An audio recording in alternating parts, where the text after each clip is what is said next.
"I'm going home," Kevin Richardson yelled. "You guys suck." He was covered in dirty water, the recipient of the special water balloons that he'd been told were meant for his oldest brother, Kenny. The 7-year-old stomped back out of the pine forest on the hill to the west of his family homestead. He moved with rapid speed under the taunting of the two people he spent more time on Earth with than anyone else. His older brother, Keith, was about to turn 12, and he was the little pack's unofficial leader. The third member was Dallas Baker, in the same class as Kevin. The 8-year-old was a big kid, which ran in the Baker tribe's genes, and had already flunked a grade once. Like many poor families living on remote country lanes, the Bakers and the Richardsons both placed a value on kids being outside playing for many long hours. Wasting their lives in front of a screen wasn't an option for the lads. "Oh, come on, Kev," Keith yelled after. "Watch," he said to Dallas. "He won't look back the entire way. Wants us to beg." "These balloons are starting to smell like crap," Dallas said, only he used the word little boys weren't supposed to use. It was practically frowned upon for kids his age not to cuss at his own house. The balloons had been filled by the duo from the pond on his family's property, while Kevin had been raking the goat pens. The stinkiest of muds and amoeba-infested scum had been carefully funneled into the latex bombs. Kevin had been drawn to the fort up in the woods, where the boys had old, weathered copies of Playboy and Hustler. Dallas's half-brother, Billy Ray, had handed them off once he'd gotten a license and a car, intent on going after the real thing. Other than the girly mags, some chewing gum and soda pop, and a few cans with remnants of Copenhagen, there wasn't much else out in the plywood and pallet shack. Keith and Dallas had enticed Kevin to the fort in lieu of finishing chores, with the promise of ambushing Kenny at some point later. The boy, who'd always been trusting and eager to please, had naively believed his brother and best friend, and the price for his daring and bravado at skipping the rest of his chores had been to receive the muddy amoeba water bombardment himself. "Do you think he'll tell?" Dallas asked. Mrs. Richardson had called his own mother more than once to rat him out, and when Marguerite got nagged by Kevin's mom, Dallas's father, Brian, known as Big Dog to everyone in Ferry County and beyond, got nagged by her in return. And once B.D. was nagged, the fun and games began. Dallas really hated when that happened. The last time he'd been caught misbehaving, spying on his older sister and her friends while they changed out of their swimsuits, his father had hit him so hard that he wound up with a headache that lasted 3 days. "Nah," Keith said, the hubba-bubba chewing gum smacking loudly. "He may be a crybaby, but he knows better than to snitch, especially when he would have to admit he snuck out of his chores." He picked up the last nasty balloon and blasted the side of the leaky, tiny hut, then started strolling down the hill. The pudgy, tall blonde with a mullet followed suit. Like Kevin, they'd gone through a couple of gates on the small goat and sheep farm, access points for keeping the animals eating in the correct fields. "Give me your gum." "What? Why?" Dallas asked. Even as he did, he was already pulling the white glob from between his crooked teeth and handing it over to the older boy. Keith mashed it together with his own. "Kevin has a hard time reaching the latch on this gate." He giggled as he worked, pleased with his mastermind level of cunning and genius when it came to pranking his little bother. He stuffed the wad deep into the channel and worked to form a wall that kept the bar from falling into the slot. He just lets it fall when the gate slams shut. "So?" Dallas said. He was always down with a prank, but only when they made sense. "Tonight some of the sheep will wind up pushing their way through this and get into the new alfalfa pasture my dad's been trying to grow. Kevin will get his little whiny butt whipped." He laughed again. Dallas laughed too. But in his mind, he wasn't particularly impressed simply because he'd be home, probably receiving his own daily whipping, instead of there to see it. "Cool," he said, as flat as an Iowa cornfield. "That'll show him," Keith announced, content with his work. He started moving down the fence line, the fact that he'd just cost himself 3 more minutes of needless walking lost on him. "That'll teach him not to be such a baby. I mean, what's the worst thing that can happen?" Chapter 1. Camlin Medieval Village. "We can't sit here forever," Jamar said. "Come on, Kev." The AWOL correction officer tugged on his likewise State Guard friend, still kneeling in the wet grass by Keith's grave. The villagers had beautifully arranged the spot in one of the flower gardens, the dirt neatly crafted like a roof and sprinkled with flower seed. Rocks from the nearby creek bed had already been placed around the tomb's perimeter. With false start in full effect, the majority of the odd tribe's winter grow efforts would be happening indoors. For the time being, the garden and its new occupant would stay put. The rain had been hit and miss for the day and early afternoon, the sky the same gray as a battleship. The damp lawn had soaked Kevin's filthy pants, already in bad need of a washing from wearing them most of the 2 weeks since he'd left home. He'd fallen to his knees by Keith's grave, learning that his brother, who'd drowned a hero saving Jalen, had confessed something to Jamar earlier in the day. The drug addict had been fueled by his own guilt and demons, attempting to deal with the memory of a practical joke that had resulted in the death of their sister. Shame had kept Keith from ever telling anyone but their father. Kendall Richardson knew he'd guide the entire family through the painful process of learning the truth when the time was right. Everyone knew Elizabeth already had a hair-trigger temper, but when one of her twin daughters had been killed by a cougar, she defined unapproachable on an entirely new level. As soon as he was done with high school, Keith had fled Republic in the painful truth waiting to be told. And then, 4 years later, the family patriarch died, leaving him to carry the burden all alone. Only drugs had been able to ease the pain. Kevin stood slowly, taking his friend's hand for the assisted pull. His rain-soaked ball cap dripped off the bill as he looked down at the grave, wondering for what felt like the 1,000th time if there was something else he could have done. They're going to need a lot more rocks, he thought, as his focus shifted to the garden area around him. He doubted that, even after the big firefight with the white trash hooligans nearby, if they fully understood that this would be but the first of many burials. He noticed another of the many firewood piles under the small period-looking lean-to structures that matched the medieval decor of the facility. Maybe they're planning on pyres. "You need to grab a bite and get some sleep, brother," Jamar said.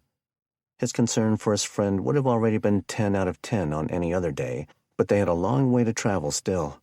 He turned and passively led Kevin toward the large common dining room that had served as a weekend restaurant in the times before the hack. Kevin said nothing. He followed Jamar inside, where a few dozen of the small community were seated at the 2 long tables, dining on wild rabbit stew. The offer had already been made for the horsemen and horsewomen to stay an additional night, eat and rest, and worry about their departure the next day. Candles dotted each table center, and a few candelabras were on stands and cases in the corners. Jamar and Kevin took seats near the end of a large bench, and Kevin's tired mind focused on the flame reflections on the nearby suit of armor. A fire crackled in the large stone hearth. He missed hearing the woman standing at their back.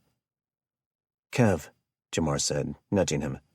Kevin looked and saw Jamar turning his head and eyes to direct his gaze. "I said I'm so very sorry to hear about your brother," the woman said.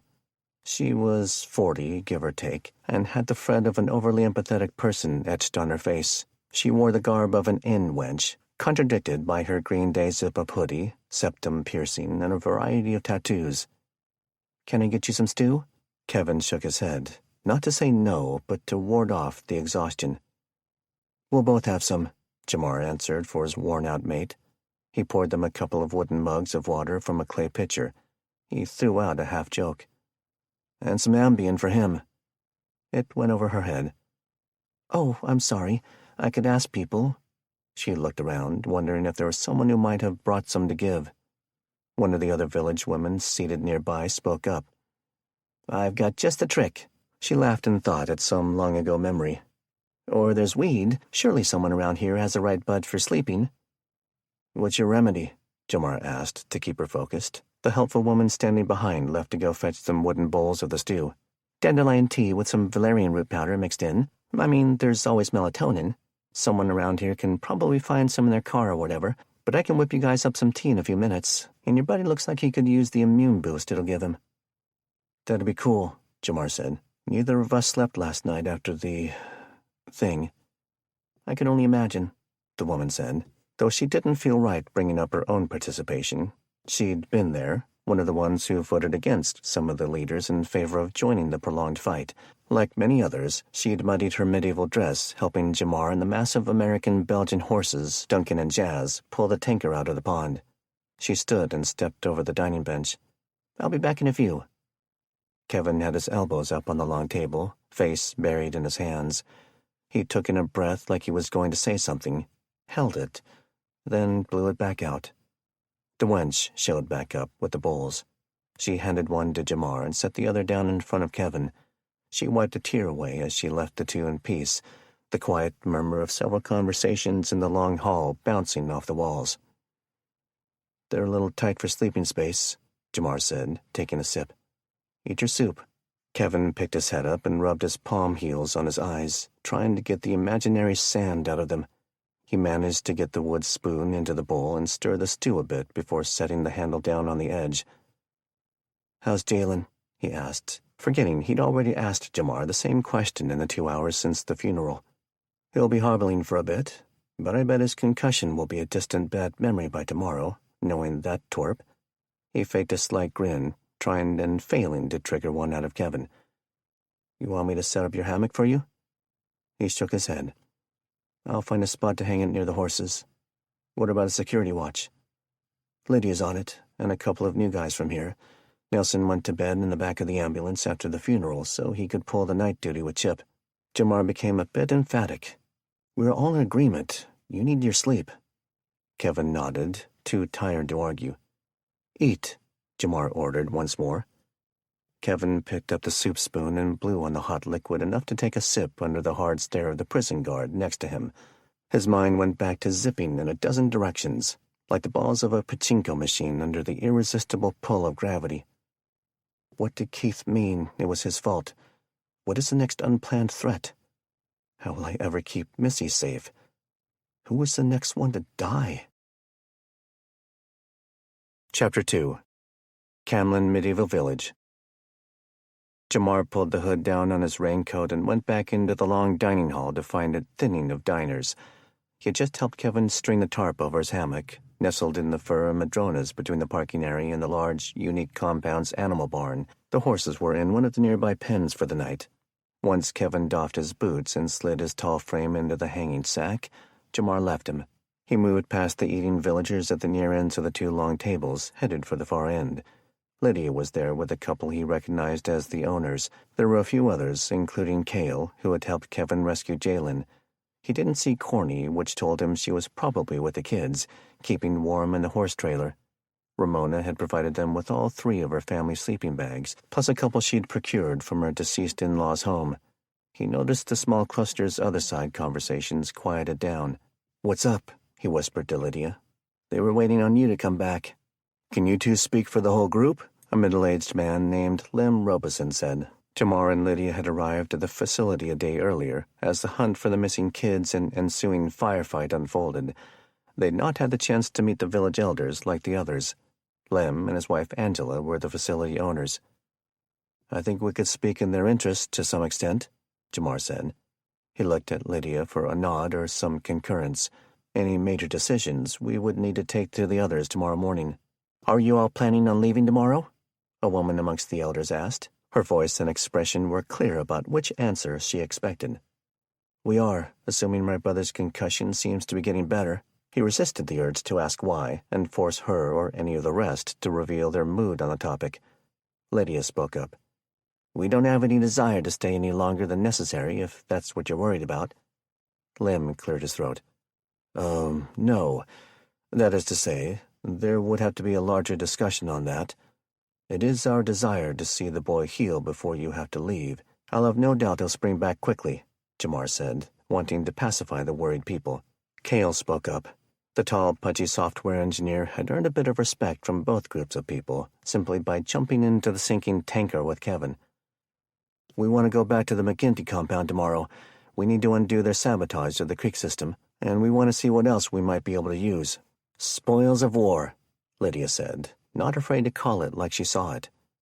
"Well, that's not a—" The other owner of the village, Angela, was beside herself with the accusation of being an opportunist over a defeated enemy.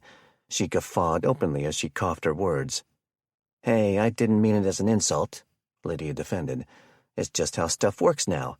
We got that horse trailer off the dead jackasses who burned down my barn." "So, how do I put this?" Jamar said, rubbing the back of his head. "We should probably work on that together, all things considered." Lem immediately took a more serious tone. Those people have been our bane, and 2 of our men were there fighting them with you, including Cale here." "Sure," Jamar said. "With risk comes reward, and our people took a lot of risk ridding you of the area's biggest threat. All I'm saying is we work on it together, nothing more." Cale wanted to get the conversation back on track before it derailed. "I'm sure Chip and I," he looked directly at Lim as he pushed his glasses back up his nose, "as the 2 who took the biggest risk for the village, have no problem working this out with you guys on site tomorrow. I think we would like a good choice of the weapons you all took off the McGinty's. That's something we need badly. But there's something else you should think about for a bigger conversation tomorrow." "What's that?" "Think about what you would want in return to trade for one of those draft horses." Chapter 3. Spokane. 8-month-old Dylan Richardson spat the applesauce back out and squealed with a giggle and a smile. Kenny huffed in exasperation. "Stop!" Kenny used the spoon to catch the precious calories and scoop them for another try. He leaned against the bare drywall, sitting on the unfinished floor. Baby Dylan was in his lap, while his daughter ate from a small foil bowl of mac and cheese, and his wife kept watch up on the second floor. "Dylan," the young father pled, "just eat." He and Taylor knew what the children could just not comprehend until they reached his mother's home in Republic. Meals, safe spots to eat them, even going potty, were all going to need to be carefully planned. "Kenny," Taylor called as she ran halfway down the stairs of the 2-story house. "I don't think we're the only ones hiding in this neighborhood." They were in the not-yet-completed new neighborhood of roughly 1,400 houses in the north end of Spokane. He'd been assigned to the large project as a dedicated city planner to keep it on schedule. Just north of an abandoned Kaiser aluminum plant, the suburb was in various states of construction. Most of the old farm field was either still being graded, or barely finished house foundations in states of being poured or framed. The northernmost reaches were in their finishing states. The interiors were being inspected and trimmed. The exteriors were being painted, planted, and paved. Kenny jostled so that he could stand. Taylor finished descending the stairs and moved over to him as quickly and quietly as she could. She took the baby. "I'm sure I saw people in the house next to the one across the street." Kenny strode to a spot to take a covered look from the living room window. "Let's not panic. Maybe it's just people hiding, just like us." His wife knew that going down a rabbit hole of bad possibilities could paralyze them both with fear, but her husband had been unusually slow in accepting the truth about those running the neighborhood they'd just fled. No longer would she let him dawdle in a realm of hoping things would be okay. "It's screwing with my mind. I thought I saw someone in the house just to our left about 20 minutes ago, but I wrote it off." "That doesn't make sense. It's been daylight. How could—" Kenny's heart skipped a beat when he saw someone run from the back of the suspect house to the back of the one directly across. The space between the houses wasn't huge, but the visual gap had been plenty wide enough to see the man in the early dusk light. He felt the kimber in its holster on his hip for subconscious reassurance. "Get the kids in the car." He tried to keep his voice calm, but it wobbled a bit. They'd been sleeping and resting in the future home the entire day. "I knew we were pushing our luck," he thought. "We'll need to leave before it gets fully dark." "Let's go, Sierra." Taylor rushed their toddler. "But I'm not done," the girl protested. "Bring it with you," Kenny said, a bit more gruffly than he wanted. He quick-stepped back over to their backpacks of food and water next to the 3-year-old. "Time to go, Sierra Bear." He slammed water bottles, diapers, rash ointment, and other goods back into his backpack and the diaper bag, while Taylor took Dylan toward the car in the garage. "Don't start the engine yet," he called after her.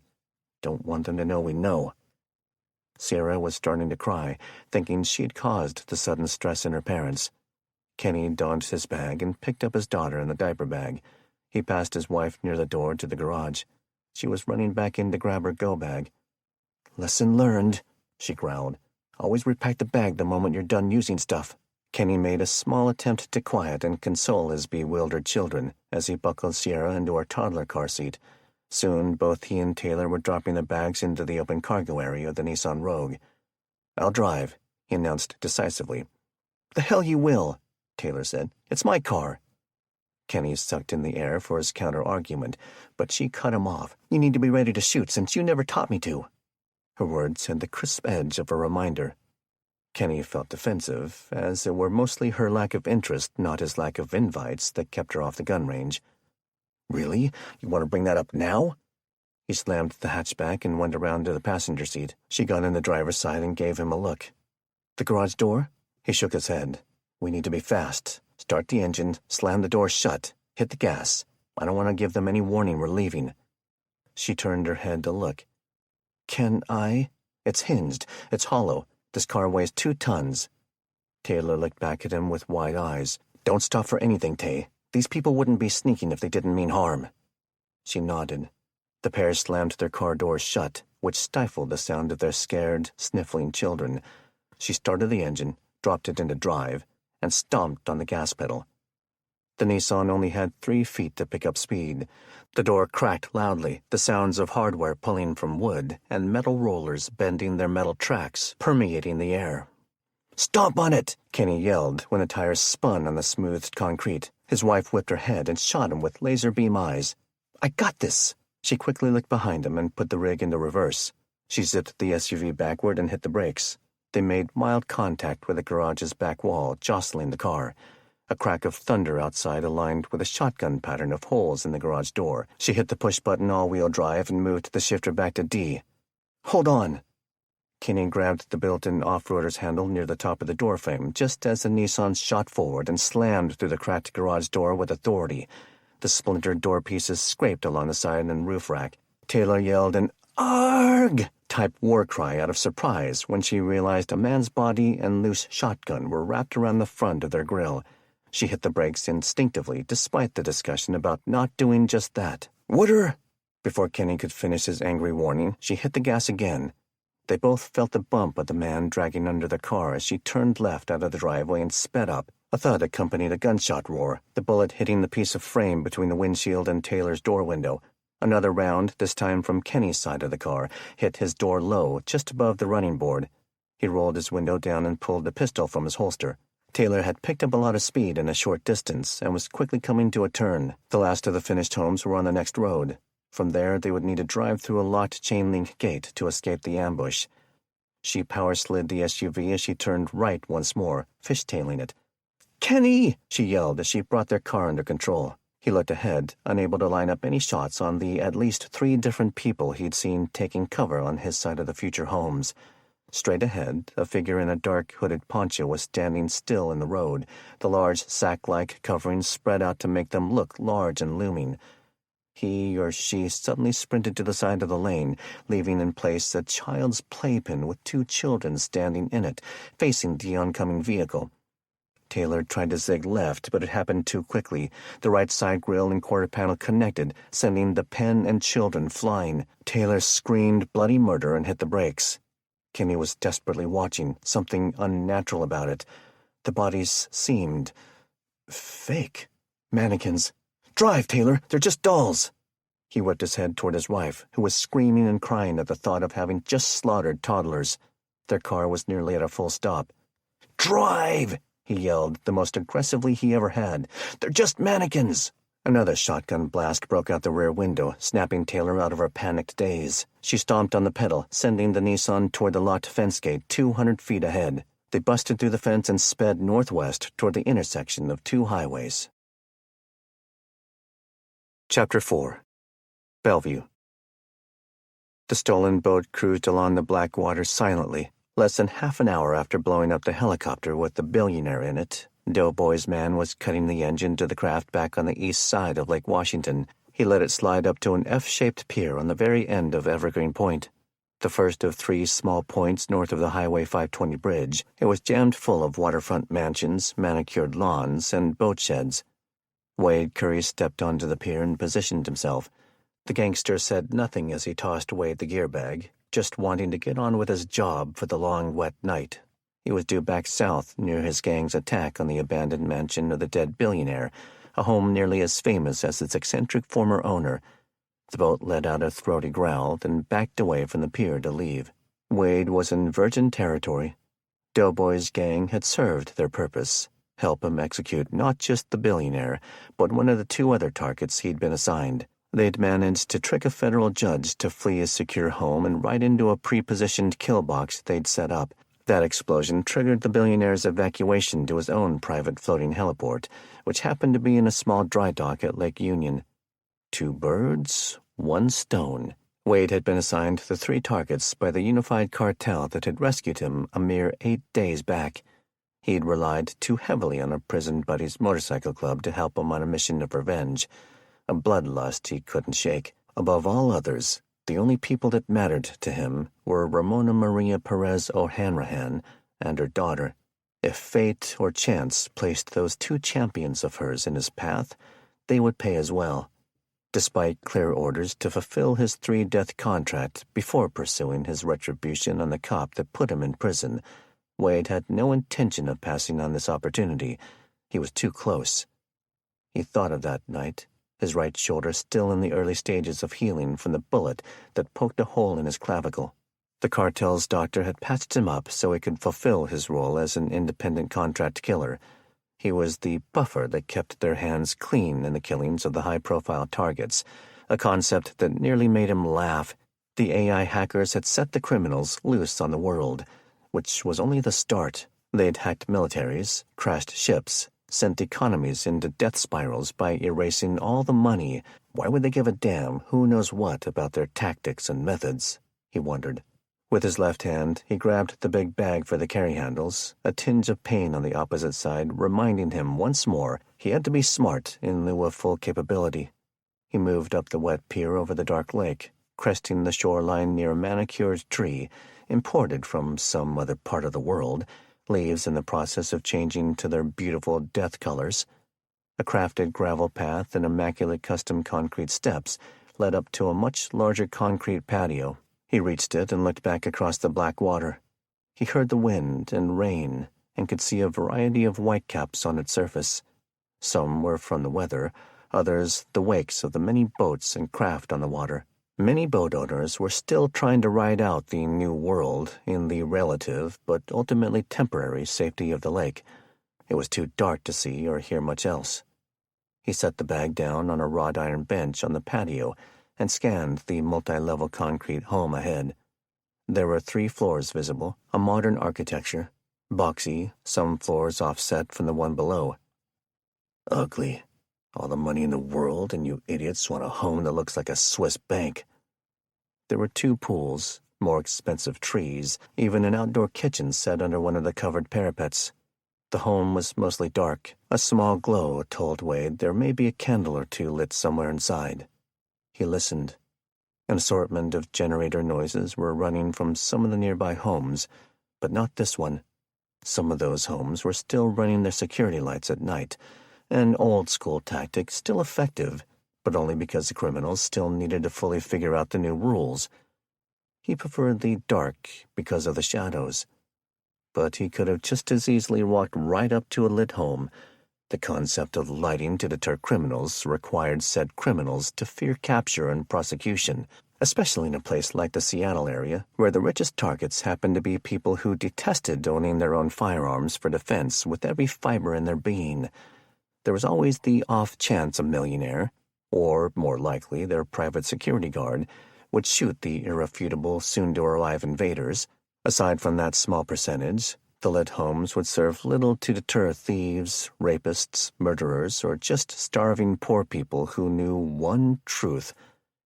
There are no more cops to arrest these people. Nobody will prosecute them. Nobody is coming to save you. Wade unzipped his large duffel, full of things he had pilfered from the blown safe house. At the bottom were a clean set of black tactical clothes.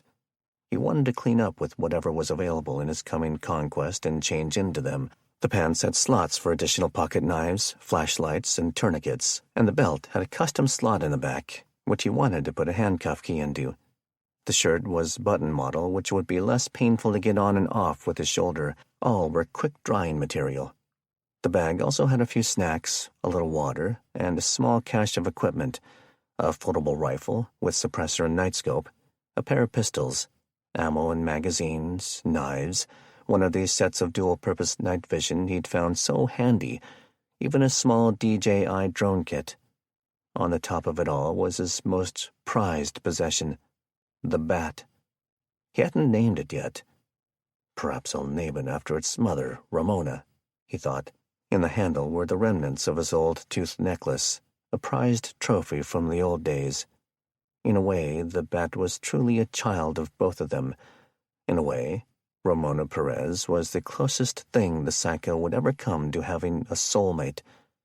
He picked up the customized wood bat. He'd removed the deadbolts that she'd used for attaching a carrying sling. Other than the custom-wrapped handle, its main feature was the large saw blade set into a notch in the end of the barrel. It was still covered in dried blood, that of a few bikers, and that of Ramona. He'd used her personalized bludgeoning tool on her left knee to great effect. She had to be laid up somewhere.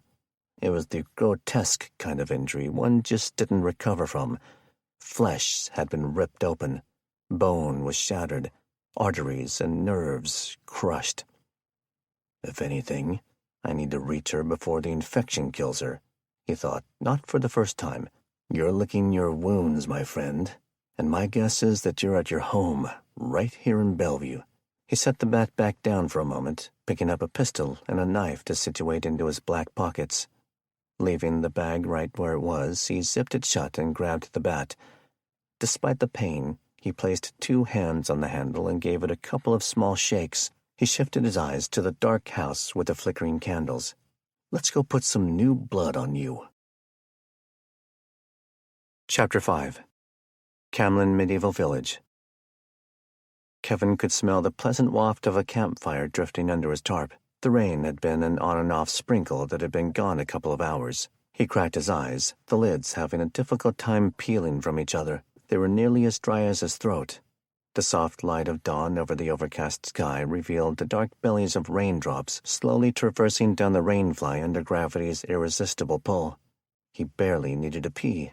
We'll need to make an effort to get hydrated today, he knew. The next sense to wake up was his hearing. The crunch of shoes on gravel joined the complaints of hungry kids being forced to go help with chores.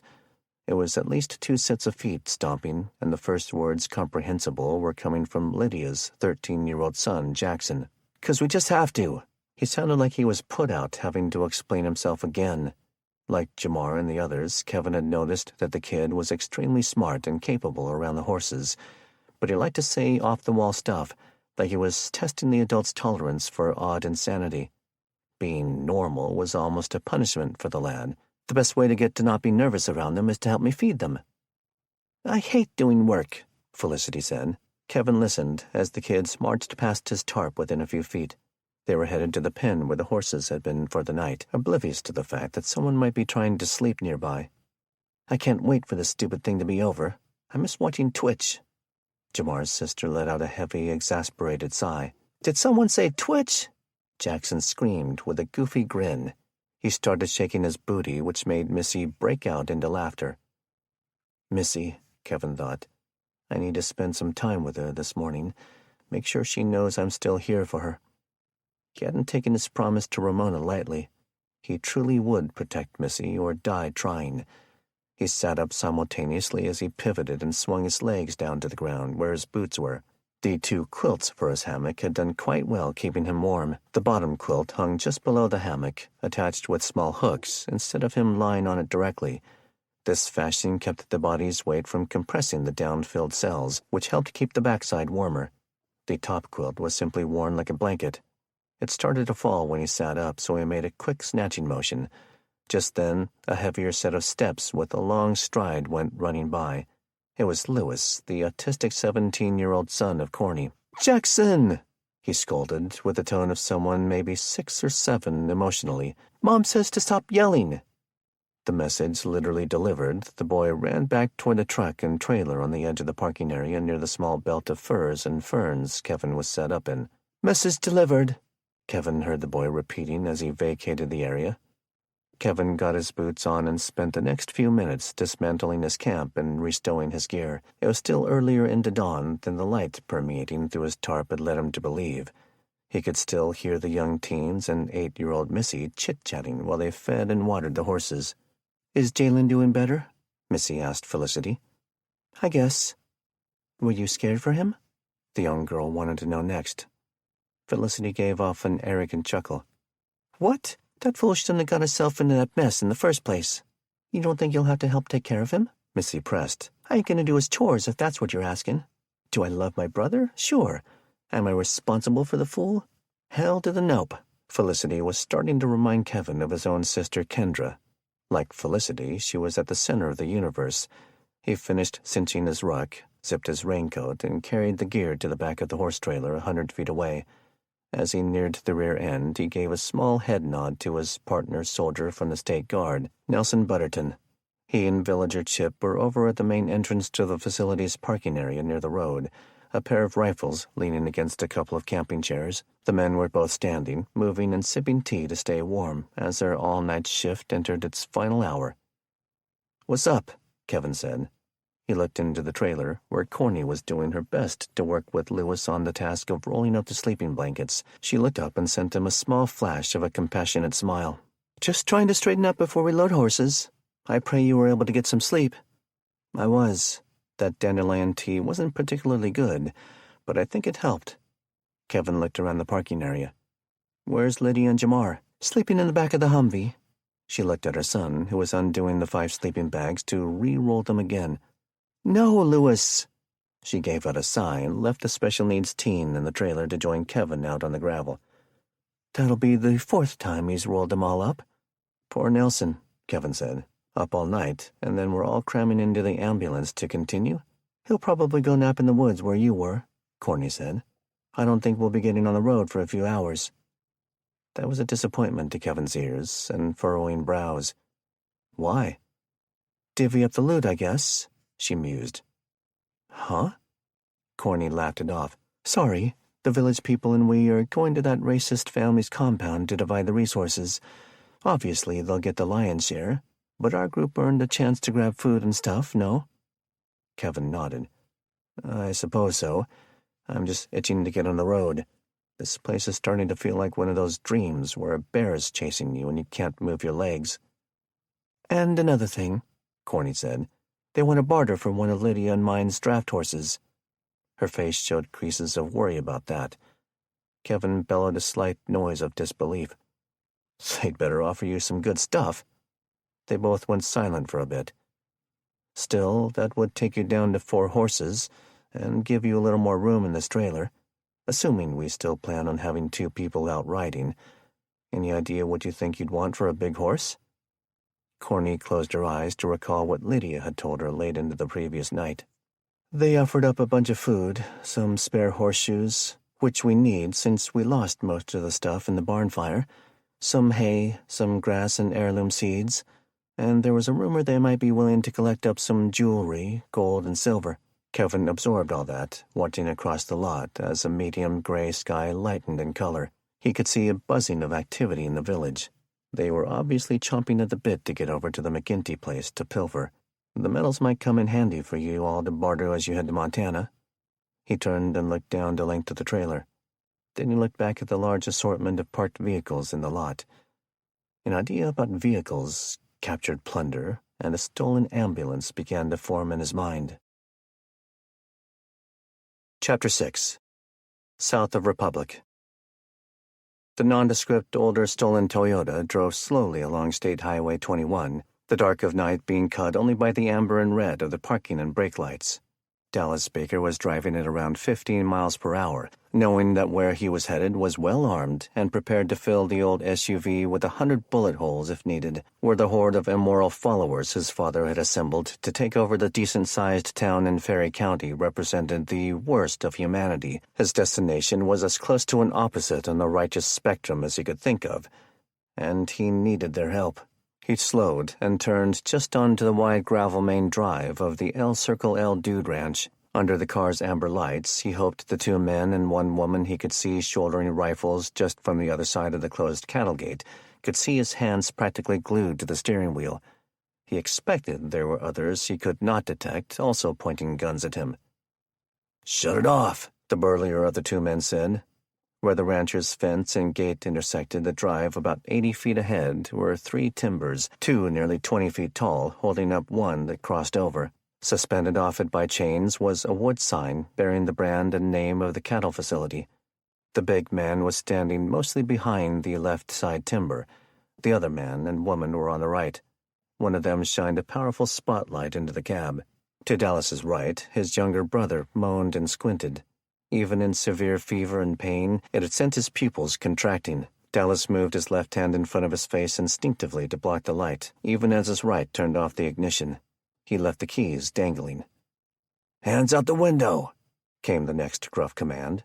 The well-experienced petty thief from the county's most notorious crime family had had plenty of brushes with local law enforcement. Still just shy of turning 22, his first of many times wearing handcuffs had happened more than half his life ago. He had rolled the window down, expecting this. As he placed his hands on the door, he heard Seth cough. What are we doing?"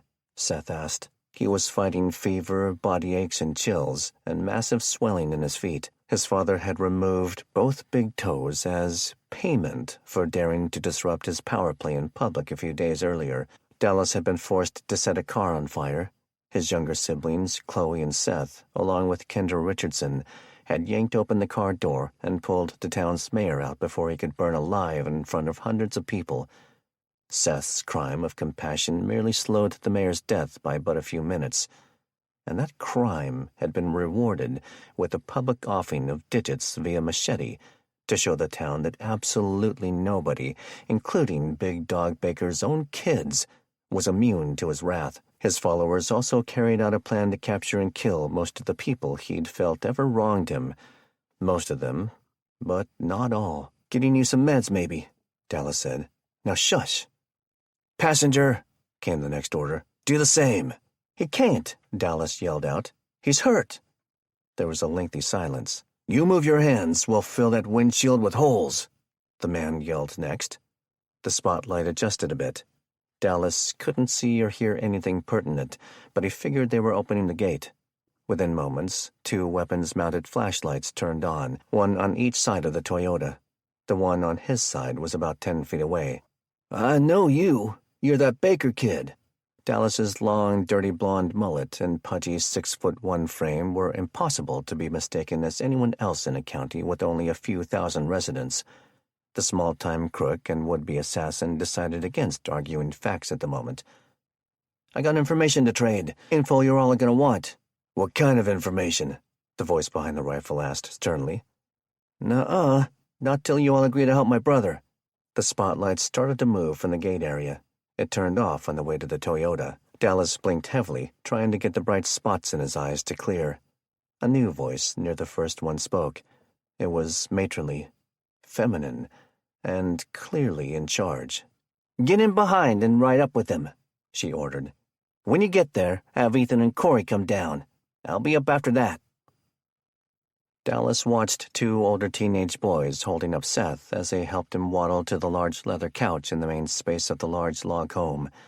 Cabin wasn't sufficient enough a word.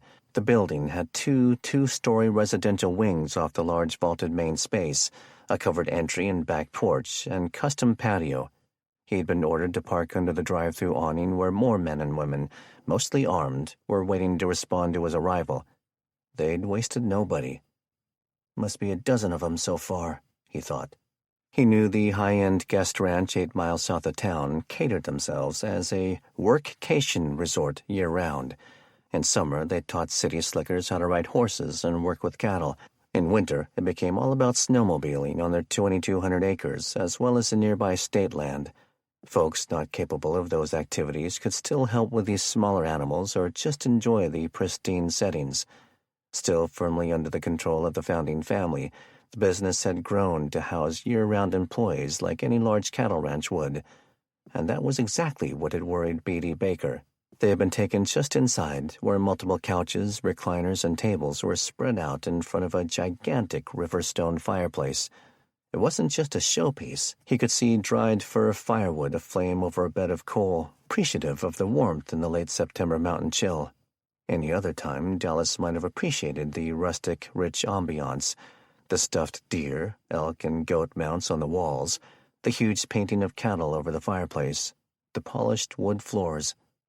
But here he was, basically a captive in the center of the enemy camp. There were whispers and small conversations, but the more seasoned adults in the room occasionally glared at or directly told the offenders to be quiet.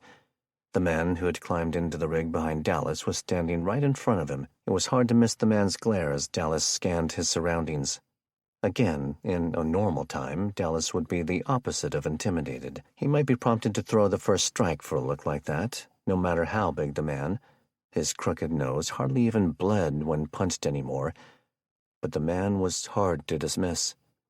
34-year-old Will Statler was the ranch's number 2 hand, the second senior non-family member behind his own older brother Jesse, who was spending a few days on an extended patrol with 3 other men.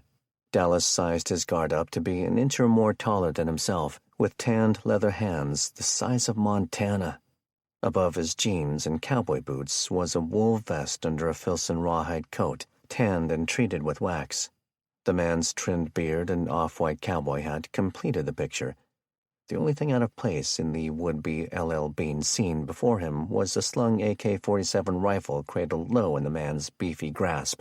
"Look," Dallas said, "I came to you guys. You can drop the tough guy act." "And what's happening out on the ranch while we're all paying attention to you?" Will growled. "Don't think for a second that we're fooled by this little ploy."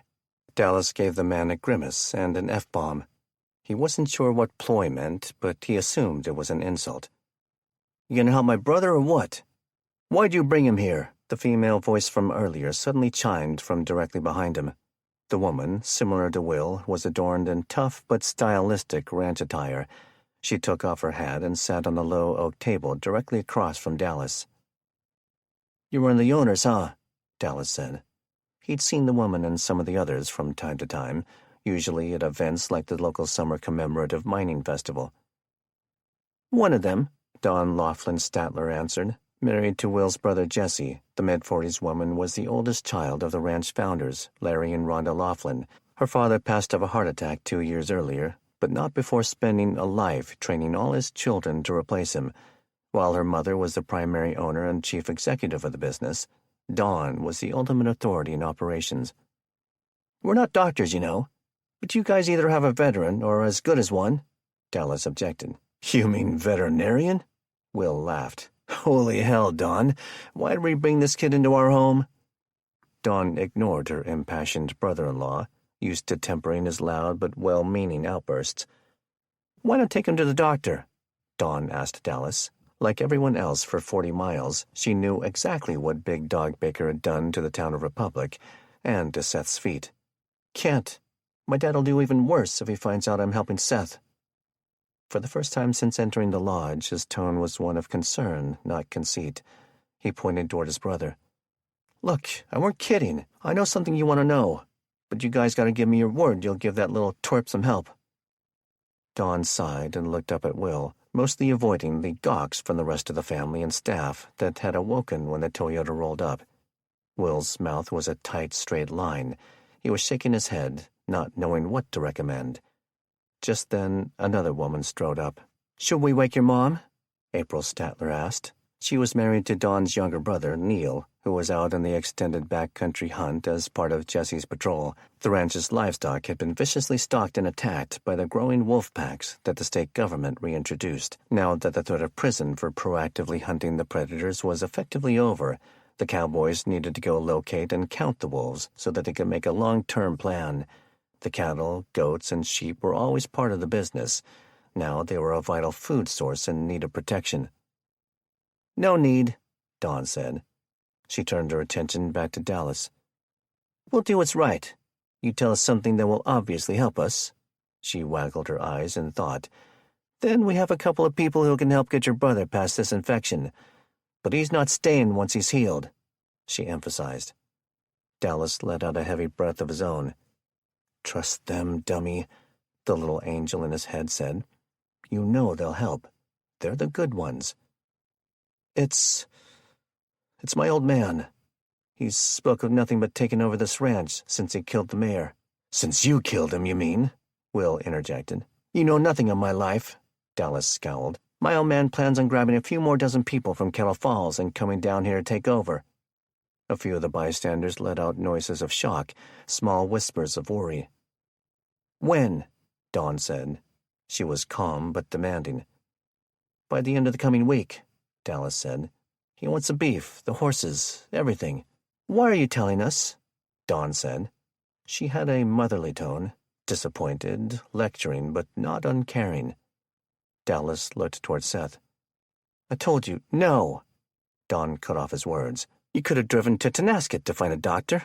Why us? Dallas looked down at his own lap. He felt his face get hot and flush. He was angry, embarrassed, stressed. He wouldn't dare cry, but he figured this must be what it feels like before that happens. I... He went silent, hoping to escape the question.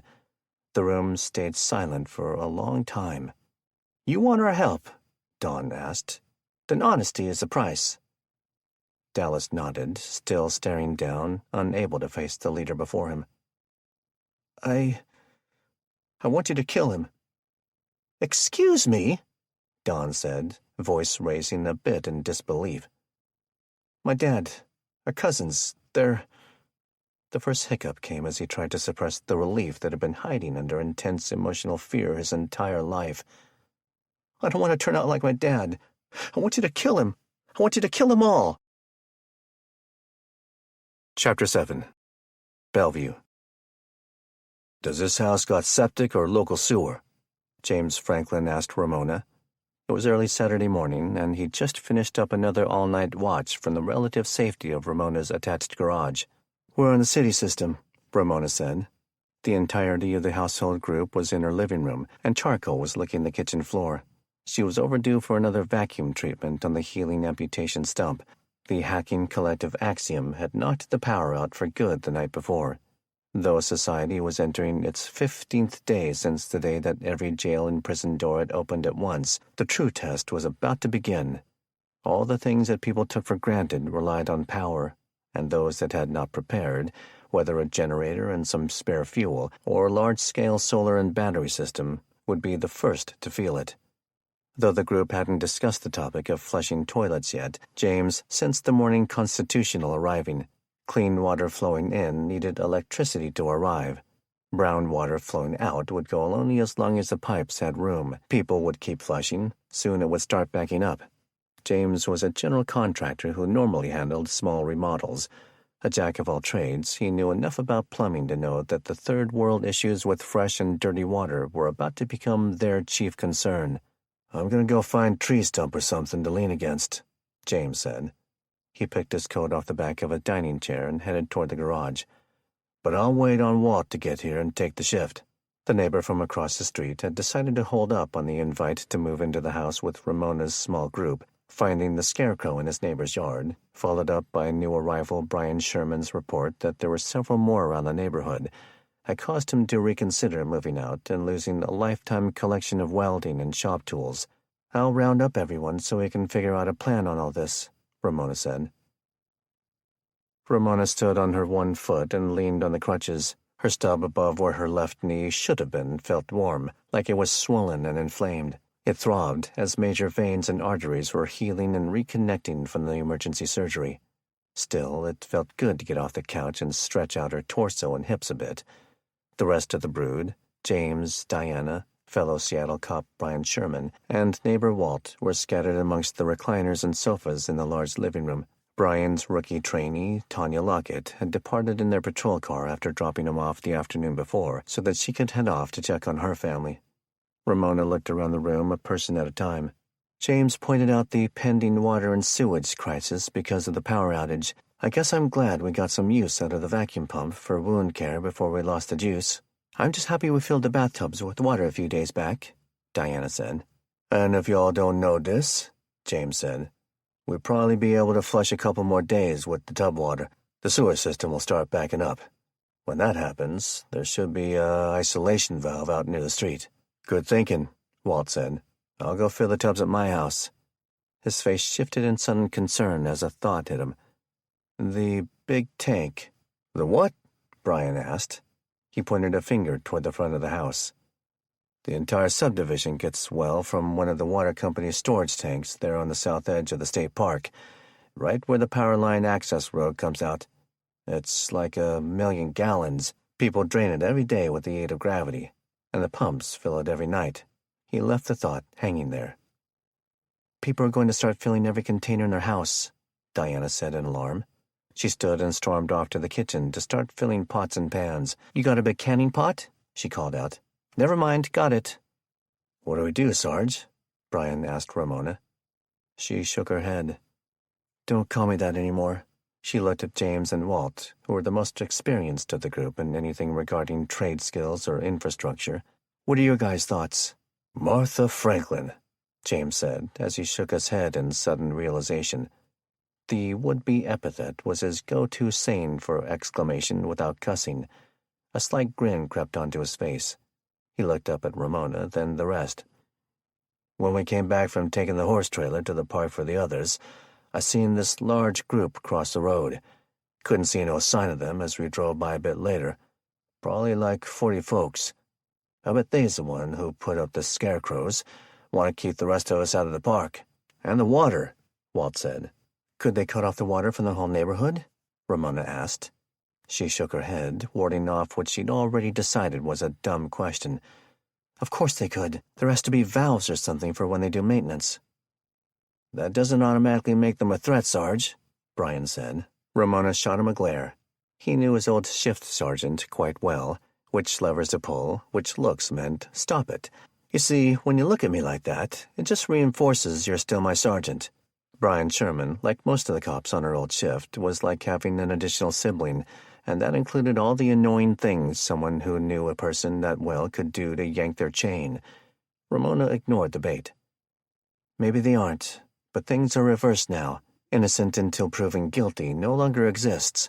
They're a threat until they prove they aren't." To Walt, she asked, "Are you still deciding whether to move over or not?" "I have a lot of tooling, parts, and material over there. Once we get power figured out, it'll prove to be worth its weight in gold." "Or water," Brian quipped. "The simple solution is just to start using Walt's garage as the outpost," Ramona said to all, "so you guys can keep an eye on both sides of that house and the front of this one." "What about the back over here?" James wondered. "We're backed up against another home's backyard," Ramona said. "Walt's got that big green belt of trees between him and the next road over. Plus, there will always be 4 of us in this house." "We can use our old patrol radios on one of the backup channels," Brian said, "at least until the batteries are all dead. None of this tells us what we need to be doing about the Scarecrow Club," James said. His exhaustion and desire for a nibble and a nap was starting to come through. "Brian and I will do some recon," Ramona said. "You need to get some shut-eye, and I need to get out of this living room for a while." Chapter 8. McGinty Compound.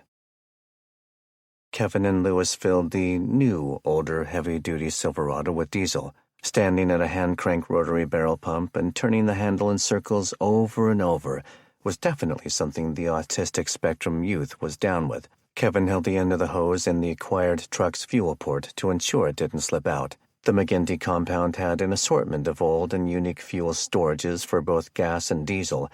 There were barrels, old farm tanks, jerry cans, and plain old plastic jugs. It hadn't taken Kevin but a minute to convince Nelson they needed to ditch the ambulance.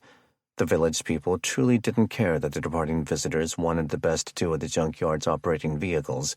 They needed the rusty, faded green Silverado for towing the horse trailer. But nobody was comfortable in the ambulance, and at some point it would cause them issues. Either a checkpoint would know it was on the stolen equipment checklist, or it would simply attract an attack by folks angry at the government. The second rig Kevin picked looked like it could withstand a bit of overlanding should their roads become the off-road kind. A baby blue FJ40 Land Cruiser that was older than all of the kids combined. It was rough and worn-looking, but with a weathered, beefy attitude. When it fired up, it purred like a kitten, and it was diesel too, which meant simplicity. He hadn't bartered his next move with the villagers yet, but after topping off the rigs, he knew what he had to find out next. With a little luck, we won't need those bikes at all, he thought with a bit of optimism. He watched a raggedy orange cat carrying her kittens one at a time from some hidden spot behind a wrecked Civic to a dark hole under the manufactured home's skirting where a panel was missing. "Okay, Lewis." Kevin let the lever on the fuel nozzle close, and the teen found it very difficult to crank, but try he did. "Lewis, we're all finished." The boy panted from the work. He stopped, though he did not attempt to make eye contact with Kevin. "Can you lead me to your mom?" With no nod or concurrence, the young man led the slightly older one away from the fuel barrels. They were in the front portion of the scrapyard, a spot Kevin didn't recall at all during the tense encounter 2 evenings earlier. A minute of skirting around wrecked cars and piles of scrap steel took them back to the main drive, which was alive with several vehicles and close to 24 people. Near the big shop, where he'd inadvertently caused the water tanker to start rolling down the hill, the horse trailer formed a sort of hub for the leaders from the two groups to agree on the takings. Kevin let Lewis get through his needed process of announcing their presence to his mother. The look on Corny's face told him she knew he was probably looking to talk to her. She was carrying an old plastic tote marked leather tools to the trailer. The horses and Nelson were still back at the village. They'd brought the trailer over to verify the Chevy and its hitch would work for their needs, and someone from the village had already taken the ambulance back. "Seen Jamar and Lydia?" "In the house," Corny called over her shoulder as she went into the horse trailer. "Stay with your mom," he instructed Lewis. The last thing they needed was to conduct another rescue of a trapped kid somewhere. He went into the unmaintained modular home, which smelled heavily of wet dog and a burned plastic scent that Kevin had to assume was some sort of drugs. He gave a polite nod to a couple of the villagers, sidestepping to let them pass on their way out with trash bags of clothing. He heard conversations throughout the filthy home. "I'm surprised you're daring to touch the clothes," he quipped to both Lydia and Jamar in one of the bedrooms. "Don't judge, brother," Jamar said. "The stuff in the closet was still clean, and I lost everything but what's on my back in a house fire. I'm trying to pick through the women's clothes to see if there is anything that'll fit the kids," Lydia said. Jamar turned to the stained, uncovered mattress behind him and grabbed a small pile he'd been building for Kevin and Nelson. "Here, I figured you guys might be getting tired of your uniforms." Kevin nodded and started pulling through the pile in his hands, one piece at a time. "I think Nelson deserves this retro sweatshirt. Just what exactly is a new kid on the block? But the real reason I'm here—" He paused to get them both to stop and look at him. "Have the village people claimed all the remaining fuel yet?" "Yeah," Jamar said with a certain tone. "Lem, or whatever his name is, and his wife sure didn't waste time trying to call dibs on everything. Which gives me half a mind to lob an arrow at him as we're heading out later," Lydia said, only half joking. "Ooh, speaking of which, I scored a couple of sweet bows and a whole slew of other archery stuff." "I see where you're going with this, Kev," Jamar said. "We should have been thinking about trying to get enough diesel for the whole trip." "And then some," Lydia added. "Maybe that's part of what you ladies can ask for if you give up a horse," Kevin said. Lydia looked at him. "Good thinking, my young friend. Corny and I were already thinking of just giving it to them. The draft horses aren't even ours, technically. One less animal to feed." "Don't just give it to them," Kevin said. Jamar agreed. "He's right. Those are your horses, possession being 9/10 and all that. We have to adjust our mindset. Everything that has value is tradable now." "I saw Corny was taking leather working tools," Kevin said. "That's 'cause the Renaissance folks already have a ton of that kind of thing," Lydia said, smirking, "and we use it to repair or build tack." "What else did we get while I was checking out the new rigs?" Kevin asked. "Kale and Chip agreed to just sort the high-value stuff until we've gone through the clothing," Jamar said. "We know they're going to wind up with almost all of it, but this way we can claim a few more guns, some ammo, maybe some folding solar panels, and they agreed to set out a couple weeks' worth of food for us. And don't forget, we can ask for a bunch more than this with the horse trade." Kevin shoved the clothes Jamar had picked out for him and Nelson into one of the bags. "Let's wrap this up. We have miles to make up, and there's still a few hours of work to do. I'm going out to get the Silverado hooked up to the trailer." "What was the second truck again?" Jamar called, getting Kevin to stop in the hall and turn back. "A sky blue Land Cruiser with a white top. We're going to stick out like a sore thumb, especially on the back roads." "Find some spray paint then," Lydia suggested. "You want to spray paint an entire car?" Jamar asked. "You've met my kid," Lydia laughed. "In 10 minutes, Jackson will have enough weird stuff painted on that cruiser that insane people will be too scared to talk to us." Kevin wagged his eyebrows, wanting to seem in on the joke, but not really caring.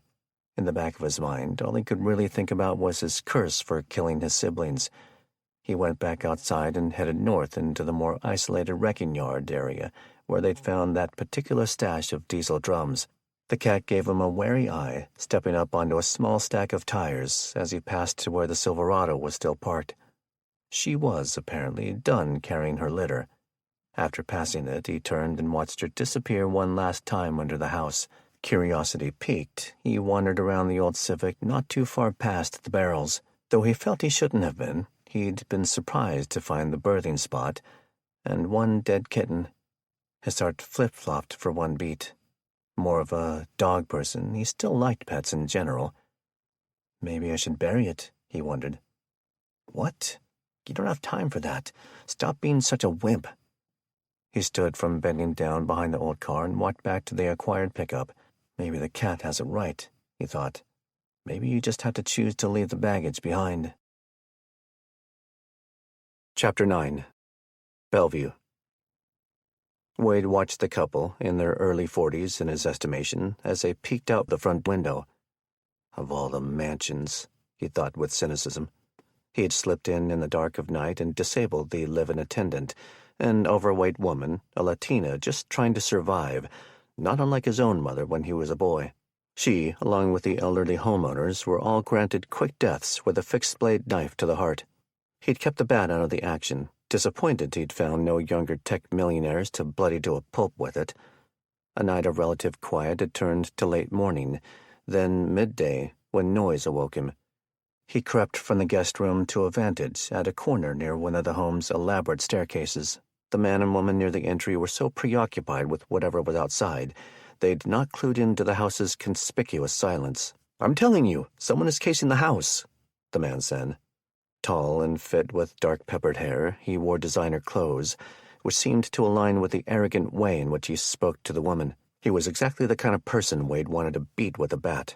The woman suddenly spun from peering out the window. "Timothy, something's wrong." She barked at the man Wade assumed was her husband.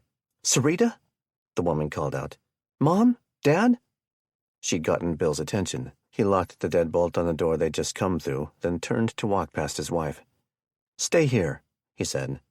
The man pulled a small frame pistol out of his high-end pea-coat pocket. Wade smirked when he saw it, shaking, amplifying the man's nerves.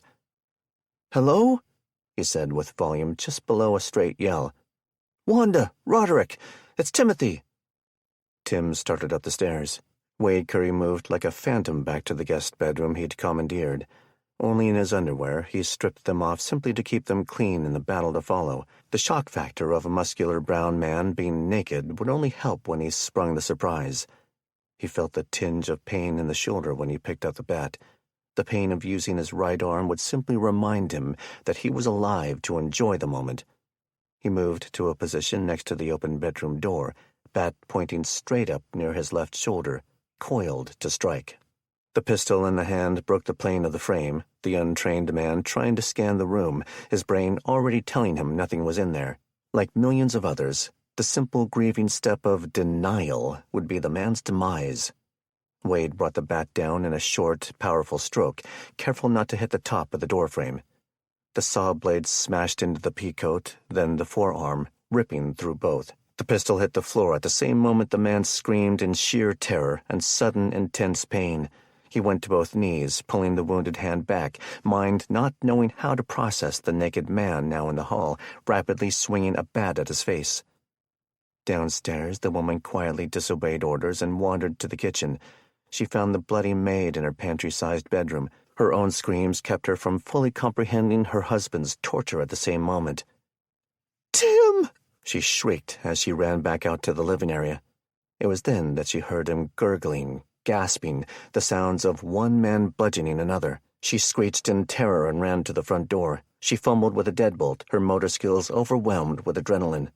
The flight response was as powerful of a fear as she'd ever felt. The woman heard the heavy thuds of Wade Curry running down the stairs, 3 at a time. Finally, she managed to get the lock unlocked, the door pulled open. She made it 5 steps out onto the stone and concrete-covered porch area when Wade caught up and pulverized her left ankle with a blow of the bat. The woman's screams shifted from terror to agonized suffering. She hit the grass ahead, trying to move on all 4 limbs. The naked assailant grabbed her by the undamaged ankle and started to drag her into the house. Wade heard a car start. He shot his gaze up, just in time to see an average gray sedan with two human shapes perform a quick U-turn on the ritzy Point's dead-end road and speed off. "Your mind is playing tricks," he told himself. It was still suspicious to him, but people just don't jump in their cars and drive to the store now, do they? The only ones that knew where he was at was Doughboy's gang, and they were busy claiming their prize.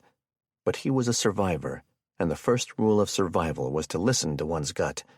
Instead of releasing some much-needed sexual energy on the terrified woman below him, he needed to clean up and go find a new place to hide until it was dark enough to travel. "It's your lucky day," Wade said over the woman who was begging for her life. He looked down, realizing he'd already started to erect himself for the unimaginable assault. What a waste. Chapter 10. L Circle L Ranch.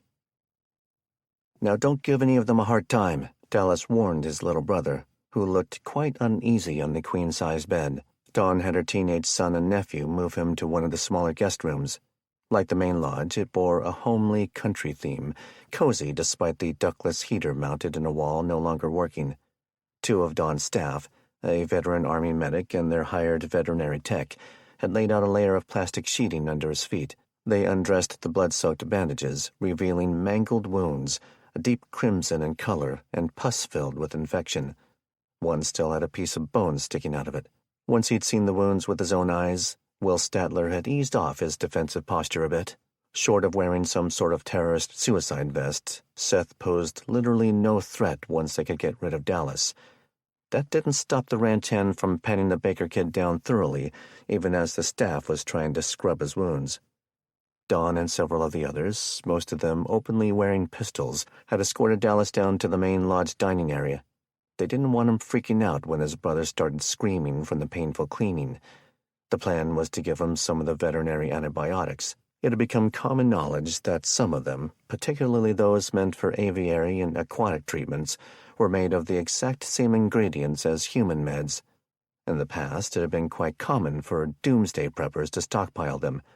But corporations and governments put a stop to that, passing laws so that the manufacturers could only sell to legitimate enterprises, of which the ranch was one.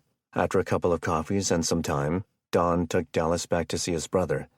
They'd given him some pain medication, which was slowly taking effect. "What about Kendra? And Chloe and Mom?" Seth asked through droopy eyelids. "I'll figure something out," Dallas said. He looked at Dawn. She'd made it clear in the dining room chat that this wasn't a welcome mat. Seth's treatment was contingent on gathered intel, but the ranch was not a bug-out location for the Baker escapees. "I'll be back by tomorrow," he promised his ailing sibling. Dawn and Will escorted Dallas out the back door and past the large covered porch area with its own rock fireplace. They moved south along one of the many dirt lanes toward the vehicle maintenance shop. "Why are we headed this way?" Dallas asked. The sun had risen fully over the eastern slopes of the mountains. "I had someone move the car you stole from in front of the lodge," Will said. His voice did nothing to hide his feelings. He thought working with the young Baker was a huge, unnecessary risk. "There isn't much traffic, but what there is could very well be people spying for your father." The trio continued the short walk toward the Toyota. "What are you going to tell BD about Seth's disappearance?" Dawn asked. The gravel crunched under their boots. "He's going to be pissed for sure. I'm going to tell him I don't know nothing about it. Then I went out, got wasted, stole a car." He pointed. They reached the vehicle. "Who are Kendra and Chloe?" Dawn asked next. "His girlfriend and her sister. Dad didn't cut their toes off." His face turned sour. "But they're still getting punished for trying to help the mayor." Dawn nodded, her face showing grave concern over the kind of picture she was forming about Brian David Baker. "And Kendra's family?" He'd never admit it, but the old man has a soft spot for her mom. He looked around in thought at the lifelong history he himself had with the Richardson family. Regret about how he'd tried to frame Kevin, the only friend he'd ever had, for one of his teenage crimes came to haunt him. "Her dad's dead. The grandparents will probably wish they were before too long." "You need to uphold your end," Dawn advised. "Lie, cheat, do whatever you gotta do to survive, but get back here and tell us anything valuable that you learn. I need some assurances." Dallas said. "Listen here, you little turd," Will yelled. "Will," Don said, giving him a stern look. The hand quieted down, spun, and paced a few steps before exhaling loudly and planting his back against a corral fence. Don looked back to Dallas. "You have no room to negotiate. My sister, my mom, I need a place to hide them. That wasn't what we agreed to." Dallas pressed forward. "I'll try to get the girl back to her mom, but my mom and sister, I need to get them out. Once my old man figures out what I'm up to, me and Chloe are both dead meat." Don stared into his eyes hard enough to make him break his gaze and look down. "If we hide them, it's only until your dad and his gang are dealt with. After that, you Bakers are on your own." Dallas stuck his sweaty palm out for a shake. "I can live with that." Chapter 11. Northwest Spokane County. The evening before had gone from frying pan to fire for Kenny and his family, until Taylor unexpectedly turned off the asphalt country lane and zoomed a mere 50 yards up a dirt driveway. The tires locked, and the little Nissan Rogue slid perfectly parallel to, but behind, the motorhome in the open parking area. A double-wide manufactured home, old and in need of maintenance but with a tiny property around it, came alive. A lamp turned on to the barking of 2 corgis. Soon a porch light followed, illuminating 2 flags in holders attached to the house. One was the American flag, the other simply had a cross on it. Taylor shut off the car and its headlights. At the same time, an older man, accompanied by an air rifle and both corgis, moved out of the house to investigate.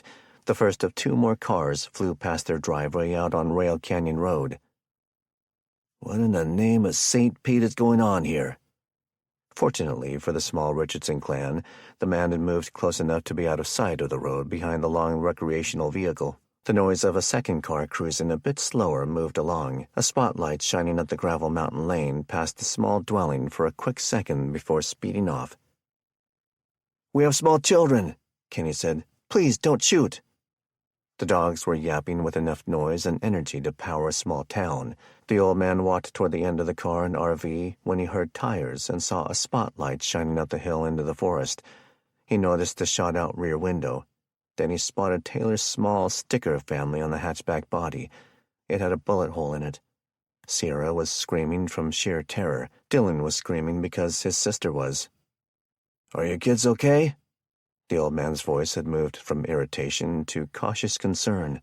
"May we get out?" Taylor stammered from behind the wheel, voice full of emotion, fear, anger, and adrenaline. "Are you armed?" the old man asked. The single-pellet air rifle, meant to defend his garden from rabbits, was pointing at the ground. "I have a pistol," Kenny said. "I'll holster it before I open the door." "All right," the man agreed. Kenny had a sneaking suspicion the children were the only reason they'd gained free passage. The Richardsons quickly got out of the small SUV and retrieved their children. Even as the man started to speak, the sound of tires on pavement grew louder. Their pursuers had turned around when they realized they'd been duped. "Elaine!" the old man yelled. He turned and saw his wife in her bathrobe, staring at the unfolding scene from the front porch, great worry painted on her face. He turned back and addressed Taylor. "Get your kids into the house." Then to Kenny. "You, see that carport? There's a car cover on that shelf." The noise of the approaching tires was ominous. It was apparent to the older couple and the now quiet dogs that danger was close. Taylor held Dylan in one arm and Sierra in the other as she sprinted toward the house. Kenny ran as fast as he could both ways. The few dozen yards of trees between the property and the road were starting to cast shadows and split beams of light as the cars approached. The old man and Kenny got the cover spread in record time. The first of the cars turned up the lane at the bottom of the forest. The second stopped on the road right there. "There's no time. Get in there," the old man said, pointing at the motorhome. Kenny did as he was told. The corgis began to bark rapidly and loudly again. Kenny closed the door just as the car came to a stop, engine idling. He couldn't make out the conversation outside, but he knew exactly who these people were. "Help ya?" the old man said, his old green bathrobe revealing a gut over tidy whitey's underwear. The black air rifle was once again cradled in his arms. "What are you doing out here this hour, Pops?" an angry male voice said from the open driver's window. Just plinking pests that are trying to get into my garden." His reply was calm, casual. "And what are you folks doing out and about?" An even angrier woman's voice spoke to him from deeper inside the darkened car. "You ain't seen a little SUV with a family cruising through here, have you? They ran over one of us." "Bunch of cars went flying up the road about 3-4 minutes ago, but I got a feeling you already know that." The car's occupants went silent for several seconds. "What's up there?" the male driver inquired. "Just a logging operation, but nobody's up there. Haven't been since the government shut down the sale of fuel." He furrowed his brows and made ever so slight of a position change, hoping that the air rifle looked like one of his hunting rifles locked up in his gun safe. Another long silence. Without another word, the car backed down. Both rigs turned around and very slowly drove west. After a couple of minutes, the old man moved toward the RV and opened the cabin door. "Those punks may be trying to sneak back over here on foot. I'm going to go check on your family and my wife, grab a couple of guns, and be back out here in a few minutes. Just stay put." Kenny had spent a good portion of the night telling his story. In explaining their dangerous escape, he told the man, whose name was Bob, that they'd been forced off Highway 395 not by their pursuers, but by some obvious sign of a roadblock ahead. Having lived in the Spokane area for nearly 9 years, he'd built up a knowledge of some of the alternate paths toward his family's home over time. They'd picked up their chaser's headlights a mile or two back shortly after getting out of Spokane. Taylor did her best, but they'd made up enough ground to keep an eye on the Richardsons' taillights, even on the winding country roads. He and Bob sat at a small motorhome table, armed with deer rifles and keeping watch over the property. They'd swapped histories. After a couple of hours of getting to know each other, they took turns catching a small nap until dawn. Once the sky turned its vibrant colors in the morning, Bob announced he was going to go get dressed properly and take the corgis, Zapper and Lavender, for a walk. An hour later, Bob announced the all clear and had Kenny move inside. Elaine had already rustled up pancakes and fresh eggs for everyone. Kenny sat down with his family at the small circular table, while Bob brought a folding chair and rolling desk chair into the dining nook for him and Elaine. "What prompted you to turn into our driveway?" Bob asked Taylor.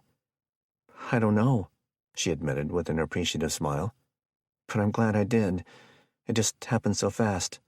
Coming off that curve, I caught a quick glimpse of your mailbox, saw the motorhome a bit away, and I don't know. Maybe it was just luck or fate, but a sense of peace in hiding there told me to do it." "Maybe it was God," Bob suggested. "Maybe," Taylor admitted. It made Kenny prick his ears a bit. They'd not talked much about religion or faith, but his wife surprised him with a statement. "Thank the Lord we have propane," Elaine said. She picked up the carafe of coffee and topped off Kenny's cup while he continued to wolf down pancakes. "What's your plan?"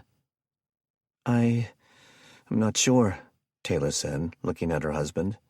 "Remember that emu farm we went to when we were dating?" "Yeah." "The Big Beak Emu Farm?" Bob chimed in. "It's just a bit away over on 231. "That's the one," Kenny said. "That road will eventually get us back to 395. "What about that ferry we took once?" Taylor asked. Despite being the majority of the border between Washington and Oregon, the Columbia River also bisected the state, twisting and turning itself all the way into Canada. A small car ferry operated by one of the Native American tribes was part of the highway system.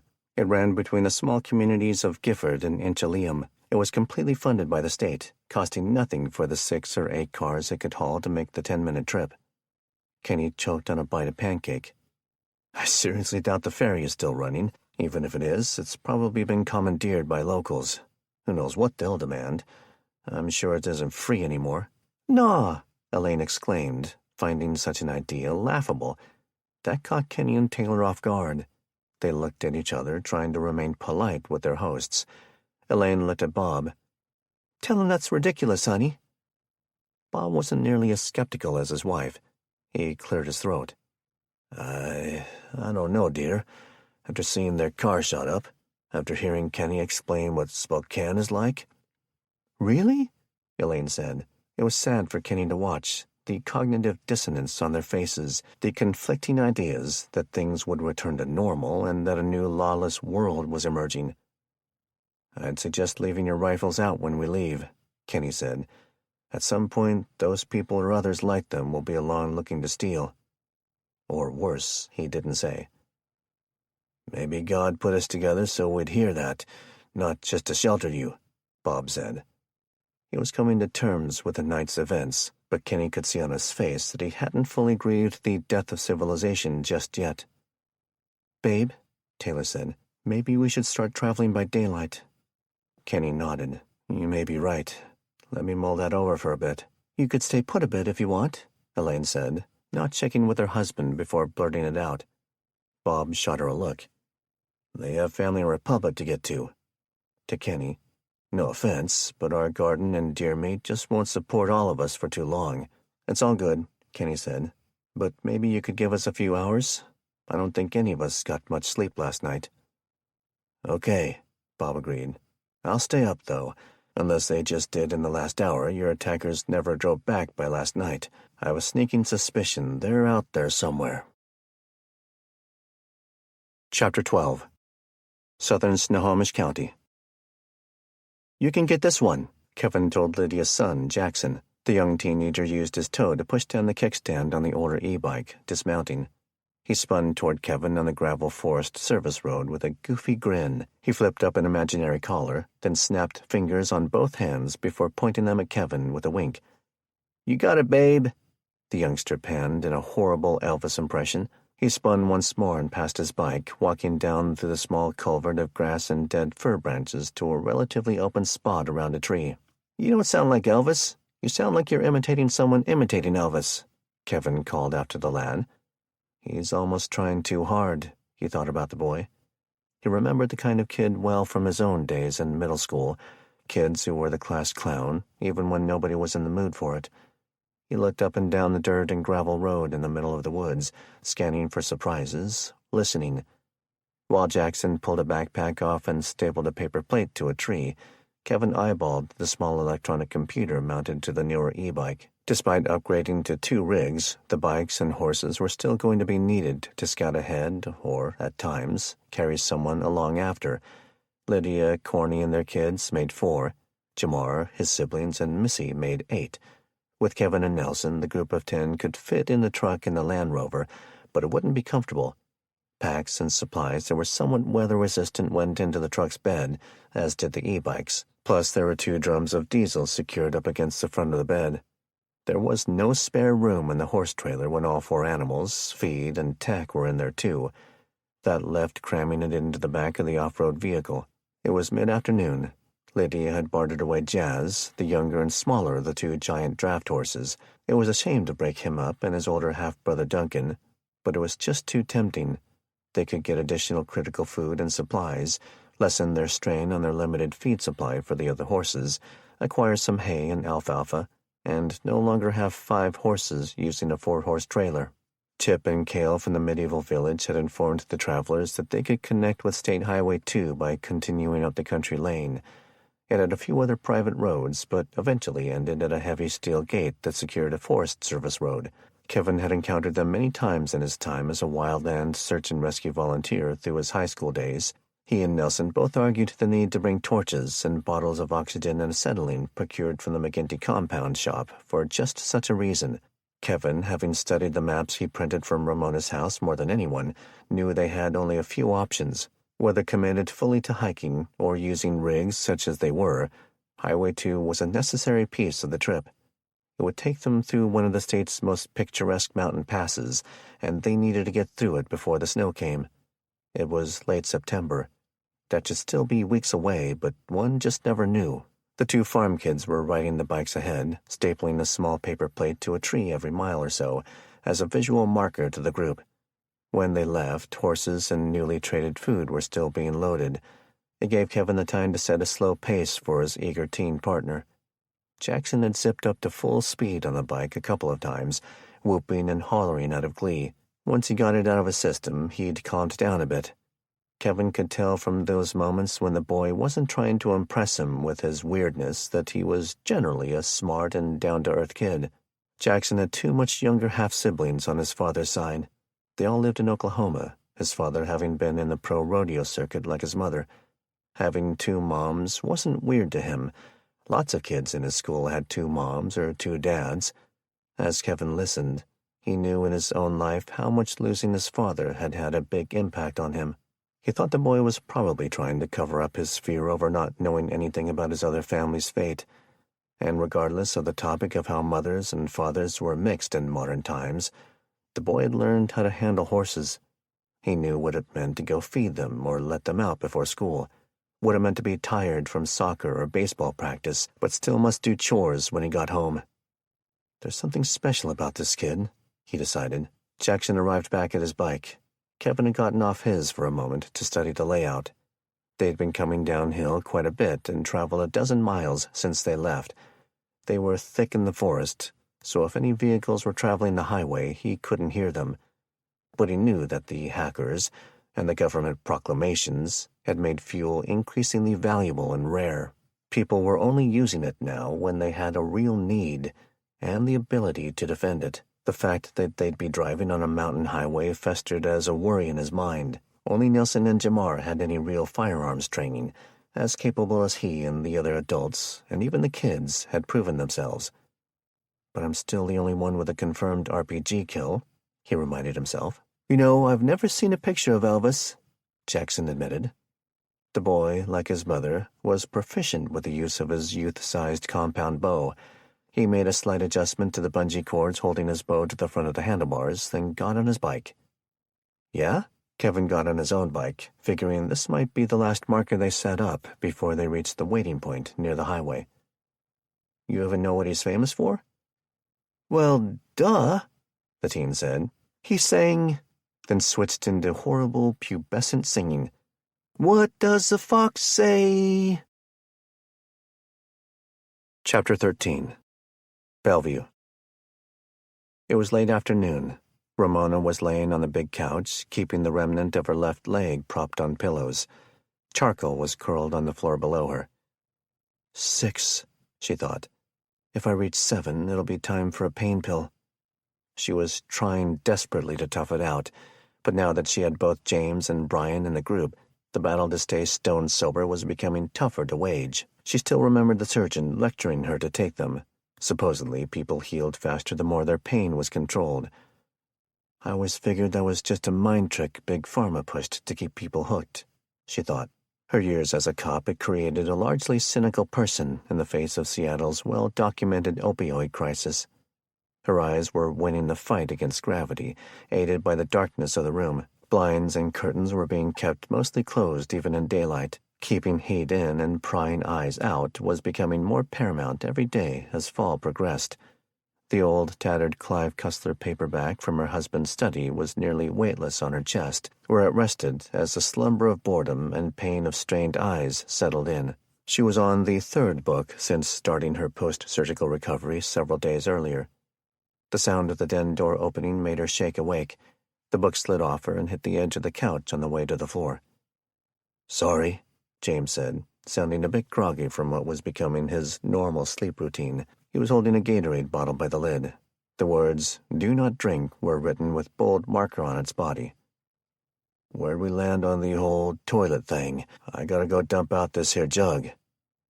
Walt dug a hole at the far end of the backyard for you guys to go pee during daytime, Ramona said. She was rolling up on one shoulder to retrieve the escaped novel. We're only using the downstairs restroom.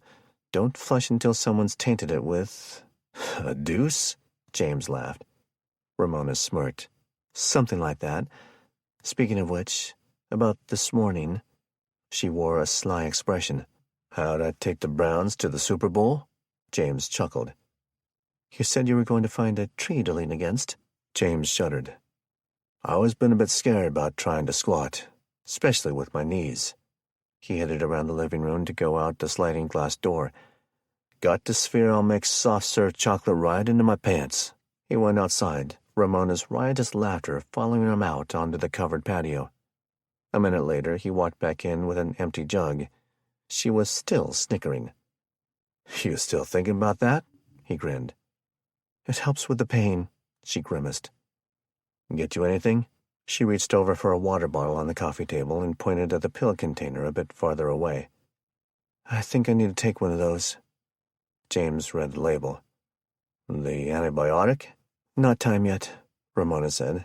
Diana's got me on a schedule. The pain pills. James fetched the correct one and dosed a pill into her hand. What'd you all learn today? I learned just how bad this stump can throb if I stay upright too long. Brian drove me around in the big truck. It was hard to get into, but it's tall enough that people couldn't see my injury. Everyone was adjusting their mindset to protect any information they could. And we ran across a pack of neighbors a couple of streets over who were raiding a house. James mulled. Nothing violent, I bet, Ramona said. Opportunists. I've met a few of these mobs at my daughter's school functions. Their courage doesn't move past their entitled mouth muscles. Real Karens, if you know what I mean. James made a knowing expression. But one that is halfway cool stopped and chatted with us. She said that family had disappeared days earlier, so once one neighbor decided it was okay to go raid their house, everyone else jumped in. Uh-huh. All it takes is one, James agreed. Once one cat thinks he got the right to someone else's stuff, all the rest of them show their true colors. To be fair, Ramona said. She went silent, knowing that cops were held to a higher standard. I feel you, James said with a nod. It ain't so black and white now, huh? The line between right and wrong. Not when the abandoned stuff might keep your tribe alive. Or keep bad folks' tribes alive, James agreed. His stomach made a big growl. Dinah made some kind of stew out of a bunch of mixed canned goods, Ramona said. James moved into the kitchen. Where's everyone? She and Brian are scouting the woods between Walt's house and the next street closer to the park, looking for signs that the Scarecrow Club has been hiding in there during their little treks into the hood.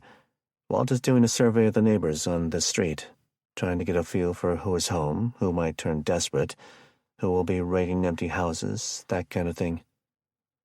And I'm going to start watch over there tonight? Ramona nodded. He'll have my police radio. And Brian brought that night vision with him yesterday.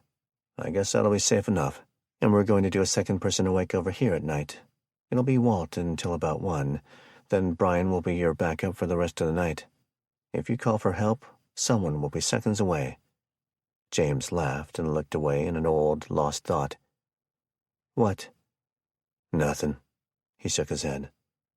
What? Ramona pressed. Just an old joke in South Seattle. When you're gonna get mugged in a few seconds, the cops are just minutes away. Chapter 14. Highway 2. Jamar watched Nelson teaching Jackson and Felicity about the principles of lighting up a torch. He'd taken on the project of bringing the torching supplies and gear as his own little baby, but was more than happy to pass on the knowledge. Felicity had already gotten to observe him make quick work of the 4-inch steel tube at the first gate. Now the group and the 2 vehicles were a mere 50 meters from the dead quiet mountain highway, getting through the barrier that kept them from traveling. Nelson secured the 2 bottles in the required upright position to the trailer tongue.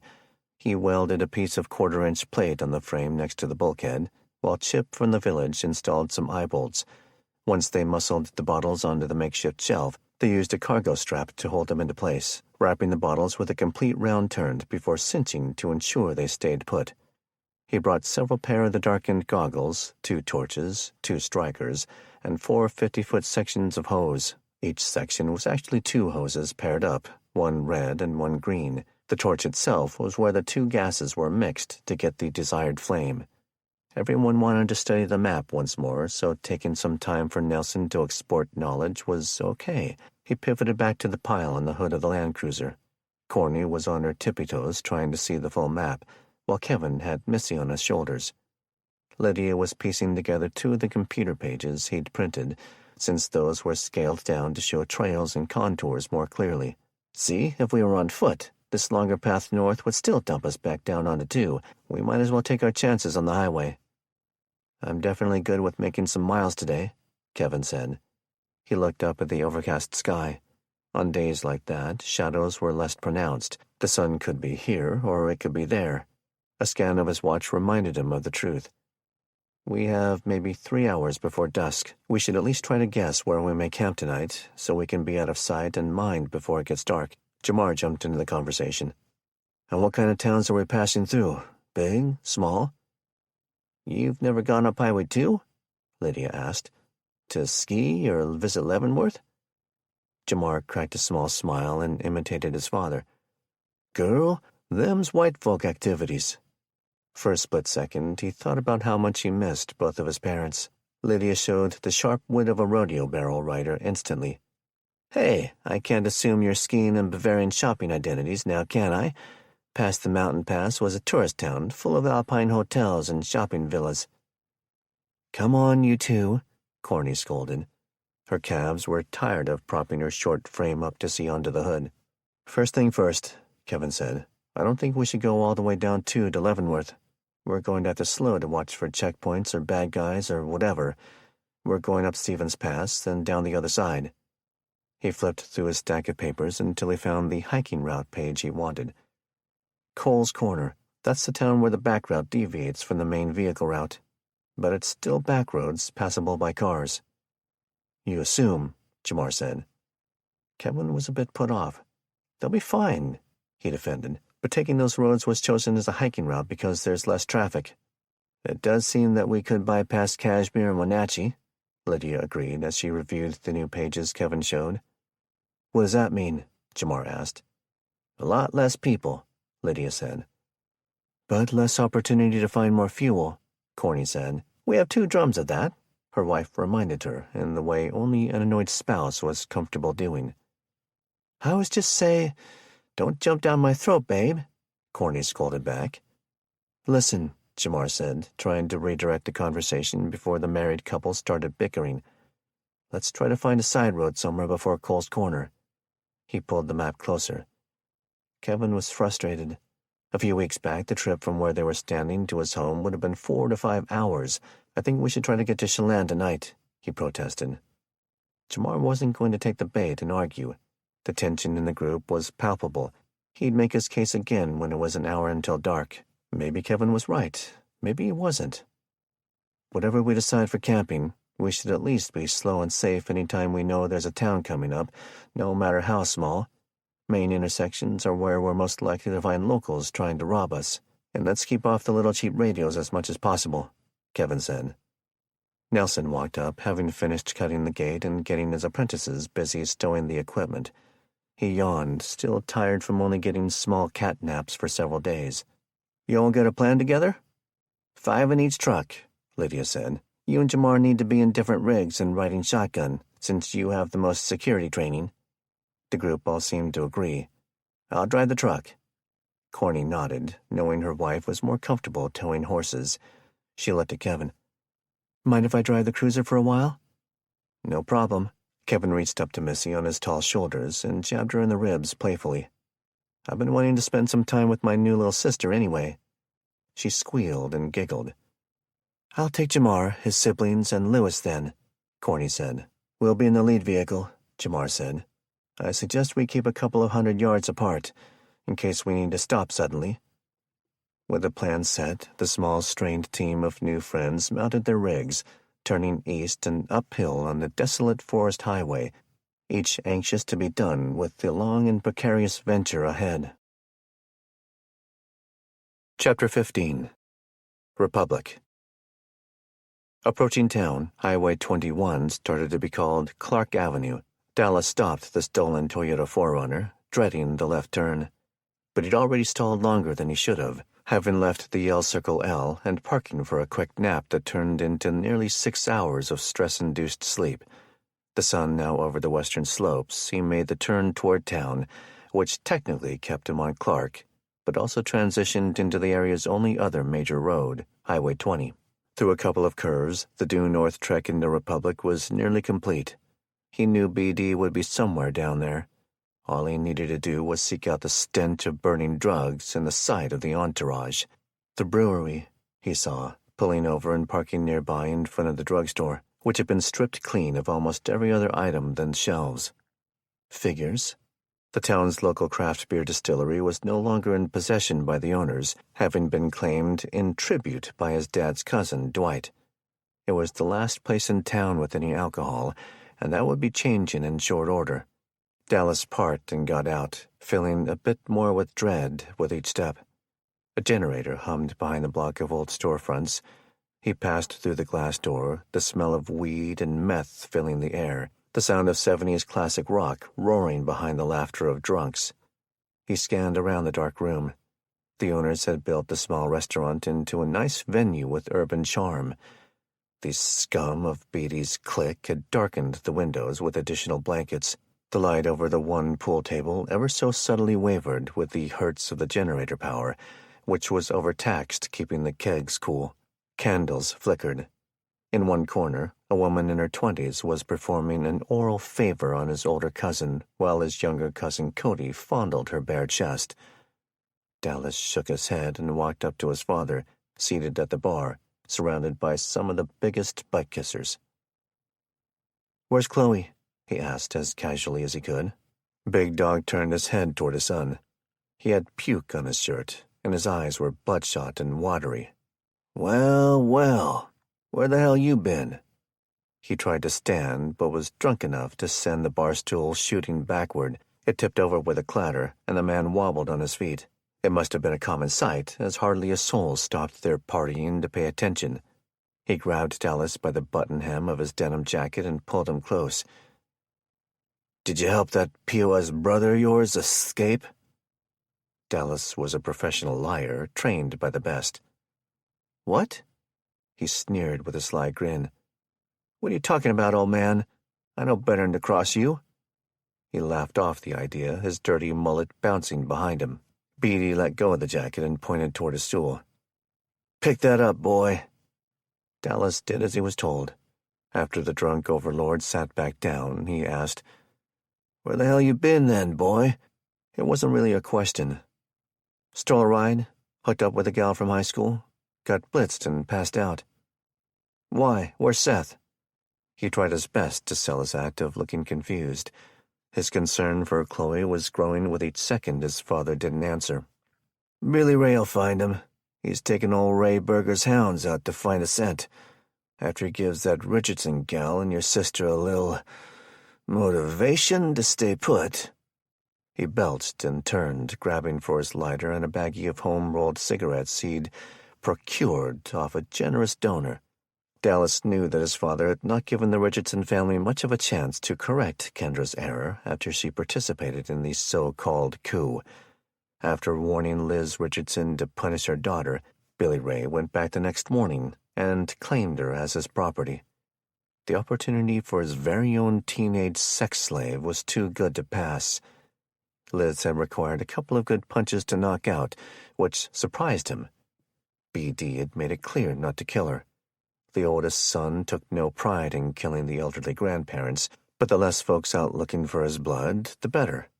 A shotgun in the hands of an 80-year-old woman was just as deadly. But to keep Liz from seeking her own revenge, Beatty had moved in a half-dozen members of his building fan club. Everything the Richardson family had owned was now his. Liz had turned into a chained slave in her own home. Dallas had no need to ponder the punishment Kenda would receive from Billy Ray, all because he'd dared to help his brother escape. "But my sister?" he worried. "Billy Ray's our half-brother. Surely he wouldn't do something like that to her." His father turned back toward him. It was then that he noticed the long gold necklace hanging around his neck. The pendant caused him to double-take. He fought the urge to retch right there. "Dad? Whose ear is that?" There was a bloody ear hanging from it through a hole that had been punched right in the center, an earring still in the lobe piercing. "Why, boy? You afraid you're next?" Beatty laughed as he sucked on the smoke. "Quit worrying, son. She's got another one." Is that Chloe's?" Dallas was having a hard time seeing how his father had become the kind of man to do this to his own daughter. "What? What kind of psychopath do you think I am? I'd never hurt my own daughter. Your dumbass brother had what he got coming. But I'd never lay a hand on your sister." He started laughing, which triggered Dallas to fake a laugh with a smidgen of relief, until his father spoke again. "It's your mother's ear, of course." Chapter 16. Bellevue. Wade Curry pulled the small ski boat up to the sandy shore between two long, slender piers. After seeing a car with two men mysteriously disappear that morning, he finished the job of silencing the two new arrivals to the posh mansion on Evergreen Point. He laundered his black clothing in a deep sink, finding it both comfortable and extremely stealthy at night. After a shower, he poked through the home's food supply and scouted the various piers of the neighboring mansions with his binoculars. Many were lacking a boat. No doubt many of the people seeking to ride out the AI disaster out on the lake until the government gave the all-clear. Not wanting anything too complicated, like a sailboat, he finally saw a simple powerboat. After hauling his heavy black bag of weapons, gear, and supplies back down to the pier he'd arrived on the night before, he simply walked along the water's edge, scaling privacy walls and hedgerows as he went. The shoulder wound still required antibiotics and pain meds. It hurt. It hindered him. But with every painful use, his confidence in it went up a bit. He had a suppressed pistol with him. Once he reached the correct mansion, he simply strode up the terraced-crafted property in country club-like settings and into the home. He didn't need to kill anyone, not even raise the pistol. The soft-looking rich owner simply found and handed over the boat keys when Wade demanded them, but need didn't play into it. Wade wasn't going to risk his mission for Ramona's blood on the off chance the man wasn't simply terrified, but smart enough to just hand over the keys so he could snipe Wade from the safety of his cantilever deck. You just never know, he thought. He knew the rich were rich for a reason, and sometimes that reason was because they kept their cool under pressure. He fired up the boat, and after it warmed up, he retrieved his big duffel and steered the craft northeast. He wasn't too picky, though he had made use of his prep time to study Ramona's profile and a map. There was a large park north of her neighborhood. It would work perfectly to hide his approach, so he wanted to land in the spot with the simplest path to that park. To reach it would require crossing a highway that was still randomly used by the government contractors trying, and failing, to keep martial law in effect during the night hours. He discovered a pedestrian overpass along 60th Street, which aligned with the park's northern edge. A smaller community park several blocks west was the perfect dropping point. He simply ran the boat up onto the sand at speed and walked off its bow, following the bag onto the beach with a hop. It would take a while to get to the state park, and he still wanted to do that at night. He traveled east, and within 3 houses he knew he'd found the spot. A home with one older car, well-tended lawn, and a walker out on the carport. It screamed little old lady to Wade. Some kills were all business and no fun, but risk aversion wasn't just a corporate strategy. He'd made it to his 50s in a violent life by reducing his exposure everywhere he could. He took no pride in those murders, sometimes thought he felt a little bad about them, though he was never too sure what that truly felt like. Who knows, he thought, as the weight of the bag started to irk him. I might get lucky. Maybe she has a garden cart. Chapter 17. Highway 2. Nelson, Lydia said from behind the steering wheel, not with alarm, but with enough volume to rouse the man from his snoring slumber in the truck's passenger seat. Kevin had been half asleep himself, committing to moving as little as possible. He, Missy, and Jackson were on the rear bench of the older quad-cab truck. The boy was leaning against the right side door, staring out when he wasn't flipping through an old, coffee-stained Sports Illustrated swimsuit edition that he'd found under Nelson's seat. Missy was asleep on the boring drive, feet on Jackson and head on her guardian. Kevin rousted himself from the deep, tired thoughts of Keith and how he would break the news to his family. He saw Nelson groggily shake his own head. "They're turning off," Lydia announced. "Sign said we just passed through Nason Creek. Not much more than a rest stop. I gather we're nearly to Cole's Corner." The trip had been uneventful but eye-opening. The small town of Skykomish was no more. Everything burned to the ground, some of it still smoldering.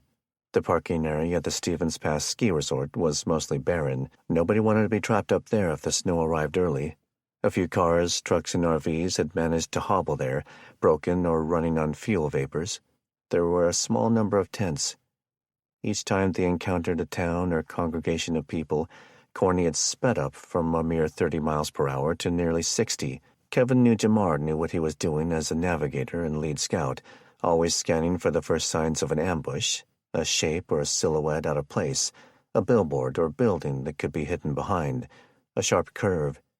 In between the small settlements, the objective had been slower speed, providing time to stop. Possibly turn off if they were lucky. Turning around would have been a last-ditch option. This smaller state highway only had 2 lanes total, with 2 medium shoulders. Often there was a deep culvert and hill on one side, a cavernous valley on the other. A few minutes earlier, a pair of dump trucks with their snowplows attached blocked the entrance to one of the area's several chalets and inns. Kevin had vaguely snapped out of his train of thought at the odd sight, figuring the plows had been stolen from the state transportation maintenance depot a few miles back up the mountain. They'd also passed a rest area and a slew of signs promoting the various lodges for rent that dotted the eastern slope.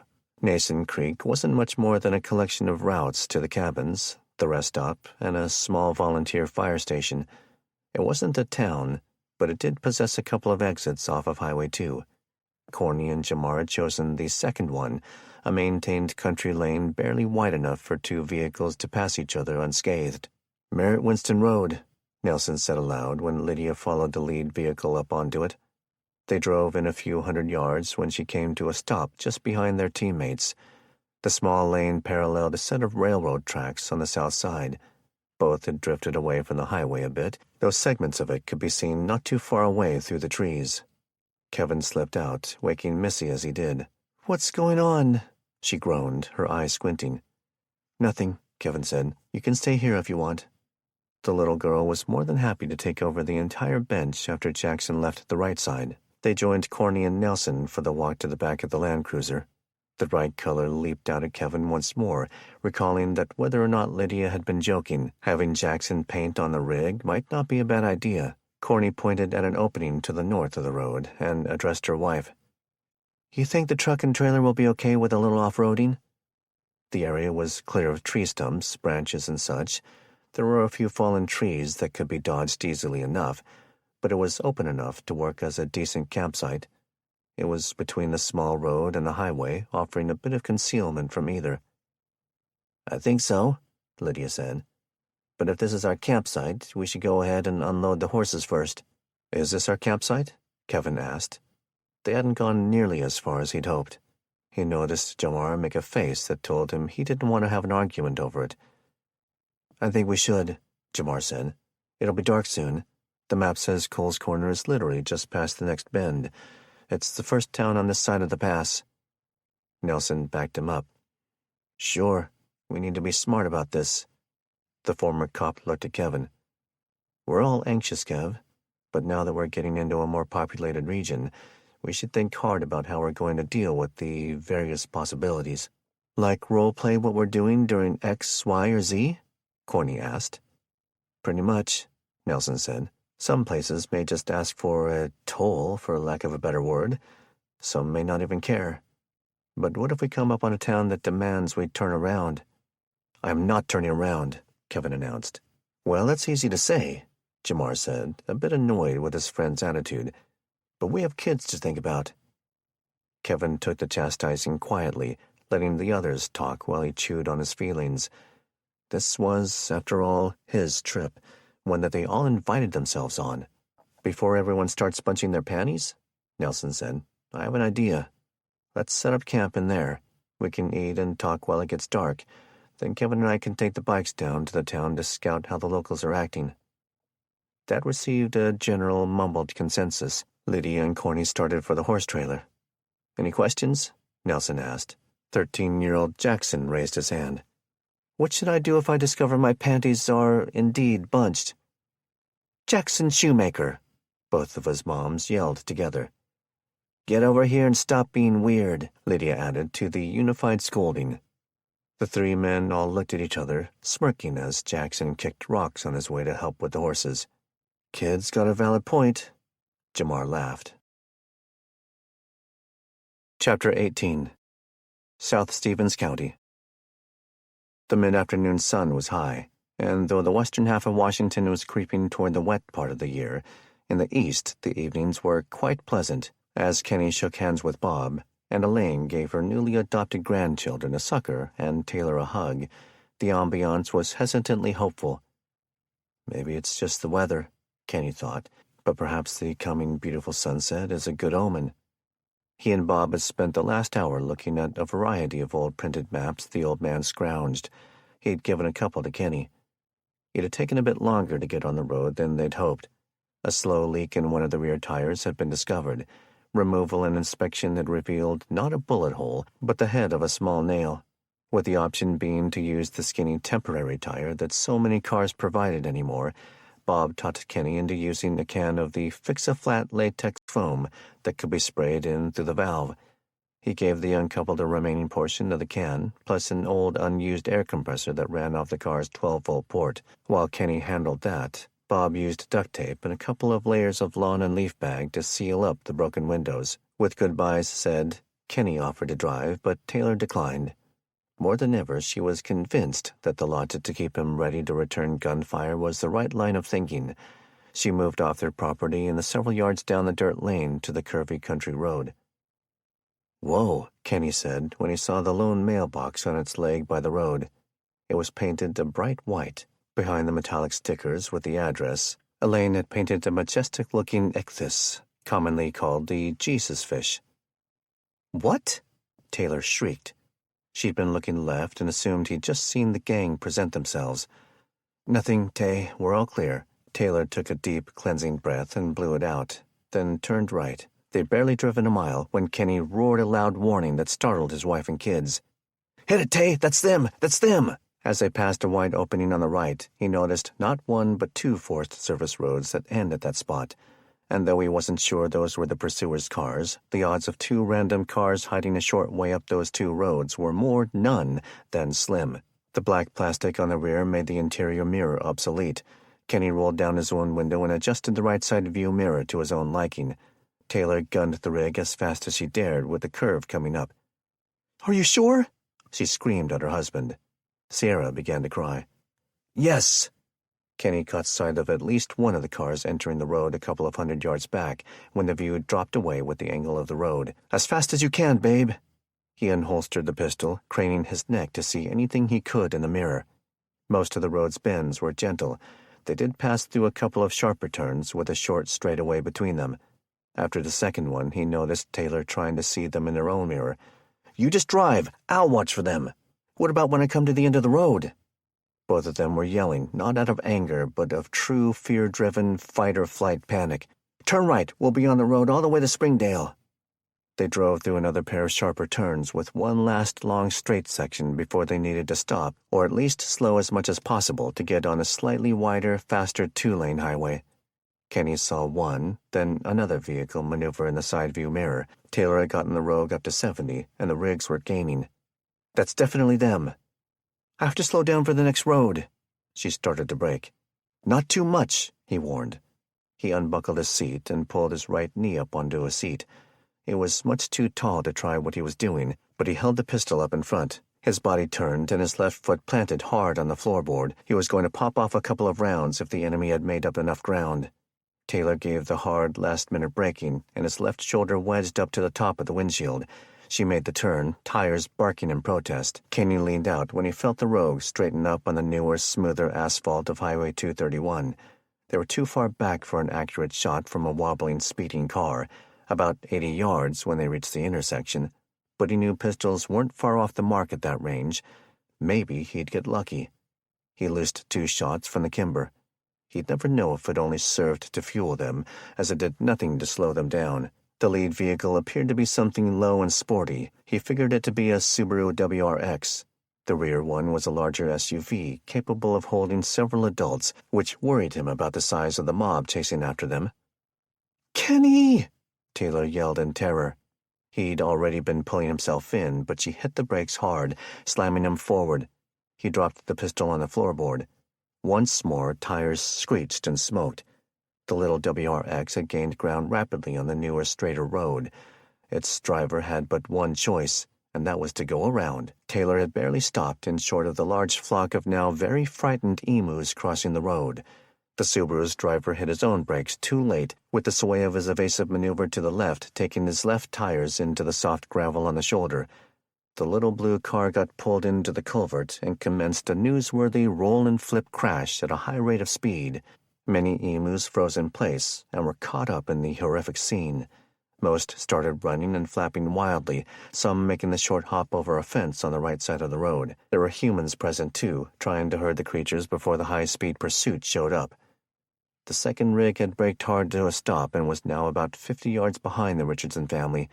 Kenny and Taylor had both been mesmerized by the terrible crash and sight. The movement of a door opening on the large SUV caught his attention in the mirror. He opened his door and frantically searched for his pistol on the floorboard. "What do I do?" Taylor called. "Go forward." Kenny moved to the far side of his open door and pushed his hands back through the open window, resting his forearms on the door. He couldn't see the enemy rig's driver's side, but right in front of him was a man armed with a rifle running up to him. He shot at Kenny, but the muzzle bounce of his stride prevented him from acquiring a good target. The panic of his first kills over a week back wasn't there this time. He put the front sight on the man's face and smoothly squeezed the trigger, dropping him instantly when a bullet hit the lower brainstem. There was one thing about fights to the death he'd figured out. It wasn't about who shot first, but who shot accurately first. The doorframe nudged him along as Taylor crept the rig forward toward the chaotic pile of wreckage, birds, and pissed-off ranchers ahead. Another rifle shot rang out from off to Kenny's left. Someone had made it over to the trees and culvert while he was piling out of his car and searching for the pistol. The bullet passed through the car door and lowered window, making a loud thud as it passed through between him and their car's quarter panel, hitting something in the engine compartment. Though the sound had an accompanying flash, he wasted no time looking and trying to engage. He knew he wouldn't get lucky again. He pulled in his arms, squatted, and ran backward to get around to the rogue's front. Out of nowhere, a small 6x6 ranch utility vehicle with 4 people came to a squealing halt to Kenny's left. 3 men and a woman poured off the rig, each armed with AR-style rifles. All 4 of them began to engage, 2 making quick work of whoever had fired from the tree line. The other 2 had ran right around Kenny and began to engage the attackers over on Taylor's side. 2 more emu farmers pulled up on a quad in their field on the far side of the fence line on that side. The fight became lopsided.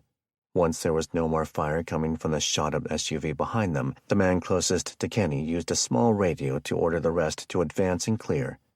Then he spun around, dropping the rifle in its sling and pulling a pistol to aim at Kenny. He took a step back to space it out to about 2 yards. "Drop your pistol," the rugged man of probably 70 years old ordered calmly. Chapter 19. Cole's Corner. "We'll definitely need to charge this older bike," Nelson told Kevin. The pair were on a 2-track dirt path that served telephone and cable line crews. Their adopted camp area touched the path just a few dozen yards from the highway they left. It left an open line through the woods between Highway 2 and Merritt-Winton Road. That street and the dirt path both roughly paralleled the highway and its curves. Riding the path was akin to a mild, fun mountain biking outing, particularly because no pedaling was involved. It was still just the start of dusk, with the goal being to simply gather data and get back before they needed to use flashlights. "That's what all those car batteries we took from that compound are for," Kevin agreed from his position in the lead. "This bike is showing almost 85% left, even after the 15 miles this morning." "Those were all downhill," Nelson said. The pair were going slow, knowing they were but a couple of miles from the gas stop called Cole's Corner. It wasn't even a town, in truth, but an intersection on the way to a few other towns, including the tourist city of Leavenworth. The map showed there was a diner, a gas station, an RV resort, and a few businesses spread out within a 1 or 2 minute drive. To Kevin's group, it represented the next change in route. In their effort to keep out of sight as much as possible, they were going to take country lanes and forest service roads for roughly the next 60 miles. Doing so would not only allow them to avoid Leavenworth, but other small cities and a major interchange of highways farther down the mountain. The path over the slopes on the back roads would be more desolate, which brought with it less people, which could be good or bad. But it also shaved almost 50 miles and brought them out of a town they would have eventually had to head toward on a different highway. Turning left at Cole's Corner was, in Kevin's mind, non-negotiable. "Check it out," Kevin said as he let off the power and hit the brakes. Kevin skidded to a stop in the dirt to his left. They were looking south through some gaps in the trees. The smaller Merritt-Winton Road was right where it should be, Beyond it were train cars parked. One idea had been to approach the town from the train tracks that, at that time, had only been seen on a map. "I wonder what it was hauling when it was parked," Nelson said. They could only see 4 cars in the gap through the trees, and every one of them had wide-open doors on their sides. "I wonder if it just happened to be idling there when all this went down," Kevin said. "Or if it was hijacked," Nelson completed the thought. "Want to go look?" The ex-cop shook his head. "Let's look at the town first. What is it you kids call this in video games? A side quest?" Kevin laughed. "I guess. I didn't get video games for my birthday. I'm a farm kid." He started riding the dirt path once more. "What'd you get then?" Nelson asked as he started riding to catch up. "More chores." They rounded a wide curve and caught the first glimpse of a building perhaps 200 yards ahead. Kevin slowed the pace. They were barely going fast enough to keep upright. Both men had a rifle slung to his back, both practical and less threatening than trying to ride with it on their chest. The days of worrying about what people thought when they saw an open-carry firearm had disappeared when the rule of law did. They passed an open area on the left, what used to be a highway department sand shed for loaders to fill dump trucks for the mountain pass traffic during winter. It was filled with what was essentially a homeless encampment. Tents, tarps, open-top barrels of trash on fire. More than one person turned their head as the 2 men on bikes appeared out of the woods. "Ew," Kevin said, the delightful aroma of human sewage hitting his nostrils. He had to choke back the urge to vomit. "I think we're riding right through their toilet," he yelled back as he sped up. Nelson wasn't nearly as PC with his wording. A man from the encampment yelled at him, something about Nelson destroying his best art yet with his bike tires. He cussed back as he sped up to catch Kevin. "That was downright disgusting." Kevin said nothing, still fighting back the urge to vomit. He headed for a small puddle, hoping it was only water, with the intent of rinsing his tires off. Both men circled at once before deciding to ride through. After they found themselves at the backside of a vacant diner, long past being ransacked for food or other things of value. "Stop for a sec, Kevin," Nelson called ahead. Kevin did. "Looks like a Jersey barrier or something up there." Kevin quit worrying about his stomach and looked 100 yards further. "Sure enough. Want to cut through the diner parking area to look down too? I think we're nearly to the spot we need to turn." "Yep, but let's just walk the bikes over so we can try to stay hidden a bit." The men knew without needing to discuss it that they didn't dare stray more than a couple of feet from the bikes. One of the nomads in the area could pop up from anywhere and steal one. They dismounted and hand-walked the electric horses as far as they'd dare. Once they were nearly past all the trees between the diner and the main road intersection to their right, they stopped. The men remained silent, taking it in. There were several vehicles abandoned along both sides of the road, some of them on their side, others charred from burning down to the rims. More concrete barricades formed a line at the intersection. The gap was blocked with a bulldozer from the sand shed. They counted 4 armed men, backlit in the waning daylight by burn barrels in various locations. Beyond them was the gas station and the intersection of Highway 2 and the road they wanted to turn left onto. They could also see forklifts parked for the night, and hundreds of pallets of goods, presumably from the train. The most disturbing thing was a pair of dump trucks to the left of the scene. Along the side of one hung 3 corpses by the neck. On the side of the other was spray-painted the words, "Tried to sneak by." Chapter 20. Bellevue. "They look even creepier when you're standing right in front of them," Ramona said. She and fellow Seattle cop Brian Sherman were taking their time on a stroll, re-examining the scarecrows. She was still getting used to the wear and tear on her armpits caused by the crutches. Despite needing a lot of time keeping her wound elevated to help with swelling, a combination of factors kept her getting up off the couch. Mainly it was boredom, followed by the aches in her back that accompanied laying around day and night for too many days in a row. Then there was the fact that she would be in pain for months, which gave her a foul mood. There was a constant grief over a deceased husband and second-guessing about sending Missy away with Kevin. Finally, it was simply the frustration she had with herself for being so reliant on everyone else to do everything. Some of the chilling fixtures had been knocked down by other neighbors. Each scarecrow was unique. Some were hanging from large, scrap lumber stands or easel-like frames. Others had been leaned against autos or built over a freestanding mailbox. Most used old clothes or overalls and were stuffed with small branches and other shrub matter. Some had no face. Others had Halloween masks or ski hoods. There were 3 just on Ramona Street. They stopped in front of one, an old department store mannequin with vibrant makeup, Frankenstein neck bolts, and an arrow sticking out of its neck. Ramona shook her head in disgust. I've seen a lot of sick stuff in my career. It still amazes me what kind of crap these creepy dingleberries come up with. Brian nodded. Uh-huh. All the ones I've taken a good look at have some little warped element that just gives you the chills. I mean, neck bolts? Really? Do you think it's these people in the park that James seems to think it is? Maybe. Whoever it is has collected all this junk and had the space to do things like pierce them with arrows and dress them. A lot, and I mean a lot, of the people we dealt with on third shift were on mental meds, and most of them have run out of those or are about to. Could be the crazies, Ramona said. Could also just be a mind game by criminals making their move. But James may be onto something, Brian countered. That water tank is exactly the kind of thing people would want to keep for themselves. He waved around at all the visible scarecrows, and go to all this trouble as a psyop. Grab that thing, Ramona ordered. She began crutching towards home. Throw it in my garage. Sure, but why? I want to see if they replace it. Chapter 21. Bellevue. Freelance contract killer Wade Curry walked east on 60th under the cover of darkness. He had the hood pulled out of its zippered pouch on the black coat, shielding him from the on-and-off drizzle.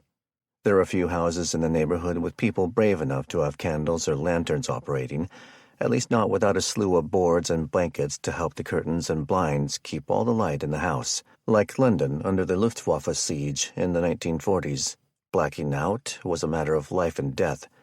Those that did brave the dark brazenly did so only because they had sufficient quantity of people and weapons present to act as a deterrent. At night, those houses were usually filled with screams, partygoers and some, people enduring the worst violations of their lives and others. One benefit to the curfew and high value of fuel was that it was now much easier to detect vehicle traffic. At night, it was only one of 2 types driving around, the curfew enforcers and those who weren't afraid of them. So when the sound of an idling engine first slipped under the hoodie and reached Wade's ears, he took notice. When it maintained its same level of volume even after he'd walked another 100 feet, he knew he had a problem. There's a footbridge over the highway, he thought.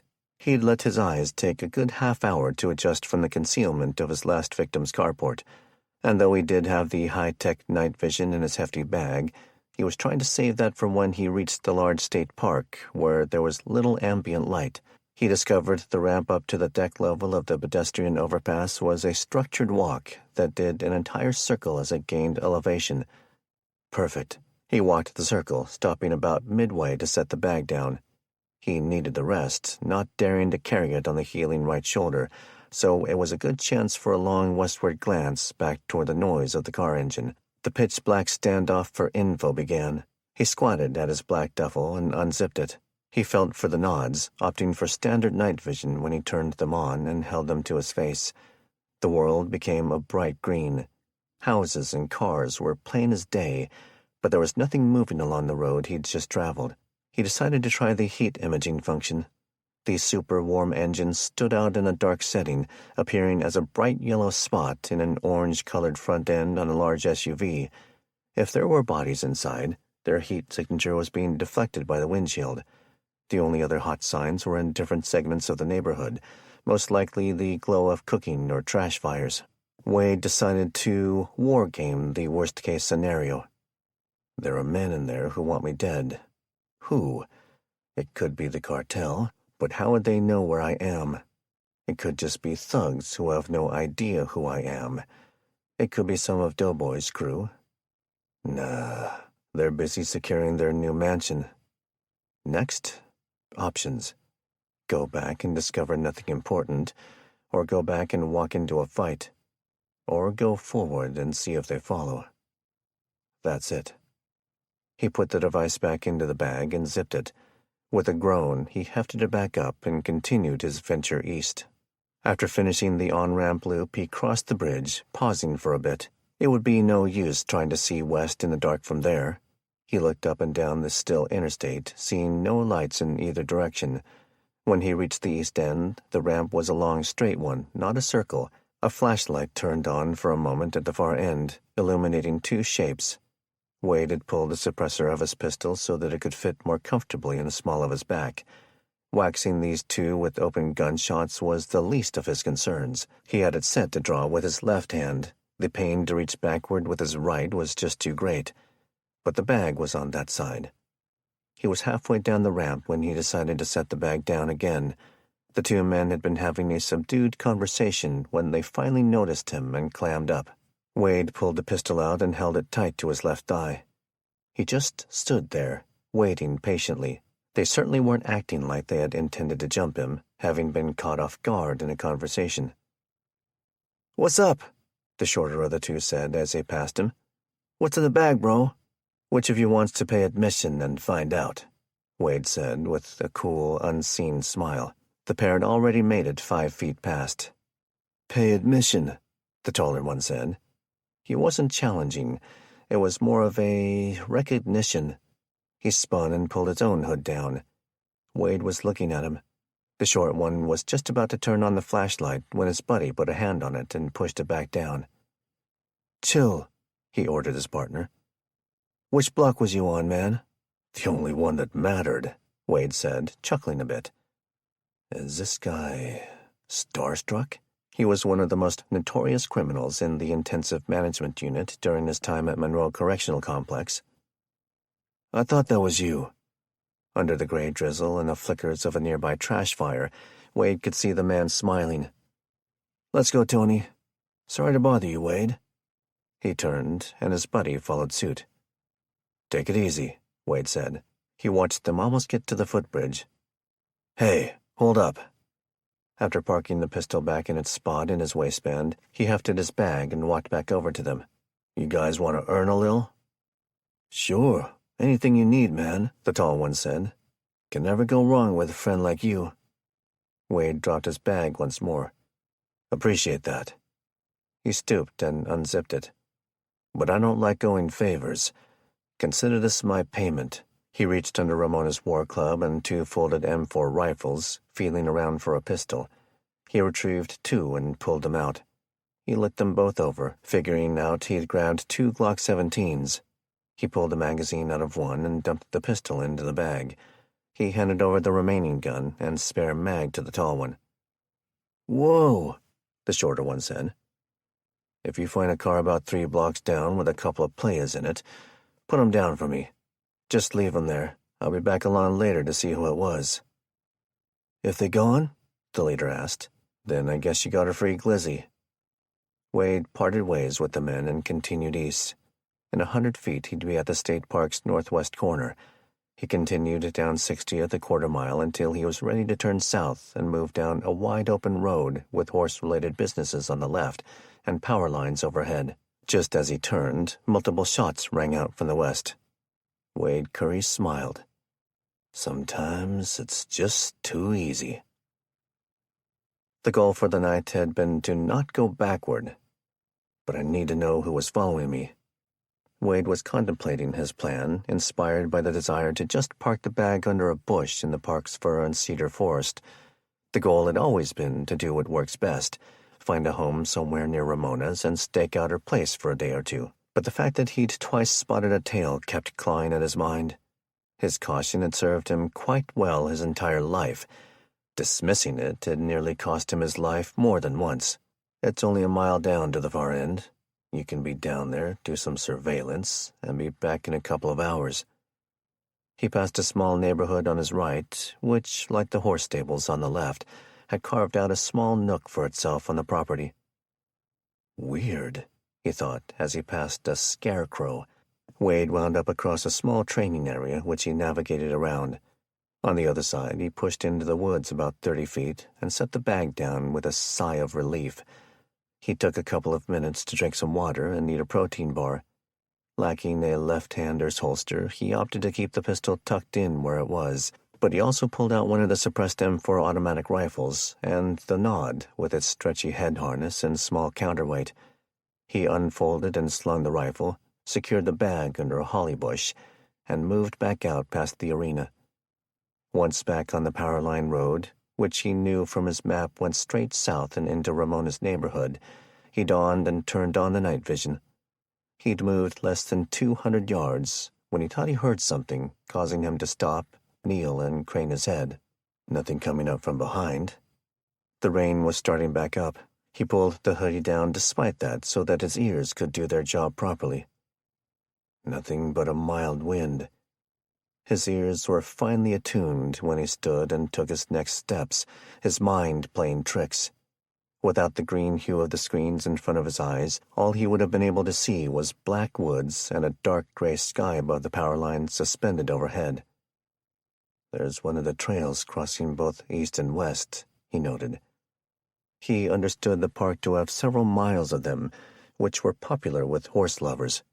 He was nearly to a large steel erector-style tower for the cables when the sound of forest undergrowth being shoved by a body was unmistakable. He dropped to a knee again, this time pulling the rifle up. The red dot sight slammed into the device on his face, knocking it askew. Moron. He'd forgotten to pull the stock out to its biggest setting, which would lengthen the rifle and effectively push the sight farther away from him. The sound of bushes moving was unmistakable now. He let the rifle fall into its sling, desperate to straighten the device on his face. He spun his body to face east and the coming noise. Wade still couldn't see an immediate threat, but now it sounded like the bushes were moving in at least 2 spots. Whoever you are, you move like a drunk gorilla. He smiled with an evil smugness as he clicked over to the IR device's heat signature setting. What the? Expecting to see the shape of 2 or 3 humans, the bright yellow and orange glows of 7 canines, all large ones, were unmistakable. They were just to the tree line on the eastern side of the access road, spread out in a wide pack. Wade's heart thumped one particularly loud beat that pulsated in his ears. Then the growling started. How can... He stopped himself. In an instant, thousands of times faster than rational thought, he just knew it. It was almost natural to slip back to the knowledge buried in her mitochondrial DNA. Dogs were a pack animal. They worked together when they were starving. Nerves frazzled, a feeling he hadn't experienced for a couple of decades, he switched back to the infrared. The cartel had sprung for lasers for some of their rifles, having lost many of their soldiers to narcotics cops and special operations soldiers who used them. The beam would be invisible to the human eye, but stick out like a pointer in his nods. The dogs intensified their growling as he left the black woods for the dark gray power line road. They could smell Wade's fear. The snarling was unmistakable. In the thick of adrenaline and under the electronic vision, he wasn't sure what he was looking at.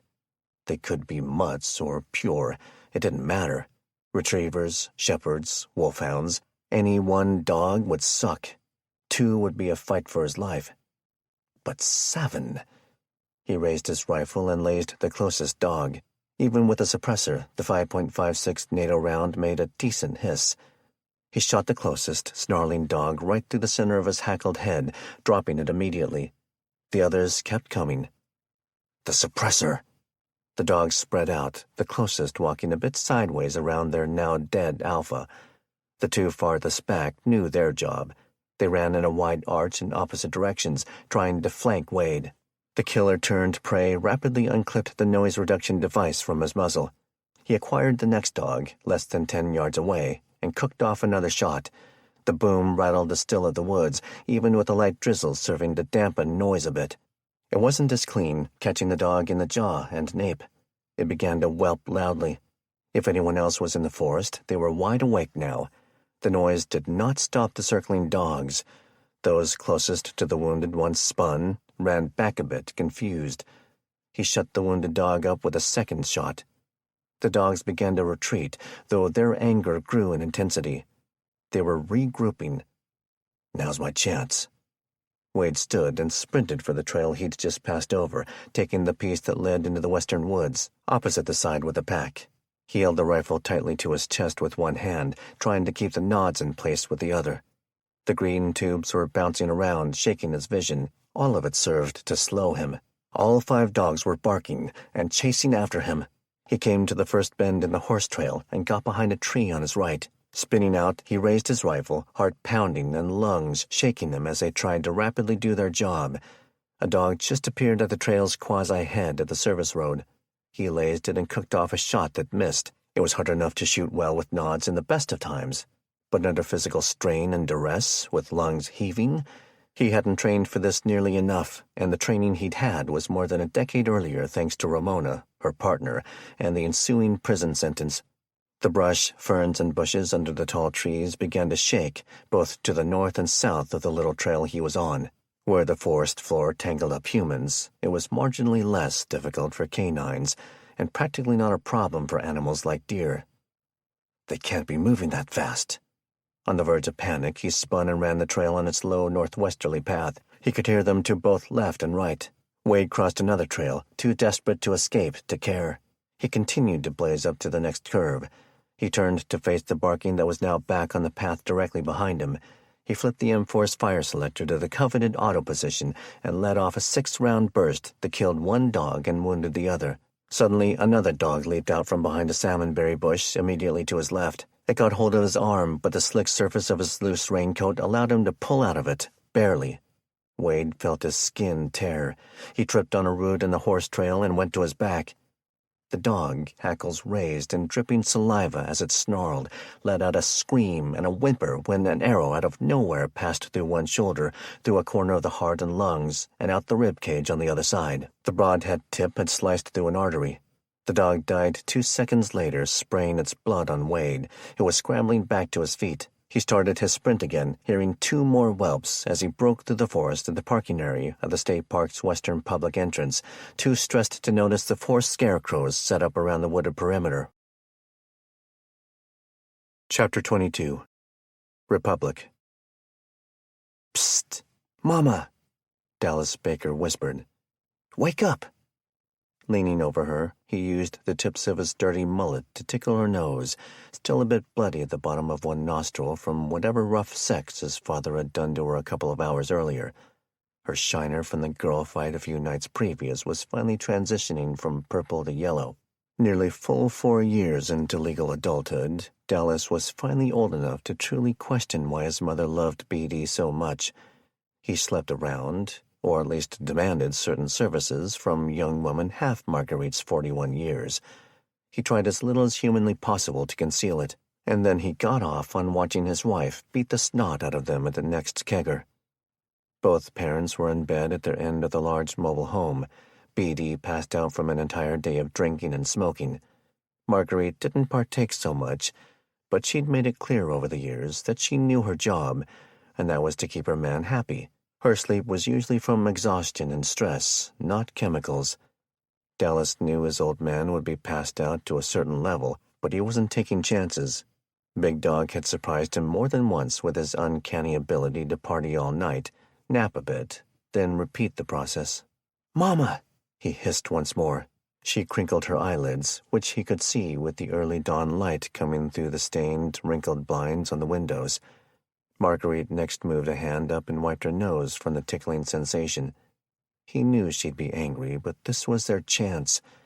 Dallas Baker, on the surface, pretended he didn't care if the ranch cowboys restored law and order.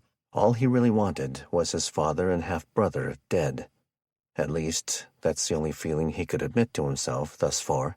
"What?" his mother moaned loudly. "Shh! Get out of here, Dallas. I'm not wearing any panties." It wasn't as horrifying to the young man as it should have been. He'd lost count of the number of times he'd had to help pull her out of her own puke pile with no underwear on. "I'm not trying to look at your 1970s bush," he retorted. "Get up, let's go." That made her move her head and bat her eyes a bit more. "What?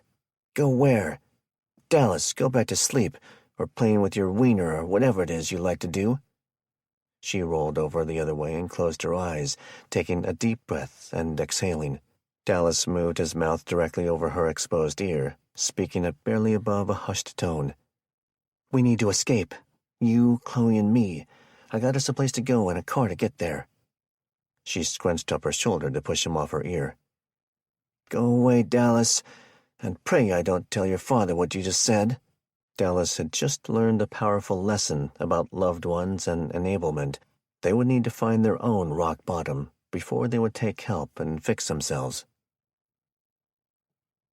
"Where's your sister, boy?" Big Dog asked Dallas. "And quit wasting gas on that BS." It was late morning, and his father had finally crawled out of bed. Dallas had fired up one of the stolen generators outside. An extension cord ran inside, powering the also-stolen video game console and 80-inch television that was way too large for the small living room. He'd been playing one of the older Call of Duty games, subconsciously hoping to pick up any tactic that might be useful in the coming days. "She's in there with them," Dallas said. He looked up from the couch, staring at BD from the tops of his eyes. The last he saw either Chloe or Kendra was after midnight, when Billy Ray had taken them both to his bedroom. The thought that BD's oldest son, a hardened convict, was in there abusing a girl he was related to. "If I thought I could get away with it, I'd kill you both in your sleep," he tried to tell his father with his scowl. But he'd long dismissed those as impossible ideas. BD had too strong of a cult-like following. He was being forced to seek treatment for Seth that had replanted a seed of hope in Dallas's mind. "Son, I swear," BD said as he stumbled toward the kitchen counter in search of cigarettes and a lighter. "If you don't figure out how to lose that attitude, you're going to wish all I did was cut off your big toes." "So what's the plan, Dad? Why are you going to Kettle Falls tonight?" BD lit a smoke, then reached inside his stained skivvies and scratched several times. "How'd you know about that?" "You were ranting about it all last night down at the brewery. Hell, you've been bragging about it for 2 days. "I was?" BD rubbed his chin. He walked over to the front door and finished opening it, allowing the early autumn air to come in and scrub the smell. "What all I'd say?" "You seem to have a plan for dealing with those Dude Ranch snobs," Dallas said. "Shoot," BD said, staring at a circle of buzzards in the sky down the road a bit. He wondered if they were finished feasting on the Richardson House grandparents. "I forgot how much I blab when I get too drunk." "So?" Dallas asked, but BD ignored him, lost in thought. "What are we going to do? I sure could go for some fresh steak." BD looked at his son, still splayed out lazily on the couch. "I told you to shut the stupid game off and save our gas. And why you want to know so much about my plans?" "Nothing, Dad. I just want to know what you expect me to do." "We'll see," BD said. He continued to stare at his son. "I'm still thinking about that." He just wasn't sure about Dallas. He nearly froze up when he ordered to light the car with the mayor in it on fire. Then there was this flimsy excuse that flunked the sniff test. "Who is she?" Dallas had just turned off the video game. "Huh? This piece of tail you supposedly got the night before last. You know, same night Seth just up and vanished. Anyone I know?" It caught Dallas off guard. The last thing he thought about was needing to solidify his alibi. It was a rookie mistake, and he knew it. His old man could weed out fake stories like a polygraph machine, and one of his strengths was saying nothing about it until it suited him. She was homeschooled." Dallas was quickly thinking up some backup details to offer when pressed. That first defensive lie wasn't unbelievable. A lot of families in the eastern half of Washington believed in homeschooling.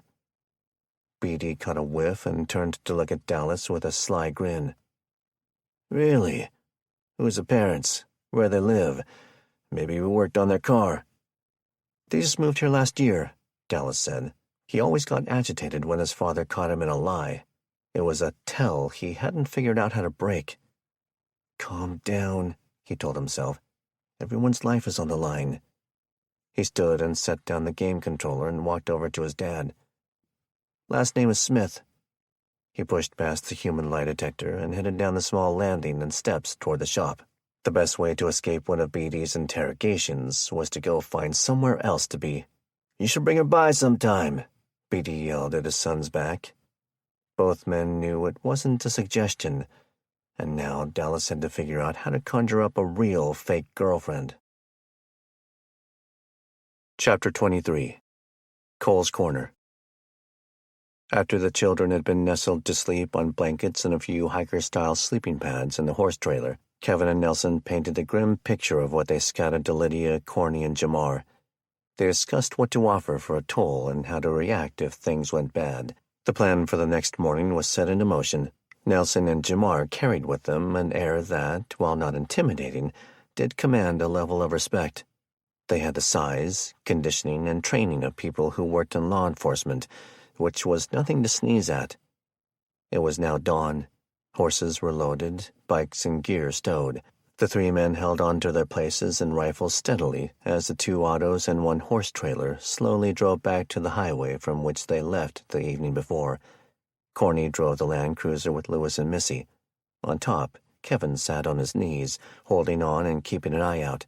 With one hand, he cradled the very RPG launcher he'd used to save everyone's hide in their escape from the showdown at the Tacoma Dome. Ramona had insisted he take it and the 2 remaining rockets with them. She wanted Kevin to have any tool he needed to protect her daughter. Kevin and his rockets were Plan B.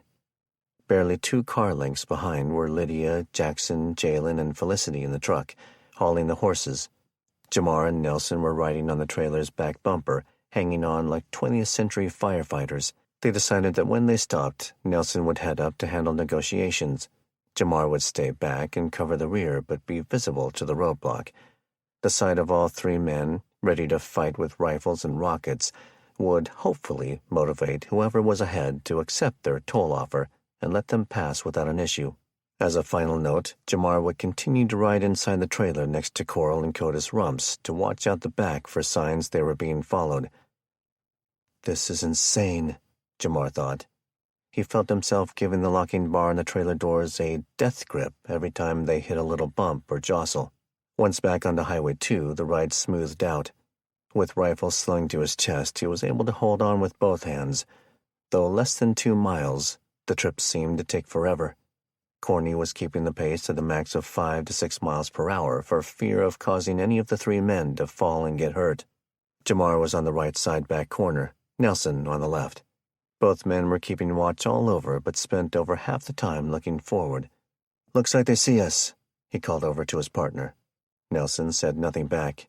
Both were tense as they saw others arrive on the far side of the concrete barricades in reaction to the trucks approaching. The big bulldozer blocked off any view of the gap in the center of their blockade. Corny slowed the pace to a bare crawl, the various men simply glaring. They were all bearded and attired in a logger or military-style clothing, carrying AR and AK platforms. She finally stopped about 100 feet from the dozer, triggering Lydia to do the same. "Here we go," Nelson said. He hopped off the trailer bumper and walked up the left side toward the blockade. The offer was in his cargo pockets, 2 sandwich bags. One had 30 rounds of 5.56 ammo and 50 rounds of .22 long rifle. The other had $5 in junk silver coins, which was probably good for 10 or 20 times that in barter value. It was a 2-part offer. First, the coins, then the ammo if that wasn't enough. Jamar hopped off the bumper and moved out to be seen. He scanned all around, particularly after catching sight of the bodies hanging on the dump truck. Keeping an eye on Nelson was Kevin's job from atop the cruiser, but it was like a moth to flames. He watched Nelson discussing terms with one of the men. First, he handed off the junk silver. Then more conversation, including showing their intent to go up the hill road, not down the highway. Next, Nelson offered the bag of ammunition. The barricade boss ordered another to drive the dozer out of the way. Nelson waved for Corny to proceed. Jamar jumped back on the bumper when the truck and trailer started to roll. As they passed through the gap, Nelson jumped back into his corner. Jamar heard the big dozer's engine idling, sending black smoke out of its stack. After riding through and starting to turn up the mountain road, he saw the full operation. The first thing that worried him was the depressed state of the at least dozen men glaring at them as they started up the hill. They were filthy, angry, like they were now soldiers in some unseen warlord's private army. None of them were women. There were forklifts hauling pallets of good off the train on the opposite side of the intersection. Laundry was being washed in tubs of water and hung on ropes strung between the islands at the gas station. He squeezed his one-handed grip when the rig sped up closer to 20 and started to go up a slope. About 2 minutes later, and around a curve in the road, they stopped. The two men moved forward. The ladies left the trucks running but set the parking brakes and got out, while Kevin climbed down. Soon they were all huddled in the gap between the trucks. "I guess that went about as smoothly as possible," Corny said. "Hate to be rude, but we should be putting miles between us and them," Nelson said. "You want me to ride back there with you?" Kevin offered to Jamar. "No, you just navigate and be ready to blast something with that thing." The small cluster broke apart, with Nelson closing Jamar into the horse trailer. He took the shotgun spot in the truck, while Kevin took it in the Land Cruiser. Soon they were rolling again. Jamar put a hand on Coda's rump to remind the stallion he was a friend. Soon the horses all settled. In the trade with the villagers, they'd let go of the draft horse, Jazz, but kept the bigger, older one, Duncan. Jamar felt bonded to the big black giant after their struggle to pull the sinking water tanker out of the pond on that fateful night 3 days back. He heard the big beast up front snort, wondering if it was Duncan calming his herd down, as if to say, "It's cool, he's one of us." Coda settled down, and Jamar recentered on watching the remote forest road behind them as they started ticking some miles off the trip. Chapter 24. South Stevens County.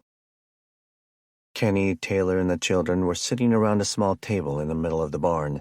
There were stalls for emus with medical needs, but for the most part, it served the meat bird farm as a storage facility. Feed, forage, hay, shavings, even spare parts and supplies that didn't have a spot in the shop, home, or small storage buildings. Also at the table were the older owners of the 45-acre property and a few of their oldest offspring and their spouses. With reserved observation, Kenny had identified 6 adult women and 8 men. There was a large contingent of kids of all ages, too, with plenty of capable teenagers to help with everything from labor to security. There was one in particular who had shaggy hair and wore bright blue Adidas slide-type sandals everywhere, including as part of the armed reaction out on the road. After rescuing the Richardsons from the following gang, the patriarch of the family had disarmed them but offered them a temporary refuge. They'd found sleeping accommodations in a hay-filled stall to be quite warm and comfortable. The surviving 3 members of the aggressors had been detained in the shop. The full evening and night had passed, and now the farmers had decided how to process the situation. Taylor quietly fed Dylan some puree baby food the hosts had provided. Kenny and Sierra were working their way through a homemade stew. He was pretty sure he'd just eaten emu for the first time, though he told his daughter the meat was chicken. A man and woman with them at the table, both in their 20s, were quiet, not rude, more like very polite guards. They stood when 3 others arrived at the barn. The morning sun could be seen creeping through the closed door when they entered. He could see Taylor's Rogue and the 2 chasing vehicles outside for a quick moment. Her car and the Subaru both looked like they were on their deathbeds. It had already been a full day since his pancake breakfast at the last rescuer's home. "We've gone, 5 miles? 6? How long will this trip take? How long until our luck runs out?" The large barn doors were closed, the main source of light once more being the plastic skylights on the roof. The distinguished gentleman, Kenny thought. It was what he'd taken to calling the man who had politely disarmed him after the gunfight the afternoon before. He was no longer clad in his green ballistic plate carrier. He wore a blue dungaree shirt and jeans, and a Tilly hat with a wide, flat brim common to hikers who wanted a rugged outdoor style. To Kenny, he looked just like most of the men in his hometown, someone his father might have drank a beer with after a day of bucking firewood. He was about 70, but strong and athletic-looking, with average height and a Papa Smurf white beard. The woman must have been his wife, and the taller man with them was probably one of their older sons. He was taller than the older man, but carried the same ranch charm, albeit with a more concerned expression on his face. The two 20-somethings stood when the new arrivals walked in the 40 or so feet, which provided chairs for the patriarch and matriarch. "I hope you all were comfortable last night," the old man said as he took his hat off and handed it back to the standing sun, revealing a thinly covered dome. His voice was weathered, with the raspy warmth of most anyone's grandfather. "And I trust you understood why we had to keep you under lock." "I do," Kenny said. "My name is Mike Keller. This is my wife, whose name you don't need to know." He wasn't rude, just blunt, as he looked Kenny in the eyes with a firm gaze. "Nor anyone else's." "I'm Kenny Richardson." He motioned toward his family. "My wife, Taylor. This is Sierra, and that's baby Dylan." Sierra looked up from the strange chili, which, when hungry as she was, wasn't that strange at all, even for breakfast. Mike took the reins of the conversation back. "Gonna tell you what I think, and then see what you have to say." "Sounds fair." "I think that those two cars were the aggressors. Now, I know that seems obvious, but you just never know. So I started with them. Lady in there says you killed her boyfriend by running him over." It was too much for Taylor, who dropped the baby spoon. "Did she say they tried to attack us first?" She was about twice as loud as was required. "Tay!" Kenny nearly laughed, not that anything was funny. The fiery woman swung her head toward her husband, her strawberry blonde ponytail swinging despite the hay stuck in it. She knew he was right. She clammed up and went back to feeding Dylan. "They moved in on us the evening before last in Spokane. We were hiding in a new development, part of a project I was on." Wait, Mike said. "Where are you all headed to?" Kenny decided to save time. He answered that question, then went on to spend several minutes painting the picture of what they'd been through. These nice folks probably need to hear all this, he reasoned to himself. They really weren't very far out of Spokane and the problems that came with being around a lot of people. He went over how he basically had to rescue his family from being forced to stay at the hospital for days on end. He reviewed the decline of his neighborhood at the hands of those who took control. He mentioned he had to kill to defend his family, though he left out the gory details. He explained hiding in the new construction and running over a man while another man was trying to get into the moving car. Finally, he explained the car chase and how they'd received shelter just a few miles away. "Stay here for a minute," Mike said. He left his oldest grandkids to stay with the Richardsons.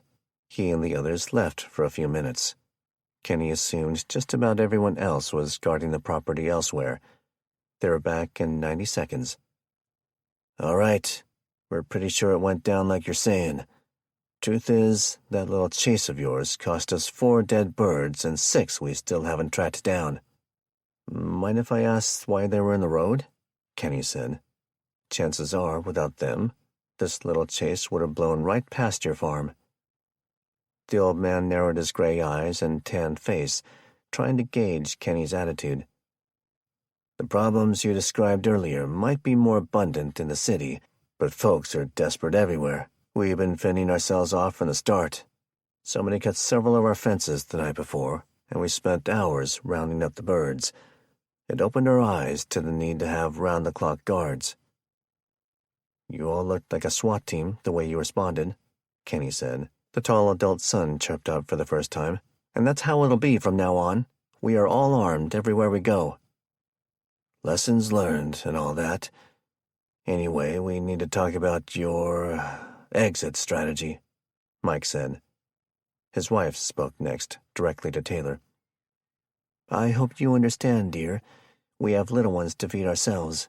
I do feel bad, so I'll try to send you a little something for your trip." "Thank you, ma'am," Taylor said quietly. "You," Mike said, pointing at Kenny, "have 3 survivors to tend to." Kenny felt the words like a smack to the sack. He hadn't even considered something like what that implied. He sat quietly, letting his stunned look speak for him. "I'll give you 2 choices. Tend to it yourself, and you can take that big armada out there. Your car has 2 flats and more holes than a 10-pound block of Swiss cheese. And in case that's too ambiguous, we'll dig the hole for you with our tractor out on the back lot." "And the other choice?" Mike took a small breath. If you can't solve the rest of your problem yourself, it becomes our problem, and that comes with a price. Kenny just waited, not wanting to hear the rest. We keep the working truck and send you all packing on foot. He looked at an old Casio watch. We'll put you up. You can have till tomorrow at this time to decide. Chapter 25. Bellevue. The white golf cart did little to keep the sideways rain out. Brian and Ramona both had their police winter coats on with hoods up. They offered 4 small cans of soup and 2 large cans of ravioli to simply borrow it, being reminded by the owner, who lived 2 doors down on Walt's side of the street, that they'd have words if it didn't come back in one piece. I don't know how much juice this thing had when we started, Brian said from behind the wheel. They were cruising up the neighborhood and would be at the right-of-way into the park's south side. Earlier in the morning, he'd taken a quick jog over to see if the mannequin scarecrow had been replaced. It had not. He pushed a bit farther on a hunch after seeing the golf cart on its trailer in the person's driveway. The surface road that ran under the large voltage lines overhead was protected only by a chain-link fence, which had been ripped out of the way at some point. We'll be fine, Ramona said. Her crutches were strapped in where the bags normally sat on the back of the cart. So was Brian's semi-auto rifle. She had hers up front, stocked down next to her one foot. That guy just regrets prioritizing golf over having a few months of supplies on hand. Slow down. Brian lightened his foot pressure on the electric device's throttle pedal. He turned right onto the gravel drive. There was a large plywood sign with a blood-red A in a circle painted on it. Anarchists, he said, reaffirming the opinion they'd started forming. Whatever, Ramona said, rolling her eyes. I bet whoever is in there still has rules and a hierarchy. No group can function without some sort of behavior code. They drove in between the home and property on each side of the easement about 50 yards, crossing the park's most southern trail as they emerged in the utility department's small parcel, and straight into a cluster of 4 people guarding the community water tank on the right. They immediately spread out, taking cover behind different Connex boxes and aerial work apparatus. Brian hit the brakes and hopped out in a crouch to get on the back. Ramona pulled her rifle up and spent a second or two trying to turn it around before shouldering it. Weapons? Brian called up. They'd both seen weapon-like objects, but the entire scene was unlike anything they were expecting. Though different from person to person, all 4 looked like they'd walked off the pages of a post-apocalyptic novel. Their clothing was crafted in a mix of steampunk and cowboy.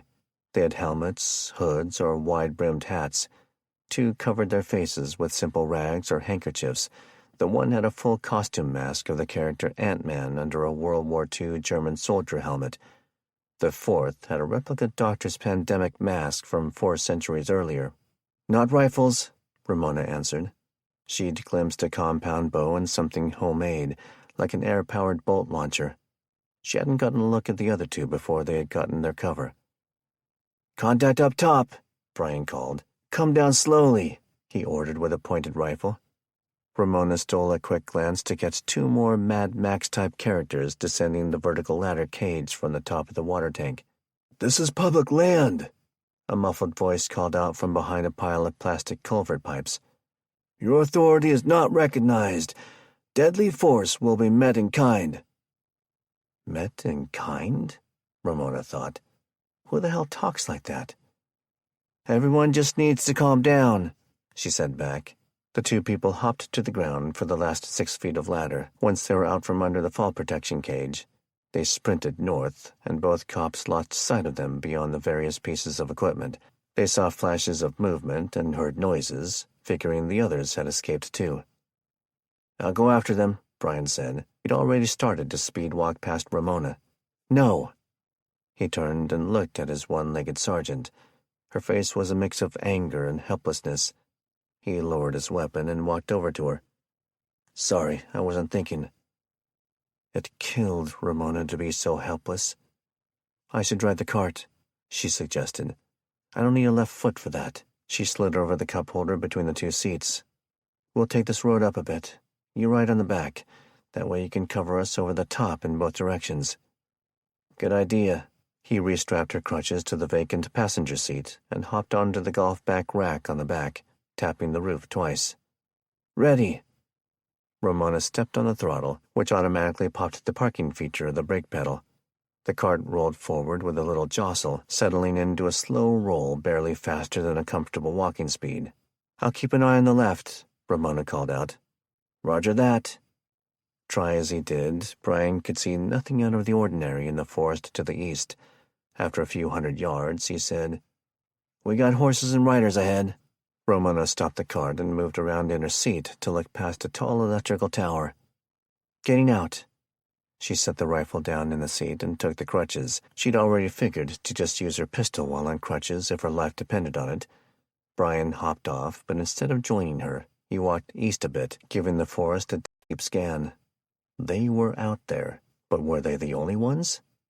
He eventually moved to catch up to her, shifting his feet and turning to look all around nearly continuously. When he finally reached Ramona, she was using her crutch to scoot a few rifle cartridge casings around on the path. "These are still shiny." Brian squatted and picked it up, moving it to his nose. "Powder. The rain hasn't had time to wash it away fully." Both ex-cops kept an eye on the 3 horses and riders, who were a mere 100 yards away, slowly walking toward them. Closer scrutiny revealed them to be a woman and a man in their 30s, and an older woman. "Morning," Ramona said. "Police?" the younger woman said. Her stare at Ramona's coat, crutches, and misplaced limb was obvious. "It's just a coat," Ramona said.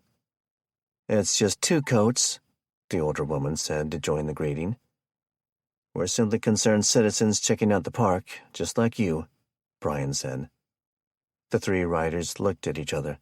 "Then you might want to see this," the male rider said. He pulled a black metal cylinder from an inner coat pocket. He gave it a light lob, which Brian caught. He looked at the suppressor, then at Ramona. "We heard some shooting last night." It seemed like an obvious thing to say. "I mean, here, in the park. The park's been pretty quiet since all this started." "Where'd you find it?" Ramona asked.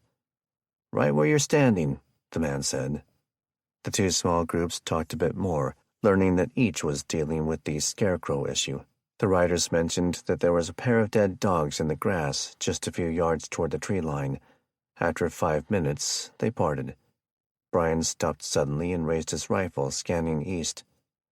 "What?" Ramona asked. "Look at the golf cart." He continued to look for threats. Ramona had been concentrating on her crutch placement on the rough road. Then she saw it, an arrow sticking out of the side of the passenger seat. Chapter 26. The Cascade Mountains. The Forest Service roads were in decent shape, but with the horses and Jamar riding in the back, the pace was slow. Corny and Lydia knew better than the men the effect of bounces, stops, and starts on the animals was always magnified. Jamar was learning it in real time.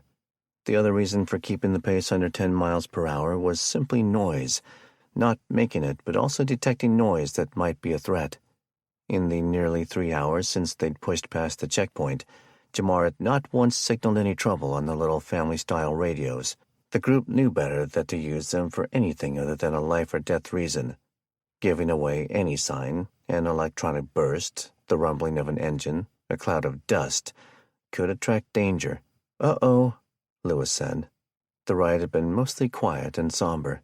Kevin and Corny were both lost in their worries. Missy was missing her mother, grieving her father. Her homesickness was starting to manifest as withdrawn silence. "What, Lewis?" Corny asked. She let off the pedal. "Uh-oh," the autistic teen repeated. The Land Cruiser came to a stop. They were on the side of a slope for the bulk of the journey, only occasionally cresting a small foothill or crossing a bridge over a stream. They were only about 20 yards past a point on the right in which the trees stopped and a clear cut started. It revealed the windings of a different Forest Service road. Kevin figured it to be part of the road on the map that they'd passed through the intersection a minute or 2 earlier. To their left was a small face where the hill had been removed on the inside of a curve. The cutout and cliff ensured the road remained wide enough to be used during snowfall. Corny looked at Kevin. "I think he just had an accident." She sighed in loving frustration and got out. Kevin turned to Missy, seated directly behind him. "We should all go potty. Come on, sis." He had taken to calling her that since leaving home, hoping it would reinforce her to a familial bond. He knew her fear of never seeing her mother or grandparents again, as he'd had the exact same worry. Soon, all were stretching from getting out of the two trucks. Nelson let Jamar out of the trailer, who in turn assisted his brother move around. The healing concussion was a non-factor for the teenager, but the ankle sprain was still sore. The adults guided the kids down the road a bit past the cutout where the slope into the forest was manageable. They moved up the hill to do their business. After the potty breaks, Lydia and Jackson went through the effort of giving the horses water without pulling them from the trailer. The process would be slow, but still faster than letting them out. And once out, they may resist getting back in for a long while. Near the lead truck, Jalen, Felicity, and Missy had taken to have a seat just off the road's right side, with a commanding view of the clear-cut area, the other road, and the valley below. The road disappeared into the clearings line about a mile away, and a good 700 feet below in elevation, in Kevin's estimation. Corny was digging out some clean clothes for Lewis. The three men all moved several paces past the horse trailer. "About 31 miles since we left that checkpoint," Kevin said. "Corny's been reading it off every 10 miles. "How's the back?" Nelson asked Jamar. "I think I might be ready to ride up front," he quipped.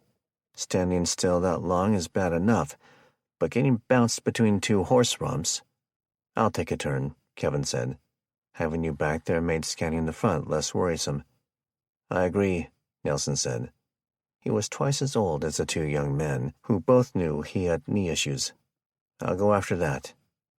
"If you—" Kevin's words were interrupted by the eerie but instantly recognizable buzz of a six-bladed drone. It came screaming over the tops of the trees downhill. After it shot past the men, it stopped its climb up the slope and circled around the trucks and people below. After the turning loop, it zoomed back downhill to the east of the kids seated below. Everyone had frozen to stare at it. Nelson was the first to react by sprinting toward the kids and the clear-cut they were looking out over. Jamar and Kevin were hot on his heels. "Look!" Jalen yelled, struggling with his sister's help to stand back up. The three men passed the tree line and started scanning down the slope. Breaking through the trees in a cloud of dirt down on the lower road were three trucks running west at a high rate of speed. "They're going to pop out of that intersection a short way back in a couple of minutes," Kevin said. Corny and Lewis came back from around the other side of the Land Cruiser. "What do you guys think about getting out some MREs for—" "What's wrong?" the mother said. Jamar had already started sprinting to the personnel door on the side of the trailer. "We have company!" "Round everyone up!" Nelson yelled at Kevin. To the kids, "Hurry up, you guys. Get into the trucks." Lydia hopped out of the trailer. "Wait, we can't throw the horses around on these curvy roads. We have to get moving, now," Nelson commanded. "She's right," Jamar said. "You know it's true," he said to Kevin, looking for support. There was a 3 or 4 second standoff, everyone staring back and forth, nobody speaking. Kevin moved the few feet to the back of the cruiser. The RPG was still loaded. All it needed was to have the safety clip pulled out of the fuse on the rocket's tip, and then flip the manual safety on the launcher, aim, and fire.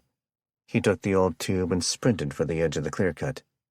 "Save it," Nelson said. "You'll never time a side shot with that much distance." "You're right," Kevin agreed. The trucks hundreds of yards downhill had crossed left to right fast and already disappeared into the trees. They'd be up the hill and changing from that road to the one the group was on in a matter of moments. "This is our stand," Jamar said. Everyone had wide-eyed looks. Missy was holding on to Felicity and crying. "Maybe they're friendly," Corny said. "They flew a drone directly over us," Nelson yelled back at her. "Get the kids up there." He pointed at the hill where everyone had left their number 1s and 2s a bit earlier. "You too," he told Kevin, looking at the RPG, then pointed at the small cliff to their left. It took Kevin a second or two. "Let me grab something first." He ran back over to the back of the cruiser and pulled out a shotgun and a second rocket.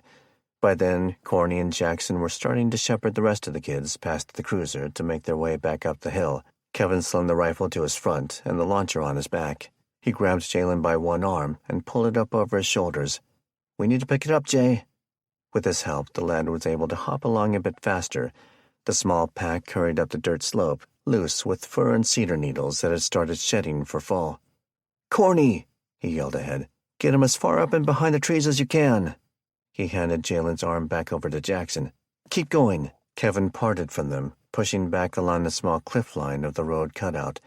As he reached the spot near the trucks, he found himself about 20 feet higher, where he slithered in behind a thick fir. Nelson was behind the double tires on the trailer's left, almost immediately below him. He had a rifle, and a shotgun was laying on the ground next to him. Jamar and Lydia were armed, him with a rifle, her with a bow, taking cover behind trees on the other side of the road, where the shoulder started to slope downhill. All Kevin could hear was his heart pounding as he tried to slow his breathing.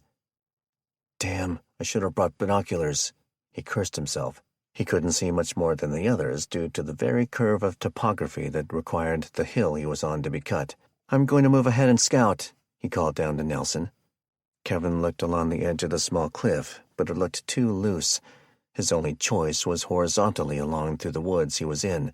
Fortunately, on this side of the mountains, they weren't nearly as choked with underbrush as the woods in the state's west side were.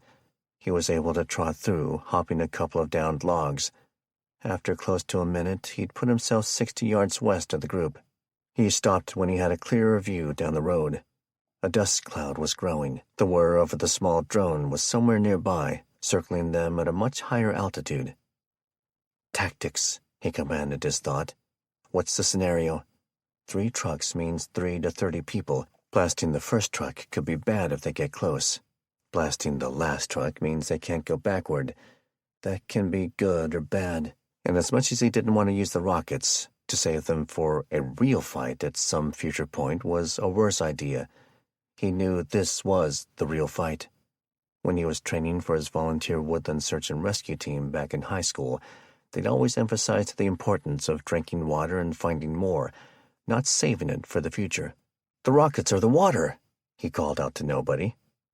An older two-toned Ford led the pack. The rest was hard to see simply because of the mess it kicked up, but they'd see them minutes earlier. The lead truck slowed and stopped, still out of sight of his friends on the road due to the curve. The lead vehicle was about 70 to 80 yards away. He hadn't grabbed a radio, and he certainly didn't trust them now.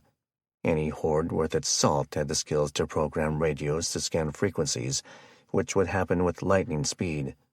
They had to assume any tactics they spewed on the air were being relayed to the oncoming attackers' scanners.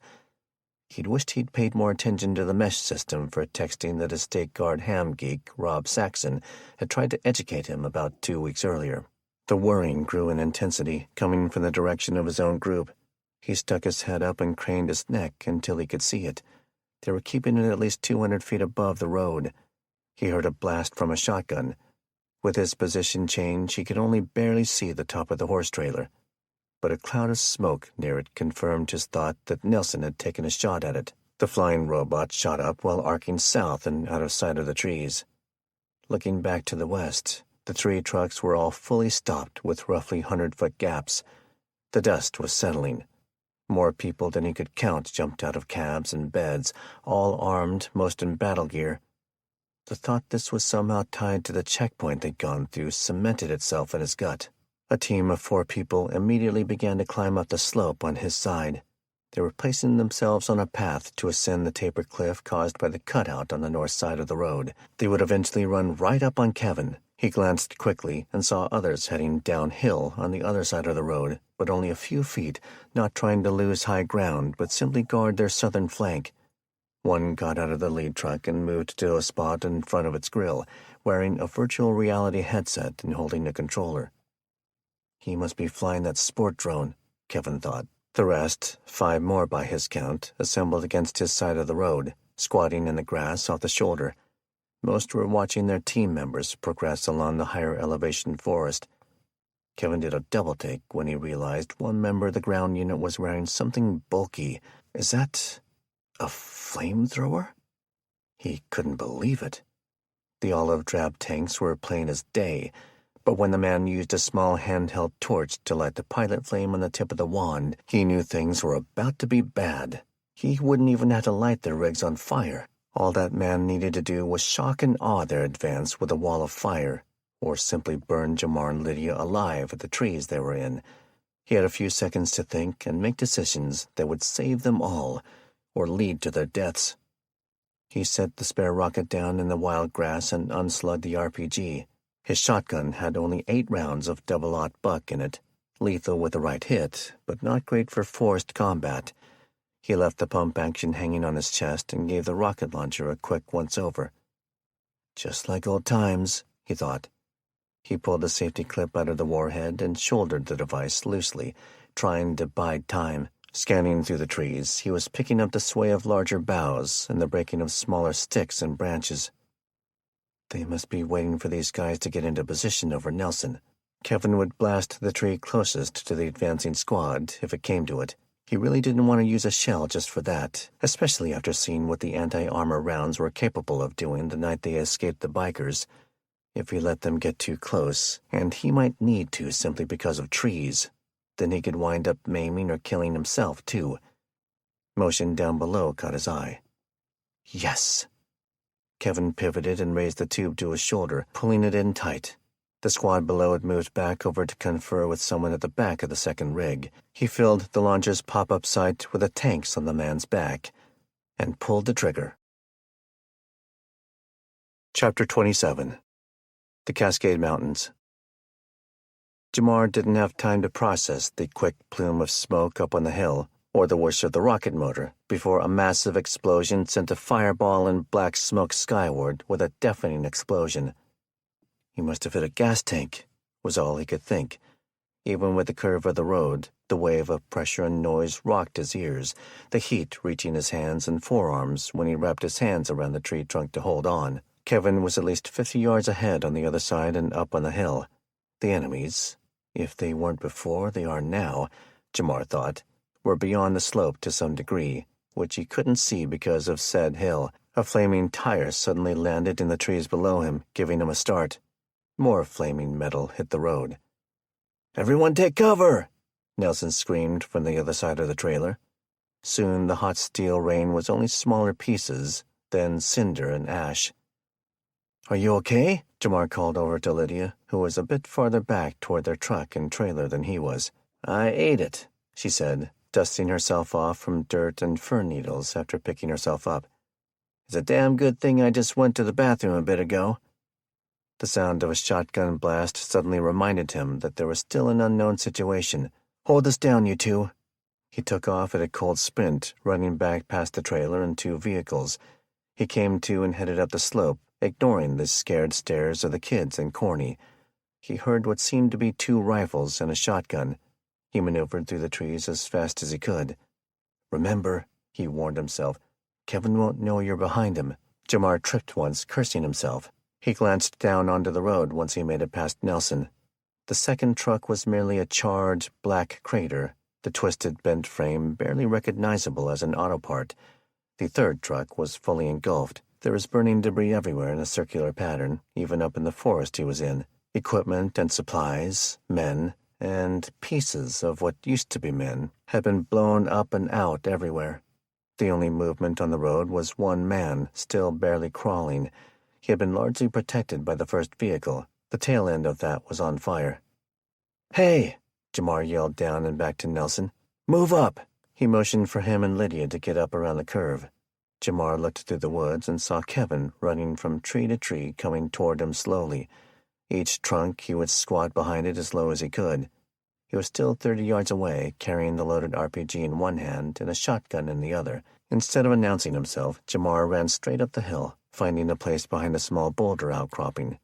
A minute later, Kevin ran past, the occasional bullet splintering a tree on the opposite side. He could only see 2 giving chase.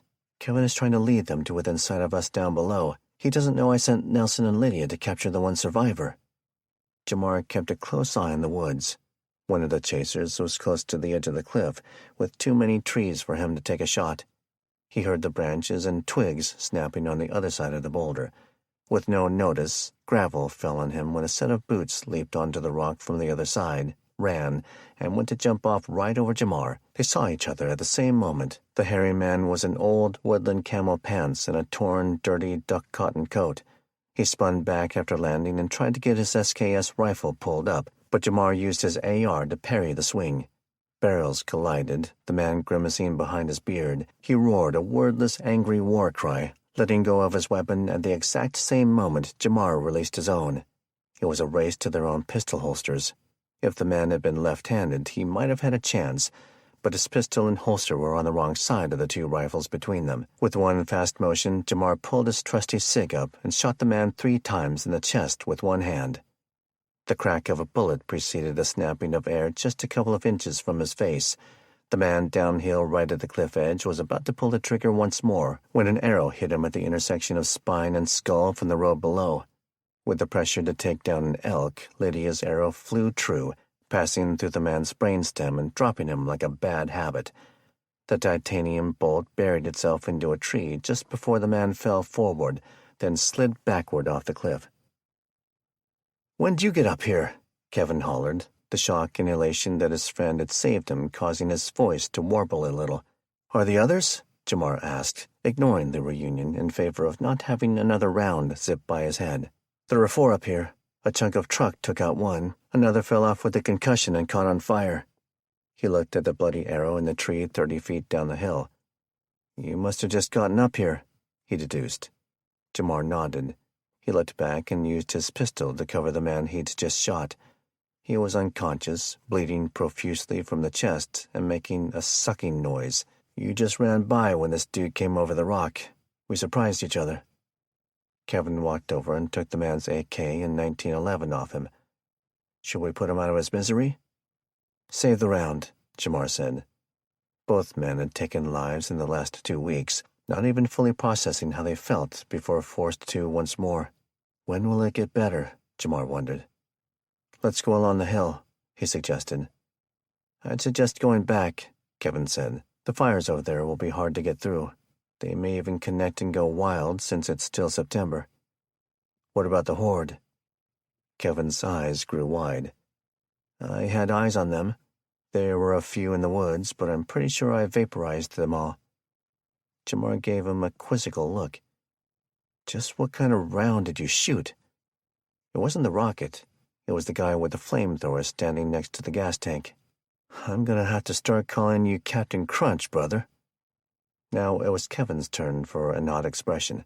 "'Cause you a serial killer with that bazooka?" The tall blonde from Republic groaned at the pun and led his friend east through the trees where they collected Corny and the kids. Missy's face was red and wet. She wrapped her arms around Kevin's waist. He gave Jamar a look, who took the loaded RPG off his hands. Kevin slung the shotgun to his back and picked his surrogate sister up to carry her down the hill. "You make it okay?" Jamar asked Jalen. "I need to get down there and check on the others." "Whatever, cuz," the teenager chided his older brother. Jamar shook his head in annoyance. "Go on. Felicity will help me get down there." Jamar moved down the hillside to the road. He left the RPG near the back of the cruiser, then jogged down and around the curve. The acrid odor of smoke, fuel, and burning products choked the air. A column of black smoke streamed skyward from the road just around the curve, a lighter gray smoke coming off the forest on both sides. He finally reached Lydia and Nelson.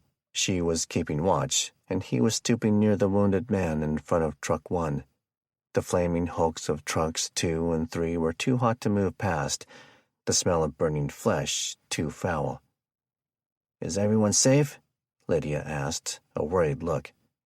Jamar assured her they were. "You saved my life," he added. "Huh?" He pointed toward the dead man at the foot of the hill back near the curve in the road. "That dude was a split second away from putting one through my head." Lydia put a hand on her friend's upper arm and gave him a warm look. "That's what teammates are for."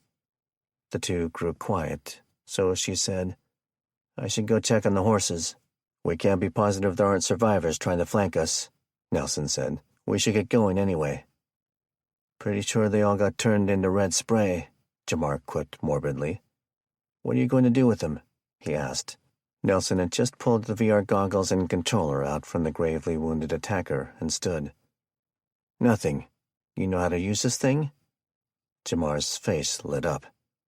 "No, but give it to my brother and sister. They'll know." He moved over to the front end of the first truck, its tail end smoldering and damaged.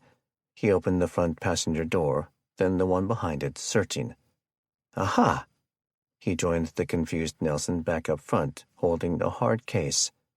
It's got the batteries and chargers for that thing. While most of the group went about preparing to make tracks fast, Jamar's brother used the gear to recover the drone. 5 minutes later, the hodgepodge team was on their way again, each wondering in her or his own way what lay ahead. Chapter 28. Bellevue. Wade woke from his nap with a start. When he arrived back at the little old lady's house that he'd taken as his own, he'd spent most of the night up and awake. Dealing with the fear-based emotions was not his strong suit. The walk back had been draining as High descended from the survival mode his brain chemicals had put him through. He'd found 2 bodies on the nervous walk back, those of the 2 men he'd chatted with, not those of the unknown trackers he'd hoped to find. He spent the coming back down hours cleaning his wound on his arm. The bite had torn raincoat, shirt, and skin, but he was confident that the saliva had remained out of the gash. After waking, he was less worried and more angry. At first, he thought maybe the dogs had been trained to attack. But somebody had saved him from the dogs. Probably some vagrants living in the park, he deduced. The more logical choice was that pet owners had run out of food, thereby releasing their 4-legged fur babies before the temptation to eat them arrived. The thing that most upset him was the loss of his bag. The more he thought about it, the more he needed to get back over in daylight and try to find it.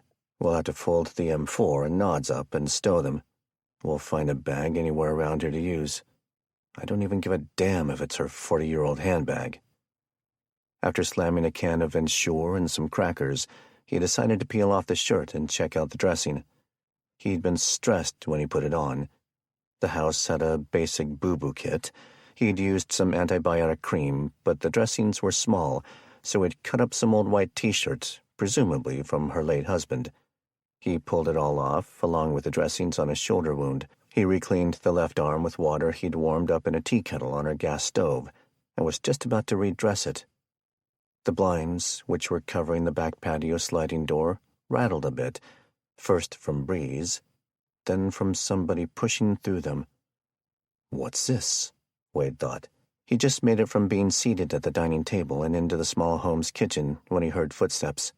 Wearing only his black socks and the cargo pants, he stealthily moved over to the old knife block on the counter and pulled on the largest handle he could see.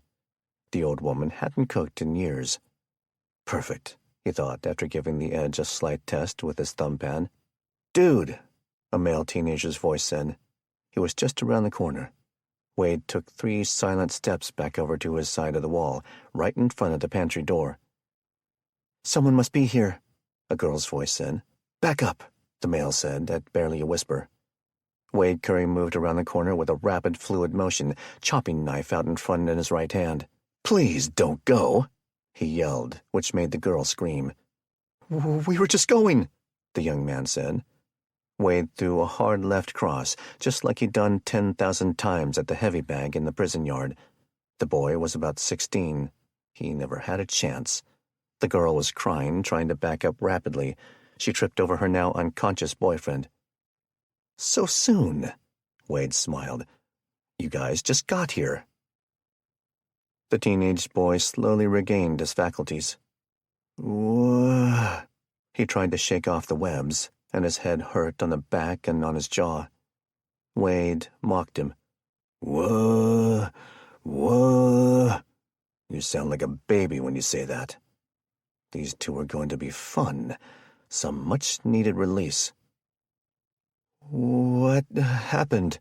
The boy was on the bathroom floor on his belly, hands bound behind his back with duct tape.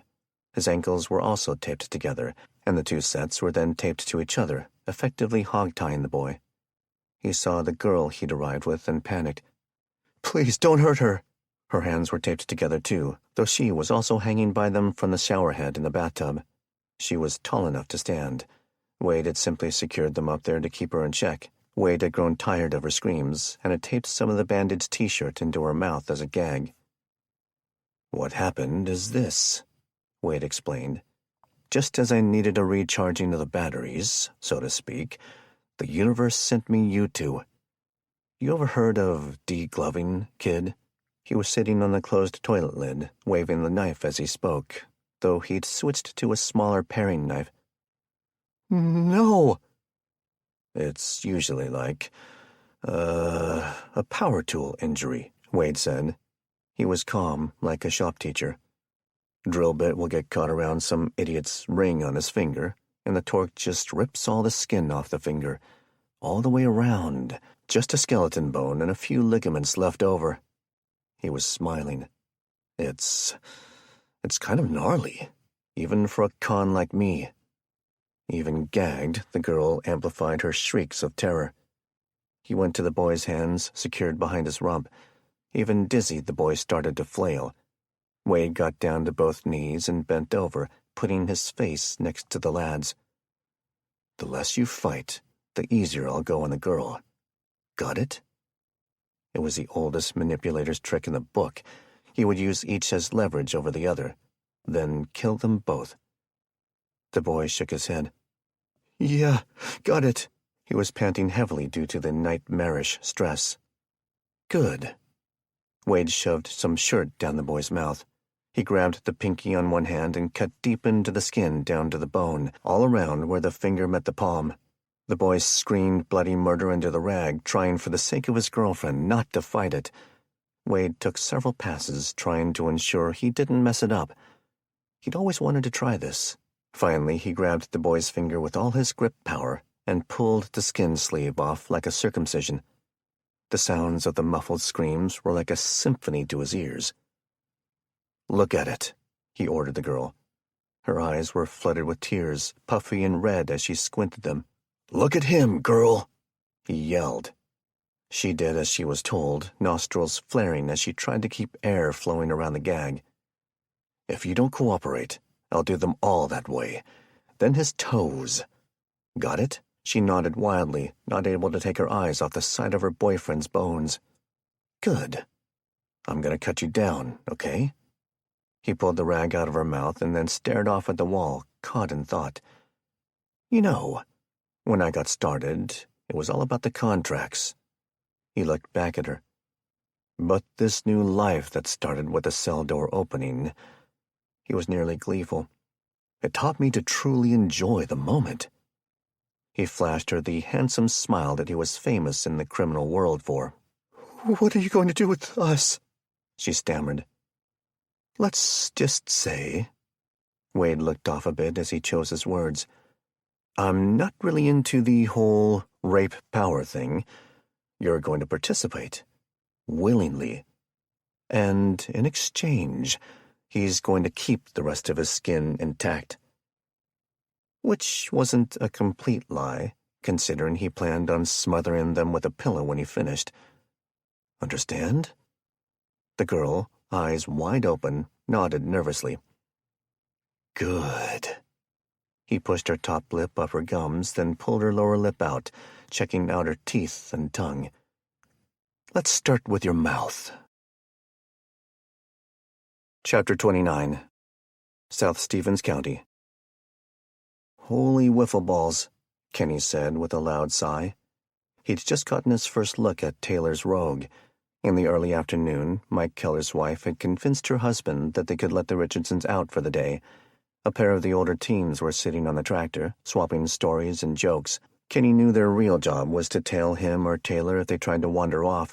There were only a couple of new holes in the hatchback, but he still wondered what miracle had kept his kids alive. Most of the damage was to the rear tires and rims, and the door he'd left open when he moved toward the car's front end for cover.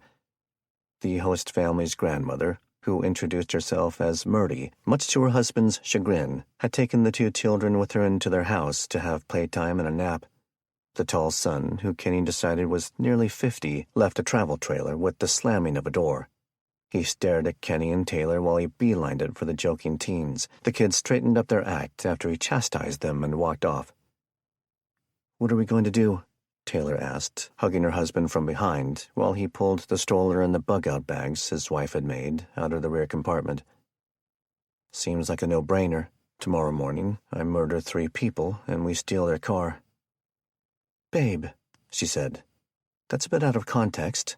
She squeezed him around the waist just a little harder, then let go to face him. "They were going to kill us and steal everything." Kenny was quiet as he continued to pull any usable gear from home they'd brought with them. "Maybe you can start getting everything out of the front?" he asked. "That's it? You're just going to ignore the conversation?" "No," he thought, "but I'm not having it with you." The truth was starting to nick at him a piece at a time. By fate, or the grace of God, he'd managed to stop 4 intruders and prevent Taylor's likely rape and abduction or murder. Not to mention his own murder and whatever would have happened to his kids. That had been hard enough to bury in his subconscious. But now he was forced to look them in the eyes and shoot them while their hands and knees were bound. He continued to ignore her. Just then, Mike Keller was walking by to head to one of the fences that needed fixing. "Hey, Mr. Keller, mind if I tag along for a bit?" The old man stopped and scanned between them for a few seconds. As one of the planet's few remaining men with over 50 years of husband training under his belt, he knew a frosty wall when he felt one.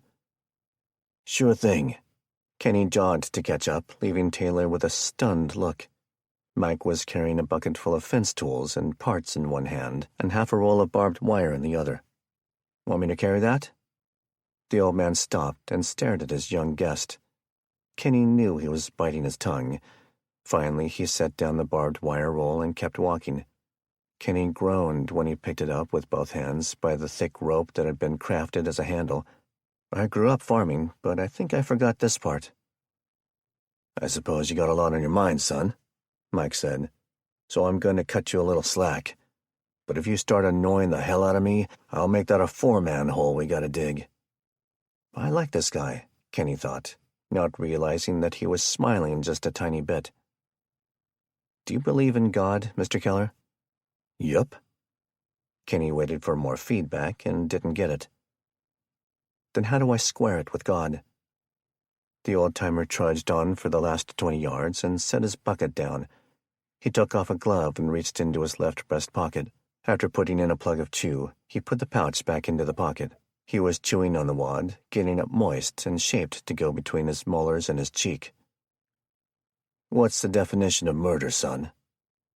Kenny stared at him, wondering if it was rhetorical. Finally, "Taking someone's life intentionally." The old man squinted. "You're only half there. Try again." "Taking their life intentionally, but for an unjust reason." "That's more or less it." Mike spat a brown pile onto an emu patty nearby. "Then what's the definition of killing?" He bent down and pulled a fencing tool out of the bucket to start cutting away some loose sections of barbed wire. "Well, same thing, I guess." "So, when you defended your family, did you murder or kill? Because what the actual Hebrew 10 Commandments uses is the word for murder, not the word for kill. Everyone always gets that wrong, and God did empower society's leaders to issue punishment, even the corporal kind." "I get all that," Kenny said. "But in the heart of battle, in a kill-or-be-killed moment, the moral code is very clear." Mike stood up straight from his chore. "Ah, now I get it. You can't look him in the eye tomorrow." Kenny shook his head. "I think doing the deed will be doable. I guess I'm worried about the morals of the thing," Mike finished. "You don't want to face this question on your judgment day." "Something like that." Mike spat again and tossed his tool back into the bucket. "We all have to face those questions on that day, young man. This earth," he put his palms out, level to the ground. "This flesh," he reached up and gave Kenny's upper arm a squeeze. "That car," he pointed back down the field to the big armada. "None of that matters. What you described out there, it's here. It's everywhere. It's not just the cities. It'll be anywhere humans are, including your hometown. Man's a sinful creature, have been since the day we disobeyed the first time. Won't ever stop. Cops are fighting other cops to control the gas stations. Gangs are controlling the streets. People are starving bad enough to eat each other. Violation of your fellow human will become the rule, not the exception. Governments and armies have started enslaving the citizens they serve. Good men have become bad men, and bad men have become bolder men. The weak will get thinned out, like the sickest deer in the herd. The strong and righteous will have one choice: take the fight to the evil, or live until the day the evil will never be beaten. Chapter 30. L Circle L Ranch. You took a risk coming here before dark, Will Statler scolded Dallas. He and his sister-in-law Dawn were in the main building's office, grilling the double-agent baker. You got something for us already? Dawn asked with a more level reaction. How's my brother? Dallas asked, used to being defensive with anyone he viewed as authority. The irony that he'd come to them to begin with was lost. Resting, Dawn said. Can I see him? Neil blurted in. Depends on what you had to say, kid. Dawn shook her head, face slightly irked. Sure, but you're not staying here, if that's your plan. It was Dallas's turn to shake her words off. No, I have another problem to fix. He trailed his speech under an embarrassed look. They were all interrupted by a radio blaring a younger female's voice. Rustler, we need you at location 9-1. Bring Superfly with you. Neil stood up from the old leather and oak office chair and keyed the mic. On my way. He and Dawn looked at each other, swapping concerned glances, knowing what the issue most likely was. Take the black trailer, she said. The ranchers had worked out a simple code. Everyone had a nickname, every location had a number. Both secrets changed every 5 days. It was a mild pain to improve radio security. He'd just been asked to bring the veteran Army medic ranch hand to their westernmost OP, or observation post. The ranch had also prepped a black enclosed cargo trailer to be a makeshift ambulance. It was left attached to one of the heavier work trucks around the clock. Within seconds of him leaving, one of his teenage sons had replaced him to watch Dawn's back. What's going on? Dawn asked Dallas, trying to sound motherly. I know my old man is going to Kettle Falls soon.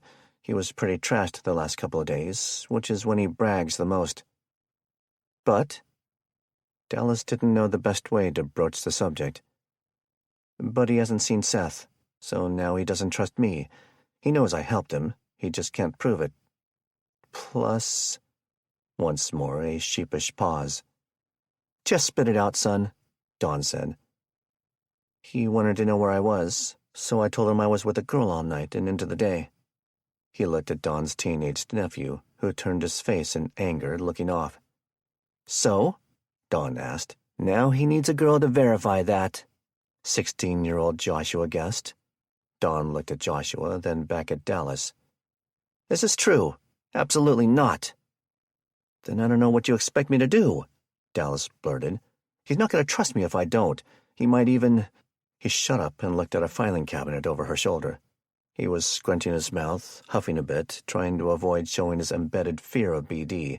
The room's awkward silence was broken 3 seconds later, with the light rapping of knuckles on the door. Come in, Dawn said, angry but keeping her composure. The most beautiful girl Dallas had ever seen walked in. Though taller than Dawn, she's damn near 6 foot, he thought excitedly. She could have been the 20-year-old version of the brunette stunner.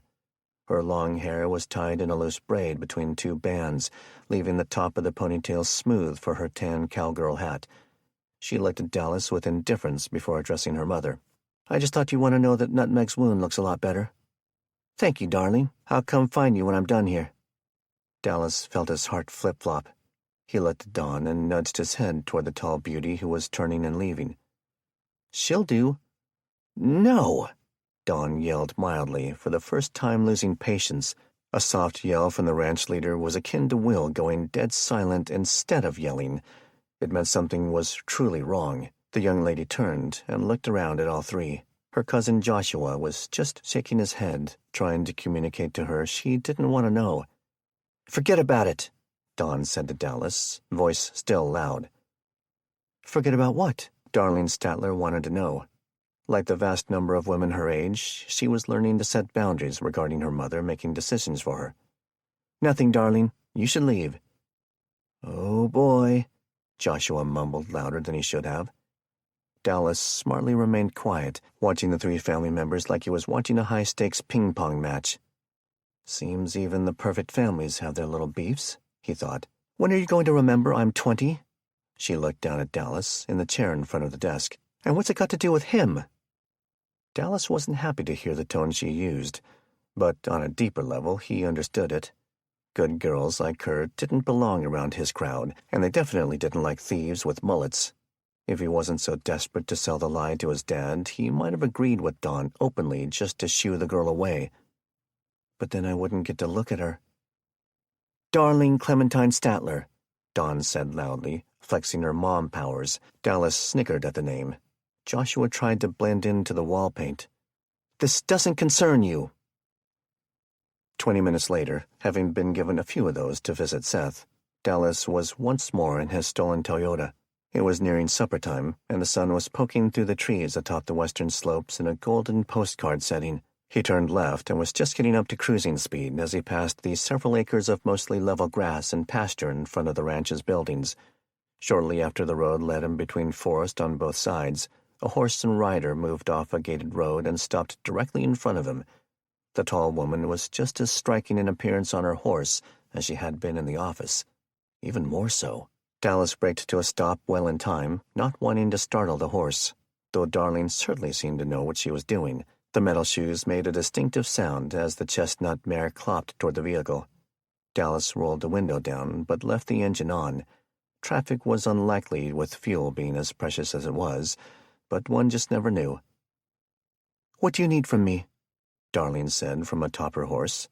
It was more of an order than a question. "Man, you really don't like your mom talking down to you, huh?" Dallas laughed. He was playing it cool, but she was way out of his league. He was nervous. "Don't make me repeat myself," Darling said. Dallas cleared his throat.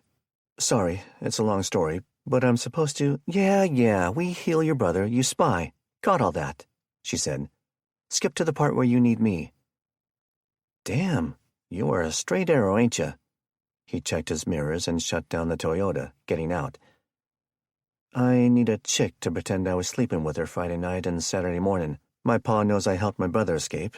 If he confirms it, he'll probably do something worse to me than cutting off my toes." He'd quit trying to be funny, just opening up to the girl. She simply stared at him for a moment, processing a bunch of thoughts. Rather than saying what she wanted to, ew, she decided to just be direct. "And you think your father will believe you and I slept together? He already knows everyone in town." Dallas pled his case. "I need a girl he can't confirm with. I told him she was a homeschooler who just moved to Republic." "Shoot, lady, I ain't never seen you. I was just letting your mom know what was up." Darling relaxed a bit, looking down the silent road in stoic contemplation. "I was a homeschool kid. What kind of info are you supposed to be gathering?" "My family has taken over Republic. My dad won't stop until he has the whole county, and your ranch is the only thing that has him worried." He paused for a moment to think. "Or, rather, you ranchers worry him. He obviously wants your animals, but what he really needs is to keep you all from rallying people to fight him." She thought for a good 30 seconds before responding. "I can help you." "Listen," Dallas said, "your mom is right. This will be dangerous, way more than you think." "I can handle myself," Darling said, remaining calm and finally looking back at the big, dirty, blonde crook. "I got no doubts about that out here," Dallas said. "But you're way too hot. They'll never believe I could land a gal like you, my old man or my older brother. They won't let you leave once they see you." "I said," the tall brunette said with a bit more force, "I can handle myself." Chapter 31. L Circle L Ranch. "Who is it?" Dawn said, voice strained and trying her best not to freak out. Will had parked the truck in its trailer, the pair acting as a working ambulance, under the back road overhang roof. Carrie, their ranch hand with Army medic training, and Carlito hopped out of the trailer's rear double doors once Will opened them. They turned to help a wounded man get down. "It's Fred," Will said. "Cougar attack." A wave of relief passed over several of the ranch's women, as horribly as they felt about their employees' wounds. Her nephew Joshua was holding a rolling craft table steady with his stance. The two hands helped their wounded patient lie down on it, and the three of them commenced to move the heavily bandaged man across the patio and into the large log domicile. "Thank God," April Laughlin said. She was married to Dawn's younger brother, Neil. "Where's the rest of the men?" She practically begged Will. "They're fine," he said, hopping into the trailer to pick up the trash left over from the various medical supplies used. "They're bringing the horses back." The matriarch of the family, Rhonda Laughlin, came riding up in one of the ranch utility quads, driven by Will's wife, Janet. The pair had been out supervising some of the younger children in their chores at the small animal barn. "Hi, Mama," Dawn said, when the two women finally got off the small vehicle and walked up to the group. "Is this from our wolf patrol?" Rhonda asked. Will exited with a bag of trash, then went to a nearby farm hydrant and turned on a hose to wash blood out of the trailer. The huddle of women moved along the back road a bit. "Yes," Dawn answered. She knew it would still be several minutes before the horse-mounted team arrived back to the lodge. "I'm sure glad Carrie had us all start donating blood to ourselves. At first it sounded hokey, but now I'm relieved I let everyone talk me into making room in the fridges." Years earlier, the ranch had started adding a solar field and battery system near the main barn. Originally, it was for keeping the veterinary refrigerators working during snowstorms without relying on generators. Though less efficient in winter, the system had slowly grown to be large and reliable enough to be worth the effort, eventually capable of powering the well and other buildings to an extent, too. They had to keep a large supply of vaccines and medications on hand for a variety of animals. 2 days into the unprecedented crisis, Carrie had started the conversation on saving human blood, too. "Fred'll need a lot more than this one unit, I think," Rhonda said. "I'm O-negative," Janet said. "The universal donor. He can have my pint." "That's so kind of you, dear," Rhonda said. "Be sure to tell Carrie." That gave Dawn an idea. "And talk to her about plasma. I don't recall who, but one type can also donate plasma, and at about every 3 or 4 days, if I recall right." "That's the ABs who can do that, I think," April said. She had worked as a phlebotomist in the summers between semesters in her college days. "But how would we do that?" Janet asked. "The vet tech has a centrifuge in her lab," Dawn answered. "Homemade plasmapheresis would burn through a massive amount of supplies," April said. "A ton of tubes for the centrifuge to get decent volume produced, plus tubing and IVs to get the red and white cells put back into the donor." "But it could be done," Rhonda confirmed. "Everyone here is family, even the newer hands." The conversation about possibilities and practical application was only made more pertinent by the sight of Will and one of the older teens in rinsing Fred's blood out of the trailer. "They're back," Dawn said, to great relief. Past the maintenance garage, 3 riders and 4 horses came out of the forest, walking downhill at a tired, steady pace. Leading was the tall, rugged Jesse Statler. He was Will's older brother and the lead wrangler. His most important role to Dawn, though, was being her husband and father to their children. Behind him was the oldest hand and widow, Carlos Pagoda, who had come to be a valued part of the team and family when he moved there from Mexico 8 years earlier. He was towing Fred's horse behind his. Picking up the rear was Neil Laughlin, brother to Dawn and son to Rhonda. He was April's husband. The foursome had set out to go on a long-range search for the area's biggest and most aggressive wolf pack. Many ranches and farms in the several northern counties had been dealing with the growing threat to their livestock over the past several years. One time, a researcher out trying to tag them had even been treed by a pack. It took a helicopter to rescue her. Before the small team had made it to the back of the lodge, Dawn's radio crackled. "Blueberry, this is Marmalade." It was Dawn's sister, Sherry, a divorcee and Joshua's mom. "Your new handle is Blueberry?" April poked with a smile. Dawn took the radio off her belt. "What can I say? I was thinking about blueberry pancakes." She hit the transmit button. "Go for Blueberry." "We're going to want to scoot over to location 25. Not, I repeat, not an emergency, but you'll need to bring someone to ride a horseback." "Will," Dawn called over to their makeshift ambulance. He already knew what she wanted. "That's the North OP by the backup driveway." "Thanks." What now, she wondered. She hopped into the quad that her mom and Janet had showed up in earlier, with Janet taking the passenger seat. After backing it up to turn north, she saw her husband and his horse was only 100 feet away. "Guess I can wait a few more minutes for some sugar." She shot her sexy beast of a man a wink and a smile. The pair transited the back road, past the small and large barns, and transitioned to another road, which led past additional cabins and a standalone conference room that was part of their corporate retreat package. Within 4 minutes, they made it to the OP being staffed by Sherry and ranch hand Ethan. Sherry was holding the reins to Nutmeg, Darlene's horse. Dawn stomped on the brakes and ground to a halt. She hopped out, confused, and put a hand on the horse's shoulder. "You're never going to believe this," Sherry said. Chapter 32. Bellevue. Needless to say, the dude we borrowed the golf cart from never needs to know there was an arrow buried into the shoulder of the seat, Brian said. He was holding the older aluminum bolt in his hands, showing it off to everyone in Ramona's living room.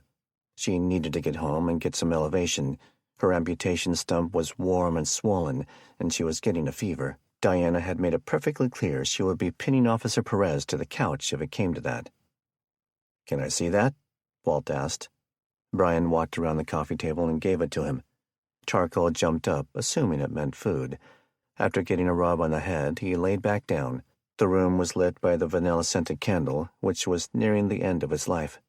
They were trying to make the supply they had last as long as possible, and though it was still pre-dusk, the interior of the house was made darker by Diana having gotten ahead of the nightly window-shutting ritual. Walt took the arrow but leaned forward over his beer gut to get a better look in the candlelight. "An arrow this short has to be from a crossbow," he said. "Or something homemade," Brian said. That made Walt's eyes light up. "I bet I could rig up some homemade tools," he said with enthusiasm. Ramona felt a gnawing in the back of her mind. Her last venture with homemade weapons cost her a knee and everything below it. "That may just be a good idea," James said. "Easiest way to lose guns is to show folks we got 'em." Ramona sighed. "Show of force is always a double-edged sword." She picked her head up off the pillow and looked around the room. No pun intended. "Why say that, Sarge?" Brian asked. "Sherman, I swear, if I have to tell you one more time to stop calling me that." She saw him grinning widely. "I'll tell everyone about the present the precinct got you for your birthday 2 years ago." His face morphed. "No, okay, just kidding. It's tough to stop calling you that." "Mm-hmm," Diana said. James stuck his hand up. "So, now's I feel like we gotta know what it is." "Seconded," Walt yelled, showing a chipped-toothed smile in the process. "Don't you dare," Brian said to Ramona. Ramona put 2 fingers to her eyes, then pointed them at Brian. "Watching you, Proby." She put her head back down on the pillow once more. "Back to business. James, I see your point about not showing off our weapons, that letting others see what we have may attract thieves." "Exactly." Ramona offered the other side of the coin. "But it's also a deterrence to those with less capable weapons, like that Scarecrow group." "You're assuming they don't have guns," Diana said. That made everyone take a moment to think. "Good point," Walt said first. "Either way, since we've moved the watch position to my garage, I can probably tinker around with some alternate weapons. It would beat having to improvise them at the moment we need them." "About the Scarecrow group," Brian said. "They had bows, a spear, and what looked like some sort of scuba tank air gun. That might have been what they shot that with." He pointed to the arrow, which had made its way to James. "But what about the getup?" "Meaning?" Walt asked. "They were dressed weird," Ramona said. She had the back of a hand draped over her forehead, eyes closed, like they'd just shown up with Comic-Con tickets or something. "Go on," James said, suddenly interested. "Cool your jets," Diana said. "They don't mean the ones that look like sexy Japanese unicorn kitties." Everyone laughed at James for a moment. "They were wearing costume pieces meant to shock people," Brian said. "Not very practical in a real fight." "And why'd they shoot the golf cart?" Walt asked. "To let us know they could," Ramona said. "It was a way of trying to keep us out, not escalate to a war with people carrying rifles." "And wearing police coats," James added. "I've always been an honest working man, but there has been more than a time or two I was worried about that." He was trying not to insult the 2 cops in the room, but he had to keep it real at the same time. Ramona moved her hand and looked at Brian. "He's got a point." "Maybe we go back tomorrow," Brian suggested. "Try to present ourselves in a different way." Chapter 33. Chelan. "You know," Corny told Kevin, I haven't stopped at Lake Chelan since my freshman year of college."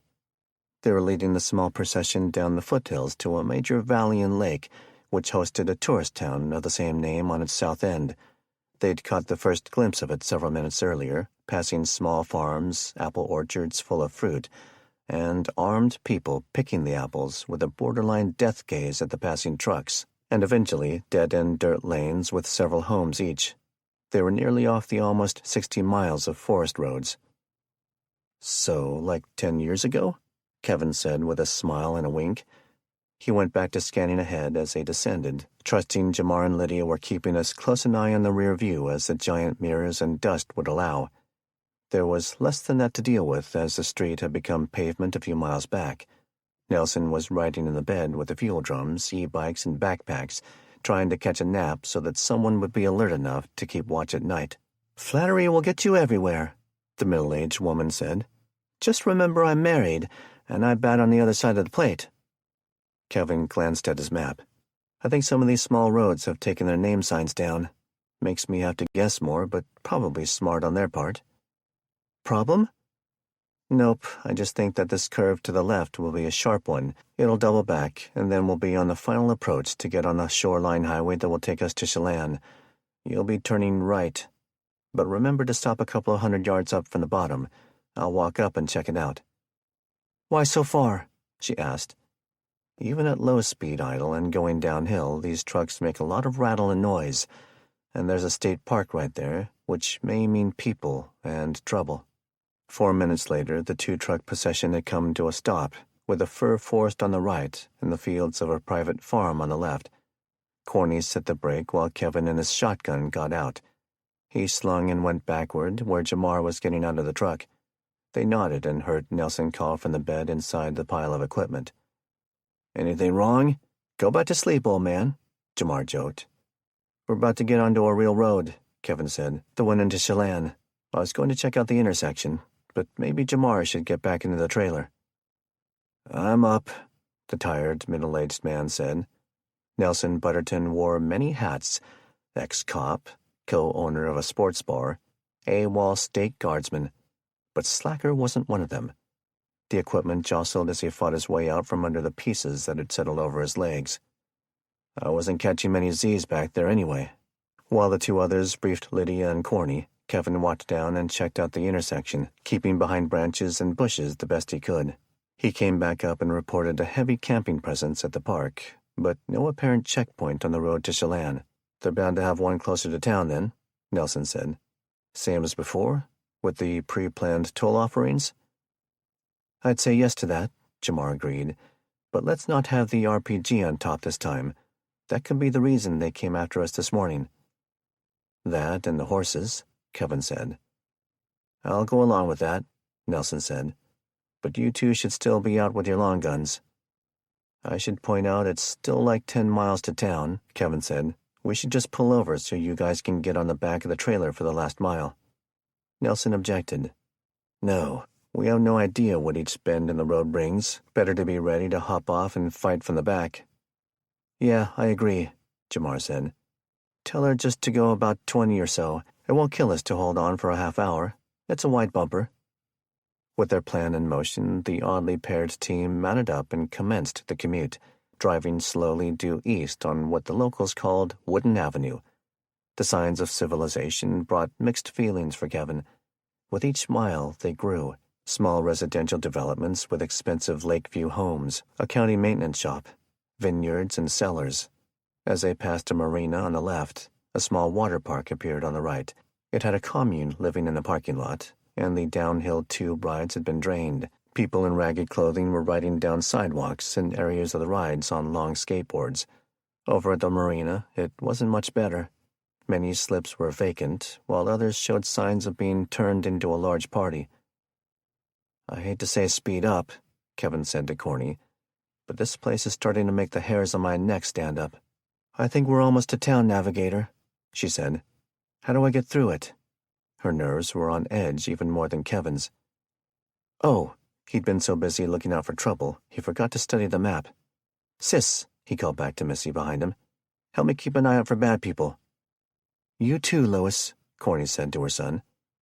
No, the boy said, something most people would let slide due to his autism, not his mother. Do it, Louis. I'm not Louis, he said with an agitated tone. Then help watch outside, she ordered. Kevin had made use of the seconds, scanning their route. There are 2 bridges across the river that runs out of the lake. Staying on this road leads us across the second, bigger one. Corny slowed down to 10 miles per hour. They passed through a Y intersection, the name of the road they were on converting to Webster. When she looked down the branch that wouldn't continued on, she saw something that made her slow even more. What? Kevin asked. A big sign that says, bridge out. She picked the speed back up to about twice a fast walk. It's just the one bridge, I guess. I bet they did that on purpose, Kevin thought. Keep control over people, whoever they are. We'll be at it in about a quarter mile. You see the smoke? Corny asked next. Huh? Kevin had been so busy looking at the map and the landmarks that he'd forgotten to keep a downrange scan going. He bent forward. The smoke wasn't tall columns, but a wide, dark gray haze all around the eastern part of the small community. Just keep going. The road turned a couple of dozen yards shy of crossing the bridge. There were no guards, but Corny still hit the brakes. What the? Wait here, Kevin said. He left the shotgun and moved to the back window and gate on the cruiser, reaching in for one of their captured AR rifles. By the time he closed the door, Nelson was standing there. He'd left Jamar to cover the rear. What's up? See for yourself, Kevin said. They walked past the front of the cruiser. Nelson gave Kevin a hand signal. Spread out. He moved across the left side lanes while Kevin walked up the right. In the center of the bridge were 3 walls. None fully crossed the bridge, and the first and third had gaps on the right, while the second's gap was on the left. It was a vehicle slowdown. Technically not a trap. It would still force larger trucks, especially one towing something, to be meticulous with the tight turns. But the most disturbing part was the content of the walls themselves. Each was made up of dead humans, laying side by side and stacked 3 to 4 people high. The smell was overpowering. Both men involuntarily lost the entree of an MRE they'd had on the drive. For Nelson, it was chili mac. For Kevin, pork adobo. Flies buzzed with a loud hum. The smell of rotting flesh was overpowering. Kevin gagged again when he saw that some previous driver had cut the corner too close. The head and shoulder of the lowest person in the wall had been crushed, the tires leaving a meat track as they drove off. "Cover me!" Kevin yelled through the vomit taste in his mouth, which he chose to breathe through rather than his nose. He didn't want to waste time on finding a bandana or balaclava to cover his face with. God help me if I swallow a fly. He ran at a fast jog through the first gap, hopping over other pieces of flesh and small bone that had been spread around by ravens and freshwater seagulls. He went left around the second wall, then back to the right, stopping at the third wall's gap. Past the end of the bridge, he could see that an entire block in the city had been reduced to smoldering ash. There were other, farther fires in 3 directions. There were more dead, though not piled. Some were in army uniforms. It looked like a big battle had happened. He sprinted his way back to Nelson. "Should we send up our new drone to check it out?" Nelson asked. With a look of fear, Kevin waved it off. "We need to get through this as fast as humanly possible." Chapter 34. Bellevue. Wade Curry was still coming off his surge of adrenaline and dopamine from the afternoon's activities. No matter what, he wouldn't be returning to the old woman's house west of the highway. He'd found an old plastic sports bag in the carport. In it were some more wound supplies, another sleeve of saltines and some water, his night vision device, and the folding M4 rifle. He was refreshed, having taken care of his animalistic needs, and now he had one immediate mission: retrieve his bag, and one larger goal: kill Ramona Perez, slowly.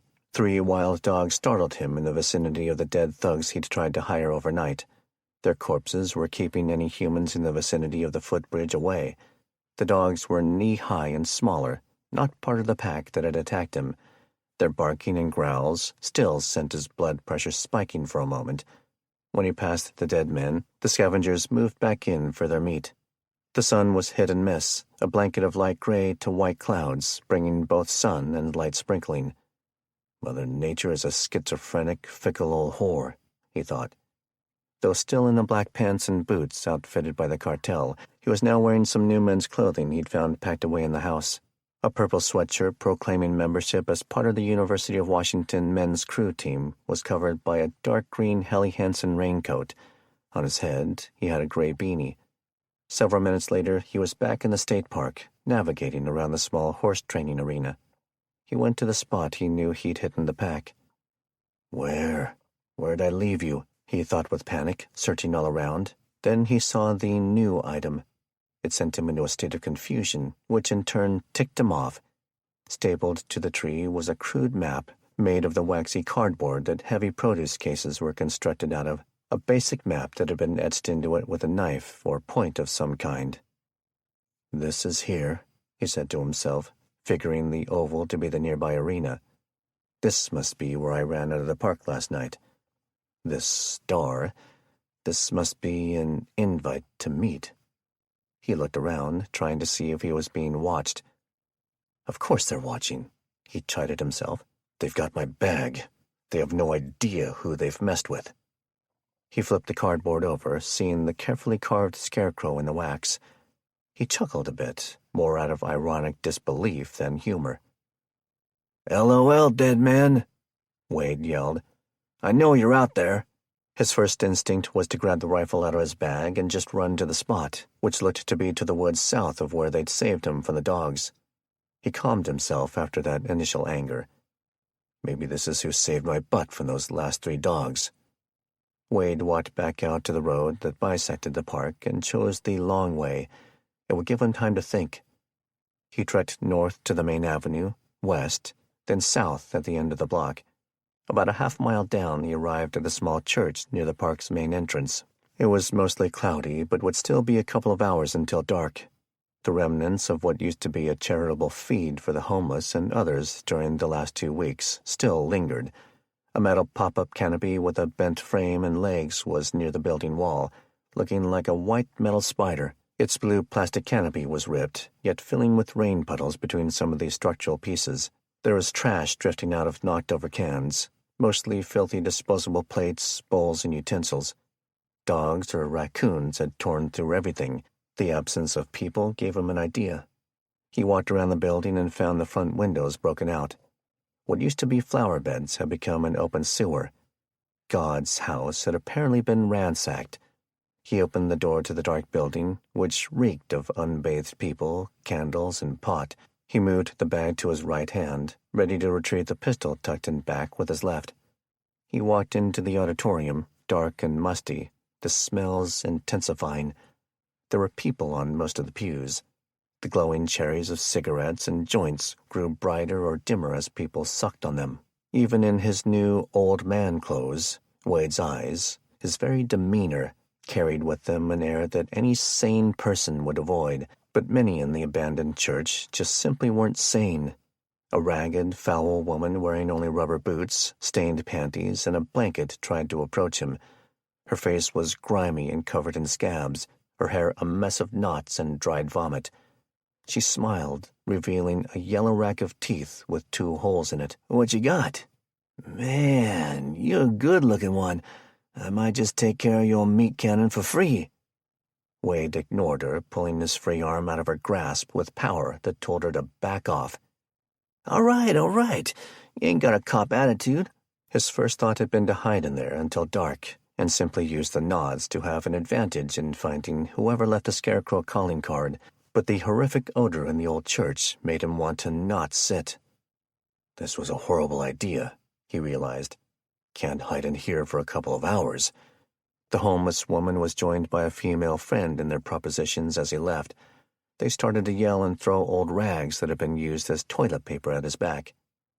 A few seconds after he went back out to the parking lot, a large gray SUV pulled in and ground to a halt. Wade pulled a Glock from behind his pants, but 4 cartel members were already out, with 3 pointing compact submachine guns at him. The oldest was the man who he only knew as his handler, the man who had given him the hit portfolio almost 11 days earlier. Wade lowered his gun. How? The man smiled and spoke in Spanish.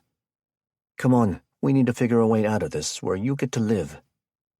Wade walked over and paused at the man. They made close eye contact, smiling and sizing each other up. He dropped his bag and handed the pistol to the large henchman near the back door, who wore a sour expression. I guess they know I killed their amigos on the boat. Right when he had resigned himself to getting into the rig and negotiating a settlement, that man's face vaporized in the red spray of a bullet rushing through it. Near instantaneously, the boom of a loud rifle rang out nearby. What?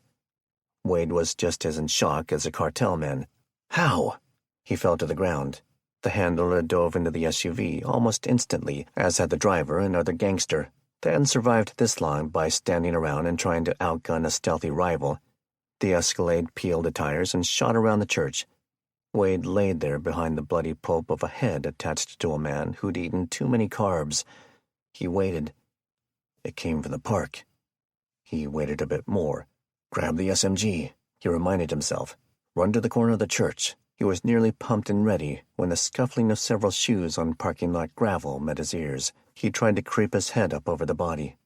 Before him, 6 people dressed in odd-looking masks and outfits were walking up to him. Nice guns, Wade said, recognizing his own weapons. 35. Republic. Dallas knew something, and it took quite a while to convince Darlene Statler to believe him. After she'd handed off her horse to her aunt at the OP, she hopped in a Toyota. Dallas was absolute in his belief that it was the exact wrong time for her to meet Big Dog and Billy Ray, that they were at their most alert, their highest likelihood of committing an atrocious act from which Dallas couldn't protect her. They needed to do it when they were winding down for bed, just around dawn, and they needed a place to hide and wait. Just going through Republic was risky. He had her ducked down, and then he took the long way back to the west, using other isolated, long dirt farm roads to approach the Richardson farm from the opposite direction. Even then, they parked 200 yards away in a small alcove where a fenced gate was offset from the road a bit, tucked on a hill and behind a pair of cedars. He had to wait until dark for the distant friends of his father who had been assigned to the home to go check in with BD for the night's assignment, whether that be partying or going out to raid new houses for goods and women. The drive and waiting period had given the young man ample time to tell the truly disturbing stories and convince his beautiful volunteer that waiting until morning to introduce her would be in both of their interests and safety. "Whose farm are we going to hide in for the night?" Darlene asked. "The Richardsons. Most of them are gone or dead. Only the mom is left." "And the sister, you said, is a slave to your brother now," she clarified. "And her. Despite growing up a juvenile delinquent, the things unfolding weren't sitting well with Dallas. And what is keeping the mom from fleeing when they go out for the night?" "Probably chains," Dallas said, kind of surprised that after 2 hours of stories, he was still needing to paint the terrible picture. "I knew some Richardson kids from church when I was a girl," she said next, staring past the cedars and pasture, trying to glimpse the house. "I wonder why they quit going." "Don't know nothing about church," Dallas said. "We have to help her. We can't just go hide in there for the night and leave her chained up." Darlene was a tough lady, yet her voice was betraying her. The level of the anarchy in her isolated mountain town was unbelievable. The thought of a place like Spokane or Seattle made her stomach drop. Dallas simply grunted in acknowledgement. He was more worried about how to handle his dad's friends if they came back before the wee hours of morning. He hadn't yet killed anyone, and thinking about it made him want to puke. "I think someone's leaving," Darlene announced. Dallas turned on the accessories and rolled her window down so they could listen better. A lifelong malefactor like him knew to disable the interior dome light the moment he stole the car. He had gone one step further and smashed the brake lights. But now he was debating with himself to just leave the stolen truck parked in the small hideaway and walk to the farm. He opened his door and slid out, walking toward the road. The sky was mostly clear, giving the stars and sliver of moon plenty of room. The vehicle started up and departed the farm. "Let's go," he said with a wave. The unlikely duo walked down the road quickly. Dallas moved behind the farm's tractor and stooped a bit, triggering Darlene to do the same. There was a smell of decay wafting from one of the nearby fields. Ugh! Darling choked. The seasoned ranch girl knew the scent of death when she smelled it. The family dogs, Dallas said, not faking his shame. And the grandparents. Your family is going to burn in hell, the tall girl said with controlled anger. Dallas nodded. I don't disagree. Wait here, just in case. He sprinted his big, flabby frame and mullet around the rectangular home straight to the back door, passing an open pit of flies, animal guts, and bones. They were feasting on the farm animals as if there wasn't a care in the world. There were no candles or lanterns on, no noises or signs of life. They wouldn't have killed her, he thought, not against Dad's strict orders. Dallas tried the knob, and the door eased open. He stepped in, waiting a moment to ensure there wasn't a dog he didn't know about, when the Richardsons' family cats rushed past him to escape the house, sending a jolt through his heart and system. He shook it off, closed the door, and pulled a small gas station flashlight out of his pocket. He moved from the kitchen to the main living area. It was more like his own house, with trash and clutter everywhere. When he played over as a boy almost daily, he never remembered it looking so filthy. Convinced the coast was clear, he went out the front door and retrieved his ally. Where is she? Darling insisted once she was inside, still whispering. Dallas shone his beam of light on a candle on the living room table, ignoring her. He moved the beam to the window, seeing it was simply a thin set of blinds. Help me hang this blanket over the window. Then we can probably light that candle. Why? She demanded. He whipped his head. Not everyone lives on 10,000 acres with an armed team of cowboys to protect him at night. She took his point and went to retrieve the opposite end of the blanket on the couch. It isn't 10,000, she murmured below her breath. Soon they had the window darkened and the candle lit. What'll we do if they come back? She asked. Do you have a gun? Dallas shook his head. Big Dog is pretty tight with who gets to carry guns, and ever since Seth disappeared, I've been off the list. They'll be gone hours. Let's help find Miss Liz first, then we'll figure that out. He walked down the double-wide home's one hallway. All 4 doors were closed. He came to the first one, Darling right on his heels, holding the candle. He knocked on the door twice. Miss Liz? The distressed, muted moans of a tortured woman emitted through the door. He turned the knob, which made the noises intensify. He barely cracked it open when it was clearly screaming through a rag. Wait, Darling hissed in his ear. Stop. Geez, Darling, he said in shocked reaction. Don't move a muscle, she ordered. Darling moved the lantern all around the doorframe and then moved her body around Dallas's, trying to peek into the room. What? He insisted impatiently. The gagged squeals in the room were clearly trying to say something. Darling reached over his shoulder and slid her long fingers along the interior wall inside the top of the frame. Gotcha, she said quietly. She set down the candle and pulled a folding buck knife from her pocket. On the second take, she tippy-toed over the big baker to get both arms over his shoulder. Then she reached in with both hands and cautiously cut the string. Both of them saw it fall below the top of the door. Liz Richardson's screams turned to sobs. Darling picked up the candle. Dallas pushed the door. The 2 wide-eyed rescuers saw Liz taped to a chair, covered in her own waste and filth. The room smelled like a sewer. A shotgun was pointed at her from a bench rest on a dresser that had been turned. A string ran from the trigger through a series of eye bolts installed on the walls. A second set of bolts and string would trigger if the chair was moved. It was the simplest of booby traps. A closer look revealed the door string ran down to the handle and had just enough slack to be unlooped if the captors wanted to enter. The wails of relief coming through Liz Richardson's gag were a sound neither Dallas nor Darling would ever forget. The pair of heroes walked the frail, middle-aged woman to the living room couch. She was still choking and coughing from the removal of the gag. Her voice had the scratch of a sick frog, barely audible. She was in a nightgown and covered in caked waste, the skin on her wrists and ankles splotchy and covered in duct-tape glue. See if they have some bottled water, Darling told Dallas. Here, Miss Liz, let me help you lie down. Thank you, Liz Richardson kept repeating.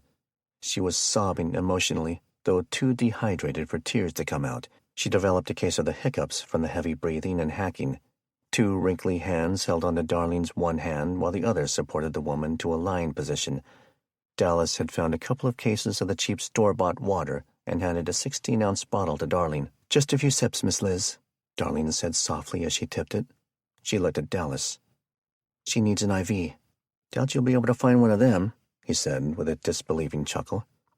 "Back at the ranch," she said, taking the bottle from Liz. "Go see if you can find some chapstick or Vaseline for her lips." While Dallas did that, Darlene went to the kitchen and poured a few of the bottles of water into a mixing bowl. She found a washcloth in a kitchen drawer and went about the task of cleaning the woman up. After putting the petroleum jelly on the woman's lips, she ordered Dallas to go find a clean change of clothing. During the worst and most embarrassing parts of the cleanup, the young baker looked remorseful, sullen, angry.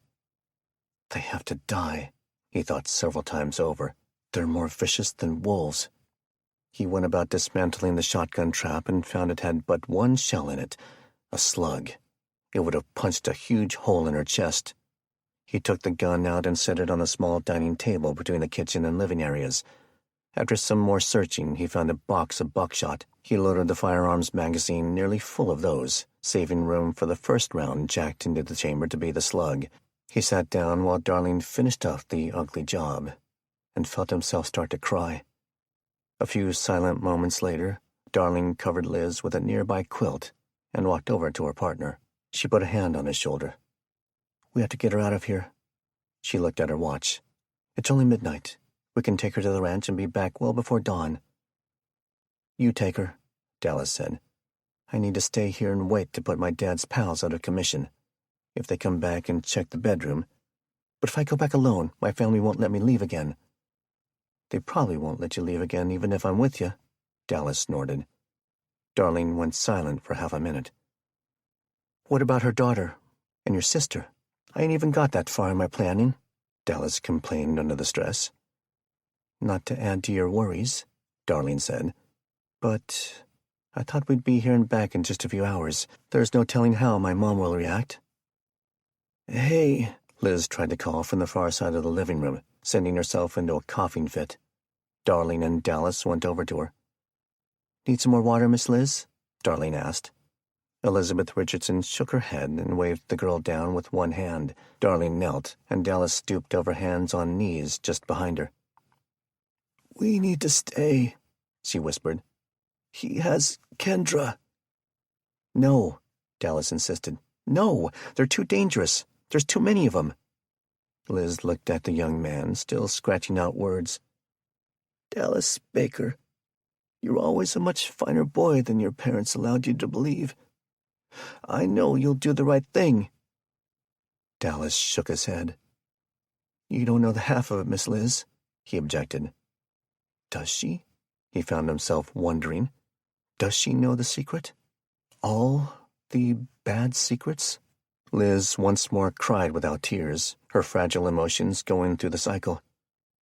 "He'll kill my little girl if you two take me away." "No, he won't," Darlene said suddenly. Confident, absolute. "Not if he knows where you and Seth are. He'll need to keep her alive to bargain with." "He's already gunning for your ranch," Dallas said, "and he won't bargain." "Neither will my mom," Darlene said. "But it'll force him to pretend to bargain. It'll force him to try his plans before he brought in reinforcements from Kettle Falls."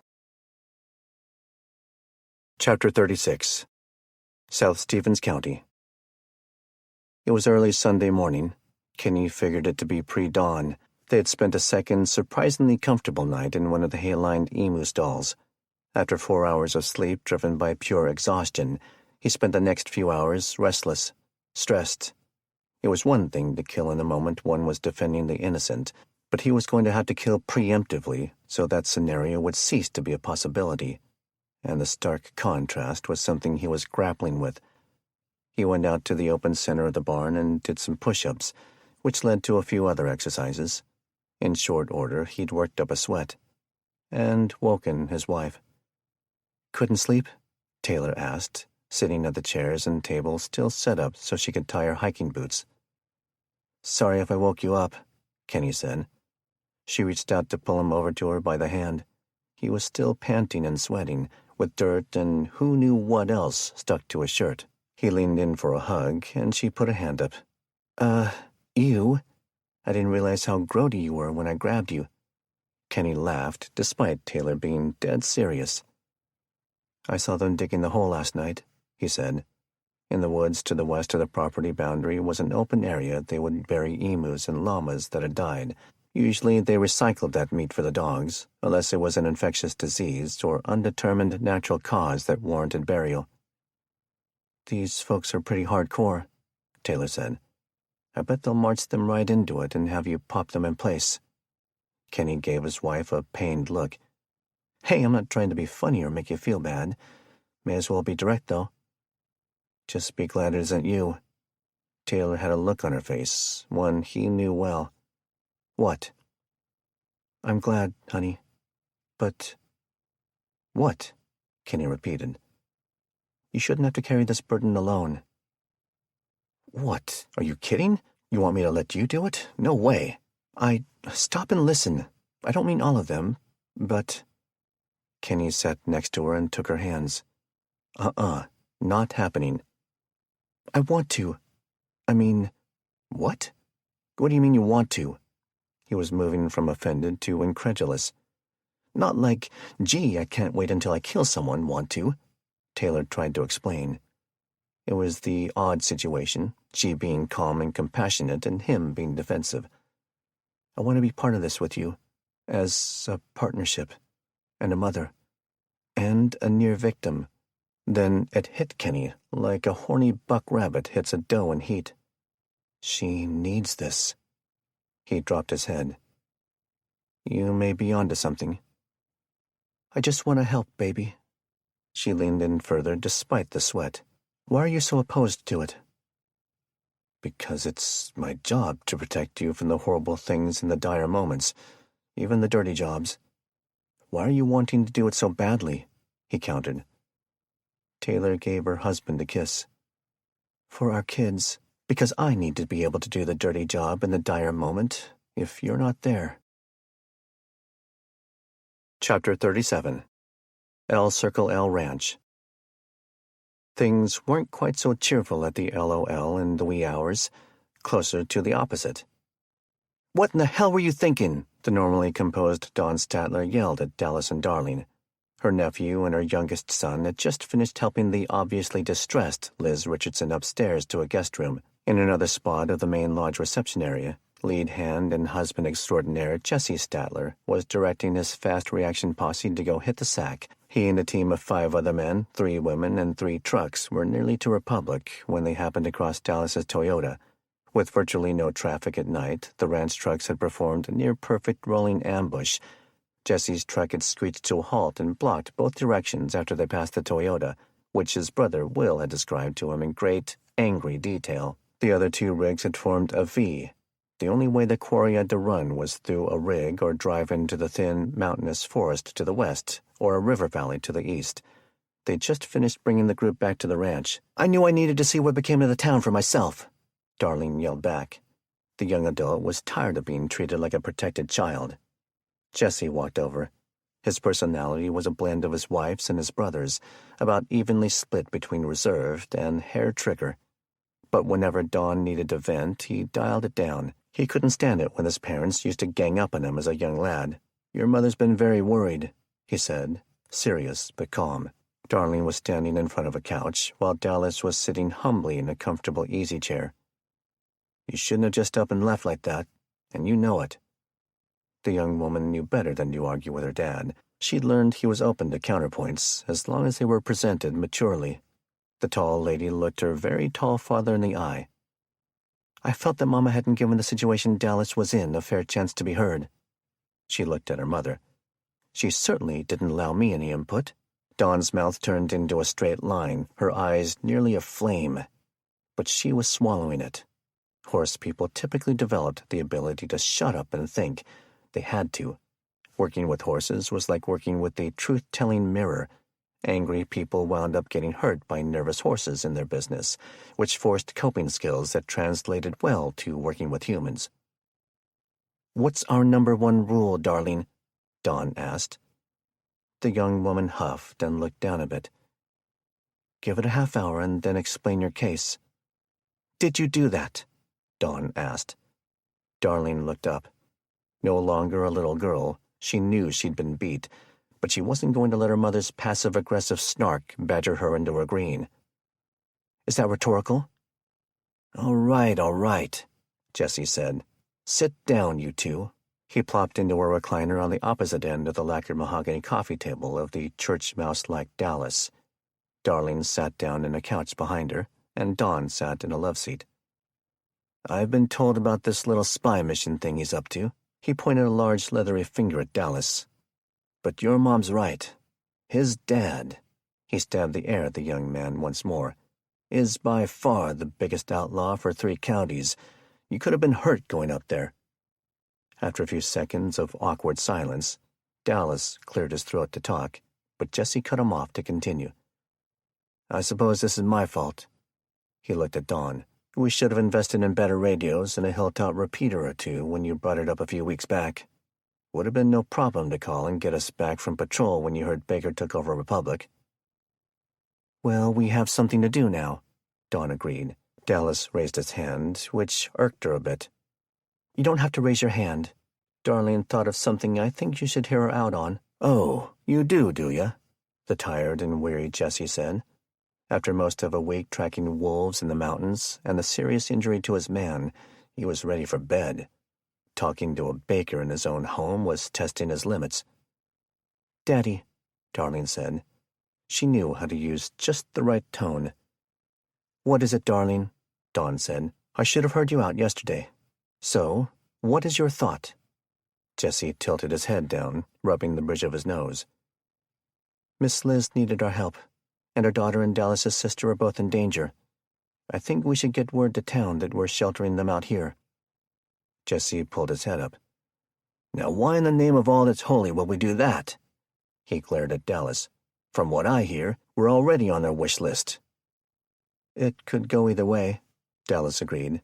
"He'll want them both back. The thought is that he'd react out of anger before he's gotten all his pals from Kettle Falls over here to back him." Jessie stood and addressed his wife. "Look, I'm bushed. I'll be able to listen to this with a more open mind after breakfast. I suggest we discuss this after sleep, eggs, and coffee." "I agree," Dawn said. She stood and sighed, staring at Dallas. "Finally, you can find a spare rack in the bunkhouse near the barn." Chapter 38. Bellevue. It was a Monday morning, not that the names of days mattered much anymore. Every day was now survival day. Ramona's team was tired. She was the only one not involved in the overnight watch rotation. James and Walt were taking the first half of the night, Diana and Brian the second. They were watching from Walt's garage, the only clue to the world being the movement of the 2 pairs of people across the street around 2 a.m. She decided the only fair thing to do was stay awake for one of those shifts, easier said than done from the confines of the couch, but the other 4 were unified in their opinion on one thing at least. Her primary job was to keep that leg elevated for healing, other than periods of movement aimed at physical therapy. She'd won one argument on that topic. An hour past dawn, Brian and James wanted to attempt contact with the ever-so-mysterious Scarecrow Gang. Diana decided to stay back with Walt, who had a few scrap metal projects he was keen to keep working on. Ramona drove her deceased father-in-law's truck, an automatic transmission requiring only her right foot. She backed it in for a fast escape, should it come to that, and parked right where the water tank property ended and the park began. Before Brian and James commenced their little maneuver, they did a little scouting and set Ramona up to be able to watch. James helped her up to the lowered tailgate, where she propped herself on a few pillows. She set her favorite rifle next to her and had her patrol binoculars ready to keep an eye on them. Brian went over to scout the area around the tank. There had been enough rain on and off that the muddy prints and pools of water at the base of the ladder weren't proof positive that the tank was being siphoned. Brian found a good-sized branch about 6 feet long in the nearby woods and shaved it clean of sub-branches with his knife. He climbed the ladder with it and found that one of the access hatches, though covered with its plate steel, had been unbolted. He slid the loose metal aside and stuck the branch in. Even with sticking his arm in for added length, he was barely able to get the end of it wet. He went back and reported his finding to Ramona and James. "About 8 feet, then?" Ramona guessed. James was eyeing the tank. "That thing's probably about 25 feet high." "A third empty," Brian conceded. That could be the gravity-fed usage of just the neighborhood. James nodded. Don't seem to be much loss considering power been out several days. If these scarecrow cats is stealing, it ain't that much. My gut is, Ramona said slowly, eyeing each man, that these people just want to be left alone, trying to get by. They could have planted that arrow in one of us yesterday. Maybe, Brian said. Call it my training, but I just don't like going out there without a rifle. You guys have your pistols, Ramona said. Maybe I should turn the truck around. Be ready to drive in real fast. James shook his head. Still way better if we run out, not you come in. That's right, Brian said. Even if you see us go down, then you back in and stay positioned for the evac. If they take shots at you in that event, they're only hitting the bed and dually tires, not the engine block. The trio confirmed their last-minute thoughts. Both men headed north. James in his old work coat and a ball cap, Brian in one of Noel O'Hanrahan's old coats. Ramona watched them. The subtle ups and downs of the small utility road occasionally covered them, but they always popped back up. Each was waving a white towel. They stopped at the large electrical line tower and waited a half hour. Eventually they returned. Whoever the scarecrows were, they had no interest in talking that day. Chapter 39. Chelan. Kevin and Nelson returned from their pre-dawn patrol. They had used the e-bikes and night vision to scout the only true egress path from their hiding area east of the small city's core. The sun had gone too low during their hasty push through the town that smacked of death and destruction. The group sheltered in a small storage unit near the hospital, every unit ripped open for valuables in the preceding days. Still, the aluminum structure provided a place to stay mostly out of sight. There was the field and lawn of an accompanying house, which had been vacated. The horses were tied to a fence for feeding, then left to roam the interior of a boat-sized unit for the night, kept in check inside by a temporary stack of furniture from other units. Perhaps the most appreciated aspect of the respite locale was that they'd found enough mattresses to find decent rest on, something they were all lacking. And rest was all the adults could achieve. Sleep was impossible. Everything they heard, smelled, or saw was nerve-shattering close to their nightmares. Across the small state highway, a Walmart was almost done burning to the ground, charring the rural grass field and hill to the north. Like the city, the parking lot showed the unfathomable signs of a war between two clans. Bodies, mostly dead and wounded, were scattered in and amongst the hulks of cars riddled with bullet holes. Birds and coyotes barely gave the two riding men a second glance while enjoying their feasts. The pair remained quiet as they rode, never farther apart than 10 yards, and never closer than 5, lest one fast attack make quick work of them both. The hospital on the south side of the street, a true stone's throw from the place they'd rested, had broken windows and the same signs of distress, but had not been set on fire. It echoed of noises to indicate people were in there, hiding, fighting, violating. Sun will be up in a bit, Nelson said. They were riding around the small storage facility, seconds away from the far side where the team was. Let's not waste time storytelling what we found. The sooner the horses and kids are loaded, the better. I'll help Lydia with the trailer and animals, Kevin said. You get the bikes? Nelson agreed. 15 minutes later, the rigs and horses were ready, and the kids were loaded, though not without complaint beyond the bounds of teenage entitlement. Hungry, tired of close quarters and each other, missing their social media and video games, mad that their first decent sleep was cut short. All of it helped lend new meaning to the words teen angst. The 4 grown-ups met at the front end of the cruiser, ready to review the route under Kevin's lead. This little road, he pointed, is Highway 97A, a small arterial that leads us to Highway 97 in about... He scrutinized the map. 4 miles. How far to your farm? Jamar asked. Ballpark, 100 miles, or a bit more. Corny crossed her fingers and smiled. Here's to hoping for smooth sailing. No more Third World War zones. Nelson rolled his eyes. Even my critical butt would have never guessed we would have to drive through that zombie death trap.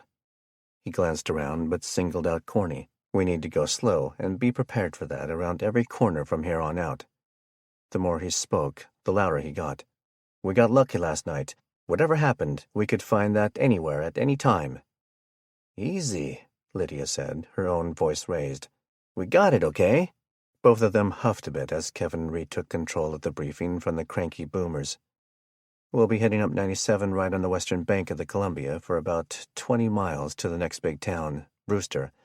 I suggest we make a water stop along there somewhere. Once past Brewster, we have a slightly longer leg up 97 to Okanagan and then Omak. On the first leg, we really have no good exit points. We'll be forced to push through if we get jumped. On the second leg, I have some emergency roads and hiking paths marked out." "Hiking paths will work for the horses, I'm sure," Lydia pointed out. "Why hiking paths?" Corny asked. Kevin looked off in memory for a moment. He started to speak, then paused to gain his composure. "Because when I planned this out, I was going to be towing Keith behind a bike in the basket Walt welded for me." He went quiet, sullen. Jamar put a hand on his friend's shoulder. "It never hurts to have an exit strategy." He looked at the others. "I suggest we all scan these maps real quick, and then be driving in 5. Cool?" "Look," Nelson said to Corny, "I'm sorry I kind of jumped you about that." Much quicker to emotion, but also forgiveness, than her wife. The short Asian reached around his ribs and gave the ex-cop a hug. "We have to trust each other enough to be honest." He nodded. "I'm just really tired."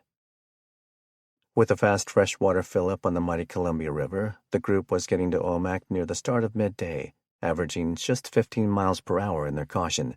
Jamar had ridden in their trailer for rear security once more. At the water break, he'd allowed Jalen to fly the drone. It had come with spare batteries, and like the bikes, they were making use of a homemade charging center from spare car batteries they'd taken from the McGinty compound. They all agreed to allow the boy to fly it while driving down the highway, since it was more than capable of matching their slow speed. They knew they wouldn't get long out of a battery, maybe 20 to 30 minutes in the best-case scenario. But to have the ability to move and watch the road around them just might be a life-saving skill. After 2 such operations, they shut down the training so that they could make up some time and charge batteries. The only small Murphy moment came in the town of Brewster. An ominous, deadly warning was painted on a railroad trestle to avoid the bridge over the Okanagan River east of town, at all costs. Kevin made the snap call to get off 97 and take the old 97, a skinnier and barely maintained road on the west side of the river. "Is that a problem?" Corny had asked worriedly. "It just means we cross the O River in Okanagan instead of here in Omak," he said. Now that they were there, he allowed himself to feel just the tinge of hope, a slight elation. They slowly rolled up to a heavily staffed checkpoint in the middle of the small city. Mostly of a cowboy appearance, it was an even mix of white and Hispanic locals. There was a solid wall of sandbags, with an orange and white barricade blocking the vehicle gap. Kevin rolled his window down. "One man," the leader said. He was a gruff, seasoned-looking man in a straw hat, a nub of a cigar in his mouth, which bounced when he spoke. "And one man only. Approach the gate." Kevin looked in his mirror and saw Nelson getting out of the truck. A few of the men at the checkpoint looked around and talked to each other. "One man from the lead truck," the head honcho yelled, sounding agitated. Nelson kept going until he got to the gate. Kevin could hear the man bickering about a failure to follow instructions. He was scanning the map. "Did I mention we were turning east onto a different road here?" Kevin suddenly blurted in concern to Corny. I don't think so. Why?" "Uh-oh." Nelson was giving the man attitude, and to top it off, he was insisting they get to travel north. What they needed was to travel east and cross the river. He opened the door and barely got it closed. "One man only," one of the other men yelled at Kevin. Another issued the command to stop, and in less than 2 seconds, 6 guns were pointed at him and Nelson. The screaming led to confusion. Nerves were as rocky as the mountain peaks. Some were trying to order Kevin to the ground, while the lead was holding a revolver not 2 feet in front of Nelson's face. Tired, and just tired of it all, Nelson was yelling back and refusing to put his hands up. Kevin put his hands up and even got to his knees, hoping to defuse the situation, which couldn't have melted down faster if it had happened at 3 Mile Island. He heard Corny screaming from inside the Land Cruiser, hoping she was calm enough to tell the kids to duck down. Nelson and the man were both cussing, daring, spitting at, and insulting each other, each other's mother, his firstborn and favorite dog. Finally, one of the man's cohorts had made an attempt to de-escalate. He lowered his weapon and had a buddy make sure Kevin didn't move. He found the next most composed-looking man, and together they slowly got their irate leader to step back. It took another 20 seconds to get him to lower his pistol. "Nelson!" Kevin yelled from the ground, himself extremely pissed. "Put your hands up, man!" Nelson Butterton was huffing and puffing, seeing red, and seething under his collar. Slowly, he slid his hands into the air, though it did nothing to calm down his face. The ex-cop and bar owner wasn't used to losing an argument. At least he finally stopped cussing, Kevin thought. "Go lean against the cruiser." With the angry leader across the barrier being walked back to calm down, one of the Hispanic farmers walked over, trying to keep everyone calm. He announced to the rest of his team that he was going to have Kevin come up. With that invite, Kevin kept his hands up and slowly approached the sandbags. He towered over the man opposite. Nelson did as Kevin suggested and removed himself to keep an eye on the entire scene. "How do we go from here?" Kevin asked. "Where are you all trying to go?" the guard asked with a slight accent. The short man was brown from the desert summer sun. Many migrant workers, or those that moved to the area full-time, made up the population in the farming and apple orchard areas in that part of Washington. The bulk of people blended in because of the work ethic culture, despite the race and heritage differences. For the most part. He's the true leader. He should be in charge, Kevin knew. "We want to go east. We won't be coming back, I promise." The man conferred with a partner, while also trying to pay attention to the irate cowboy type and the two trying to calm him. "We've been taxing vehicles to help us pay for our security. Standard fee is 50,000 calories of food and 25 gallons of fuel per rig." His buddy came over and whispered in his ear. "And you have 3 rigs." It was Kevin's turn to practice inner peace. He could hear Jamar yelling at the back of the horse trailer, demanding to be let out. It wasn't helping the situation. "We have 2 cars, and your tax is too high." 3 weeks earlier, he would have had a hard time trying to negotiate toe-to-toe with a group of angry, middle-aged men. But times had changed, and so had he. "You can always go back around," the man said. "Yes," Kevin said. "We can. We have enough fuel to make that work," his tone said. He decided to just be quiet. Let the awkward silence play itself out. After 15 seconds of staring, the man's partner whispered in his ear. Kevin was picking up the clues. "There's a rift going on between these men. We need to get this handled. Fast." "What would your counteroffer?" the man asked. "And don't be ridiculous." "We'll pay you 10 gallons of diesel fuel each for the 2 trucks. I really don't want to turn around," he thought, "and I need to get these horses through here before those clowns decide they want one. And 1 used AK with 2 mags. No food." "Does the AK fire?" Kevin chuckled. Its previous owner used it just yesterday. That made the 2 men and 1 other a few feet away all look at each other. "We need food," the man said, "and fuel. There's a lot of mouths to feed here, mister." Kevin could tell that the migrant farmer he was talking to was in a bad spot, as they all were. He assumed the man was just a father trying to provide however he could. He saw a pair of quads, each with a 100-gallon tank strapped to the cargo rack, which he assumed went to go top off trucks or generators when it needed to be emptied. "And that fuel, is there anything else you could add? Propane or something?" the man added. "We have a pedal bike I can give you," Kevin finally conceded. "It works. Look, we're in the same situation you are, just people trying to get home. I can spare 20 gallons, not a drop more. We can't just give up everything to every town we pass through." "This town is full of kids, amigo. We don't need no more bikes.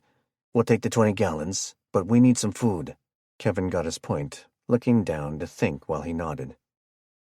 "Okay." He looked back and forth between them. "The diesel, the AK, and 10 full MREs, and that's really it." He made an outward, stops here motion with both hands. "One other thing. Let us pull through and unload on the other side of the Omak Bridge. For our own assurance, you'll follow through. I'll stay with you on foot, so you know they won't just leave." After a short pause, the man agreed. He and Kevin shook hands, which triggered the now calm, older cowboy type to walk back over. That, in turn, triggered Nelson to walk over too. The 2 men glared at each other, but the stranger broke his stare when he reached his teammates. "You gave in to this kid?" he yelled. His two buddies were once more trying to passively calm the man. "A deal's been struck," the farm worker said. He nodded for one of his own compatriots to raise a construction barrier. Kevin briefed Nelson on the deal so that he could guide the ladies driving and update Jamar.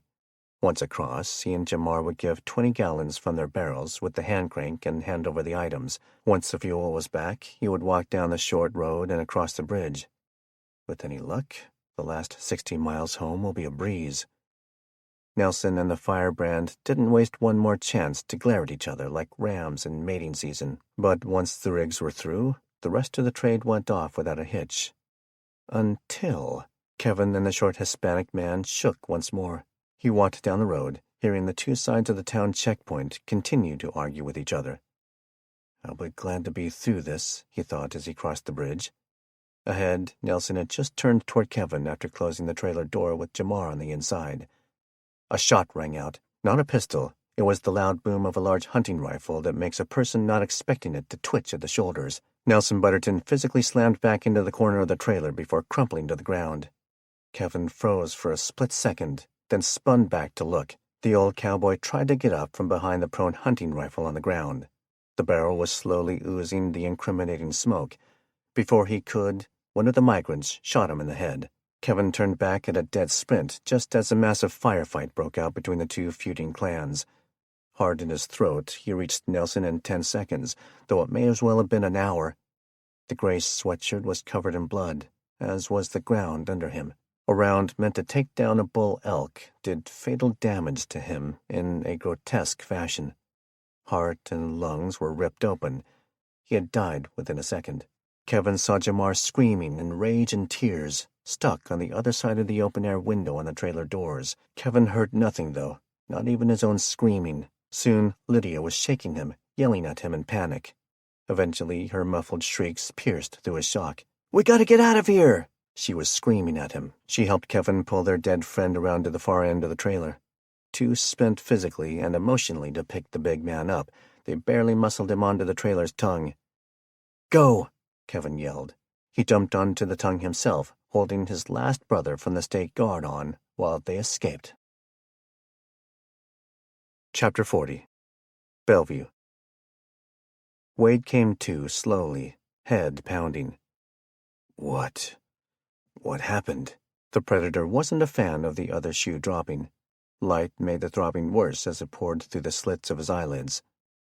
A bunch of freaks. He shook his head, as if that might clear a metaphorical cobweb in his memory. He smacked not just his lips, but his entire mouth. It was thick, dry. Trees? He dared to open his eyes a bit wider. Voices, men and women, and a baby? His back ached, his wrist cold. He picked it up, and a chain rattled, the weight making it more difficult. Scanning it, it was clumped not in a handcuff, but a collar. It reminded him of what people were chained with in dungeons in the movies. His head had felt like this once, when he purposefully allowed a lady of the night to roofie him as part of training for the event that had ever happened by an enemy.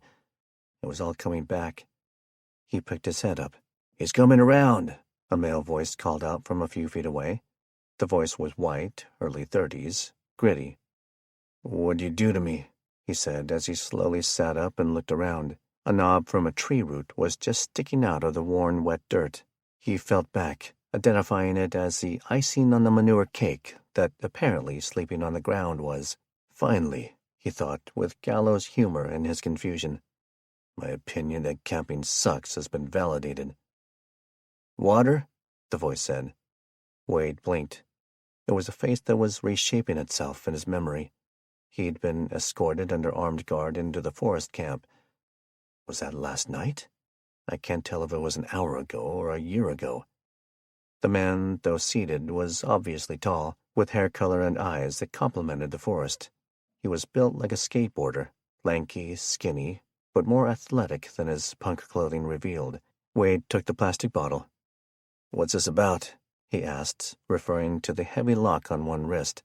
Another pair were approaching, one man, one woman, also in their 20s or 30s. Waiting on his answer, he took a deeper scan. He was in what was essentially a cell. The area was relatively flat, and a camp had been built.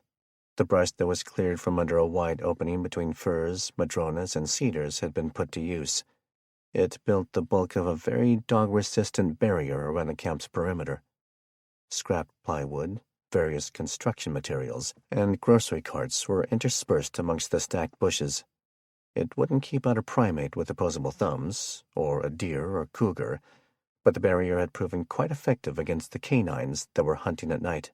He couldn't see past the immediate bedroom-sized area he was in, except for the approach, now filled with the two others walking to him. There was a cheap blue tarp about 8 feet up, keeping the bulk of the drizzle running clear of him. He sniffed and smelled a campfire. The squeal of a happy child pierced the air, the giggles of its mother floating to his ears, too. "You brought a big old bat of high-tech weapons and gadgets onto our land," the man said. Wade laughed.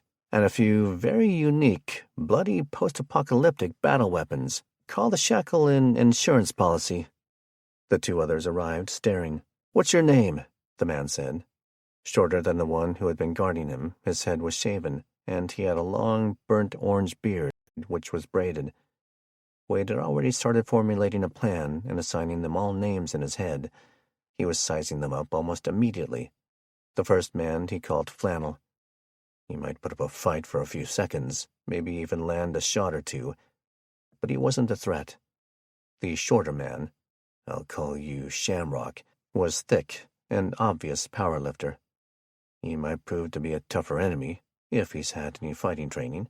Shamrock had a hoodie with the anarchist Circle A on it. The sleeves were pulled up a few inches.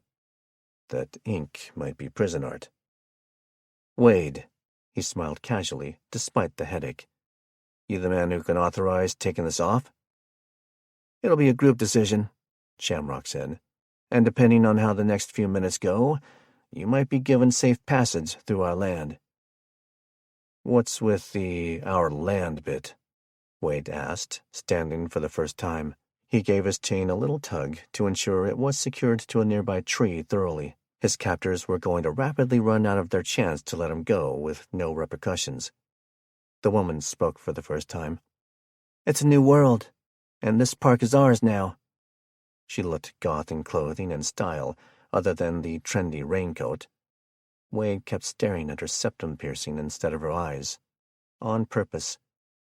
"We're anarchists. No rules. Just free people raising their families." She got annoyed with his stare. "You got a problem looking me in the eyes?" she yelled. Wade started laughing openly. The two men sighed and rolled their eyes, mesmerized at their friend's small test by the good-looking and mysterious Gen X killer.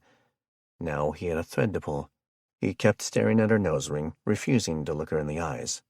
Whether she knew it or not, it was a pure predator's dominance move. "You're such a non-threat, I don't even have to pay attention to you." "I don't know what you're talking about," he lied. "I'm looking directly at your eyes." He held up the chained wrist. "Are you the honcho with the keys around here?" The woman screeched a frustrated noise, just like a teenager not getting her way. She stormed back up the path. He kept laughing as he turned his attention to Shamrock. "Not helping your case, bro," Shamrock said. Flannel stood and spoke next. Wade had guessed correctly. The man was quite tall. "We only want a chance to talk, but you aren't just another lost soul searching for food. If you can convince us you're not a threat to us, you'll be out of here in no time. And if you think I'm a threat no matter what I say?" "Same answer," Shamrock said. "It just won't be alive." Wade pointed at Shamrock. "You may have the stones for that." Then he pointed at Flannel. "But he doesn't." The tall man made an insulted sneer. "And Tart over there definitely doesn't." "There's plenty here who do," Shamrock said calmly. "Where were you headed with all those weapons?" "Tit for tat," Wade said. "You asked me one, I ask you one." Shamrock nodded. "My weapons," Wade said, "and my destination are none of your business." He studied them as they looked at each other. "But in good faith, and since you're anarchists, I'll tell you I'm going to kill a cop. Who? Flannel asked. Wade said with a headshake. My turn. Isn't anarchism a Ouroboros? A what? Flannel shot. A snake eating its own tail, Shamrock said. Impressive, Wade said in surprise. You're clearly higher ranking than Flannel here. Dude, don't call me Flannel, Flannel yelled. Shamrock had to suppress a laugh. Everyone here is equal. Our turn. Wade cut him off. This is too easy. He was shaking his head again. If everyone here is equal, why are you taking Flannel's turn? Flannel threw a punch squarely into Wade's jaw, knocking him to his right. He tripped on a root and went down. Dude, Flannel yelled, standing over him and pointing down. Hey, Shamrock said. Calm down. He's trying to mess with you, man. Flannel looked at his friend. Wade was still on the ground, up on one elbow, using the bound hand to rub his jaw. Nice shot, he said. He held up a hand to be helped up. Now I definitely know who is in charge, he thought. Thanks, he said after his tall, angry foe helped him back up. Wade was in far better condition than most men his age. The soldier injury still hurt, but he acted up a bit as he faked stretching out some kinks. Let me tell you guys, 50 is definitely not the new 30. Another charming smile. Flannel backed off, seething but silent. Look, man, Shamrock said. I know a con when I meet one. Let's skip the prison mind games. You got a point to make about anarchism? Then make it. Otherwise, shut that valve under your nose. Just remember who has who trapped here. You guys think you want a world without rules, Wade said. Yet you're in charge. He, an air stab at Flannel, does your bidding, and Tart out there thinks she's one of the leaders, yet she'll go do the dishes when she's told. He watched the men glancing at each other and smiled. Even here in this camp, he pointed at the makeshift dog fence, the laws of nature outrank what you feel. If you didn't put this crap up, the dogs would eat your babies. The same dogs we saved your butt from, Flannel challenged with a yell. Even an alpha like me can't run without a pack very long, Wade said. Damn, he thought, that was pretty good. They should have made one of those meme things with me saying that. Damn it, JD, how much longer do we have to listen to this damn clown? Flannel practically screamed. See? Wade said, just salting the wound for fun at that point. He pointed at Shamrock and whispered, He is in charge of the Free Society. Flannel stormed off screaming nearly exactly like Tart had done a few minutes earlier. Wade suddenly ran at the lone man, but his chained wrist snapped taut and pulled him to the sloppy mud with a thwack. He was still 3 feet from reaching the sole captor. Shamrock just smiled. And now you know why I stayed way back here. It's clear we're going to have to just kill you. Which is too bad. He pulled up the hoodie to reveal an inner belt holster up front. The pistol slid out of it, and he held it by his leg. I mean, the entire reason we saved your butt yesterday was because you seemed like a man who can get things. He's bluffing, Wade knew, and even if he's not, I won't beg. Then let me propose something. You got one chance. He stuck his other hand in his pocket casually. I don't recall how many it's been, he said. In the contract days, I used to keep tally of the bodies. A few years before I got nabbed, I quit trying. Maybe it's been 100 by now. Point is, I don't care if I kill you all. But I also don't care if I don't kill you all. Make sense? Shamrock was looking intently, but said nothing. Give me the things I want, and I'll walk out of these woods and never come back, not even for those 2 idiots you call friends. What is it you want? Shamrock said. He was all ears. That file, one of my M4s, one of the night vision goggles, my pistol and a full complement of magazines, and that medieval battle club. Shamrock smiled. I'll take that to my peers. Let you know after everyone's had a chance to settle down from you poking them in the gonads. But I am kind of fond of that club. It's got flair, huh? Wade said, smirking. I'm pretty proud of that. A gift from someone. Shamrock shook a head with a smiling disbelief. Really? He guffawed. Like a protege? Wade looked proud. Kind of. She's either got to die, or have to become me to avoid it. Chapter 41. South Stevens County. Once Kenny and Taylor had shown the resolve and mettle to finish tidying up their dangerous problems, carrying out death sentences on the 3 living would-be murderers who had opened fire on their family, the Keller household had become much more accommodating. Mrs. Keller had even attempted to convince Taylor they should finish out the day and leave the next. Kenny retained possession of his pistol once they had handed it back, and one of the Keller's adult daughters spent an hour running Taylor through a safety and operation training using rifles and pistols captured from the attackers. The Richardsons were being given the captured Nissan Armada as a replacement for their own Rogue, too far damaged from the initial attack in Spokane and the ensuing chase and fight. Mike Keller insisted that Kenny take one of the rifles, and for herself, Taylor chose the small S&W 380 that the woman attacker had on her when captured. She liked the way it felt. Kenny suggested using something with more ballistic punch, but the Kellers pointed out several things to him. The 380 was misleading. It had the exact same round as a 9mm in diameter. It simply had a slightly shorter casing, which meant a smaller powder load. They convinced him that the important first step for her was getting fully confident on the one she felt comfortable using. They reminded him that, as a general rule, a well-placed shot to the heart or brain was superior to a poorly aimed shot that hit the guts, and they clinched their debate by pointing out the attackers had over 200 hollow-point rounds and 3 magazines for that one pistol. The fuel from both the wrecked vehicles was combined into their new ride.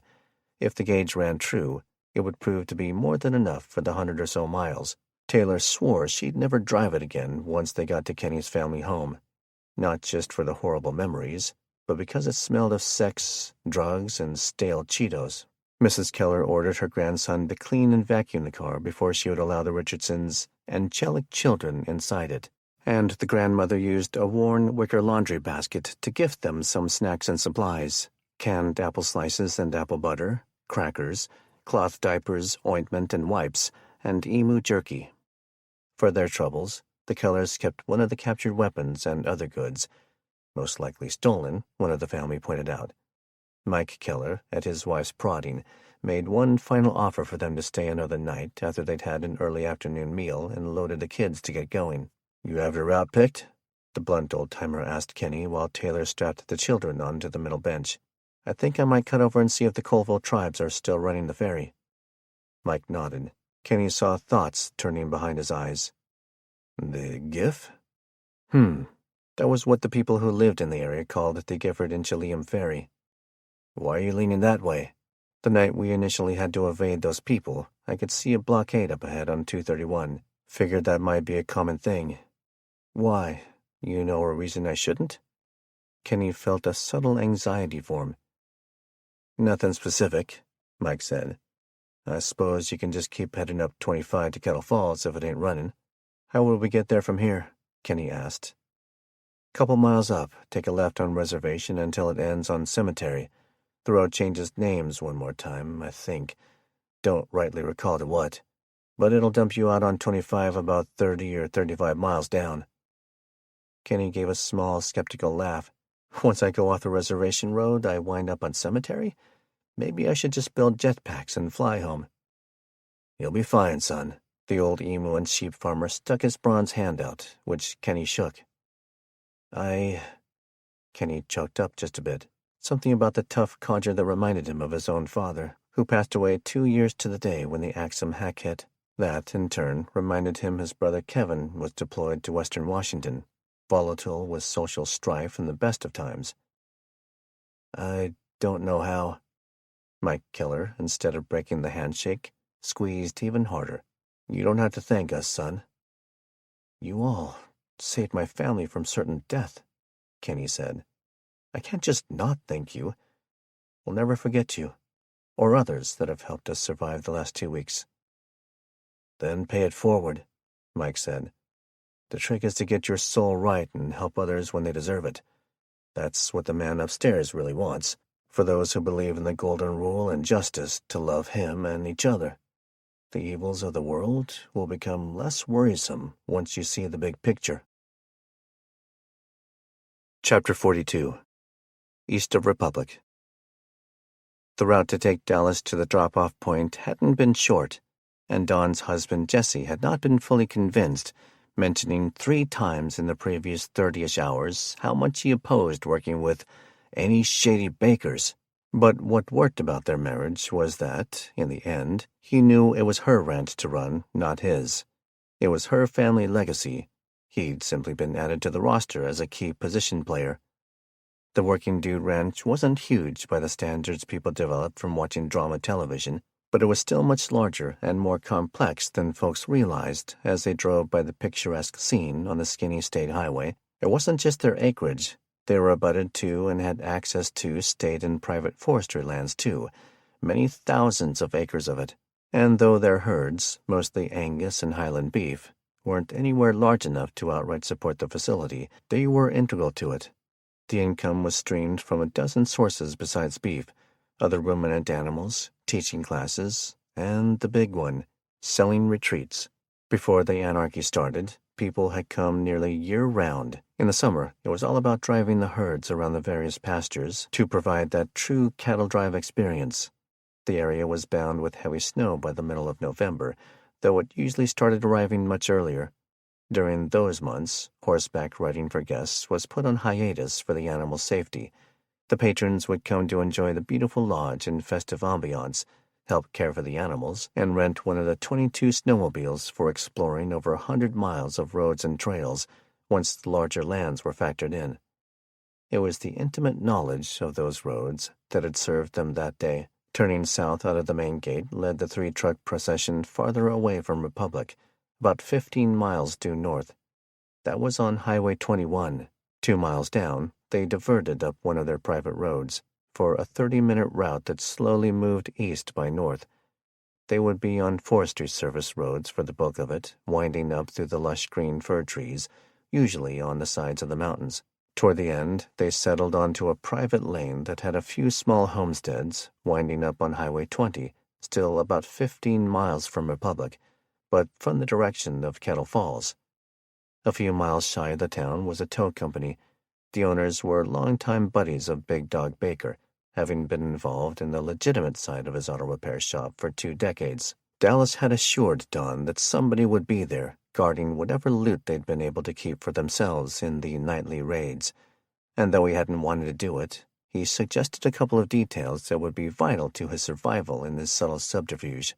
Earlier that day, after the best breakfast he'd had in years, the topic of letting the town know where Seth and Liz Richardson were being kept had been shelved for at least a day. The young, low-end criminal pointed out that in not slipping back into town overnight, he would now surely be assumed, rightfully, to be the mole, the double agent. The people using the Richardson house as their own would have returned by then, would have reported her unlikely escape. His father would never trust him again. Unless... Dallas picked a fight with Will, not even needing to try to lose. The tough cowboy had been hankering to whoop the kid since the first moment he saw him. Some choice words about the pleasurable services his mother provided regularly had been the low-hanging fruit to get the man to start swinging punches and planting elbows. In only a minute, figuring out what Dallas was up to, the even bigger Jesse went about stopping his brother from completely tenderizing the Baker lad's face. Bloodied and swollen, Dallas then insisted, "It's not enough. He'll want more, or he'll give me more." The evidence for that was as close as Seth Baker upstairs in the lodge, missing his 2 big toes. The others were speechless. "You need to do something to me that he would do." Still wanting the use of his hands, he suggested something that even Will couldn't bring himself to do. One of the other ranch hands, who had not dealt with Dallas in any capacity, volunteered. They provided Dallas nothing for the procedure, save for a bite stick. No ice, no pain pills, no compression bandages. "It needs to be real."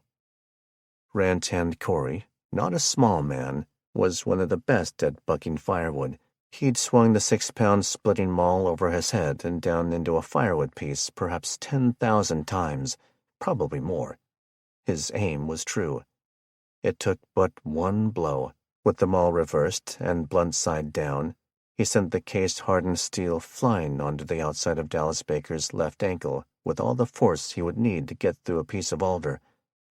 For the first time since she'd met him, Dawn Statler shed a tear, and more than a spoonful of empathy for the young man. Darlene screamed nearly as loudly as Dallas when she watched. The young woman certainly had no romantic interest in him, but the commitment he had to sell the lie to be told, it was too painful for her. She fled back into the lodge, crying, something that Dawn wished she could have done too. Every man and woman watching and listening cringed, felt time slow, or at least pushed down the urge to vomit. The bite stick did nothing for Dallas. It fell out of his wide-open mouth as the hair-raising scream of agony pierced the witnesses into their souls. Ranch-hand Corey dropped the maul where he stood and walked off, face flushed and splotchy, so he could cry and pray for forgiveness in private. Dallas pulled the leg up, holding it at the knee as he writhed. The appalling sight and sound of him burned into everyone the seriousness of the circumstance. This pain was paid for in the hopes that Dallas could slip in and spread a lie. It was now deeply understood that it still paled in comparison to what B.D. Baker could do to someone without loss of sleep. Duct-taped and zip-tied, Dallas rode in the bed of the truck under the armed guard of Will and Hand Ethan, bouncing with every rut and rock, pain in the crushed ankle throbbing at a 12 on most people's 10 scale. "This is the place," Dawn ordered from the right-hand seat in the lead truck. About a quarter mile from the tow company, the trucks all went wide onto the shoulder of the scenic 2-lane highway. They blared their horns as they turned around. Once the inquisitive shape of a man, then a second using binoculars, appeared on the lane in front of the business. Will Statler hopped out and dropped the tailgate. He dragged Dallas Baker out, letting the man land with a thud on the dirty asphalt. "Good luck, kid," he said, meaning it when he looked down, himself now sad for his own role. He slammed the gate and hopped back into the bed. All three Riggs' drivers stomped on their pedals, their diesel exhausts coating Dallas and everything around him in black soot as they sped off. Dawn, Dallas, all of them. They'd just crossed the Rubicon, like Caesar on his way to Rome. Chapter 43. Bellevue.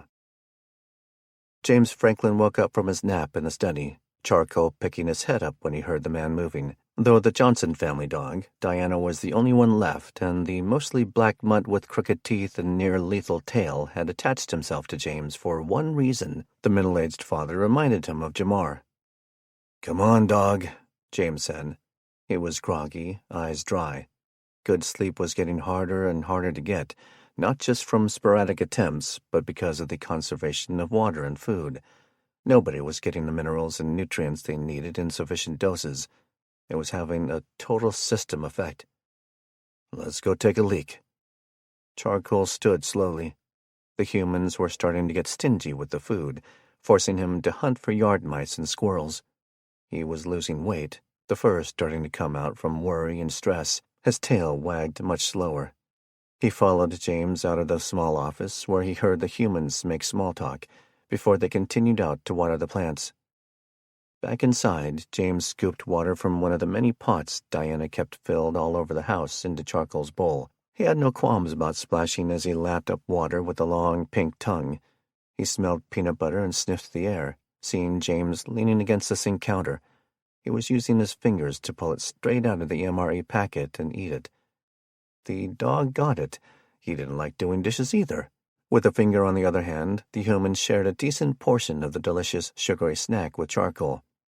He even received a few crackers. Soon there was some more incomprehensible babble amongst James, Diana, and the lady in a lot of pain. "Come on," Charcoal heard James say next.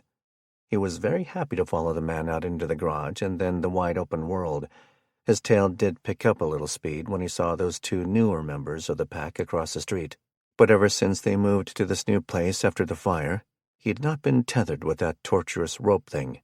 He was allowed to sniff, mark area to keep out enemy dogs, and most importantly, chase fun and mostly defenseless food. As the pair hit the street, Charcoal would have sworn he heard something. He picked his head up, ears perking like Navy radars.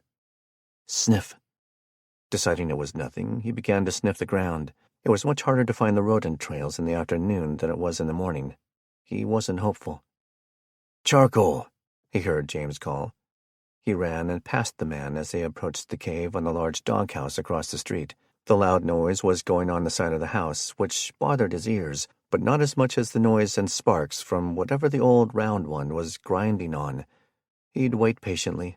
Both were good for a free snack when they ate, and the skinny one could be coaxed into ear scratches if he wasn't doing anything else. The young one looked like he'd just woken up too. The three humans stood and talked. Charcoal curled himself onto a piece of rug the old one had set out for just that purpose a day earlier. It had felt like 7 days to Charcoal.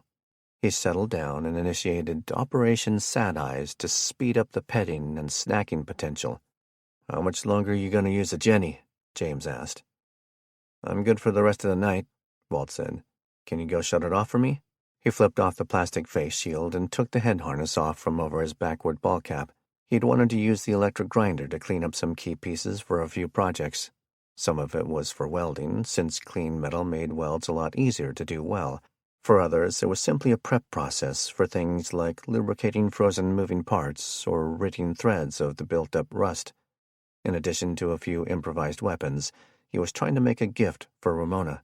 After James returned from the yard, pulling the wheeled generator by its pivoting handle, he said, "She gonna look like the damn Terminator with that thing on?" "It's all for nothing if we don't find a prosthetic cup," Walt said, "but it'll be adjustable." "And bulletproof," Brian Sherman said. Like James, he'd just gotten down with a 5-hour nap. "You said you done for the night?" James confirmed. He started coiling up the extension cord. "Uh-huh," Walt said. "I have an older gas welding rig I haven't used in years. Doesn't require electricity." "I have a question," Brian announced after he sat near Charcoal in a camping chair. He felt the dog's muzzle and started petting. He went silent as he thought about phrasing. After several seconds, James and Walt both looked at him for going silent. He was holding some of the pieces for the Ramona project. "Ah," Walt said, getting it. "I've been wondering the same thing." "What?" James asked. "The leg?" "Yeah," Brian asked. "I've been afraid to bring it up to her." James moved over to another camping chair with a big sigh. "I don't know everything, mind you." Walt pulled a stool over from in front of his workbench and sat down between them in a rough triangle. "I guess it was about 11 days back." He was looking off in recollection. "Several days after this whole thing started. The boys had just gone AWOL, you see." The other two were in full attention. James continued. "My house had got broke into. Then some thugs from the hood tried to ambush Jay at his mama's house." "What happened?" Walt asked. "Well, nothing there, at least not for her. Diana's house got burned down in the process of me sending them punks to see God, you see. So we was all staying at the church." Brian pulled some jerky out of his pocket and broke off a piece for Charcoal. "So when we all moved here, Ramon had already been clubbed. 'Twas the first time we'd met her."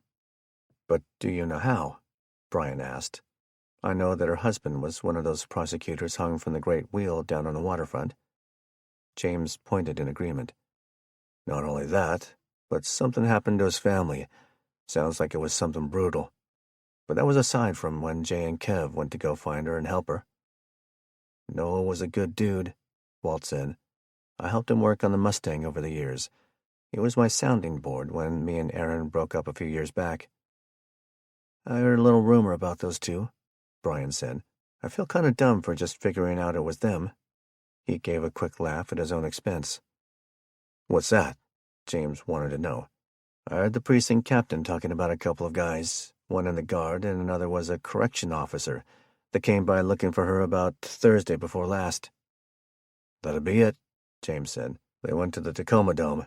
None of them wanted to talk much about it. But I think that both Ramona and the little girl would have been dead if it weren't for them two men. Her leg got smashed by some cat she arrested once." "Remember who?" Brian asked. "Wayne? Curran something? Curry?" Brian popped out of the chair, startling Charcoal. "Curry? Was it Wade Curry?"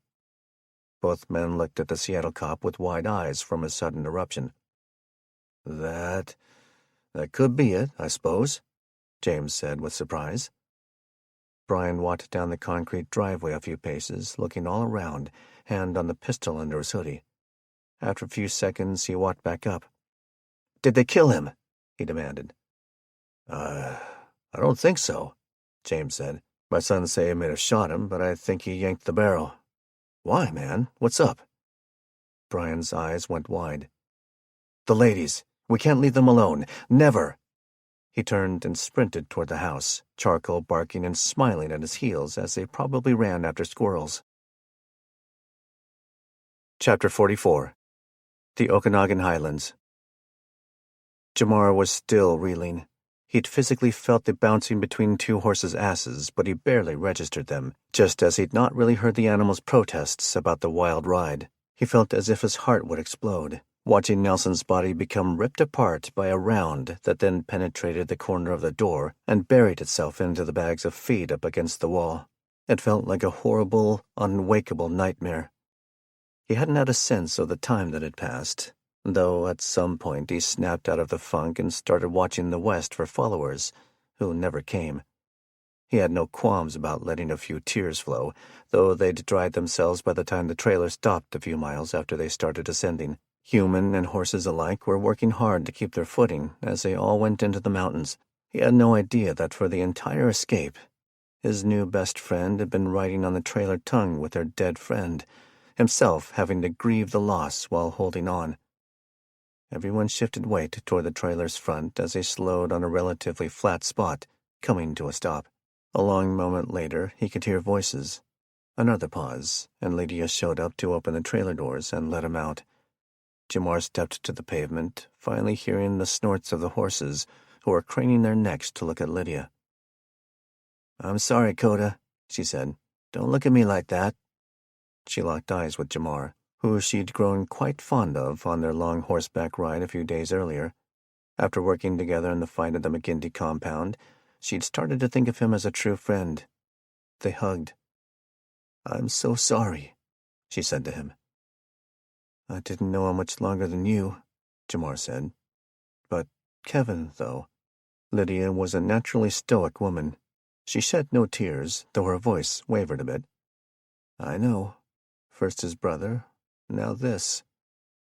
The two let go of their embrace, and Jamar reached for his rifle on autopilot, hanging it over his back on its sling. They walked around the right side, where the tall, blond Kevin was standing next to the trailer tongue. His arms were crossed. He was staring not at his dead buddy on the tongue, but down between his feet. Jamar didn't know which emotion was most evident on Kevin's face when he finally looked up, but it most closely resembled quiet rage. He put a hand on Kevin's elbow to bring him to attention. He sighed, at a loss for words. Kevin looked at him. "I'm sorry you had to sit there and do nothing. Even in all this, he's still worried about me," Jamar thought. The corners of his mouth turned up slightly. He paused. Anything he wanted to say just sounded stupid. "We all miss him, brother." By that time, Corny had gotten out and stopped all of the kids from doing the same. All four grown-ups checked on the shaken kids and spent a few minutes consoling them before converging at the gap between the two trucks. They were on a winding mountain highway, the old asphalt cutting through the lush fir and cedar forest like a light gray snake. There were plenty of spots between trees that revealed healthy, short grass interspersed with rocks. Every now and then, a small rocky ledge or outcropping cut the hill open. "Can I suggest that we get off the road?" Lydia asked. "A place to hide, a place to just camp and let the horses have some time to themselves?" Corny and Jamar shifted their gaze to Kevin, who was still living it over and over in his head. "Kev?" Jamar prodded. He finally looked up at his friends and nodded. "That's Moses Mountain," he said, pointing north. It caught the others off guard. "Are you familiar with it?" Corny asked, putting a small hand on his forearm gingerly. They could all see him fighting the need to just cry and deal with all of it. "Between the deaths and the guilt over his childhood incident, I don't know how much more until he snaps," Jamar thought, concerned. "The far side of it was one of the places my dad would take us on day hikes when I was a kid." "So, we're close to home then?" Lydia asked. Kevin nodded. "Pretty close." He looked his friends all in the eyes, scanning around. Then he looked into the cruiser, where Misty had quit crying but was staring at him with grave concern. But still a couple of hours on these winding trails. Yeah, I think we should take a good, long break. After figuring out their approximate location, Kevin and Jamar moved Nelson into the truck bed.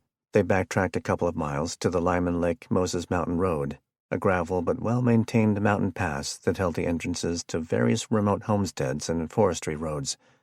Heading north after the turn, they'd traveled at nearly 10 miles, the road curving and winding with the terrain, and occasional creek crossing.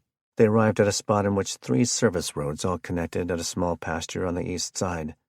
To the west was full-grown forest. Around their small pasture, about half the size of a football field, the trees had been harvested 20 years earlier.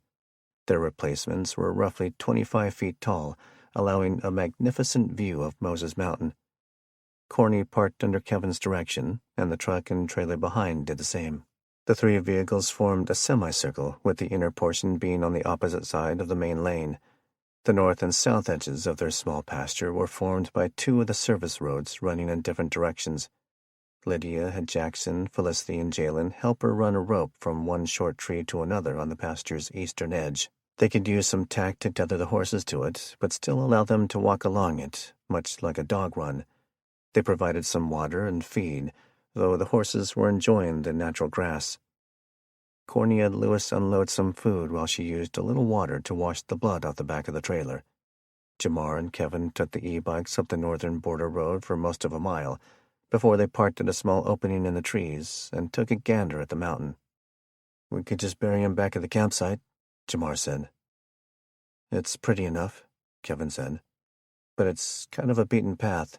I'd hate for people passing by to mess with him." "What about the digging?" Jamar said. He kicked at some of the hard rocks that protruded from the grass. "We won't go too far down without a tractor," Kevin said. "Follow me." He led his city-dwelling friend a few dozen yards through some thinned-out trees until they found a rocky ledge. "A thulite deposit," he said. "Bless you?" Jamar said. "What the hell did you just say?" Kevin busted up, something he severely needed. He repeated himself with slower, better pronunciation. "Thulite deposit. Frickin' city kids, I swear. You're in my hood now. Come on." He walked to the end of the cropping and led Jamar down the slope and back another rock wall. It was about 9 or 10 feet tall. It wasn't plumb, but eroded at an angle. "This is a medium one. Some are big enough to climb. This one would be a great shelter from the weather if you were lost." Jamar picked up a loose rock and studied it. "Kinda cool." He pointed to the craggy wall, shaped by the fracturing of pieces over the centuries, filled with cracks. "Some of it is pink or white." "Manganese or calcium," Kevin said. "Some of it is crystalline." He pointed around. "We'll use the sled thing that Walt built, and a horse to haul some of those rocks up." Jamar gave him a quizzical look. "We'll bury Nellie down as much as we can, cover him with the dirt, then pile rocks over him to keep the coyotes and wolves from getting him." "Shut your damn mouth, bro!" Jamar exclaimed nervously. "There ain't no damn wolves out here." Kevin had another huge laugh. "Oh, yeah, there is." He was smiling, the sting of Nelson's death being erased for just a moment or two. "And cougars and bears, too." "You're just trying to punk me," Jamar yelled. He dropped the stone and looked around as he started to scramble along the rock face and back up the slope. Kevin was nearly in tears by that point. "Dude, you have a rifle on your back," he yelled between chuckles as he followed his urban buddy back uphill to the bikes. Once they got there, Jamar turned around. "You're serious?" Kevin nodded in glee. "Would I kid a city slicker like you about something like that?" Chapter 45. Bellevue. The little tarp had been doing a better job of holding off the rain than Wade had given it credit for. After several afternoon hours of being left in his lockdown area, he was finally being moved out of it and into the part of the woodland campsite he hadn't been able to see from there. After Shamrock left, an entirely different anarchist had shown up to sit with him. Wade figured the tall kid had to be in his late teenage years, and he'd been completely resistant to any attempts at conversation. He couldn't decide if the boy had been thoroughly warned about Wade's head games with Tard and Flannel, or it was just normal young person aversion to old people. Shamrock himself had shown up and unlocked the chain at the tree end. He nudged Wade up the path, where the drizzle was collecting on the fir boughs above, and finishing their pull to gravity's call in larger, louder drops. Dragging his chain by the left wrist, the beads of water soon landed not on him, but a larger collection of canopies and overlapping tarps. Under some were tents and debris hut shelters. In the center of the camp, the coverings had been held back, forming a perimeter about 10 feet out from all sides of a large fire pit. The smoke and crackling of the fire were almost cozy. "Over there," Shamrock pointed. "Under that roof with all the chairs." Wade scanned and saw past the fire, where a portion of the camp's population had assembled. He quit counting after 20 adults. He pushed through the hodgepodge shelters, past small folding tables and damp baby playpens. The area smelled of various smoke and patchouli oil. He ducked under a battery-powered lantern as he stepped under the metal roof. It seemed to him that they'd probably built it out of a kit of some sort, perhaps something that went over small industrial work areas. The rain smacked the tin roof pieces with a different sound than it did on the tarps and canopies. What happened next surprised him. Shamrock took the shackle off his wrist, letting its weight smack the muddy ground with a thwop. "In the center," he said, with the same level of concern he might use pointing a stranger to a store they were looking for. Wade stepped slowly through a few younger men and women in camp chairs, seeing his bag in the middle.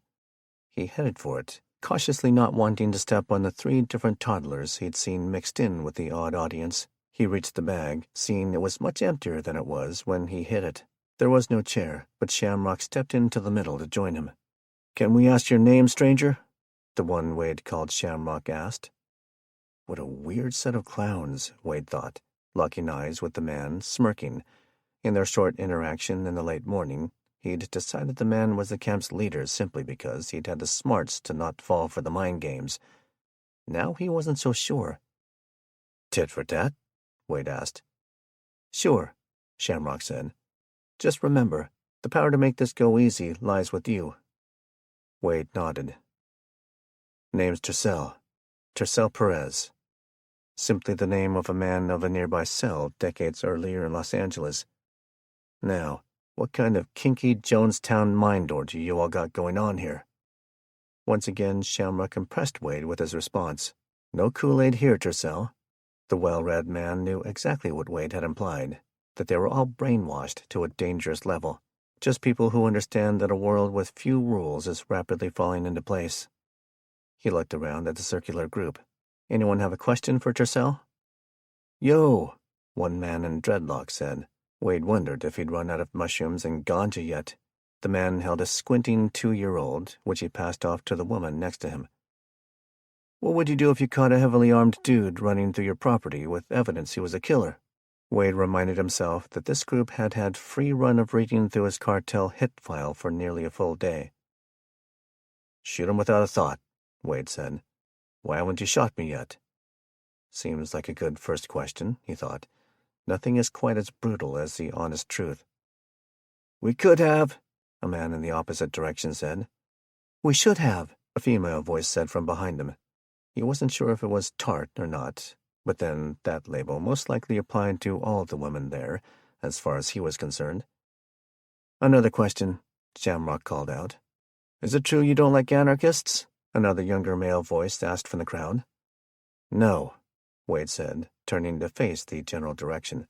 "What's true is that I'm more of an anarchist than all of you combined. My turn." He paused and grinned, looking around. "Which one of you has killed the most people?" The question shocked a few of them into low whispers to their neighbor. They all looked around for raised hands. "Interesting. Y'all don't even know the answer to that question. I mean, one of you has, at least, or I wouldn't be standing here." "What does that matter?" a female voice blurted out. Wade answered rapidly, knowing he was taking emotional control of the dialogue. "Because it is the one law that still exists, a primal law, a law of natural order. Every living creature has it. If a space traveler landed in a field, it would have the right." He had them silent, mesmerized. "The right to kill. If you're starving, another animal's flesh might be the difference between you living or dying. Or You killing an attacking animal that will be the thing that keeps you from being its next meal. Even plants develop toxins to defend themselves. So, you justify your philosophy by shifting your mental model to make us all animals? Tarts said with indignation. Recognizing the voice, Wade turned and made eye contact, with her septum piercing. As soon as he started speaking, her face twisted in rage. You think you're a peaceful people? He paused and stared just a second or two longer, only changing to another person when he saw her about to erupt. But you're not. Most of you are simply harmless. He looked at Shamrock. Most of y'all aren't capable of violence. You can't even be truly peaceful until you are. What's to stop me from unzipping this bag and pulling out one of the 2 guns you're giving me back, stopping me from erasing every one of you from history? I am, Flannel said, along with a few choice cuss words from the far side of the circle. He was aiming a crossbow directly at Wade's face. See? Wade yelled, fully excited. He pointed enthusiastically at the man. He gets it. He resisted the urge to call him Flannel because he couldn't afford to die until he dealt with Ramona. The group started to get loud, confused with side conversations and upset comments. I got a question, Flannel yelled, which got most of them to quiet themselves. Why shouldn't we just kill you right now? It went quiet for a lifetime of short seconds. You should. The rants and comments started back up. See? Told you we should just kill him, one man said. Wade gathered from listening that the conversation about how to handle him had been long, tedious, and divided. Shamrock spent a minute or so getting everyone quieted back down. Last question, he announced. Tercel, if we let you go, will you be back? Wade laughed and shook his head. Nah, no. To be honest, you poser hippies bore the hell out of me. Chapter 46. East Side, Inchelium Gifford Ferry Landing. Let's turn into the parking lot up on the right, Kenny said. They'd taken their time on the trip. Other than disgusting looks from property owners of people on foot, horse, or bike, the afternoon jaunt to the unique little ferry station had been uneventful. The S-curved road to the left was a 100-yard jaunt down to the ferry landing, but it had several cars jamming it. To the immediate right was a dirt road in maintained condition. It went up a slight grade, and the only thing they could see on it aside from trees was a tall storage building with 10 or so units, big ones. The sign was small, directly next to a personnel door, and unreadable from the road. Probably boat storage, Kenny guessed. Taylor turned right, then immediately left, joining 3 other cars and trucks in the lot. Can you take Dylan while I find somewhere for Sierra to go potty? Sure. Taylor parked near the end of the building. Let me check it out for a few minutes, Kenny said.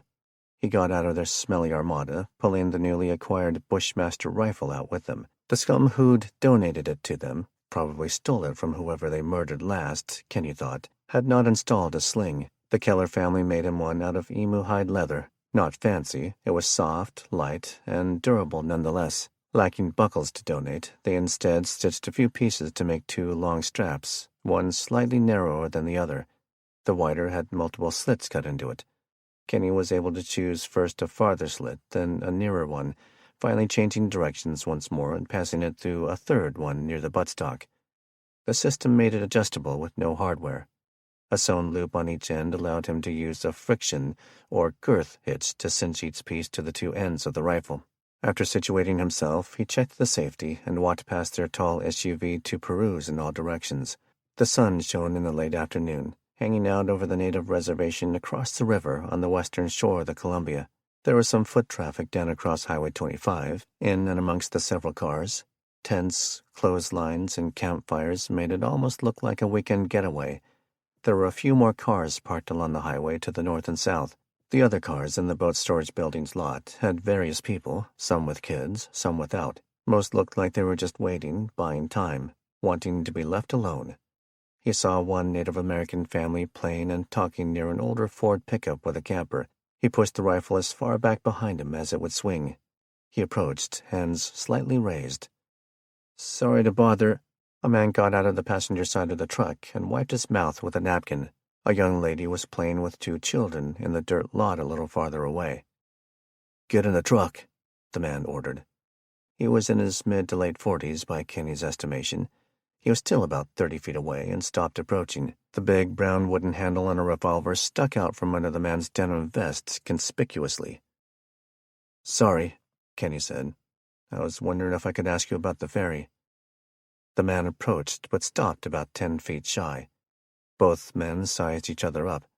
They both heard the Armada door open. Kenny looked back and saw Taylor get out and move back one door to get Dylan out of the car seat. Soon Sierra was hopping out on the same side. Kenny turned back, and the man he'd disturbed had a more relaxed posture. "I'll tell you anything I can," the man said. By then, Taylor had approached. "How about where those precious kids of yours are going to the bathroom?" she interjected. The man, who like Kenny was a hair over 6 feet tall but with a lot more cushion, gave an amused chuckle as he pointed north around the far end of the long building. "Pick a tree." "Can you take him for a minute?" Taylor said. It wasn't a question. She handed the baby over to Dad. Father and son locked eyes, which triggered Dylan to make a face and emit some bubbly spit just before babbling a bunch. Taylor took Sierra by the hand, her pistol in the open on her hip in a generic nylon one-size-fits-nothing holster that the Kellers gave her. "Your boy has a lot to say," the older man said. He walked over and evolved from the stone warrior he seemed to be into a typical family man, making a goo-goo noise at the baby. "Yours?" Kenny asked, nudging toward the others. The man's family had gone back to playing in the dirt, the children checking out Sierra for future playmate material as they disappeared around the corner of the storage building. "My youngest daughter and her puppies," the man said. He turned toward them. "Amber," he called. He gave her a quick word in their native language. The girl sighed, annoyed. She turned into the mother she was and had her kids follow her toward the woods. "They'll keep an eye out for your tribe." Kenny nodded, pleasantly surprised. Thank you. I'm not sure how to say thanks in your language." "We say thanks," the man chided him. "Maybe you hadn't heard, but they beat the language out of us about a century back." He was being more teasing than offended.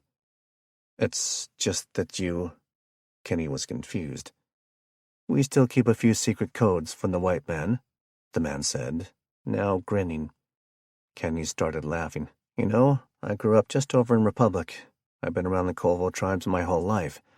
I think this is the most I've ever talked to a Native American before." "That's all right, kid," the man said. "You can say Indian. We all do."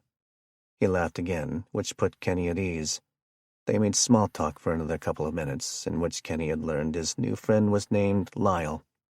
"So, is the ferry running? I'm thinking about just crossing at KF if it's going to be a while." "Where are you coming from?" Lyle asked. "Kettle Falls isn't the best option." "Spokane," Kenny said. "Why's that?" "Anywhere where the bridge is starting to get stingy," Lyle said. "We came from KF and decided to use this instead. I was just crossed here to go in this direction yesterday. Tried to return in KF up at the bridge. They wanted me to fill a grocery cart they got with food just across." "Who is they?" Kenny asked. "That does seem to be the big question, doesn't it? Whoever was bold and fast enough to take the bridge, I guess." "What a racket." "That's one word for it," Lyle agreed. "What about here?" Kenny asked, looking around. "There's a lot of cars piled up." "They're not all getting on," Lyle said. "Like I said, I just crossed yesterday to go pick them up." He pointed off toward the 2 sets of women and children who were walking toward them in the lot. "It's not a first-come basis?" Kenny asked. Lyle shook his head. "The fee is going up every day. The tribe is only running the ferry whenever they've packed it full enough to get the most value for the diesel. Mostly it is people on foot or horse because cars are expensive. Yesterday I had to trade 10 boxes of hunting cartridges to get the truck across, and that only worked because they know I'm in the tribe. I'm hoping the other half of my supply will get me back." "Did you go down to work out a deal for today?" Kenny asked. As he did, he saw a pair of men walk into the parking lot from the country road, but they were coming from the uphill direction, not from Highway 25. "I tried, but my cousin's friend told us it was the last run for the day." Kenny was puzzled. Why are all these cars still here? About then, Sierra began to chase the 2 school-aged children and their mother in a game of tag. Taylor quietly joined the 2 men. Lyle shook his head. That gets me too. My daughter, I figure it's 'cause they got nowhere to go. Like they're kinda stuck in the I got here first mindset. We saw the second of only 2 cars squeeze onto that boat a couple of hours ago. But probably 200 people on foot, bike, motorcycle, or horses. There were a lot of angry folks down there, yelling 'cause they felt like they were cutting. Lyle nodded to Kenny, who was spun to follow his eyes. The 2 men had stopped for a quick chat at another group hanging out at their car. It had ended in a few seconds, and they were on their way to Lyle's truck. One was about Kenny's age. The other looked like a much older twin, albeit a bit shorter. Father and son, Kenny guessed. Both wore jeans, hunting vests over long-sleeve t-shirts, and ball caps. Each was openly wearing a pistol. For the older man, a 1911. For the younger, some sort of modern striker-fired Glock knockoff. "We got space to let, fellas," the younger one said when they stopped a few feet off. "Ma'am?" he said. Both men tipped their hats to Taylor. Taylor slammed her husband's folded arms with the back of a wrist. "That's how gentlemen act." "How much?" Lyle asked. 1 hour labor per adult," the man said. "We have apples ready to pick. Orchard or kitchen, it's your choice." Kenny and Taylor looked at each other. "Might be nice to be off the road tonight with all these people around," he said. "How do we know we aren't walking into some sort of trap?" Taylor asked. With all they'd been through as a family, nothing was taken for granted anymore. "You don't," the older one said. "But we've been doing this for several days now." He shifted his look amongst the 3. "It's been working so far. We get some help, and you all get a place that's out of sight of all of them down there." The younger nodded down the hill toward the river. "That's kind of a crapshoot down there. Some nights it's peaceful. Others, not so much," his father finished. "We're about a third of a mile up the hill. Name's Zeke, and this here is Junior." "Would bad guys have introduced themselves, ma'am?" Junior asked Taylor. "Some would, yeah," she said with a hard tone. She looked at Kenny. "I don't care if you don't." She then picked up her voice just a hair. "We'll just shoot our way out if they're dirtbags." Zeke laughed. "That won't be necessary, Miss Richardson," Kenny answered. "Kenny and Taylor." "And you, sir?" Junior asked Lyle. "I generally have a rule against trusting white men who call me sir," Lyle said. "They're almost always trying to get my vote or preach God to me." "Safety in numbers," Kenny mumbled toward him while the 2 strangers laughed at the crack. "I only say it 'cause he'll tan my hide if I don't," Junior said. "Amber," Lyle called out. "Pack up the kids." Chapter 47. Republic. "I'm sorry," the short old man stammered, not wanting Big Dog Baker to pull the trigger of the gun at his head. "All the pain drugs were stolen." Beatty's cousin Dwight knew exactly where one of the 3 doctors who lived in the county resided, having just built a deck on the man's lakeside home 2 years earlier. Dwight and his son had roughed him up a bit, payment for making them pull out of hiding in the home's crawlspace. Once Beatty's tow truck buddies had brought Dallas to him down at his office at the police station, everything had come to a grinding halt. Someone had attacked his son, something that only he was allowed to do without permission. He rushed Dallas the few hundred yards up Klondike Road north of town to the small hospital, which was almost an overstatement. Employing the doctors, 1 physician's assistant, and a handful of nurse practitioners, the facility was about the same size as a moderate urban realtor's office or small restaurant. The attached wing had been the assisted living facility. But ever since the power went out and Beatty had taken over all resources in the town, both buildings had become synonymous with the smell of death. The old frail doctor trembling before him was the only one left, as one of the others had wound up on Beatty's floating former enemies list, face down in Curlew Lake. The last and only female doctor had simply vanished, likely dead or someone's hidden sex captive. "Drink, Dallas," Beatty ordered. He'd given his son a bottle of cheap whiskey for the drive over. It was the closest to sympathy the Baker lad could expect from his father. To the doctor, he said, "Then do your job. Get an x-ray. Operate. Whatever it is you gotta do to make him whole." "It's not quite so simple," the doctor said, scared to death. "The x-ray machine needs one of the trained techs to run it. It probably won't run on generator anyway." Beatty wound up a swing to butt-stroke the man with his pistol. "Pop! Billy Ray said, stepping in to keep his dad's arm from swinging down. "We're all out of doctors." Beatty looked at him, then at the quivering healer. "Get out," he ordered. He lowered his arm, and the man went out to the hall, which had no less than 4 of Beatty's suck-ups waiting around for orders. "Tell me the story one more time, son."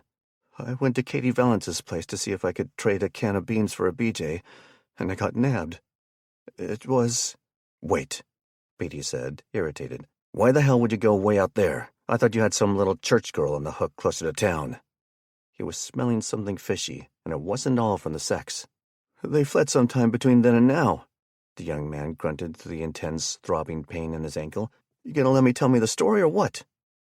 "If she ever existed," Billy Ray said under his breath. "Go on, kid," Beatty said. "I got ambushed as soon as I turned off 20. They claimed they were related to Liz Richardson, cousins or something." He took a long pull on the whiskey bottle. Billy Ray pulled his father into the corner of the small exam room. "That would explain why she disappeared." "It don't explain why they took him captive and beat the snot out of him," Beatty growled. "Pop," Billy Ray said, trying not to embarrass or piss off his dad by pointing out the obvious. "Look around town. Everyone has gone turn on us eventually, right?" Beatty squinted as he shook his head. "I don't know. Maybe the Richardsons had kin in Kettle Falls. Maybe that's where the 2 boys are at." "They had 3, Billy Ray said. "At least, I thought they did." "I don't care if they're related to the whole damn Mormon Tabernacle Choir. We need to speed up the meet with Juneburg. First thing tomorrow. You're gonna lock the town down. Me and Dwight'll take a crew to KF tomorrow. They were gonna come help us once they got their bridge thing handled. Either they're full of crap," he looked at the grimacing son on the bed, "or he is." Billy Ray looked cynical. "He ain't that ballsy. Help Seth or the old lady escape? Sure." He walked over and flicked Dallas on the ankle. Despite the liquor, he screamed out in sharp pain. "But not this." Beatty opened the door and barked at the first man he saw. "Make sure that doctor gives him a splint or cast or something. Then take him home." He went out through the front door, Billy Ray 2 steps behind. He was surprised to see a tow truck. "Mike," he said to the older of the 2 men who got out, "thanks for bringing him to me." "That's what we're here about, BD," the middle-aged man said. "Tell him what you told me, Chris. I had a set of binocs with me when they were honking to get our attention. Chris and my nephew were out front, keeping an eye on things, you see," Beatty's friend explained. "Yeah," Chris said. "Thing is, it took me a bit to recall it, but I know for sure I'd seen one of them trucks before." They had Beatty's full attention. "How so, friend?" "The sticker on the back window. That or another truck just like it was the first thing I ever towed all by myself." "Kinda like Poontang," Mike explained. "You always remember popping your cherry." "Yes, sir," Chris said to Beatty. "It's that LOL sticker, the logo for that dude ranch." Beatty felt a fountain of acid and fire start to boil in his gut. "You sure about that, son? They was coming from Kettle Falls, right?" "They were, but I'm sure," Chris said. "As sure as the sun flies east to west." Chapter 48. Bellevue. 29-year-old Brian Sherman, a 6-year veteran of the Seattle Police Department, was still a high schooler when a pair of junior female detectives had cracked the case on a string of gang murders across multiple counties. It would be years later, after college and the months-long process to get hired and go through the academy process, before he truly paid attention to notorious criminals in Western Washington history. And until he wound up on the evening shift under one of those grizzled lady sergeants, recently back on patrol after a stint on the full-time SWAT team, he'd not learned much more than a 3-paragraph wiki page told him. "You were such a bonehead," he chastised himself. It was the morning after he'd pieced 2 and 2 together.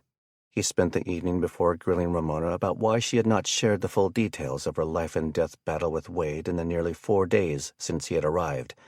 He geared himself up in his duty belt and ballistic carrier, still opting for a non-police raincoat. His plan was to head out and conduct some interviews with the little he'd gathered from his old boss the night before. At the end of the conversation, the entire group had agreed that the Scarecrow gang was a lesser concern and mutually decided to move the watch station back to Ramona's garage. Brian replayed the conversation in his head as he prepped for his mission. "You never asked," Ramona yelled back after he chastised her. He guffawed beside himself. "I shouldn't have had to, Sarge. You were so closed off. I was trying to respect your grief over Noel. Well, now you know. In the heat of their discourse, she let the Sarge label go. At that moment, the shoe most certainly fit on her one foot. And there's no way to know if he's dead? Brian asked, softening his annoyed tone. No, Ramona said on a decline. Good cops knew that voice followed voice for de-escalating. But let that puta come. I'll shoot his butt right here in the living room if I need to. Brian made a sneer of a look and shook his head. You and I both know it's not that easy. He won't let you see him coming. Diana, James, and Walt had been watching from the other seats, letting the two police verbally duke out their anger. Then what do you propose? Ramona asked, still plenty irked. Brian was ready. First, we check out every neighbor. He pointed at Walt. He can tell us what to expect on each side of his house. You need to tell us about your next-door neighbors, and as much as you can about the homes whose backyards bump up to yours. No prop, Brian cut her off, still taking charge over his old trainer. Then we need to decide where we're going. My place and Tanya's are no good, too close to Seattle. Maybe. It was Ramona's turn to interject. Wait just a damn minute, Proby. He wasn't one, but simply calling him that was a mentally offensive move. This is my home. I'm not leaving it for anyone, including Wade Curry. Maybe you guys should take a little break, Walt said. Brian pointed at Walt, but still addressed Ramona. Them, Sarge. He'll kill everyone in this house. You have to think of them. For the first time, something he'd said penetrated her shields. She went silent, looking at the other three. For the next long while, the group drifted to a more rational discussion on options. Moving to Walt's house seemed like a logical first step, especially when coupled with the other four's unanimous vote that Ramona wasn't allowed to be seen outside anymore. But she had more food, weapons, survival gear, and other household supplies than Walt. Moving would have to wait until daytime. Ramona briefed Brian everything she could recall on who she thought lived at the attached properties. To the north was a couple with one kid. The three were about the same ages as her family. She hadn't seen them since before the hack. Behind the home, on the next street east, she didn't know much. The house with the most direct backyard was occupied by the Berkeleys, a pair of kids living with their divorced father. She'd stopped the oldest, also named Brian, she pointed out, from breaking into her garage early in the crisis. They'd had a dog at some point, but she thought it must have died many months previous. It used to push through a big hole in the fence and leave yard fudge all over the place. Her direct neighbor to the south was a nosy, busybody widow named Mrs. Girardeau. She couldn't hide her disdain for the neighborhood gossip queen. Ramona suddenly realized she hadn't seen or heard from the old lady at all since they witnessed the aftermath of a helicopter crash. Brian snapped himself back to the present. He was in the laundry room, where he stashed his gear on the machines when he wasn't wearing it. He went out to the garage. The light gray rain told him the sun was up somewhere, moving birds and life forward for another spin of the planet. "Sup?" James asked from a chair just inside the open bay door. Diana was under a pile of blankets, sleeping on a cot near the home's workbench. "Going to check out the street and the one behind us," Brian said. He paused next to James to pull his rain hood up and look down. "I'm sure glad you're here, man." He stuck his hand out for a shake, which James took, more out of social politeness than caring much about the young cop. "Your son was a CO, huh? Where at?" "Monroe," James said, looking up. "And me and his mother are glad to be here, too. Sure beats South Seattle." Brian nodded. "Monroe," he repeated. Then he knew what he was getting into going up against Curry. "I'll be back in an hour or two." With that, Brian stepped out into the rain, set on making the small group as safe as he could. Chapter 49. East Okanagan County. Kevin had a tough time sleeping the night before. I sure hope Mom and the others have been surviving, he thought. Being one county away had finally allowed him to hope. I bet Papa's been having a tough time of it. He knew the old man needed to wear an oxygen cannula all the time, dragging the long, thin air hose from the powered machine around wherever he went. He smiled at the memory of their dogs, Thor and Jersey, catching it with their paws or legs while they roughhoused, yanking the hose off his face and sending his grandfather into fits that were funny to all but him. Towing rocks uphill in the basket had been barely a workout for Duncan the horse. Kevin tried to make a small burial prayer for his friend, but they'd never discussed religion or beliefs. and he hadn't gone to church in many years. He wanted to believe, but after everything that had transpired, the concept that life, death, and all that happened between were just random seemed an easier concept to grasp. Still, they had a solemn moment, aiming Nelson's feet down toward the valley between the little roadside clearing and Mount Moses to the southeast. Camping went well, though sleep was rough for all. Even isolated in the north-central part of the state, Nelson's death had reminded everyone, adult and child, that they could not let their guard down. Lydia and Corny Shoemaker decided they would take the first shift, not having much chance to be a good spouse to each other. With the horses hobbled and a fire built in a submerged pit, called a Dakota fire pit, the camp was set. There was plenty of room in the trailer, once the chips had been mucked out. Some makeshift torches were constructed with broken pieces of branch wrapped in rags and dipped in a diesel drum. They were staged near the fire pit in the center of their semicircle, ready to be lit and spread out around the camp's perimeter should a wolf pack or coyotes be detected.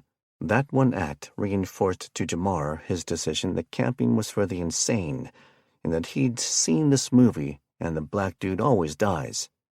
Even Jalen and Felicity told their older brother to stop being such a wuss. When dawn crested, Jackson accompanied Kevin on the e-bikes for a quick jaunt about 5 or 6 miles north along the winding dirt road. It gave the kid a chance to practice more one-liners on his trapped audience of one. They reached a spot with a view of the small valley north, which gave Kevin the confidence that they had found the forest road he thought they had. He figured with the twists and direction changes that the drive out would be twice or more what they had ridden on the bikes. The one thing that concerned him was the depth of the ruts. They were entering a section that hadn't been logged in a long time, and the road was covered in odd-shaped deep gouges caused by years of rain runoff. No logging company had taken a tractor to the surface in probably years. He and the teenage boy went back and finished helping everyone pack. Kevin told the others what to expect. Lydia was concerned. "It's not like the trailer has a suspension," she said. "I mean, horses can handle a little bit. They are used to getting jostled in a fairground parking lot or something. But miles of deep, cross-angle ruts?" "I'll just go really, really slow," Corny promised. "I'd just as soon have you get ahead of us quite a bit," Lydia said. "I'll keep it in low gear." "Should I ride back there?" Jamar asked. Lydia's eyes got wide. "Only if you want to get kicked by a pile of nervous horses." Jamar shook his head and looked at Kevin. "First with the wolves, now with the dangerous roads. Tell me again why you people live out here like this?" It had taken only one good jolt of the truck's back tires to shake the hitch and trailer with a loud, dangerous thunk. Lydia stopped the dusty Ram 3500, pissed and streaming more F-bombs than an orgy of drunk porn stars. Jamar hopped out on the other side. A couple of 100 yards ahead, he saw the cruiser stop. The gravel was loose, and a rut was widening under the truck's front tire. He found a rotting piece of log about 3 feet long and dragged it over, kicking it under the tire to act as an emergency chock. Finally, he caught up to Lydia, who was closing the trailer door. "They're okay," she yelled. "But this isn't going to work." She wasn't upset at Kevin or the circumstances that forced them deep into the isolated forest. She was simply venting. About then, Kevin had shown up from his quick jog up the hill to them. He didn't bother asking what he already knew. "They'd be able to walk this road, right?" Lydia took a deep breath and nodded. "Since it's daylight, they'll have no problem dodging the ruts. We just have to let them walk at their own pace." "How far down?" Jamar asked. "I can't be sure," Kevin said. "I'm guessing about 6 miles. Could be 10 or 11. "All right," Lydia said, calming herself. "This could work. We ride down. One of you 2 gun guys needs to guard the kids down there, right?" They nodded. "Who wants to ride?" "Do you think I could ride Duncan?" Jamar asked. Lydia was hesitant. "He knows you now, but he's only been ridden a couple of times. I'm thinking we just let Coral lead him with no rider. She's the oldest, the one they all trust the most. I'll take her. Jackson rides Crystal. Jamar, why don't you take Coda? Kevin, you and Corny will jam all the kids into the cruiser and stay at the bottom, while we take bikes back up for the truck." "What about our stuff?" Kevin thought. "We have the fuel, the bikes, even some of our food in the trucks and trailer. not to mention all the food and forage for the horses. Lydia looked around. You expecting company? I just don't like it, Kevin said, wondering if he was ever going to get home. Maybe we should chalk the trailer and just take the ram down instead of the cruiser. That would save us from moving the bikes out of the bed. Plus, we don't lose the better rig on the off chance someone does come along. The three agreed to the plan. Setting it in motion took a bit of work, but in less than an hour, Lydia, Jamar, and Jackson were taking the 4 horses down. Kevin decided to ride the pedal bike down the long hill, leaving Corny and the 4 kids in the truck. The road hugged the side of the mountain on the right, leaving a downhill view of a valley to the northwest on the left. Corny had an intense fear of heights and was doing her best to hug the right side. A little too good. He had no odometer on the mountain bike, but Kevin knew they'd been at it for an hour when he saw the ram's right rear tire spin on soft shoulder dirt at about 8 or 10 miles per hour. It got sucked down a 2-feet-deep rain trough, which then pulled the front end down too. He was about 100 feet back and heard metal crunching against rock and trees. Kevin sped up and had to hop one last deep gouge in the crappy road before sliding to a stop next to the truck. Corny rolled the window down with an embarrassed grin. Kevin heard the kids laughing and joking about their 4-buying adventure. Oops, she said. She'll be able to drive it out, Kevin said. He looked at the angle of it leaning over to the uphill side. Tipping wasn't an issue. Losing a diesel drum was. I tried, but something is wrong. More embarrassment. And no tasteless jokes about Asian drivers, she kidded. Kevin, the country kid, had little exposure to urban or pop culture in his farm life. It went right over his tall head. He flipped down the kickstand with his left heel. I'll check it out. Go ahead and shut it off. He didn't want her trying and succeeding while he was down in the road's wash. He crawled around the truck and felt a tinge of angst mixed with a dash of Murphy's Law. The right front wheel and tire were canted at an unnatural angle over a large stone. She'd managed to break a tie rod on their tow vehicle. Chapter 50. Republic. Big Dog Baker sat on the old wood stump near his trash burning pit, smoking a small glass marijuana pipe he'd found in one of his tool drawers out in the workshop. He took a night off drinking and heavier drugs, deep in thought, wanting to be left alone. A good, hard 5 hours sleep had ended about the time the night was losing its fight with the sun. What bothered him most was that he just didn't know. Could Dal have done that to himself? He wondered. The punk's always been a little juvenile turd, never been a criminal mastermind. And though Dallas would never be the man Billy Ray had turned into, he was the closest chip off the block any of Marguerite's kids would ever be. Beatty choked on the dry, stale weed he'd found in the baggie with the pipe. The loud rumble of a powerful gas engine slowly grew in the distance. He knew immediately it was his oldest son and his nephew Cody, returning from an overnight run to Kettle Falls.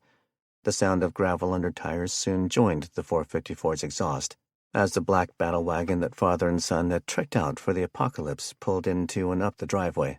The Chevelle's throaty growl shut off, and the men crawled out through the glassless window holes.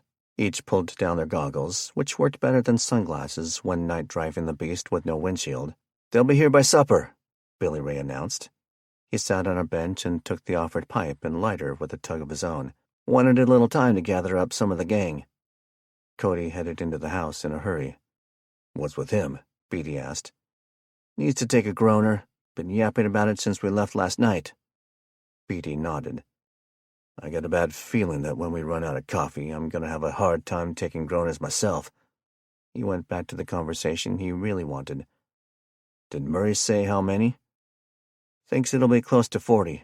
The men grew quiet for a few seconds before the escaped convict broached the sensitive topic. You decide what you think about Dallas yet?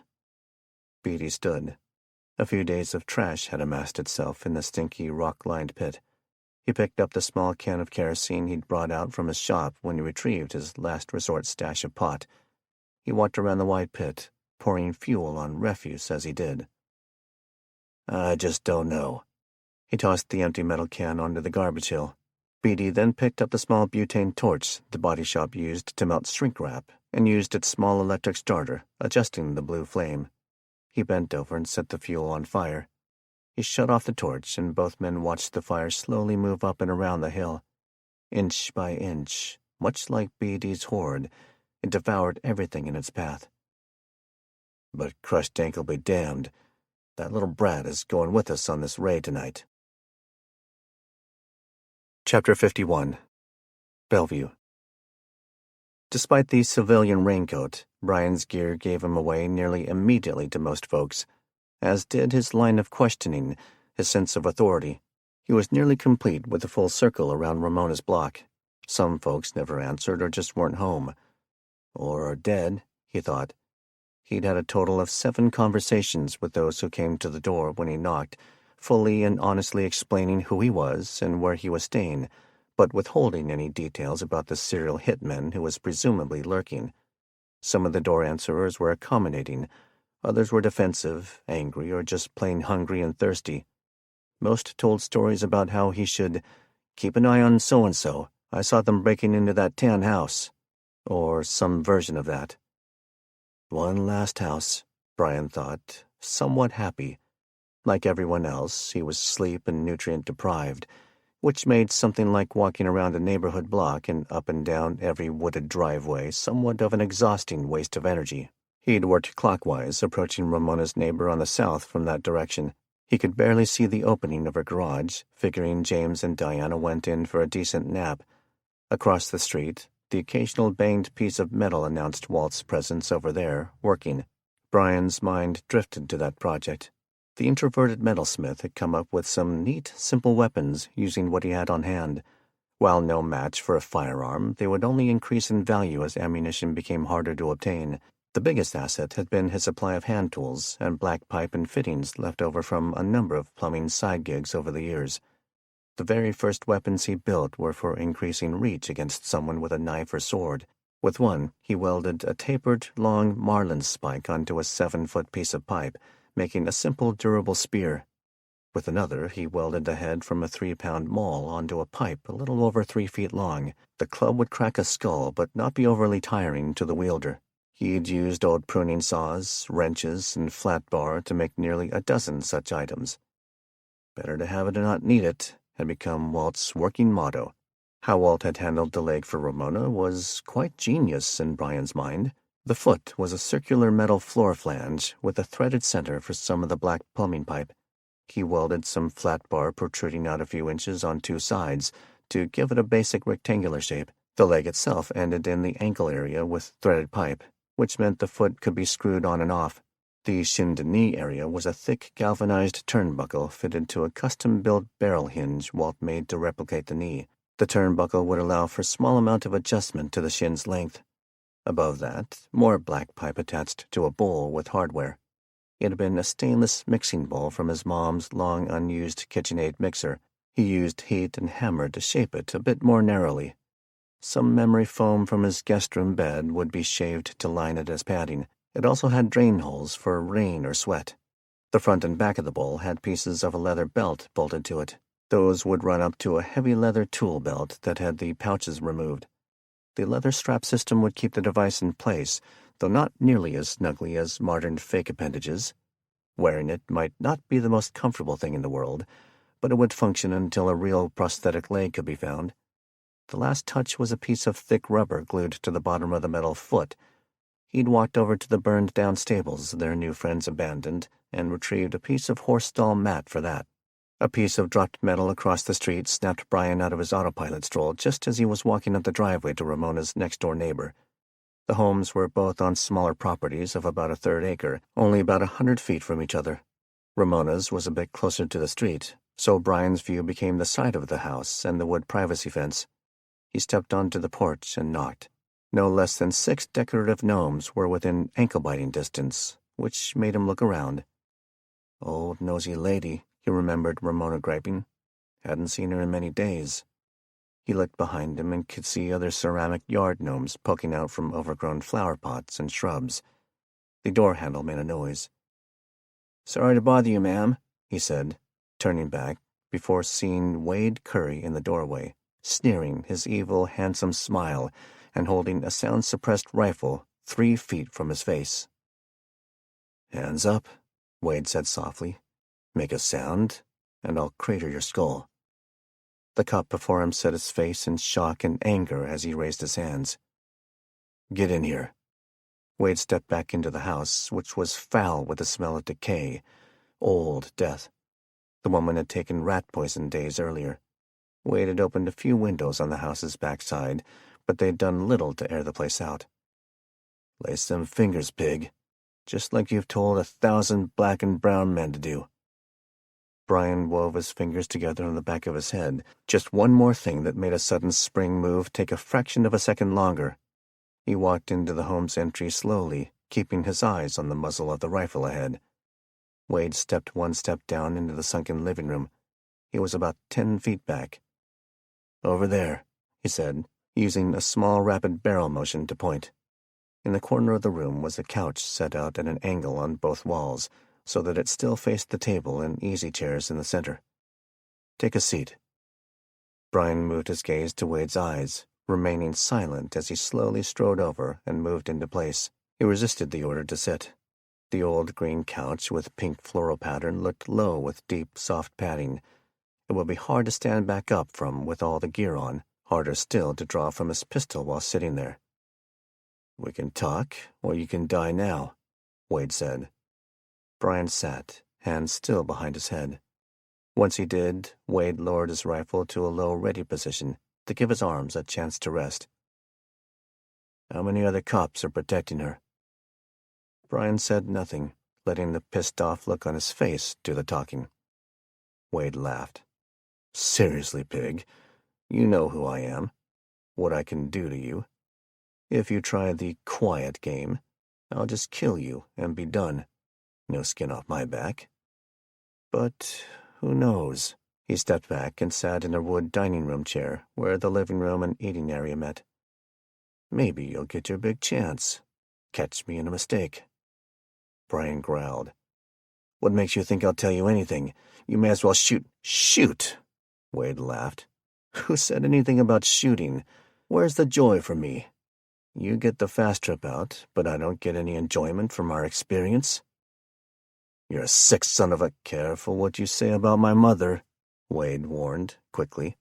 His face had moved from amusement to a much more serious stare. "She was a good woman." Brian went silent again. After a few seconds, Wade sighed and stood up. "But you called my bluff. I can't afford for them to hear you scream." He raised the rifle up to look through the red dot sight. Going. "All right," Brian yelled, angry, scared. His face was red, splotchy, as the true fear of never seeing his family again became a reality. "There's six cops and several other men." Wade lowered the weapon just a bit to look over it and study the man. After a few seconds, he smiled. "You must have been a good cop. One of the ones that really cared about the job, the people." Brian was confused, but any conversation was good when trying to buy time. "What makes you say that?" "'Cause you're a terrible liar." Wade moved the foldable M4 back up to full aim and pulled the trigger, the suppressed sound sounding more like a hiss and a clack of moving parts as it shot, and cycled for the reload. Chapter 52. Gifford and Chilium Ferry, East Ramp. The dark gray Nissan Armada and the faded sky blue 70s model Ford drove back down the hill a bit before dawn, each with still sleepy, grumpy family members inside. They parked once more in the dirt lot at the boat storage building, which now had 5 cars or trucks and 3 motorcycles in it. Everyone looked at the 2 new arrivals from up the country lane to the east with curiosity, knowing in their minds that only locals would have been up the hill. "You okay staying here?" Kenny asked his wife, who was taking a reprieve from driving for a change. She gave him the close-eyed, tired grunt of entitlement that reminded him of her well-stated opinion. A world without a quad-shot chai vanilla latte and a dash of cinnamon was barely worth living in. She wasn't feeling great, and Sierra had thrown up earlier, something they were hoping was just exhaustion and not a bug of some kind. "Try to wake up. There are new cars here in the lot." He got out and used the Armada's fob to lock the doors as he strode to meet Lyle behind his truck. With no words and a quick glance, the men communicated they would back each other up in the coming minutes. The evening before had been pleasantly uneventful, almost enjoyable, The men and Taylor joined members of the family in apple picking from the ripe orchard for their required hour, but kept on going until the sun was gone. Lyle's daughter Amber was waived from kitchen work since it had shut down for the day. She and her children played with Sierra and Dylan. The Richardsons offered all the food to cook over the cottage stone fire ring near where they were told to park. Lyle had a difficult time conveying his appreciation. The farmers assured them someone would stay awake for the night to alert of trouble. After the fireside chat and meal, sleeping in the cars, though uncomfortable, had been somewhat stress-free simply from knowing their temporary partners felt like high-caliber people. Kenny and Lyle crossed the highway, still of traffic. Most of the people camping in or around their cars were asleep or barely stirring. There were a handful tacking their horses or packing the bags. The ferry could be seen across the river, laden with people and a few autos, just moving out past its 3 sets of pilings in the water. "How long?" Kenny asked. "About 5 minutes." The pack started to form up at the simple wood sign that had been hung on the post at the top of the ramp. "Wait up here." They got into the huddle. People were tense, territorial. It reminded him of trying to board an airplane, except here nobody was guaranteed passage. A few were trying to ease the obvious tension with a joke or casual conversation, but most people just wanted to be left alone. The smart had figured out not to bother strangers in the last few weeks. The naive simply ran their mouths, as if the world wanted to know what they thought. The ferry itself was an oddity. "It's nothing more than an odd barge," Kenny thought. The deck overlapped the rectangular hull by a few feet on all 4 sides. On each corner sat a small housing, and protruding down from the center of each and into the water was a post. Each of those must hold some sort of big trolling motor. At the center of each long side was a stair structure that went up 8 feet before turning toward the center and repeating the process. Each of those formed the end of a crossover walkway with a small pilot house in the center. It was pale orange and reminded Kenny of a basket handle. Lyle was pretty close to his guess. 5 or so minutes later, the 90-foot ferry pulled up to a ramp, which ran uphill over the river. When the edge of the ferry met the ramp, it tied up and left the thruster motors running. The gap was so negligible, a small bridging platform wasn't even necessary. 4 tribal members, all openly armed, led the way while 2 more kept the crowded ferry traffic from moving. They descended the metal ramp to the shoreline, then back up the concrete one to the top of the gentle slope and road. "Clear the lane!" an irritated man yelled. His 3 compatriots made similar statements. It was painfully obvious to Kenny that nobody could load if the boat couldn't unload first. He and Lyle moved aside, part of the larger, slow-moving pack that crept like frozen syrup. He learned 2 things about humans in that moment. 1, being part of a pack of people at the mercy of others sucked. And 2, people devolved into instinctive, territorial beings, whether they knew it or not. Some of the people were ignoring the instructions, trying to openly negotiate their ferry tickets. "Look," the leader yelled, "we won't talk about tickets until the ferry gets emptied." "I think your tribe is getting a little tired of dealing with idiots," Kenny said under his breath. "Stick with me," Lyle said. "As long as you have something good to barter, I'll make sure you get on." "I appreciate that, Lyle." Slowly, painfully, the mindless masses moved aside, and the crew let an RV, 2 cars, and a motorcycle depart, followed by several dozen on bike, horse, or foot. It had taken nearly a half hour. "Motorized first!" the crew started yelling. One of them was waving in front of himself a plastic orange-mounted flag to a stick. They provided clarity that they were only dealing with people who wanted to take a vehicle first, that they would then work with the pedestrians. "Now, you're about to learn why all those cars are still parked on the road," Lyle said. The 2 men joined the much smaller group that had split off the 80 or so people. Some of those left were crying about things being unfair and other general complaints. Kenny was reminded of another lesson on human psychology. People closed their ears when all they wanted to do was gripe. Kenny ended up number 5 in a line of 13, with Lyle just ahead of him. They were trying to listen and get a bead on what the toll might wind up being. Cash was useless. They wanted large volumes of food, ammunition, or weapons for a big, space-consuming item like a car or truck. Lyle turned at the hips enough to say a low sentence to his partner. "I don't think my 10 boxes will get me and mine back home." The first man left the head of the line, cussing in anger. Kenny soon realized why the ferry crew was so big and so openly armed.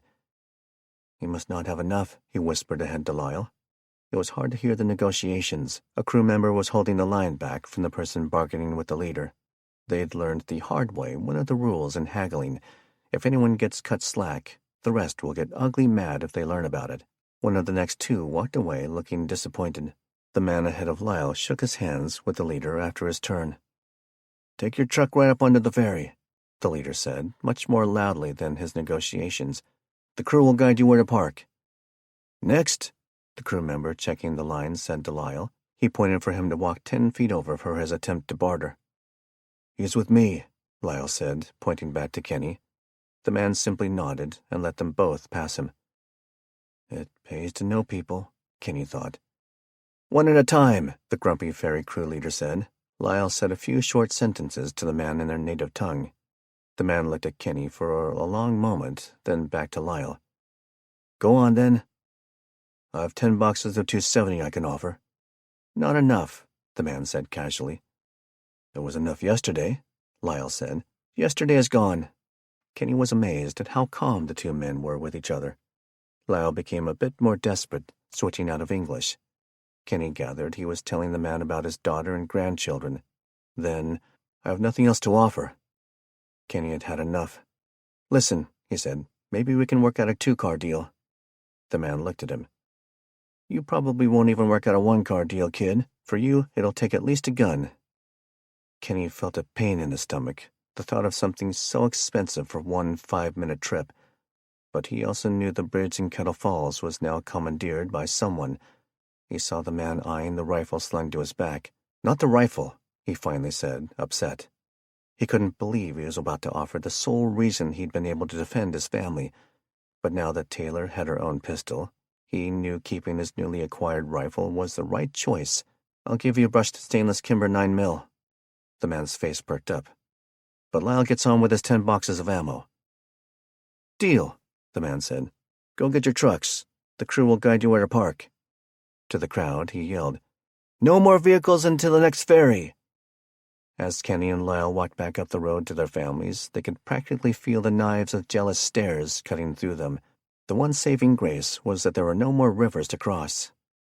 "Can't wait until we get home in an hour or two," Kenny thought, happy for the first time in weeks.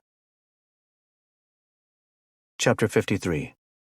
East Okanagan County. The last of several actions were taking place in the mid-afternoon late September shadows of the tall trees. The irreparable damage to the big Ram truck was a monkey wrench, the latest fiasco in a long train built out of disaster-themed boxcars. The group had spent hours juggling necessary tasks that had to happen in order to abandon the more valuable but now useless pickup.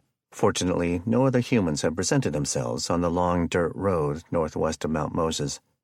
Kevin had zoomed back up the road to let the horse group know what had happened. He went back to ensure their Land Cruiser didn't get procured by anyone else. Once the horses caught up to Corny and the kids, Jamar took the second bike up to help. They crammed as much horse feed, water, and spare tack from the trailer as they could fit into the cruiser, including the one saddle they had remaining that would fit Duncan. Then they cinched Jamar's bike down to the top, and he drove back to the broken Ram. "We're going to need to think this through one step at a time," Lydia said, a bit emotionally drained by the situation. Moving horses hundreds of miles was already tough work. Now they were going to have to ride them to Montana with no foreseeable way to feed them. "Let's figure out who is riding where," Jamar suggested.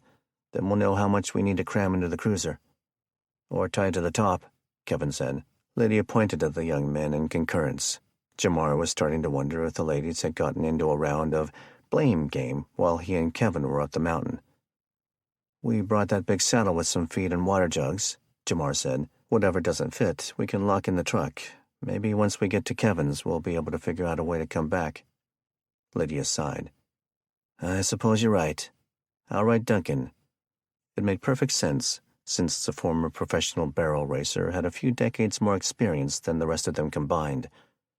Who was driving the cruiser? An awkward silence grew, and both women were refusing to look at each other. Feels like a loaded question, Jamar thought. I can. He looked at Kevin.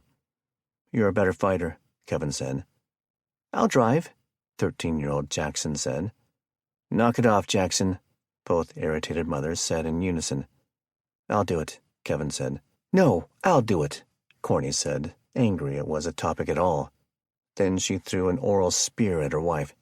If that's okay with you, suit yourself. Kevin, Jamar, Jackson, and me on the horses. Jamar wanted to move the conversation along. Jalen's ankle seems to be healed up. Can you ride one of the bikes? Ooh, can I ride the other? Felicity nearly screamed. Both teens were more than eager.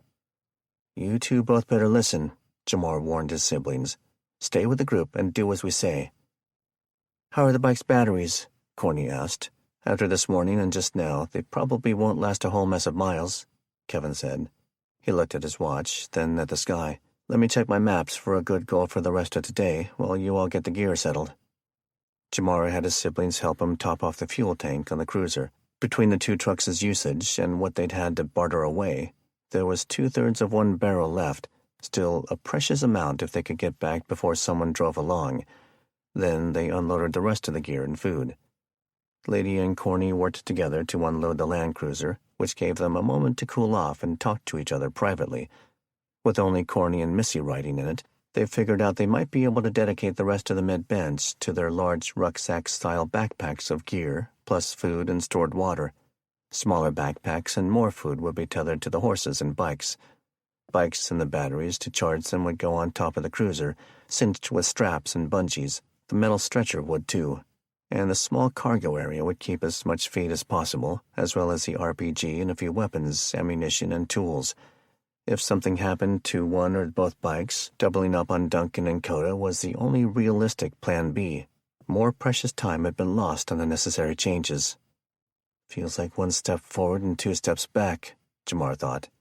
He felt badly for Kevin. So close. We've come so far, and he still can't put his worry aside until we get there and find out everything is fine. By the time all the work had been done, it was getting late. Lydia assigned the teens to scout the ram one last time for anything of value while the rest converged on Kevin at the hood of the cruiser. While you all were working, I checked out the bikes. We should have enough juice to get several miles into the next leg. I rode down the hill. It's only about a half-mile until we get to Aeneas Valley Road. We go down it just a few hundred yards, then we go up another back road. It looks like it has a few scattered homesteads in these pics I printed at Ramona's. More exposure to people, but a smoother road, I'm sure. Will we find a good place to secure the horses tonight? Lydia asked. And avoid wolves, Jamar added. Kevin put his hand on his friend's shoulder and smiled. I'm not a miracle worker, buddy. He and the ladies had a good laugh. Jamar did not. Yes, about camping, Kevin said to Lydia. And a bonus. There's some connecting roads up there in the next mountains. Some of them lead to a huge ranch. They're well known in my county. That might just be a place you ladies can rest your horses while you find a new truck. Chapter 54. Bellevue. Something's wrong, Ramona said. She was sitting up on the couch, watching Diana change the dressing on her amputation stump near the bottom of her left femur. The closure had some pus, the skin pink but not overly alarming. They were running low on the supplies that the hospital had sent home with them in their rush to be done and evacuate. Ever since Axiom killed the power permanently, she'd not had the reliable power to run the vacuum healing equipment that Kevin and the others had scored when they raided the military field hospital. Even the few days of use prior had helped speed healing. Hold still, Diana scolded her patient. We don't have enough stuff left to waste any. She pulled off a piece of medical tape, continuing her work to keep the clean dressings in place. James was sitting on the love seat to put his boots on, Walt standing with crossed arms near the door to the garage. Sorry, but he should have been back hours ago. It was getting late, perhaps the end of afternoon rush hour by old standards. Something has happened to him, and I'm going out to look for him. She started moving her arms, pointing toward the garage door. Diana leaned up straight in her chair and glared. Lady, I'm trying to treat you like one of my own, but you're making it hard. Ramona let out the hard sigh of frustration. Sorry. James finished tying a lace. I'll go, Ramona. Or maybe none of us should, Walt added. Not an option, Ramona yelled. There was a code amongst soldiers and cops to leave nobody behind. The problems, though, were numerous. None of them knew where behind was. and the only one with any tactical experience was a healing amputee. Suddenly, there were 3 knocks at the front door. James reached down to the coffee table and picked up his .357 Magnum. "Grab my Mossberg," he said to Walt.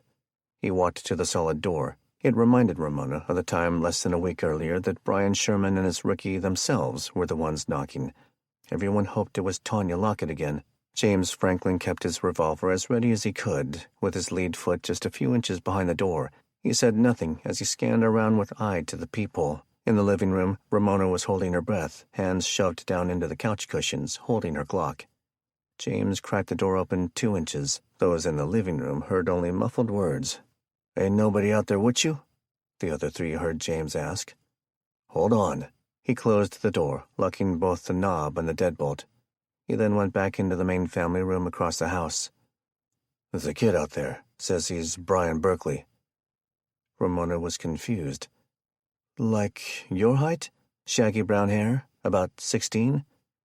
"You know him, then," James said. Ramona pointed over her shoulder toward the backyard. "Lives in that house back there. I damn near shot him in my garage a couple of weeks ago." She looked past Diana, not at anything in particular other than searching her memory and her decision tree. She looked up in realization. "Let him in. We can ask if he knows anything about Brian." Slowly and with extreme caution, James allowed the teenager to come into the entry foyer. "That way," he pointed. The young man stepped into the open living and family room, looking around before settling his glance on Ramona. He shifted his eyes to the stump bandaging operation. "Whoa! Snap out of it, Brian," Ramona said. "What brought you by?" She wanted to know in the off chance that something immediately dangerous was afoot. His eyes had to shift back and forth from hers to her stump a few times as he spoke, clearly nervous. "Sorry about Mr. O'Hanrahan, Mrs. O." Ramona only went by Perez on the job. "My folks said I should come ask you something." "What?"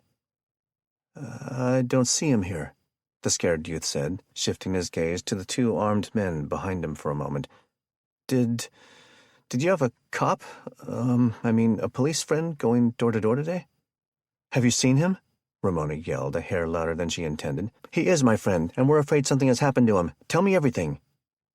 He came by mid-morning. My family thought it was odd, but he did mention you, so we decided it was okay, I guess." "Which way did he go?" Ramona asked. "Toward town," young Brian said, which was neighborhood speak for south. Ramona looked at the others. "That's about half the circle, which tells us what direction to look." "Or which direction your stalker is," Diana pointed out. She put a soft sleeve provided by the hospital over the latest round of care. "Have you seen anything else weird or out of the ordinary?" Ramona asked the lad. "Nothing I can think of." "Nothing? Think hard." It's not that weird. Lots of people are grouping up now." He looked around to prove his point. "What?" Ramona insisted. "Any detail helps." "Well, Mrs. G, next door to you," he pointed. "She went stone-cold silent for days." The neighborhood snoop could always be relied upon to have moving curtains and blinds, nearly non-stop some days. Nothing for a week or more. Now, suddenly, someone's been in there, spying out all day long. Chapter 55. Republic. Dallas had a fever, and he was sure the prescription was not more cowbell. He didn't know how it was related to the left ankle, now so purple and swollen it nearly looked like an eggplant. And knowing it wouldn't matter anyhow, things like that evaded the young man who'd only passed high school because the staff was afraid to see him back for another year. But in addition to the screaming pain where the bones and soft tissue had been shattered, there was a horrendous ache from tip to top of leg. His toes looked like rotting gumballs. One of his father's cronies had scrounged up a set of crutches from somewhere, though they were for a tall child at best and difficult to use. Another had donated a bottle of expired Vicodin. His father wouldn't allow him to stay in bed, not with the arrival of 36 men from nearby Kettle Falls. Hawk Thielen, Uncle Hawk, but of no blood relation, was once a school chum of BD's back in the late 70s. Like BD, he'd been in the infantry in the late 80s. Unlike BD, he'd managed to get through his 4-year stint without getting kicked out. Long-haul trucking had been his bread and butter until one fateful night in 2003 in Montana, when the meth in his blood and the doctored logbook had been more than enough to put him away for manslaughter. It turned out passing out behind the wheel on the interstate and killing an elderly couple on the way home from a church rally in southern Idaho was a real career-ender. 6 years of his 20-year sentence had passed before a class-action lawsuit against the manufacturer of the couple's exact model of car had provided the small nugget to potentially spread the blame. It might not have mattered if he'd owned his own semi, but since he was driving for one of the largest long-haul operations on the planet, the lawyers had had someone to keep billing while pursuing the opportunity. All of that had no bearing on the loss of his CDL, though, so he was forced to take up a new trade. Since the sentence had been commuted, as opposed to a reversed conviction, he still had a problem. When he tried to land a Department of Energy position as a laborer at one of the several small hydroelectric dams throughout northeast Washington, his application would get rejected before he even got to an interview. But not for the janitorial services. Those were run by Convince, a contractor who specifically hired rehabilitated felons. Over the course of years, Hawk had gone from janitor to a local manager to being a regional boss of those crews across several counties and into Idaho. It was one of the few programs in existence in which felons were officially allowed to commingle for work. And once Hawk had tenure and responsibility, using the fellow ex-cons and company trucks to move narcotics throughout those counties had been a logical next step. In less than 20 years from being released from prison, he'd become one of the key players in moving goods in the entirety of eastern Washington, all while collecting a legit paycheck and pension and paying zero for vehicles and fuel. And it was Hawk's most trusted and reliable convinced crews that had flocked to his homestead west of KF in the days since the mayhem had turned to chaos and then anarchy. He and his little private army had swelled to 60 strong, not counting the many spouses and kids who had come with them. They had their own little slice of heaven, and taking control of the bridge in town had been the logical first step. Unlike his old schoolmate in Republic, he had no desire to place himself on a throne. After all, kings get beheaded by starving mobs. He kept the power-needy Poles in place after bribing most of the local cops to quit coming to work. He simply needed the bridge. People would want to cross it, and his team would ensure their safety for a small fee. And on the morning that his old friend's oldest son, himself a brother convict, came to ask for help, Hawk knew they would answer the call. About half his crew already lived in the area, while the rest had worked at dams farther away. Their combined team was more than enough to staff the bridge around the clock, collecting food, guns, gas, and whatever else they wanted as payment. Hawk rearranged the schedule, and a little after 4 p.m., the 36 of them loaded into 6 Humvees, a convinced van, and one telescoping boom truck that used to belong to the dam electricians. Destination? Beatty's house. Through the pane, Dallas looked at the new arrivals with a new level of respect. Whereas Beatty's horde were mostly drunks and drug-addicted friends and distant relatives, Hawk's crew looked like they'd walked off an action movie set. Even the fat ones looked strong and tough. All wore a combo of Northwest logging attire, hunting gear, and tactical clothing. And though everyone was parked in one massive huddle around the warm fire pit, engaged in a buzz of conversation and beer drinking, Hawk's men just stood out. They had a more serious tone. Dallas was worried, recalling most of some phrase he'd heard about the devil you know. Even if the ranchers were able to kill his dad and Billy Ray and drive the rest out of town, how long until his Uncle Hawk's serious-looking army returned to take what was left? Would the strong taken from the rest be an issue for the rest of his life? Dallas looked on while his father and trusted circle led Hawk and 3 of his guys out of the house. The beer-drinking chatter continued, though slowly it died down, as the men moved toward the fire pit, high-fiving others as they went. "Time for all the women and kids to get," Beatty announced with a loud projection. Progressivism was gone.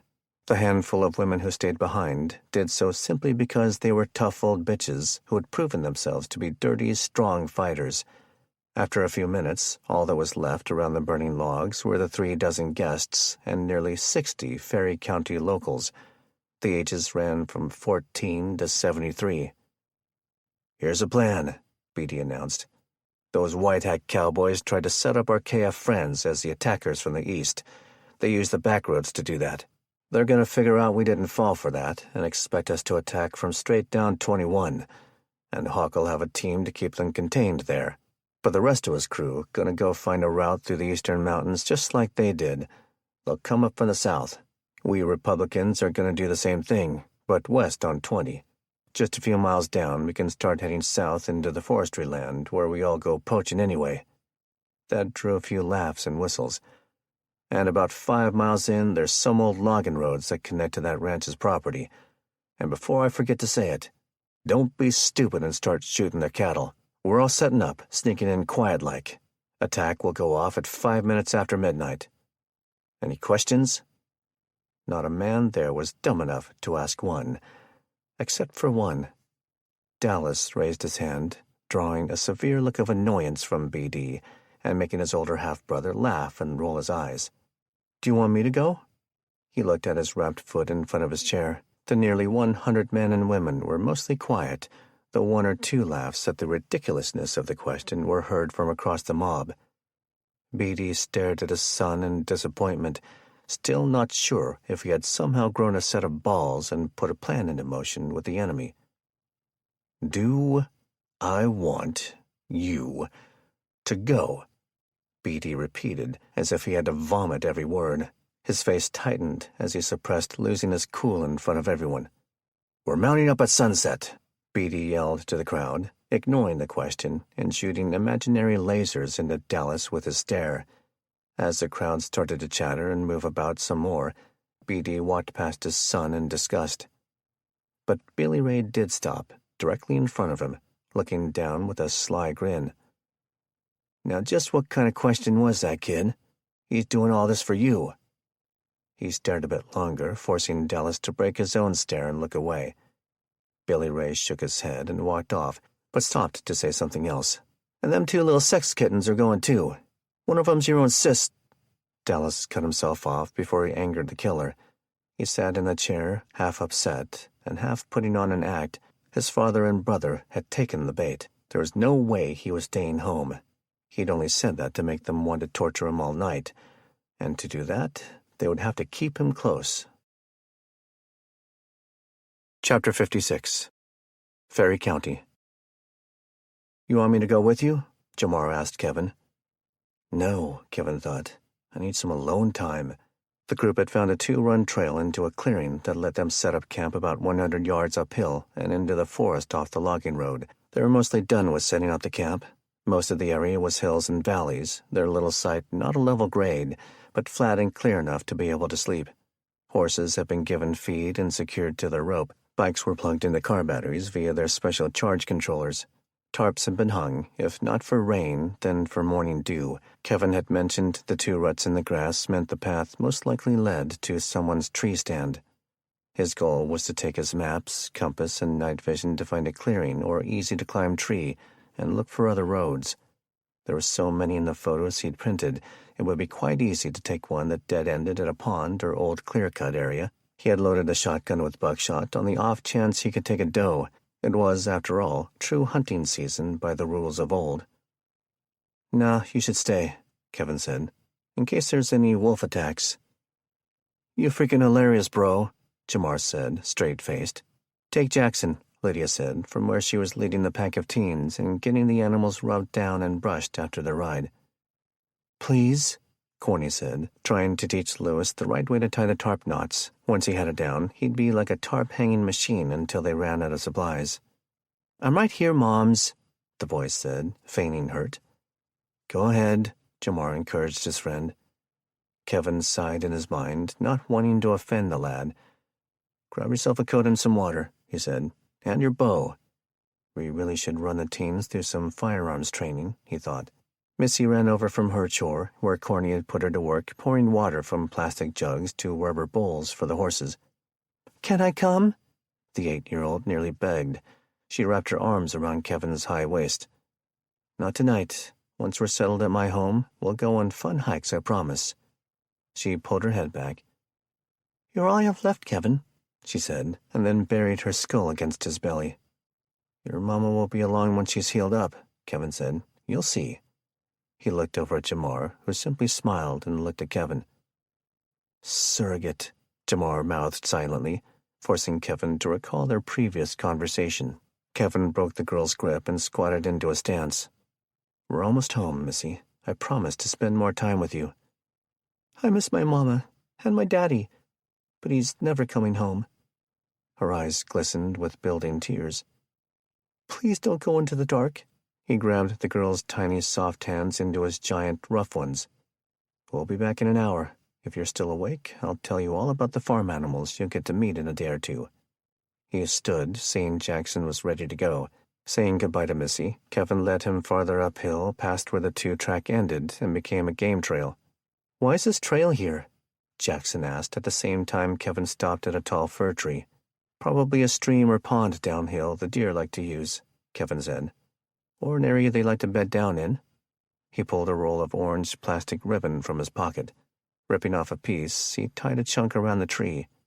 Jackson watched silently. Next, Kevin took a compass, notepad, and pencil from his cargo pocket, handing the pencil and pad to the teen. Though it was getting dark, he could still see the horses.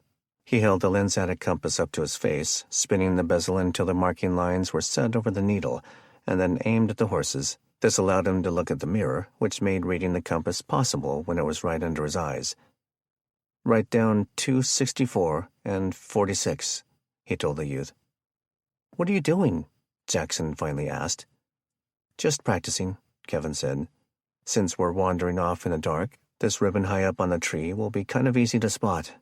You wrote down the compass bearing and number of my paces back to the horses. Another way to do it is to write the bearings down to the next tree or landmark you're walking to. I just find reverse bearings easier than doing math when I know I'm coming back the way I came, which I often did in my search and rescue training. Did you bring a flashlight?" The kid wiggled his eyebrows and flashed his best Tom Cruise smile. "A smoking hot star like me lights up whatever room he's in." Kevin wasn't impressed. "So, no." Jackson straightened up. No, I didn't think about it." Kevin handed the teen his compass and a roll of tape, then took his backpack off. He opened one of the side pouches, retrieving his larger 6 LED spare flashlight. "Don't lose it," he warned. "What about you?" "I always have a small one on me, at least ever since all this started." "I could kill a bear with this thing," Jackson said, touching the jagged bezel ring around the cone with a finger. He turned it on and swung it, making a lightsaber hum and slash effect. "Hey," Kevin warned, suddenly knowing why his own older brothers never wanted him to tag along anywhere. Jackson clicked it off. "Sorry. Save the battery until we really need it. Why are you always such a showboat?" The teen stayed silent while Kevin closed his bag and put it back on. He tried to soften his tone. "We've all had a rough 3 weeks," he reminded himself. "I'm not the only one here who has lost nearly everything. Hold on to that stuff. Don't lose it. We'll be needing it back out in a minute or two." He looked for another good spot to navigate toward, a particular cedar near the crest of the hill they were on. On the way to it, Kevin continued one of the conversations he had had with Jackson in the previous days. He knew the boy's biological father lived in a southern state with his wife and younger kids. "You said you had an older sister too?" The small chat might not be the most tactically sound thing to do, but we are way out here in the woods, right? "Yeah, she goes to college in Texas. Lives with my dad most of the time." The boy went quiet. "Do you think all this is going on down there too?" Kevin paused. How do I say this? "You're, what, 13? "Uh-huh." Both were breathing a bit heavier as they climbed the forest hill. "What do you think?" Kevin challenged him. "Do you really think that only Washington has digressed into some sort of dystopian, lawless world?" Jackson was quiet all the way until the next tree, where he finally said, "No, I guess I'm just afraid I'll never see my dad and sister again." Kevin had him set down his bow and hand over the pad and paper. He then walked him through taking the back shot of the ribbon. "Isn't the ribbon kind of cheating?" "You wouldn't bother with the ribbon in most circumstances, no," Kevin agreed. He looked west, where the purple sky was rapidly fading. "On the walk back, we'll trust the bearings. If we're wrong, then the bright orange tape will help us figure out why." Jackson nodded, getting it. He followed Kevin's gaze uphill. "Wouldn't the drone have been easier?" he asked with a sigh. "1 or 2 more legs," Kevin said. We can't recharge the drone or bikes after those car batteries are dead." "It's nearly dark," Jackson complained. "Which is why I was in a hurry," Kevin said as they resumed. "You'll see, once we're at that small ledge of rocks, the sunset will still show us enough. All I need to do is see a few hilltops and ponds, and I'll know exactly where we are on the map." He picked up his stride and pace, forcing the teenager to keep up. They soon crested the hill, the stars shining east, reminding him how much brighter they were in that part of the state compared to the big cities. "That's cool," Jackson said. The hills and forest still had a small distinction in the twilight sun and long tree shadows. Kevin started scanning, deciding not to pull out maps until they got back. "Let me see the compass. Be ready to write these down." Jackson handed it to him, checking out the orange, pink, and red sunset to the left as they faced north. Once Kevin had taken azimuths to a few points, he called out the numbers for Jackson to record. "What's that black spot?" the boy asked. "A pond or small trout lake. It's one of the points I took. It should be big enough to be on the maps. I'll be able to plot these on what I think are the right spots on the map. Luckily, I printed some pictures of all this off Ramona's computer. But it'll help us identify where we are. I'll show you all that later. We should be heading back down." "What's that?" Jackson said once more, pointing. Kevin looked where his friend was pointing, mostly north with a hint of west.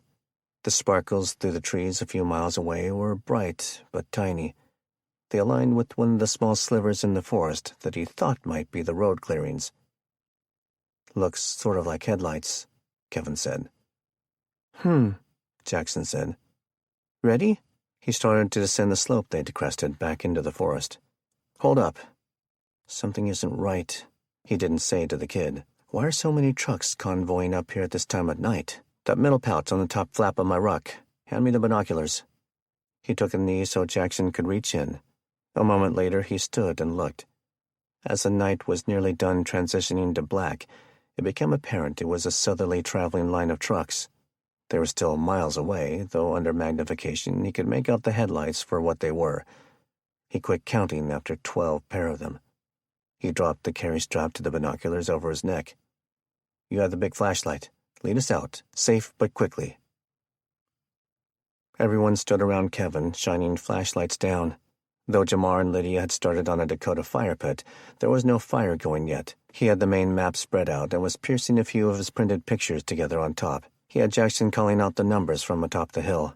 He was nearly certain about 3 of them, and sort of sure about 2 more, as to which feature those real-life ponds and hilltops were on the maps. He reversed the written azimuth by adding 180 to the smaller eastern bearings and subtracting it from the larger bearings he'd shot to the northwest. He laid out the map with the compass right on top to true north by spinning it on the ground and himself below it. Then he was able to take his new figures off each identified feature on the map. With a small ruler from his kit, Kevin drew a line from the feature to the small mark he'd made along the proper bearing. Soon the 3 lines he was sure about intersected, and the other 2 were off a bit. A quick scan of the map showed another pond and hilltop that could have resulted as being the correct feature. "I just have to trust that this point," he stabbed at the map with his pencil, "is a spot up where we hiked to. That makes this the road we came in on." He followed it down. "Corny, do you recall which way we took at the small crossroads earlier today?" "Left, right, left," she said with assurance. "I said it aloud each time, and I thought it started to sound like an army marching."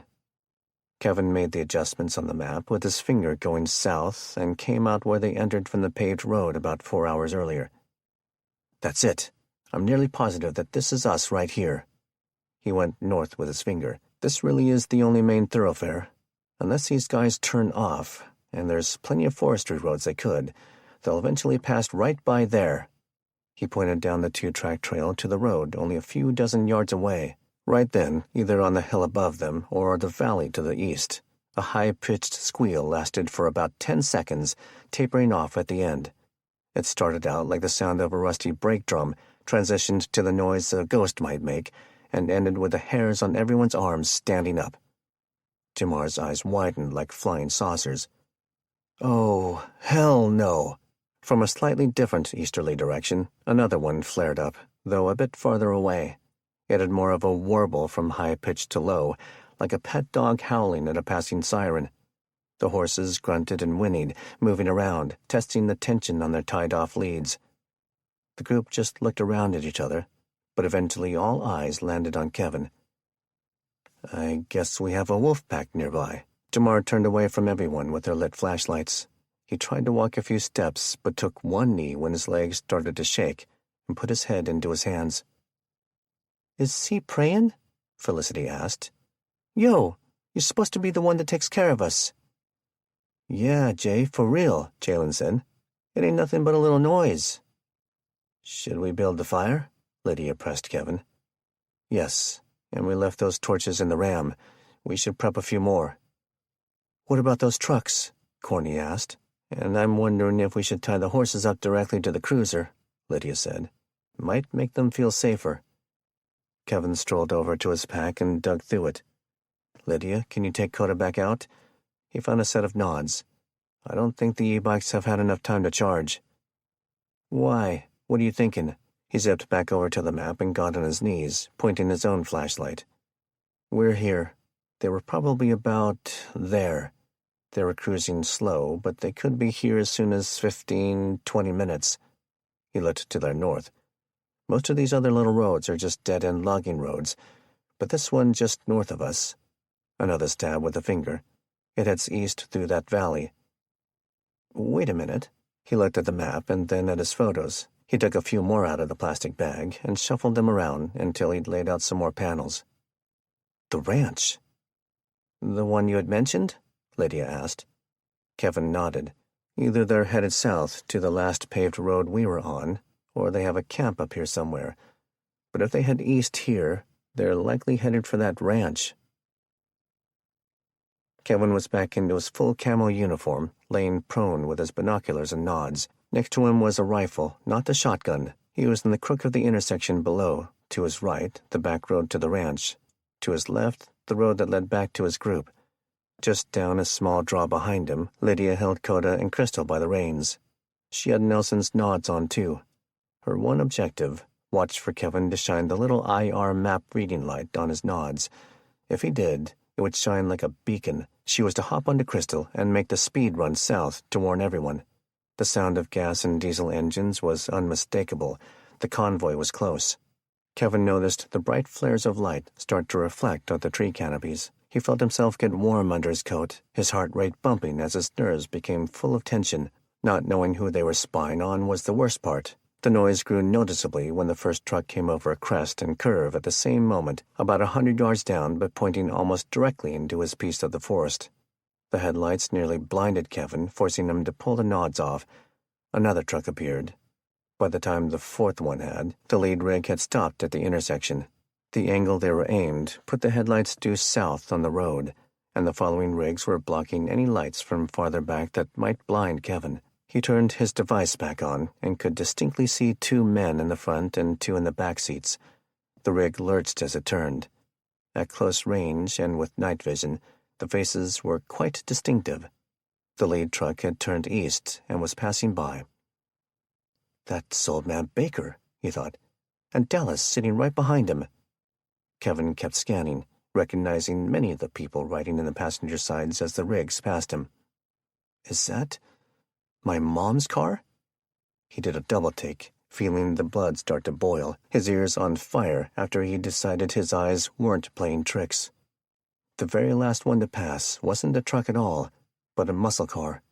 It looked and sounded like a war beast, and it had no glass in it at all. Then the world dropped out from under Kevin Richardson. A man he knew was supposed to be in prison was driving it, and a beaten, starving girl with a spiked dog collar sat low in the back. Kendra. Chapter 57. Colville Reservation, Ferry County.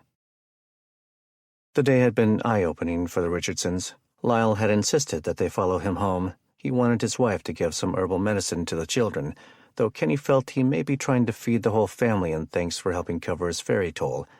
He thought he would have made it home to his mom, sister, and grandparents in Republic. He knew it was more important then than ever to have allies and people one trusted. He and Taylor had agreed to a half-hour stop, following the old truck about 10 to 12 minutes from the ferry.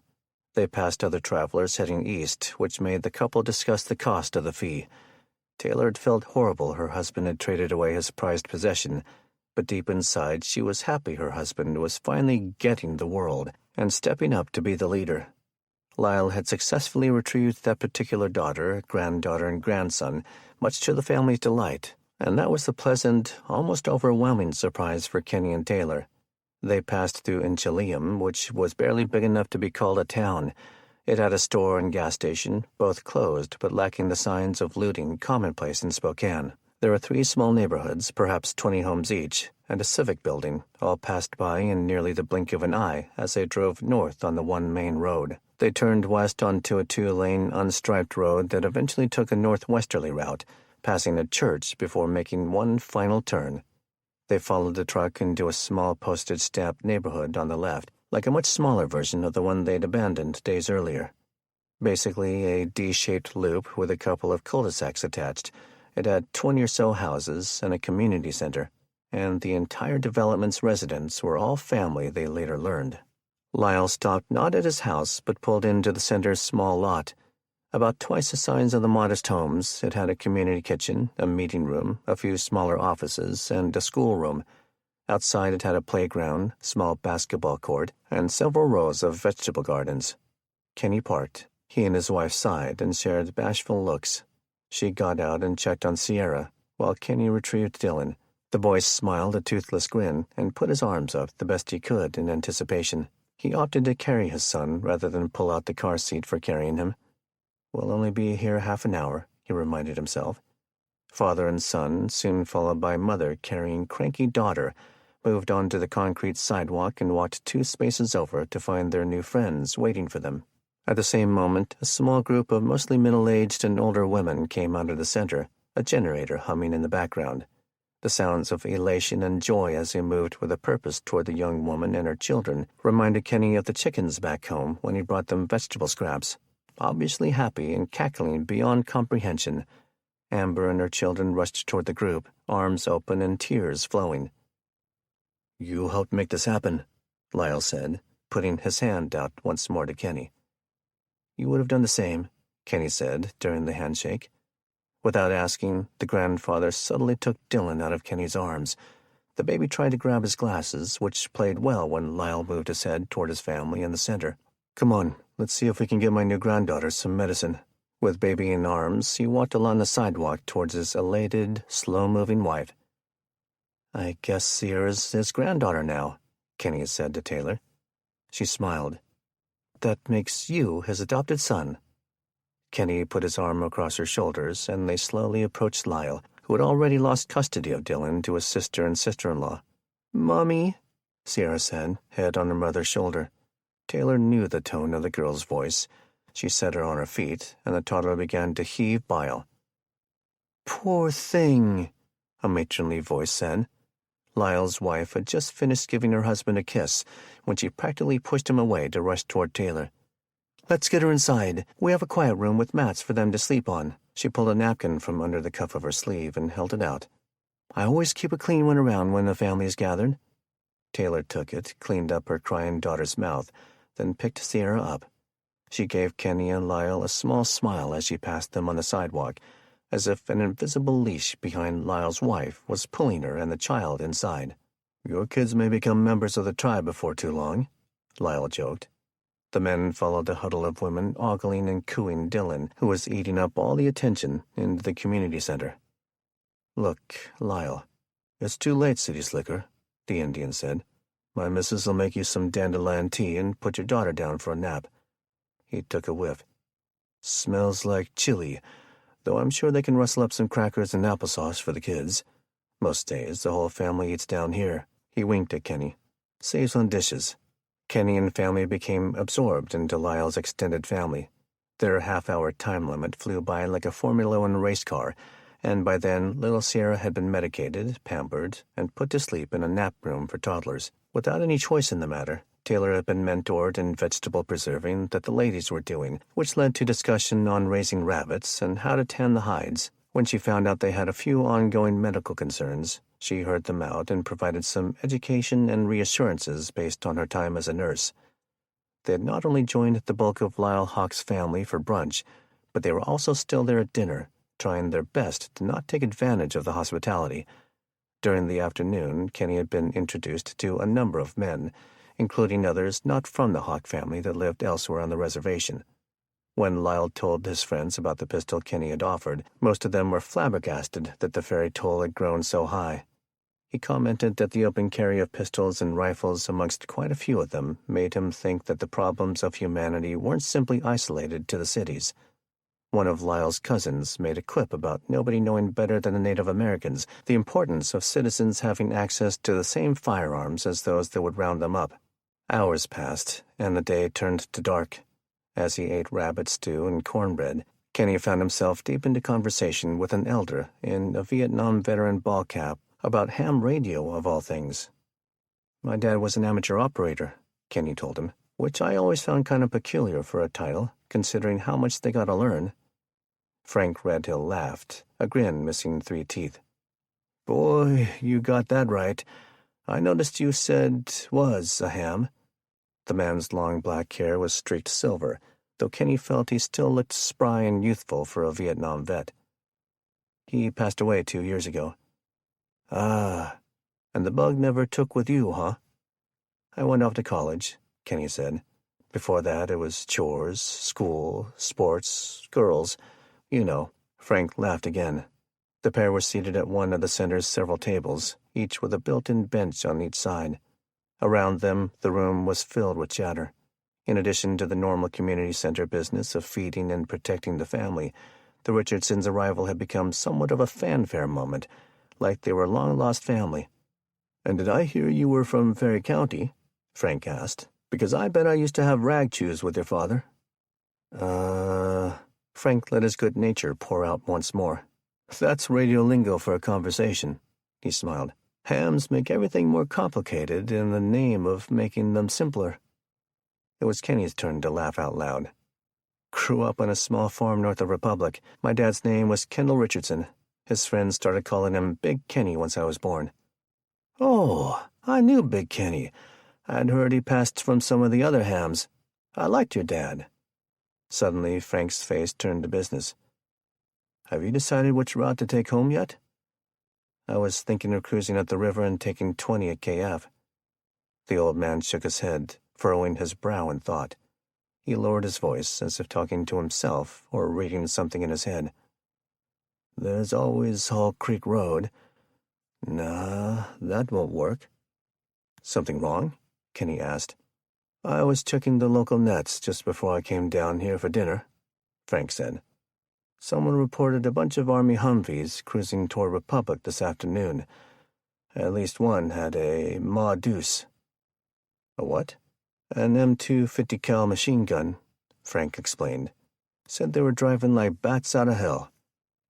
"Huh," Kenny grunted. "I guess we'll head east and take 21 then. Or maybe we should take the forestry roads." "That might work, but the main run from here in that direction still puts you out on the 20 southeast of Republic." The old man's face perked up. "You got about an hour to stick around?" Kenny made a hesitant face.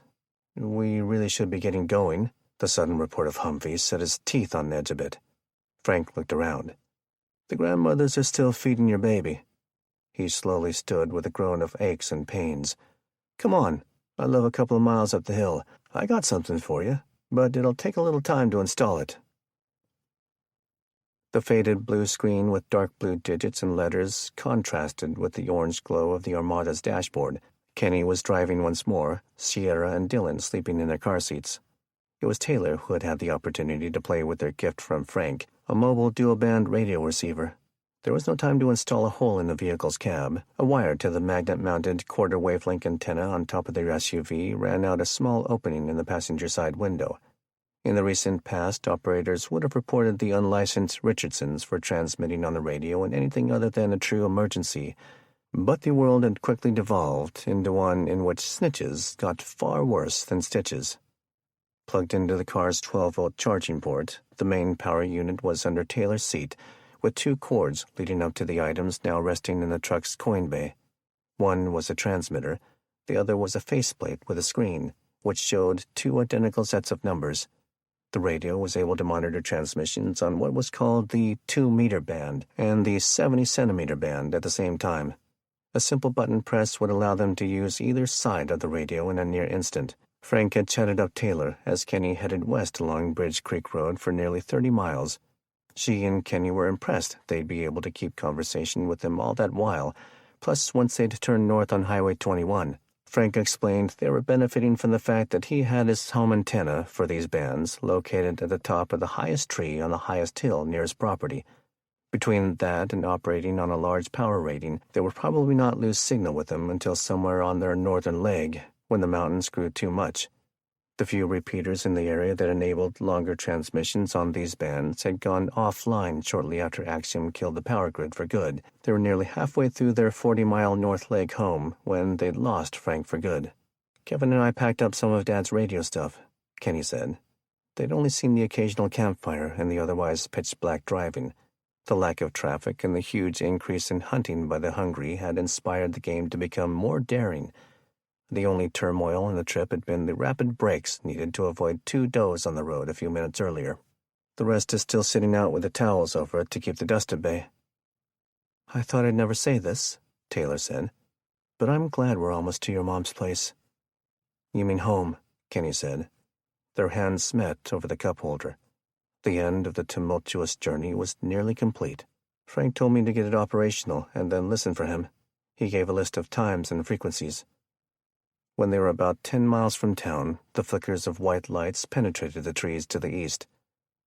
Looks like headlights, Taylor said. It's too dark to see the slopes, but I'm guessing they're on a logging road. Kinda weird. Not much weirder than us driving right now, she said.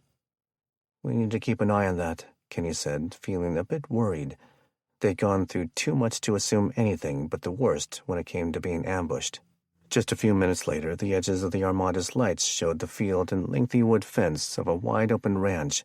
It was too dark to see very far into the field. There were 0 lights on it where he knew the many buildings were, and the lights inside the big SUV made too much glare on their windows. That's the Dude Ranch, he told Taylor. Means we're like 6 or 8 miles from town. Just as they zipped by the main gate, Taylor called out, "What on earth is that?" She was leaning up, looking all over Kenny in the cab. "What?" Kenny asked, made nervous by her own nervous-racked hunt. "There was a laser flashing around in here. It was on you for a second or two. Did you not see it?" "I was just trying not to run off the road, Tay." "Someone was aiming a laser at you, honey. We need to get out of here." "We're almost there, babe," Kenny said. There was an awkward silence for the next 5 minutes, which meant about 3 miles with his deer-cautious speed. Kenny rounded a curve and immediately slowed. "Who are they?" Taylor demanded, when the shapes of 2 Humvees and a large bucket truck filled the road at the far end of the high beams range. Kenny finished braking and rolled down the window, listening. He killed the lights and shut off the rig. The road grew quiet and black under the canopy of the trees and mountains to the left and right. All he heard was his engine clicking from being turned off. Then the noise of a diesel engine broke the silence. Taylor yelled for Kenny to leave, even as he was firing up the Armada. He turned on his lights and did a backwards 3-point turn. He gunned the gas and shot south back down the highway. The lights of the blockading trucks did not turn on. "Do you think they stayed put?" Taylor called, loudly and fearfully enough to wake up Sierra. "They could be using night vision," Kenny yelled back. A couple of minutes later, the Armada broke into a clearing, driving much faster this time. 3 red lasers began to bounce around their cab haphazardly. Taylor screamed, the fear that they were about to die in a hail of bullets overpowering her. Kenny hit the brakes and then careened to a stop in the ranch's main driveway. The welcoming archway and sign were less than friendly as the lasers all came to a rest on Kenny Richardson. Chapter 58. Bellevue. "Would you believe I just figured out this bathtub thing the other day?" Wade Curry asked former officer Brian Sherman. His captive was front-facing, hog-tied, sitting in the bathtub, naked. There were several wraps of packaging tape holding most of a washcloth in his mouth. It took all effort to concentrate on breathing through the nostrils, the fabric touching his gag reflex for hours. The one time he threw up in his nose, he'd been forced to exhale it out just to breathe. "Well, kind of," Wade explained. "Before your pal Ramona and that bull-dyke partner of hers arrested me, I specialized in gang hits. But when those ran dry, I would occasionally take on more delicate contract work. I once had a prison shrink tell me I'd moved down the spectrum to full sociopath. Wade was sitting on the toilet, smiling as if recalling a fond memory. "I ate his liver," he said in a poor British accent, "with some fava beans and a nice Chianti." He broke himself up laughing at his cleverness. Brian stared at him, tied up, nostrils flaring, dried puke on his bare crotch, cowering in the corner of the tub. "Oh, come on, man," Wade yelled through his belly laughter. "That was a good setup, am I right?" After still getting nothing but shock and fear in return, he finally said, Well, you're just a kid. Probably never seen that movie. Listen, I can't chance you with screaming, so really, we're gonna have to work together on this. Just like the last time, I'm gonna make it clear. If you call out, I'll just plunge a blade into the old aorta. Capiche?" Brian nodded feverishly, eyes wide and terrorized. Wade pulled the packaging tape off and removed the rag. He then stood and went to the pill bottle near the bathroom sink. "Warfarin," he said, "just like earlier. These are 5 milligrams. I've been reading the stupid little stickers on this bottle. Pretty sure you had more than the max dose earlier, so we're going to give you 3 this time. Can't have you dying before we get started." Wade picked up a cup and 3 pills.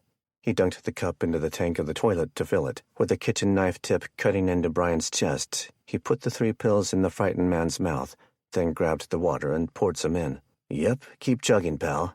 I know you must be thirsty. Let's give that belly a little water to dilute with." When the cup was drained, he stuffed the cloth back into Brian's mouth. He stood and put the cup on the counter, then picked up a steel honing file he'd found in a kitchen drawer. He ran the blade up and down it, making a high-pitched ting with each pass. "I read this Doomsday novel when I was in the joint. This dude paid back this other dude in what I thought was a creative, unique way. Of course, he had an IV blood thinner. All I have are these overpriced pills." Brian started to quiver, beads of sweat drenching his hair. "And he hung the other dude upside down. I ain't gonna mess with all that." He looked up in recollection. "I think he was paying the dude back for killing his sister." He shook it off. "Doesn't matter." He set the honing steel down and sat on the toilet with a kitchen knife. "Point is," he smiled handsomely, "it wasn't an interrogation. It was just because." Wade set the side of the kitchen knife to rest on top of Brian's knee. "Have you ever heard of death by 1,000 cuts?" The little point where the knife had pointed into Brian's chest had barely broken the layers of skin. A red droplet of blood had formed and was starting to get bulbous enough that it would soon run down his sweaty, flush belly. "I guess the pills from earlier are taking effect." He picked the blade back up. "I think I'll give the second dose a chance to go to work." Brian felt a little relief, but not without a test cut. Wade picked the knife off his prey's knee and moved to slice him across the forearm. As Brian started to scream for mercy through the washcloth, the house shook. The back door exploded inward, and the front door kicked open from the force of a heavy steel battering ram. A moment after, 2 flashbang grenades exploded, sending out a deafening, loud, bright concussion. Wade dropped the knife in sheer surprise. He stood and spun, dodging out of the bathroom and into the master bedroom. "Damn it," he thought. Realizing all his weapons and gear were out in the main living spaces, he went back into the bathroom. In the tub, Brian was scooting the dropped knife up to his groin area on the tub floor using his heels. Wade picked it up, completely ignoring the attempt because of the dire situation. In less than 3 seconds, he'd entered, retrieved the knife, and left. Wade barely opened a bedroom window to make his escape when a shotgun blast filled the room with more noise. A beanbag round hit Wade in the right shoulder blade, just 2 inches from where it was healing from the gunshot wound and surgery. He dropped the knife when he fell, 2 fully tactical cartel soldiers landing on him a second later. Writhing and moaning in pain, Wade's hands were zip-tied behind his back, and he was hauled to his feet to be dragged out of the house. Chapter 59. L Circle L Ranch. "I think the pack has moved closer to us since we moved most of the herd to the east side of the highway," Jesse Statler told his wife. They'd just heard the 4th round of wolf calls in less than 90 minutes. The pair were on horseback, finishing a trip down in the dark to check on their youngest son and a ranch hand. The small cabin just near the southern border of the ranch property was occupied by the mother of a former hand who had died of brain cancer 5 years earlier. It had served as the station for a southerly lookout. "You thinking about going out to hunt again?" Dawn asked. "Because we should probably hunt that cougar that nearly killed Fred." "But—" She stopped in hesitation. The horses were steering themselves around a string of cedars that divided a small thinning of trees in the main field west of the highway. "But we can't spare anyone with this thing with Baker reaching a boiling point. I'm telling you, me and Will and about 8 guys should have just gone up there and dealt with him." Dawn pulled on her reins, forcing her husband to do the same and look at her. "You obviously been sipping on the tequila if you think you're bulletproof. What part of dozens of people in his gang didn't you understand?" Jesse shook his head. "Pawns, the lot of them. Most of them will fold like creased pants the moment real men shoot back." "Ahem." Dawn then clicked her mouth, and her horse started moving. "No offense taken. You know what I mean." Still riding side by side, they'd just broken into the expanse of their pasture when the radio crackled. It was their 18-year-old son, Douglas, who they'd left just a few minutes earlier. "This is location 4-4. We got headlights coming up the highway." And that was it for radio traffic. It was simply an awareness call to those with radios and at one of the 4 outposts. One of the advantages to the changing labels was that anyone spying on the transmissions might think there were a larger number of outposts. The couple went quiet as they rode and waited, quickly recognizing the hum of tires getting louder in the night air. Dawn noticed Jesse move the AR-10 rifle slung to his back around to his front with one pull on the sling. Soon, a dark SUV cut through the starlit black, its lights making it seem like an alien craft or shooting star. "They're going like 25 or 30, Dawn noted. "Could be a scout team," Jesse said, cruising by harmlessly while checking us out with night scopes. 2 minutes later, they reached the maintenance shop and the pole barn they used to stow snowmobiles and other equipment. Another wolf howled a couple of valleys over. They were nearly back to the lodge when the radio sprang to life again. "Beard oil, umpire at post 9-1. Multiple vehicles approach, west." Upon hearing how broken the transmission was, Dawn clicked her radio on. "That was Corey. Umpire," Jesse said into his own radio. "Bad signal. Say again." Just then, Will Statler broke through with his own report. "Wrangler here. That car's coming back at a very high rate of speed." Dawn keyed up before anyone else could. "Do not fire unless they shoot first. It could be the kid coming back to us." She looked at her husband. "What do you think?" "I think Corey said multiple vehicles. Let's wake everyone and split up. I'll take the west." Both Statlers quickly finished the ride to the lodge, then hopped off their horses and tied them to a fence rail near the back porch. They ran inside where one of the teens had been tasked with keeping a log and monitoring the radio. She'd already gone upstairs to roust people. Darlene was carrying her boots, coat, and hat as she ran down the stairs. "No way!" "Mom!" the young woman yelled back, her face a mix of anger and worry. Jesse waved off his daughter with a look. To Dawn, "Take 3 hands and your sister, stay up near the front of the lodge, and be prepared to back up the gate." He nudged his head over his shoulder toward his daughter. "Grab an AR, then tack up Nutmeg. I'll grab Carlito and Ethan and join you at the barn in a few." Chapter 60. Bellevue. Diana was sprinting back and forth around the house, moving across 3 locations: Noel's former office, the guest bedroom she'd been using on the back corner, and the garage.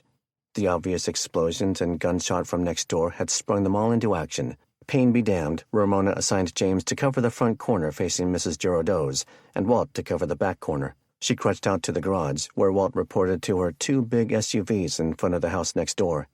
He could see 2 men in black tactical gear guarding the trucks, but since Ramona's house was closer to the street, his line of sight to the other house blocked any view of how many had entered. His voice was shaky, full of fear. That was when Ramona sent him to the back corner. She was deep in her garage, one of her backup rifles on a shelf of paint cans and household oils, exactly where she'd had Jamar stationed before their group left days earlier. She plopped down on the rolling shop stool her husband sat on during the thousands of hours he had worked on his project car. The bullet-hole-riddled hulk now sat under a cover in the front yard. She used her foot to scoot herself toward the workbench, seeing the hand-built metal leg Walt had been working on for the first time. He'd been waiting for the glue that held the rubber to the bottom of the foot to dry before he gave it to her. "Whoa," she thought. "Lighter than I thought it would be." She rolled it over, getting a grasp of the concept. Next, she looked inside the lengthened metal mixing bowl and saw the layers of memory foam in there.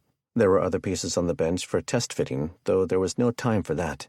She'd been wearing only sweatpants most days since the injury almost 2 weeks earlier, and Diana had been keeping the leg of the pants rolled and pinned up. Knowing there was no more time to deal with all that extra fabric, Ramona looked for and found a box cutter on the bench. A minute later, she was slipping her tender stump and its medical sock into the foam-filled bowl, which Walt had tapered down to meet her thigh before the wound met the bolt in the bottom. She wrapped the leather tool belt around her waist, which already had the leather straps from the leg attached.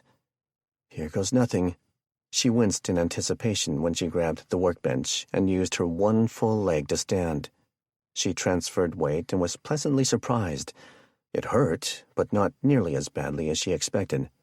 It was a bit tall, which forced her to keep more weight on her good leg, something she figured was a good thing. Then she took her first step. Ugh!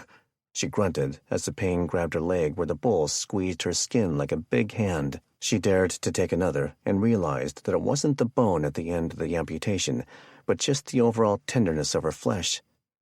I can deal with this. She moved over to the edge of the garage and looked out in time to see 4 additional tactically clad men in hoods escorting a captive out, also wearing a hood. Definitely darker-skinned, she thought, all of them. The 2 SUVs packed up the 7 men, taking off down the street in the opposite direction. Her head was spinning so much that the pain nearly disappeared. That couldn't have been Brian. It might have been Wade. James! Walt! She yelled and turned, seeing Diana at the door, which surprised her. I'll go get them, Diana said. A quick moment later, and Ramona was at the shelf. She moved the creepy mannequin scarecrow that they'd acquired out of the way and retrieved her rifle, slipping the sling over her neck. All 3 of her little group converged on her in the middle of the garage. What you thinking? James asked. We're going to check that house. Walt, you stay here. Okay.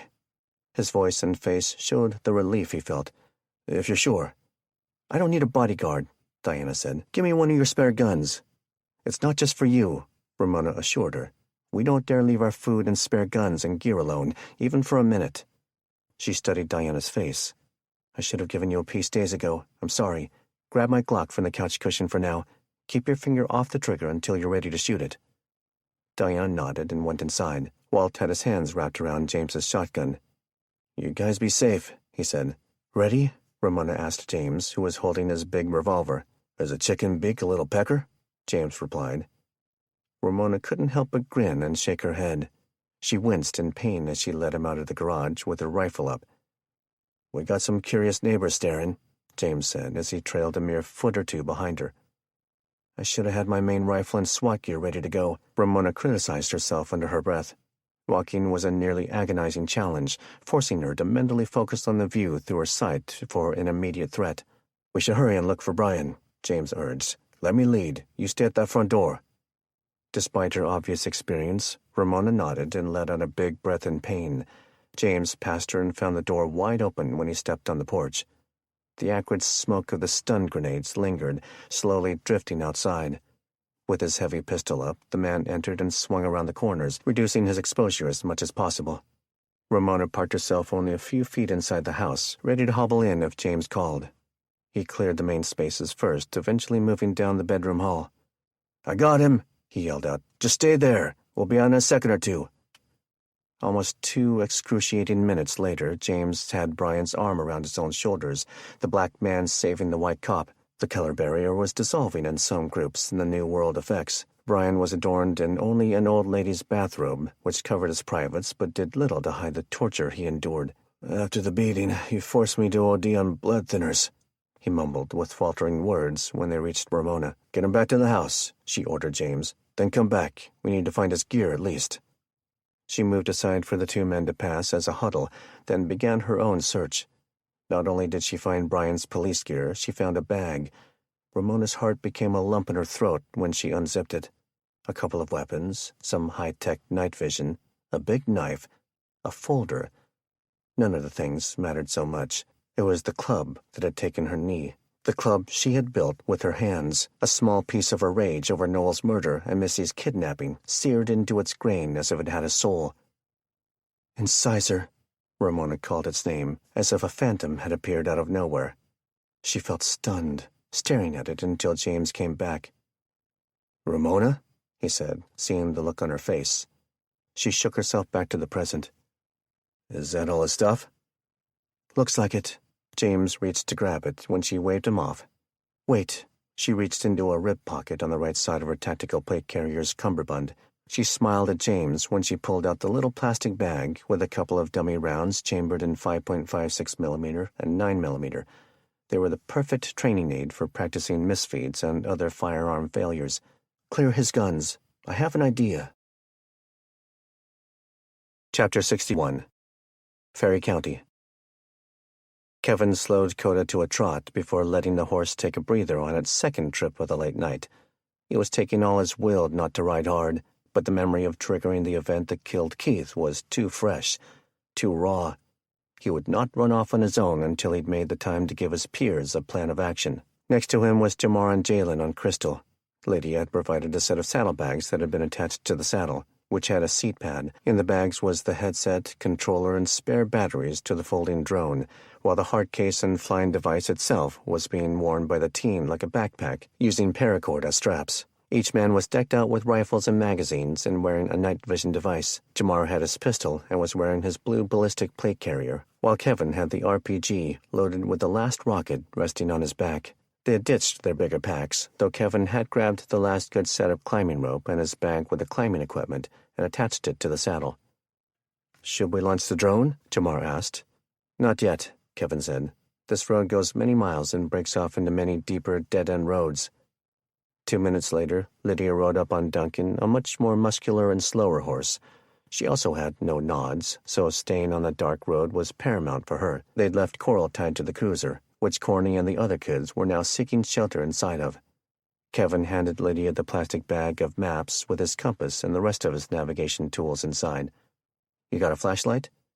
"Yep," she said, "and a bunch of chemical lights in my backpack." "I should have thought to grab some of those," Kevin said. "Hand me over a few. I'll drop one when we leave the road." Lydia did, and one by one, the men maneuvered their horses next to Lydia and gave her a strong hug. "Take care, boys," she said quietly. "I'm not much of a sentimentalist, but if we drag this out, I might start to cry." Kevin nodded and turned his night vision back on. "Ready?" "Just remember we won't ride nearly as good as you," Jamar warned. "They're only cruising about 5 miles per hour, so they're not too far yet. If I get ahead of you, the very first glow stick I drop is where I head into the valley. That's the only way we'll make ground on these guys, and it'll be easier on our hooves. Once in the valley, send the drone up. I'll leave a trail of breadcrumbs. My plan is to get ahead of them by bypassing all the small land features that force the road to curve. When I'm sure we've cut them off, I'll wait for you guys." He stuck his hand out. "Remember, my sister is in the old-school car at the back of the line. Good luck. And thank you." "Put that hand away, man," Jamar said. "We'll be right behind you." He turned on the night vision he inherited from Nelson. The men spurred their horses with their heels and let the magnificent beasts find their own stride. Kevin found he had to hold the reins with one hand on the saddle horn and squeeze a bit with his legs, but it freed up a hand to hold the nods from bouncing. He put his weight on the stirrups a bit, riding up on his inner thighs as Coda reached his peak gallop. Behind him, Krista was losing ground carrying a bigger load and less experienced riders. But try she did, the challenge of keeping Coda in her night sight a motivation for her. 2 miles later, Kevin pulled up, allowing Coda to slow his canter. Lydia's horses were used to trails, not riding for the Pony Express. He continued to slow the horse's gait, listening to Coda blow out heavy breaths through his nostrils. He scanned the trees to the right, which were thinning. He pulled one of the glow sticks out of a pocket, cracking and shaking it to life. Finally, he encountered a gentle enough slope and a thin lane between the trees. It was wide enough he could ride down it without fear of low branches smacking the horse in the face. They wound up almost 400 vertical feet lower, but now they were in a long, wide field of grass between 2 major slopes, a much straighter shot to the east around the winding roads, which often switched back to pass small gorges. He saw lights reflecting off the hills, hoping it was only 3 or 4 miles away. He cracked the last 2 chemical lights and dropped one. The last would be ready to drop when he headed out of the valley. An eerie wolf call broke the night, sending a shiver up Kevin's spine. "I need you, Coda," he said, a hand confidently rubbing the sweaty horse's neck. "I need your help." He clicked his mouth and bumped his heels. With rider bouncing on horse and weapons bouncing on rider, the pair sprinted down the dark valley looking for a fight with a far superior force. Chapter 62. El Circle El Ranch. Kenny had never raised the window in his haste to turn around and evade the roadblock, which meant multiple voices loudly commanding them to show their hands could be heard plain as day. Lasers were swinging mildly around both sides of the cab, a small reflection of scatter on the windshield, but most of the ominous red light making it through. Taylor was nearly hyperventilating just to keep herself from screaming. Behind them, Sierra started sobbing. There were 3 beams in total, though Kenny figured there were more rifles than that covering him. "Don't shoot us, please!" Kenny was grabbing the steering wheel, too afraid to move a finger and touch the overhead light button. "We have children in the car!" Taylor screeched in sheer desperation. "Don't move a muscle!" a loud voice called out. Like clockwork, the gate opened the other direction on the dark crushed stone driveway, and the 3 lasers began to shake as the people pointing them performed a tactical walk. They spread out with one on Taylor's side and the other 2 spreading out on the driver's side. Kenny saw a large cowboy looking all over the car, then spun and looked down the road to the south and north. The sound of engines idling was slowly drifting to them from both directions. He turned back to Kenny. "Who are you?" Will Statler demanded to know, on the borderline of rage. "Kenny Richardson. There was a blockade of Humvees to the north, and some trucks to the south, too," Taylor said, voice fluttering. "I think we disrupted their plans," Kenny added. Will had let go of the small pad that activated the laser on his rifle and clicked on the weapon-mounted flashlight. "There's kids in here." He looked to his nephew, Brett, who was Jesse and Dawn's oldest. "Call it in." While the young man made a radio report to his mother, Will directed Kenny. "Get out. Take the kids to the house." Kenny and Taylor opened their doors, blood pounding in their ears like water beating the rocks at the bottom of a waterfall. Each parent started to remove the child seated behind them. "Shouldn't we just drive up?" Kenny asked. "No way." Will had no idea if it was a car bomb, and he wasn't going to find out. Taylor came around the front with Sierra crying in her arms. Kenny had Dylan still in his carrier. "Can I just grab the baby stuff?" she pled. Will huffed, but nodded his concurrence. Kenny felt her shove the girl into a space, so he wrapped the arm not holding the baby seat around his daughter. Taylor ran back to the still open door to grab the diaper and food bag. That's when the loud rumbling of tires and engines started buzzing like a chainsaw, piercing the asphalt channel more loudly each second. Lights were cutting through trees like a million bright butterflies. Just 2 seconds later, the trucks from both directions were now visible, screaming up the road. "Everyone, fall back!" Will yelled. Taylor ran up to Kenny and dropped the bag at his feet. "I love you," she said, eyes wide with terror as she gave him a fast kiss. Kenny was in shock, dumbfounded. "Taylor? What are you doing?" he screamed. The Armada's driver's door closed, and the tires spun gravel as she cut a sharp turn backward out onto the highway. "Come on!" Will screamed at Kenny, not believing the man with the kids was still standing there. Chapter 63. El Circle El Ranch. The Armada was pointed south. Taylor pushed the dashboard button to enable 4-wheel drive and jammed the gas pedal down as far as it would go. Tires barked on asphalt. "I love you, Kenny!" she screamed to only her own crying face. She saw headlights on both lanes of the road coming at her rapidly. She saw more headlights from the north in her mirrors. The big SUV careened a bit, but she was aimed right for the gap between the 2 trucks directly ahead. She'd caught them off guard. The one in her lane did an evasive brake and dove back behind the leader. The one behind it hadn't even seen her coming. Literally no reaction time, the driver took the Humvee off the road on Taylor's side. It rolled stably down the shoulder to the drainage runoff and back up the small bank that separated the ranch's fence line from the easement. He plowed through the fence and into the field, coming to a stop. The one who had been in the proper lane next to that one tried to impact the Armada as they passed each other after the first 2 rigs failed to react, in shock at what was happening.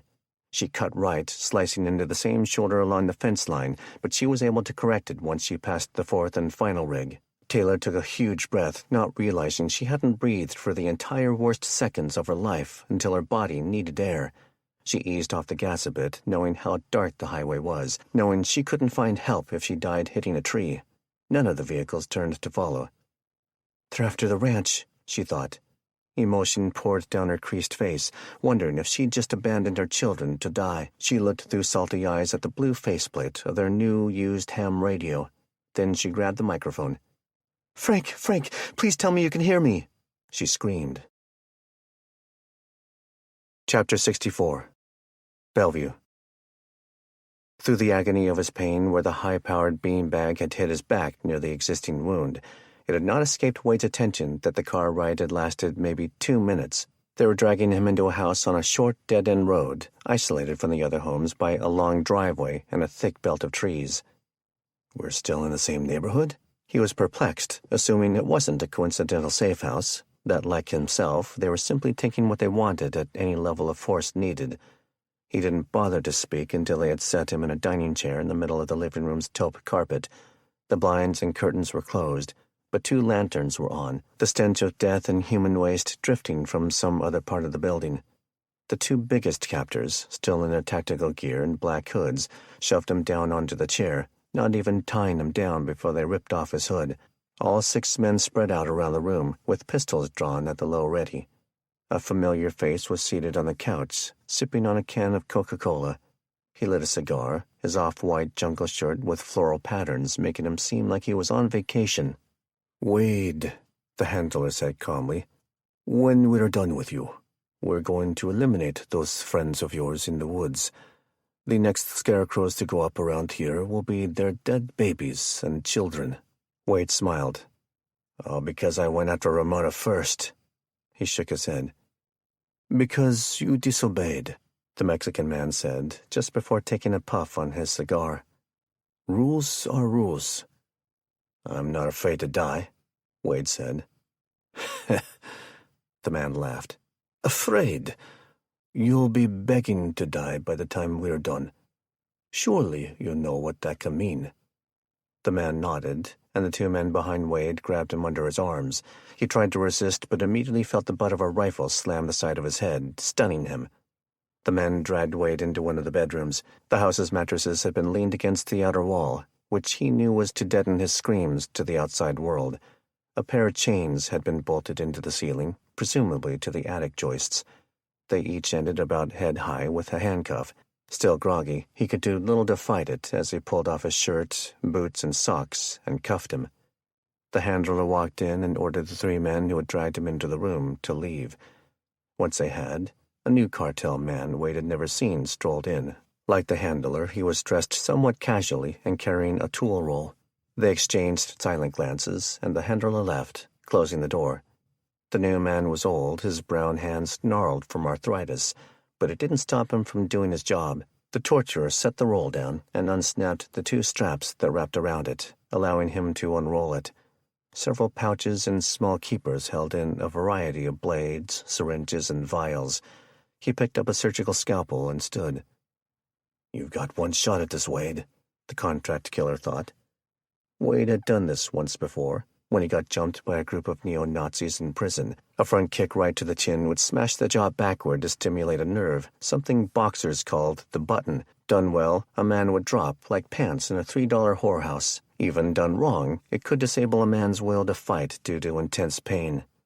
The old man stepped to just the right spot, and Wade Curry grunted as he swung a powerful right leg up.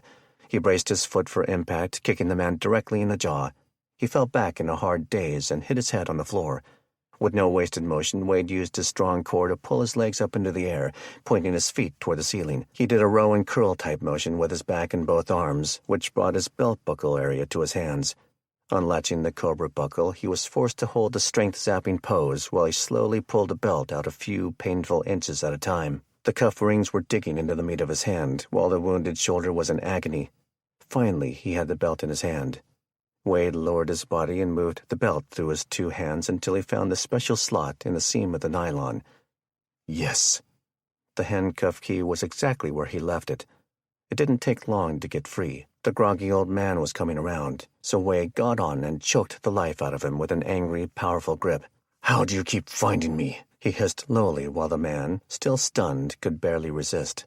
The torturer's eyes turned blood red, and his throat cartilage cracked sickeningly before he died. Wade put on his boots, grabbed his shirt and the biggest knife in the man's tool roll, and gently lowered the mattress in front of the bedroom window. Unlike a few minutes earlier, this time he was able to make a silent escape. The rain pelted Wade on his run. Earlier, when blindfolded, he had only one thing to think of, counting the turns and curves in the road. A process easily reversed, he figured he had a maximum of 8 to 10 minutes before the handler slipped into the bedroom to investigate the deafening silence of nobody being tortured. It was time. This was his chance to get to Ramona first. He couldn't believe his luck. He'd made it to the house, panting for air after a near full sprint of 4 minutes. He left the black rain and entered the old lady's house, nearly as dark. Kicking over a plant stand, he fumbled his way over to a rifle on the couch, followed by moving over to the bag of his remaining gear, which he didn't really need to know that the war club was still there. Still, fearing time was an enemy, he set down the rifle and picked up the pistol, stuffing it into the back of his pant waist. Next, he grabbed the club. Wade never bothered to check if his captured cop was still in the back bathroom. Had he done so, he might have reconsidered his next move. Chapter 65. West of the ranch. The field had disappeared, encroached on each side by forests of pine trees. The valley narrowed with the slopes nearly touching at the wide, trickling stream. It was low, small islands of rocks, dirt and grass exposed by the dry summer that had just ended. Kevin hopped off Coda, who was breathing heavily. He rubbed the Palomino's gold neck and white mane. Good job. As badly as he wanted to let the animal drink from the babbling water, he led Coda to a nearby tree and tied him to a branch. Kevin dropped the last cracked chemical light. Then he straightened his nods on his face and reset the rifle and RPG slings to a tidy spot before commencing his hike up the mountain. He could see the beams of headlights themselves coming southeast on the road above, where the cars were just driving around another gorge. He had no time to waste, running up the hill, zigging to the occasional rock outcropping, or zagging around a fallen tree. Like Coda, he'd worked up his sweat and heart rate by the time he neared the road. Kevin lowered himself to all fours on the slope for the last several yards, crawling up to a few feet shy of the thin, dirt forestry lane's edge. He pulled off the rocket launcher and looped the carry strap over a rock. He could hear the lead trucks passing by. By the time he crawled to the true edge, half the convoy had already passed. Damn, he chastised himself, missing the chance to get a better look at BD and his old pal Dallas in the front. Focus. Kenton needs you to keep your head in it. The thought of failing yet another sibling was unbearable to him. Even with his night vision, he was too low to get a great look inside the last car, the war beast obviously built to intimidate. The gas-guzzling engine rumbled loudly when it passed, the wide rear tires crunching gravel. Kevin sprang up and started to trail the convoy from about 50 feet back, one hand on his rifle grip, the other on his nods. Think. Kevin needed a plan in which he didn't die and get Kendra killed. It would be easy enough to kill the driver and rescue her. Not dying in a hail of return fire from a dozen or more other cars would be nearly impossible. Suddenly his vision began to glow brightly. Someone's hitting the brakes up front. Then they all did, rapidly. Suddenly gunfire erupted ahead on the road, a lot of it. The cars all immediately parked, dozens of armed men and women pouring onto the road. To the left of the convoy was a sheer rock face, one of the largest thulite fields Kevin had ever seen. To the right was another downhill of them. The road had been put in right over it with dynamite. Beatty's gang had nowhere to go. Most were taking cover behind the cars. No good, Richardson, Kevin growled at himself. He turned and ran several dozen yards back to where he crept up the slope to reach the road. Billy Ray Baker saw the evading figure as he sprang out of his hot rod. He pulled out a rifle and took 2 shots into the dark. Kevin jumped off the ledge, hearing them zip by as he did. He tucked and rolled, struggling to get his feet below himself to stop the slide. He banged a knee and elbow but was able to get back to his footing. He'd lost his night vision and scrambled back up the slope 10 feet to find them. He wasn't waiting to get shot from the high ground. Need to get back to Coda and get ahead, he thought. Kevin struggled to get the nods on and keep his balance as he ran down the slope, jumping off rocks and over logs. It wasn't until he reached his chemical light and horse that he realized he'd left the RPG near the top of the hill. Damn it! Chapter 66. The Valley. Look, Jamar said to his brother. As soon as you ditch the drone, let me know. Crystal was moving at a slower trot along the field. With his nods, Jamar could distinct the path in the grass Coda and Kevin had blazed earlier. Their pace was being controlled by Jalen, who was trying to keep on a VR headset and hold on to a controller without falling off. It was killing Jamar that they had to go so slow. The 16-year-old had shot the flying camera up to what his readout said was 700 feet above the ground level from where he'd turned it on. They were a few hundred feet below grade of the road in the valley, and he wanted to eliminate the chance of running into trees unless he strayed too far to the north well past the road. "I got a string of cars up ahead on the road," Jalen said. "That jives with the glow of my goggles," Jamar said. The boy went quiet as he flew. "And some sort of roadblock ahead of that. I don't know how to zoom this camera, but it looks like gunshots are going both ways. The cars can't keep trucking until they kill the other group." "Then fly lower," Jamar barked. "Any sign of Kevin?" "Nuh-uh. But there's horses on the road, too. I guess it was some sort of gate, and now the cars can't pass." "Can you go farther?" Jamar asked. "I'm afraid to. I already got out of range once, and the thing tried to fly all the way back to where we'd launched it." "Hang on," Jamar said. "I'm going to make up some time." He felt the controller and goggles slide down to his back, and Jalen's hands grab hold of his plate carrier. "Let's go, Crystal." He gave the chestnut mare a bump with his heels, and she picked up a bit of speed. After several minutes, they drifted into the tapered end of the field where a creek was prominent. Then Jamar saw it. "I got Kevin's trail marker." "I need to land this thing and swap batteries," Jalen said. "Do it." Both men got down from the horse. "Put that glow stick out here by the water so I can find us in the black," Jalen said. Jamar tied up the horse and moved the chem light for his brother so it was out in the open. The sounds of the gunfire were prominent above and just to the east, the flashes of light filtering down to his nods through 400 feet of hill and forest like shooting stars. An eerie howl erupted from their south, literally on the other side of a small hill. "There's a good dry spot of rocks to land about 50 yards back down the creek," Jalen announced when he started walking back the way they came. "Wait," Jamar said. He gave his brother his pistol. "The sights glow in the dark. You see a wolf, scare him off. If I hear you shoot, I'll come running. I'm going up the hill." Chapter 67. The Road. "Take the horses out of here," Jesse Statler yelled at Darling. The four from the ranch, he, his daughter, Ethan, and Carlito, had just joined three others at the west checkpoint when the cars showed up. They'd fired up a Honda generator to power the two pre-staged spotlights they'd set up, one on each side of the road. There were 3 huge hay rolls across the road for the ranch team to take cover behind. The shooting had started 10 seconds later. "Take the quad!" Darling fumed, though she knew better than to argue. "I ain't leaving," she thought defiantly. She took the 4 horses' reins and tied them to the luggage rack on the quad the men used to arrive for their shift.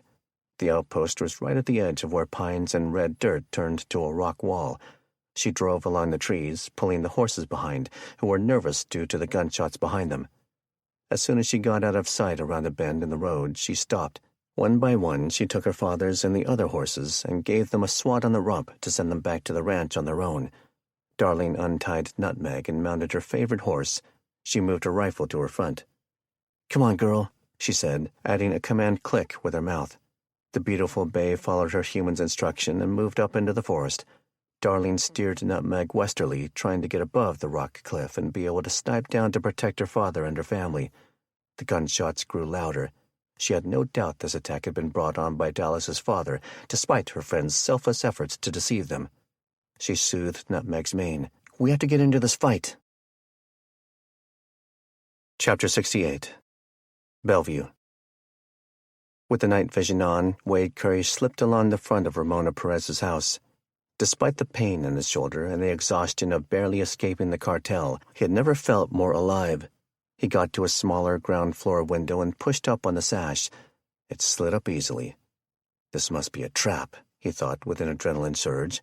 He leaned his bludgeoning tool against the wall and pulled himself in, holding the blinds up with as much control as he could. Once in, the nods revealed he was in some sort of home office. There was a pile of blankets and pillows on the floor, and it carried the scent of someone who hadn't showered in weeks, as did they all. He pulled slowly on the blind cord to pull the window treatment up, which allowed in plenty of ambient light for his goggles to use. After reaching out to retrieve Ramona's custom bat, he walked silently for the door of the room. Gently, 1 inch at a time, he slid the pocket door into the wall. He stepped out into the living room, an arrangement of furniture. A big couch was across the room, facing inward, its back a few feet from the door to the porch. Ramona, he thought in elation, seeing her curled up under the blankets, fast asleep, a set of crutches leaning on the end of the sofa. He gripped the bat with both hands, heart about to smash its way out of his chest. He raised the dangerous tool with its embedded saw blade above his head, feeling the manila rope he'd wrapped around the handle as he squeezed tightly. Inside the grip was his coveted gold and human-toothed necklace. As he quietly stepped through a gap between an easy chair and a love seat, he wondered for the first time if he would collect the tooth from her. He had her favorite bat, after all. Wade stepped around the big coffee table, seeing it was covered in bandages, tape, medical packaging, a useless vacuum pump. Wade raised incisor over Ramona's head. "You should have killed me when you had the chance, Ramona," he yelled, swinging the bat down hard, smashing into the skull, which caved in too easily. He yanked the bat out and pulled the blanket off her, staring at a weird mannequin with a mohawk haircut and a caved-in plastic face. His nods went white with blinding intensity as a flashlight kicked on. "And you should have been using the heat mode on those goggles, asshole," Ramona said from directly behind him. Chapter 69. The Road. Jamar was puffing hard near the top of the hill. Along the way, he'd heard two huge explosions about a minute apart from each other. The last several feet, he squatted and climbed, trying to keep his head low as he neared the road. No good getting hit way back here, he thought. The last of the cars seemed to be 50 or more yards east, but he knew nothing would be predictable. He could easily get shot by someone retreating. Kevin, he worried when he found the RPG hanging by its strap to keep it from sliding down the slope. He looked at it, looking around. Seeing no sign that his friend had been hurt, he decided the only thing to do was to get up there and see if his friend needed backup. Jamar strapped the rocket launcher onto his back. He looked around the road. To the west, nothing was out of place, the starlight more than enough to make for good visibility. To the east, the string of cars and the flashes of a fight to the death. With rifle up and safety off, he crouch-walked, legs already toast from the hill climb. His knees shook. He could see men taking cover. Then he made the mistake of looking to his right. He was over a thulite deposit that dropped close to 25 feet, and in the nods it might as well have been 100. He felt a butterfly do a somersault in his belly. As he got closer to the old-school car at the rear of the pack, he realized the road had been built right into one of the deposits. Over half the convoy was parked right under a cantilevered overhang of the craggy rock. "Kevin," he stressed, "where are you, brother?" Jamar moved back to the center of the road and squat-walked up to the back of the last car. He saw movement inside, which gave him a jolt. He pulled himself into a tight ball, trying to use his ears to compensate. The combatant voices were no closer than several vehicles ahead. He moved to the car's left, which was less exposed due to the hill, and looked inside. Two women cowering and holding each other sent a chill up his spine. "Please don't hurt us," Chloe Baker cried tearfully. She knew immediately her father would never have a black man in his gang. Both were wearing only filthy undergarments, Kendra Richardson decked out in studded leather, and Chloe in something red and nearly see-through. Both were chained around the neck and waists. Both were covered in bruises and cuts. Both were whimpering like dogs that have been beaten by a soulless monster. "Are you Kevin's sister?" Jamara asked her. "I am," the other one said, voice warbling. "Do you know my brother?" she begged, for the first time feeling a shadow of hope. Jamar looked ahead and could see bodies using the same side of the other cars for cover, waiting to be called to action. He looked back at the girls. "He's around here somewhere. Come on, let's get you ladies out of here."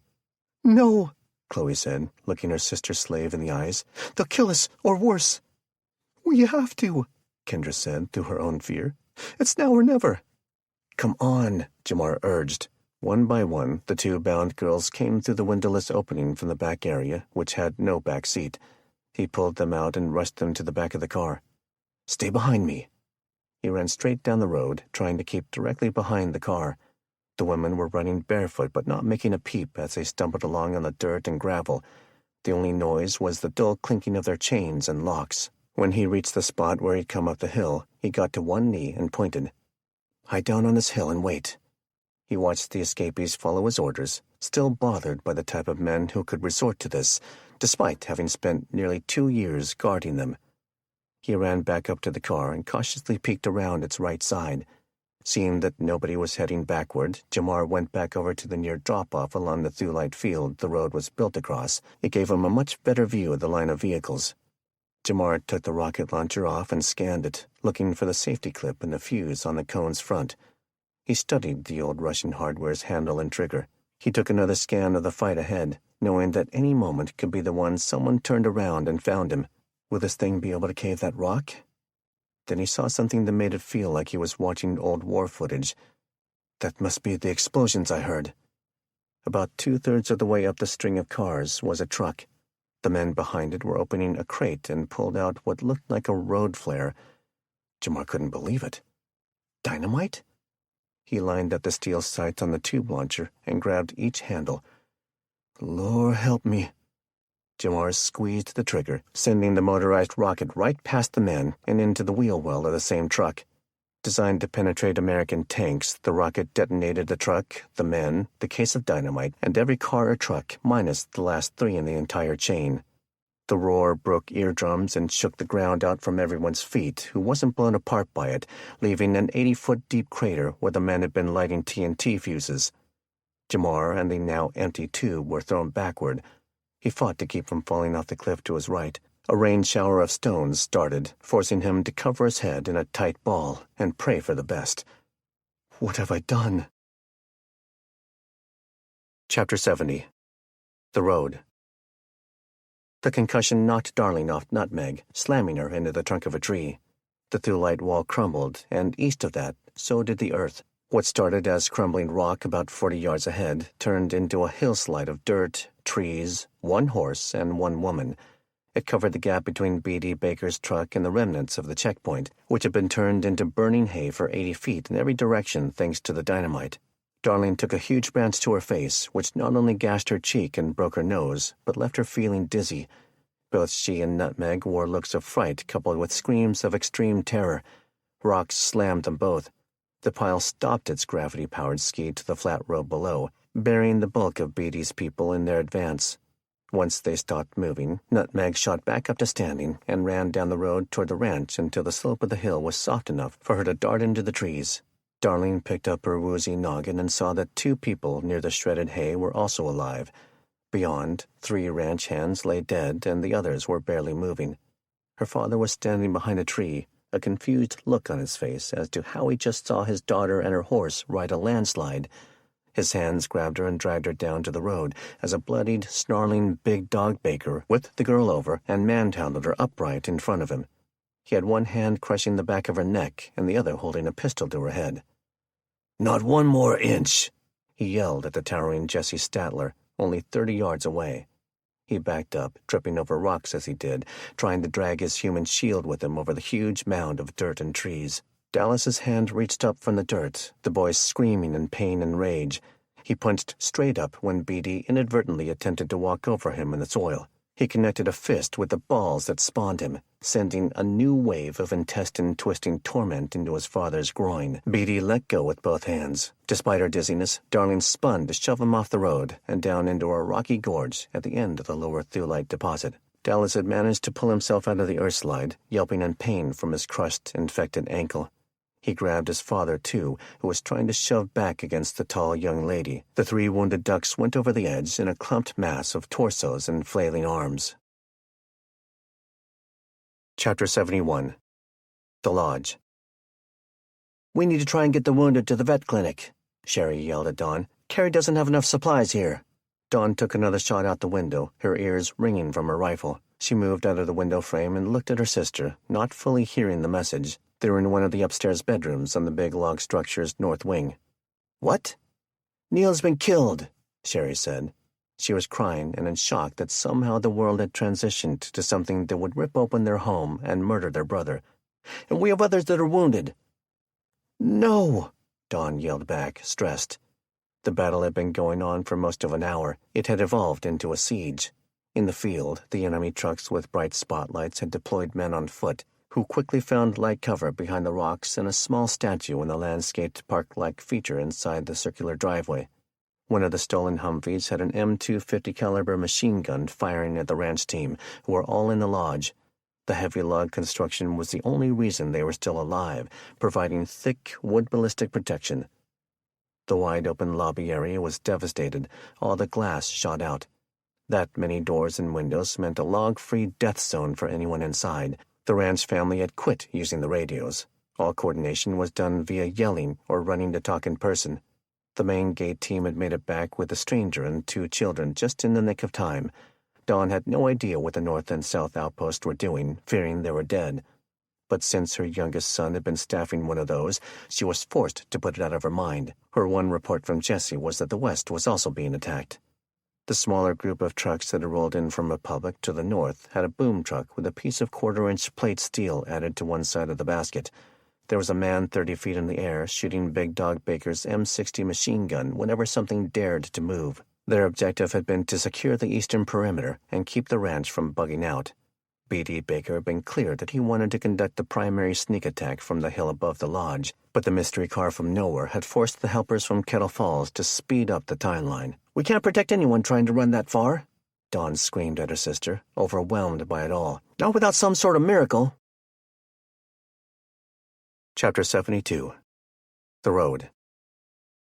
Kevin Richardson came out from behind the tree he used as refuge from the flying through-light ore. He turned and saw Coda pulling at his reins, where he'd tied him off about 50 feet downhill. Pieces of tree were on fire in multiple spots, so he shut off his night vision. The sky was beginning to purple in the east after the long, tiring night. With rifle raised, he stepped up onto the road. He'd overshot the battle a dozen or so yards. Just as he got his footing and assessed the bodies on the ground, he saw a cluster of people fall into a rocky crag on the same slope he'd just come from. Dallas? "No!" a tall man yelled from behind a tree across the road. He stepped out and saw Kevin. Though bleeding from the abdomen and arms and limping, the man spun his rifle at him. Kevin lowered his to point at the ground. "Friendly!" he yelled. "These guys kidnapped my sister!" He wasn't sure if what he said registered. The man was bleeding from his ears. But he lowered his own rifle and ran toward the spot the pack had fallen, limping badly. "No!" he repeated, nearly crying. "No, no, Darlene!" he yelled in anguish. Kevin followed him, the man looking at him when they both approached the edge. He'd never forget the tall man's face. It was just like his parents' faces the night Keisha was killed by the cougar. "Was that the Bakers?" he asked. "And my baby girl!" the man screamed. Kevin slid to the edge of the road as much as he dared. The ore deposit ended at a layer of rocks, split open and running downhill from millennia of snow and rain runoff. The small gorge was narrow and deep. He could almost visualize the bodies bouncing like pinballs down both walls. "I need to go find Kendra," he reminded himself. In his own stress, he looked at the desperate man who was getting ready to run for a ranch lasso laying on the ground back where he and his team had dropped their stuff. "I need to go find my sister," he told the man. "She's gone, son," Jesse said in desperation. "If she was that way, she's gone." He left Kevin for the rope. Kevin couldn't explain it, but a wave of peace washed over him. Not a voice, just a sense that he was where he should be. The Kendra would be saved, but he was needed here. He turned on his pocket flashlight and dropped it down the gorge, which enabled him to gauge the depth and see the shapes of the bodies. "Not the lasso!" he yelled at the man. He sprinted down the road until he returned to the softer slope of the hill below, then continued down until he reached the wide-eyed Coda. He calmed the horse with a couple of warm words and strokes on his neck, then untied him. Coda tried to resist, but Kevin pulled down on the reins. "Come on, Coda," he said. He mounted the horse, and the pair went back up the road, where he took the nervous animal west to the landslide and dismounted. "Come control him," he yelled at Jesse. Kevin pulled his climbing gear off Coda and slipped into his rappelling rig. "At least the fires are all the same this time," he mumbled to himself. He picked up the Kernmantle rope, glad they'd taken the extra lengths from the striker when they'd gone AWOL 2 weeks earlier. "Do you have any lights?" "They all got blasted by—" "Wait, we have a quad," Jesse said. "Go grab it." While the man limped up the road as fast as he could, Kevin tied a tight clove hitch around Coda's saddle horn and backed it up with a square knot. He found his hardware and connected it to his harness with carabiners, the same figure-8 descending device he'd used to save Missy, and an ascender as well. Kevin next clipped on a loop of rope he would be able to use for part of the operation. About the time he was done snapping on his climbing helmet, Jesse was riding back up, where he aimed the lights at the cliff. Kevin ran the rope around the 2 odd-sized sides of the figure-8 and set so that he would be near the edge. "I need you to keep Coda still," he advised. "He's a trail horse, not a roper." Gotcha, Jesse said. He grunted through his injuries as he planted himself in front of the horse, facing the shoulders and pulling down on the bridle. Can't believe this is happening again, Kevin thought. Once more, the feeling that it would be okay washed over his mind. Chapter 73. Bellevue. Ramona watched Wade through her own night vision, a split second after James Franklin turned the flashlight back off and pulled his hand back down behind the couch. She turned her head for the 2 seconds it was on, then turned back to look just in time to see her nemesis pulling his own device off due to the intense blinding he'd received. He was still holding Incisor. After his nods hit the floor, he gripped it with the additional hand and spun, swinging wildly. "You and I have a dinner date in hell, Ramona," Wade yelled. Out of the back porch, Charcoal started barking angrily. "I'll meet you there," Ramona said. She was nearly in front of him with how he'd spun around. She raised her Glock, but he made a fast, wild swing with the bat. But in her haste to step backward, she caught her metal leg's rough foot on the carpet and fell back, dropping the gun. She was clad in her full gear, so her bump helmet took the brunt of the force when her head hit the wall, but it knocked the wire out of the night vision battery pack on the back. Her vision went black. She and Wade were back to even in that department. "Over here, Martha Franklin," James yelled, turning the flashlight back on. Wade was ready that time, squinting his eyes when he turned his head that way. He swung wildly as he jumped onto the couch, Incisor catching not only the flashlight, but the pistol in James's other hand. James dove when the return swing and the killer both made it the rest of the way over the couch. Wade wound up landing on James's ankle, causing him to yell out in agony. "Too easy," Wade said, a huge smile on his face, Incisor over the top of his head, and ready to come down with a killing stroke. James pasted his palm on the glass door hard and pressed, pushing it open from the floor. Charcoal was snarling and practically broke the frame with his shoulders as the door slid open wide enough. Using the hole in the back fence, Diana and Walt had taken injured Brian to the house behind for safekeeping due to his danger of bleeding out. After Charcoal came back to find out where everyone else was, he jumped at Wade and nipped a piece of his left glove handle.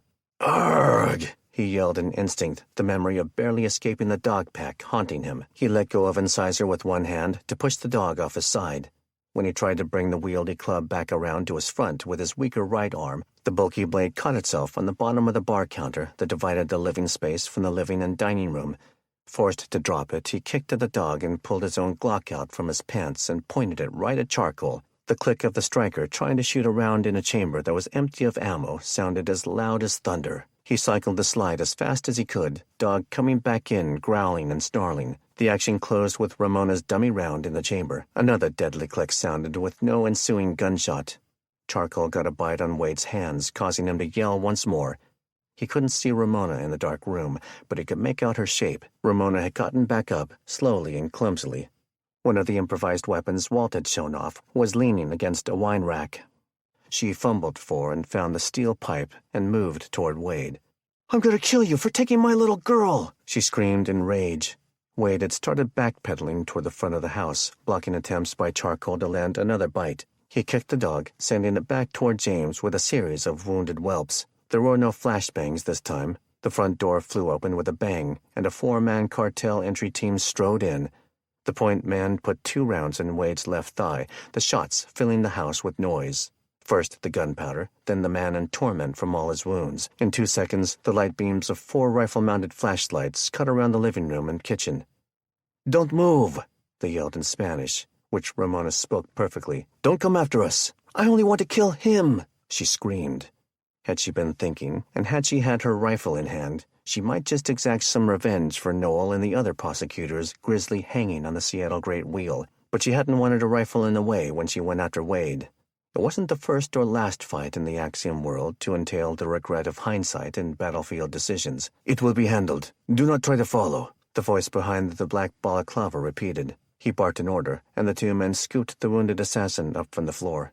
They kept Ramona and James covered as they backed out and disappeared out the front door. Ramona ripped her helmet off and felt her way through the process of reconnecting the power cable to her nods. She put the helmet back on. "You okay?" she called to James as she went to the floor for her Glock. James found his flashlight and then his pistol. "Good to go." Ramona maneuvered the clunky lathe to get to the kitchen where she'd staged her rifle on top of the stove. Ready to fight to the death, she headed out the front, the rubber pad on the metal plate making a distinctive thump on the floor as she moved. By the time she got to the front yard, the two rigs were leaving with Wade into the dark, wet night. She hobbled out to the street, not noticing her own pain. She was seething angrily.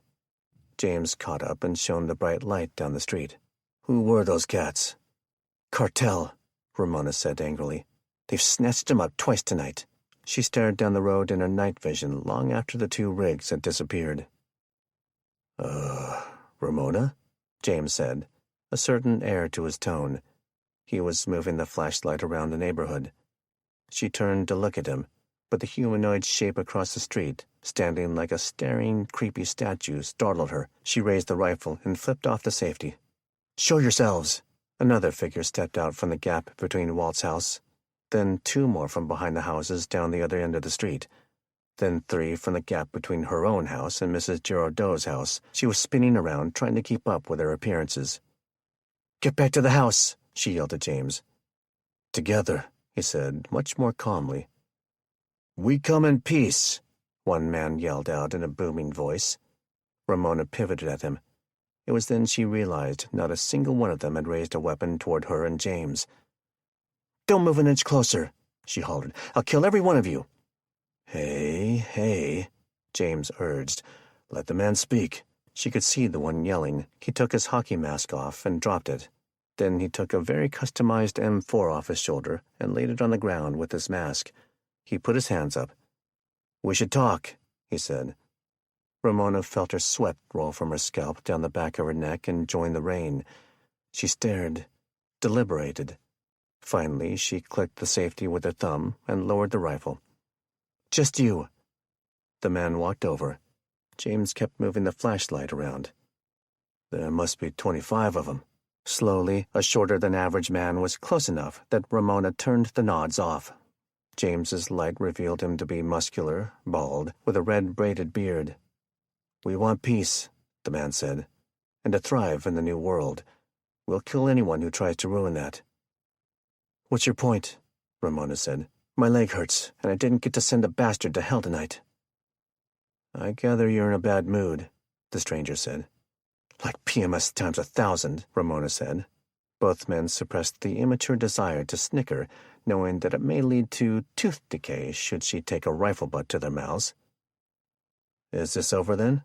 the man asked, pointing down the road. "We have no intent to hurt the people of the neighborhood."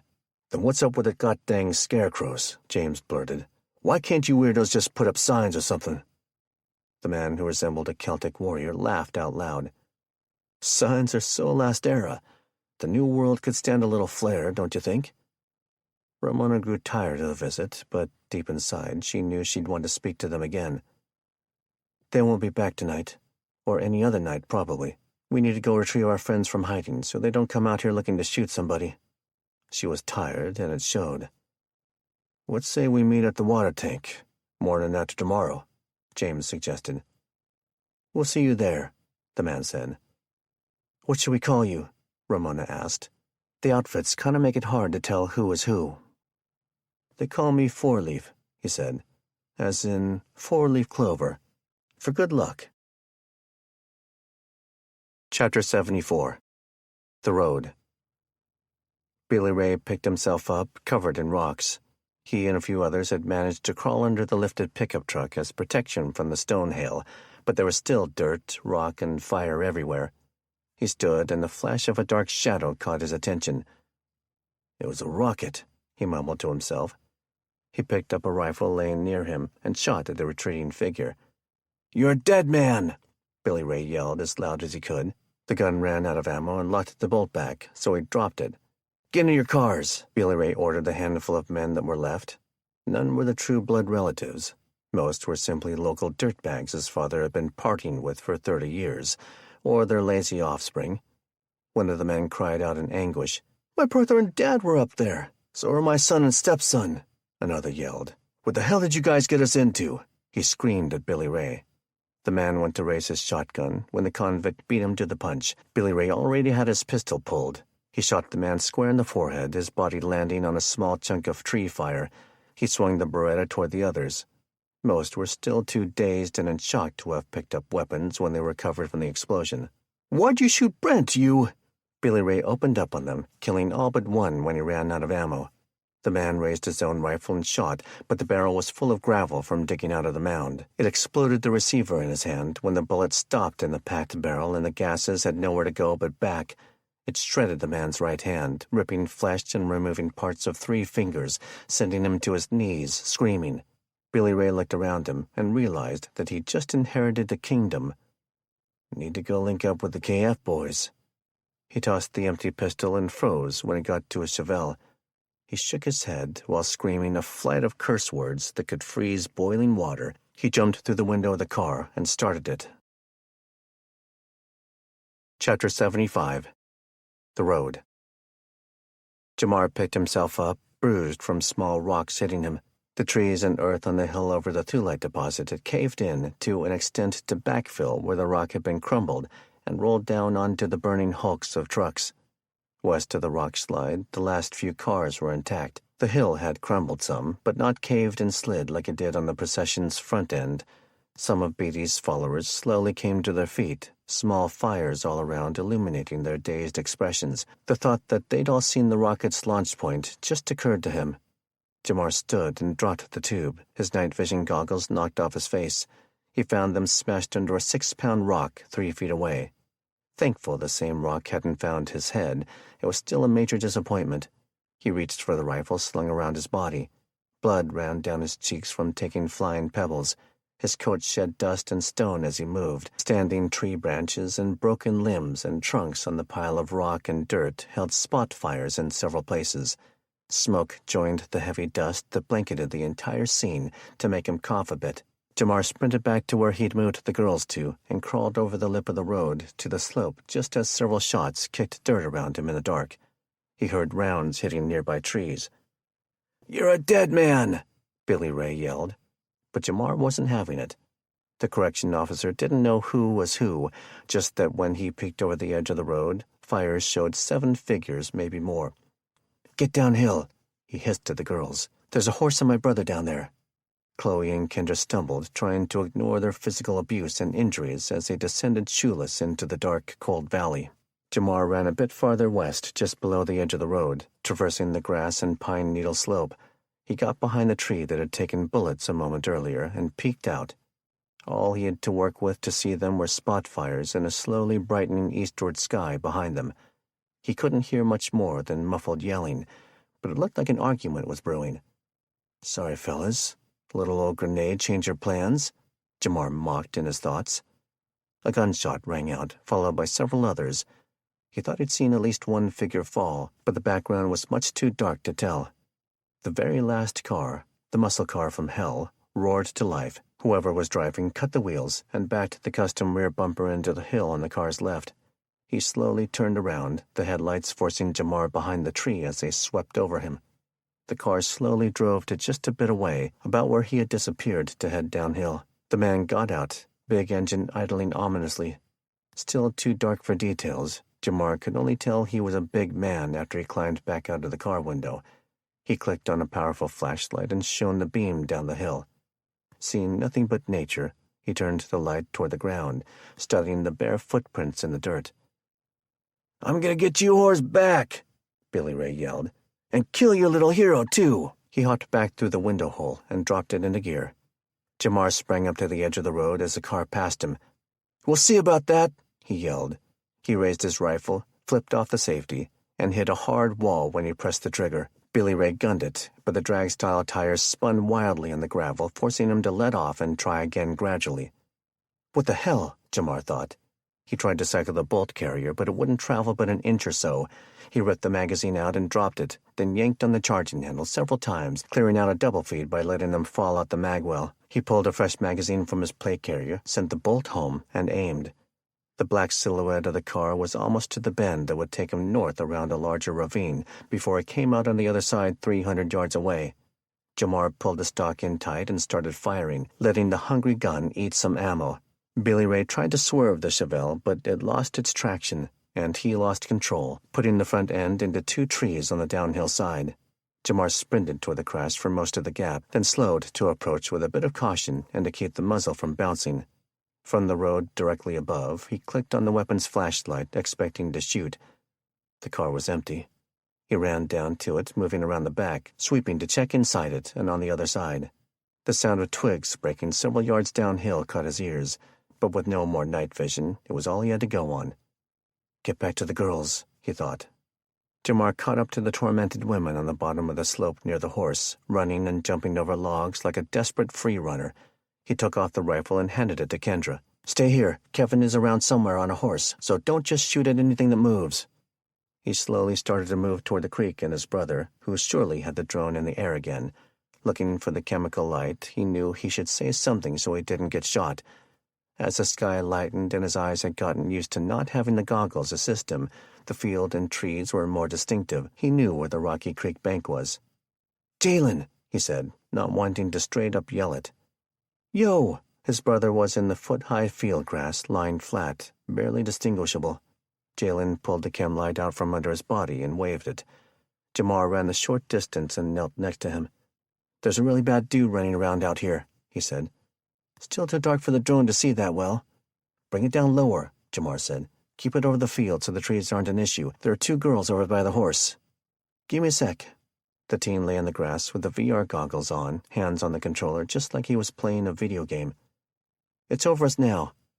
Jamar could make out the buzzing noise. The men they'd claimed it from in the bounties of war had taped over the red and green running lights. The noise thinned as Jalen flew it toward the horse in its new, much lower altitude. "Yo, there's someone sneaking toward him from the west. He's almost there. You want the gat back?" "No." Jamar took off at a sprint back toward the girls. He heard them start to scream and Billy Ray yelling, "Give me that gun, you skanky slut!" He backhanded Kendra, but she held on to the rifle, knowing they would die if she didn't. "Arg!" Jamar let out a war cry, all out of cool catchphrases or anything else but raw emotion. He was still more than 50 yards away. Billy Ray saw the man in the dawn light coming at him and made a snap decision. He reached for the panicky horse and ripped the reins off the tree branch. He got a foot in a stirrup and yelled at the animal with his own loud battle cry. He just got a leg swung out when Crystal bolted in panic, scared of the new menacing presence. She ran west at an angle farther down the creek than Jalen was at. Jamar ran like a running back at the cut-off angle, which caused Crystal to balk in near panic.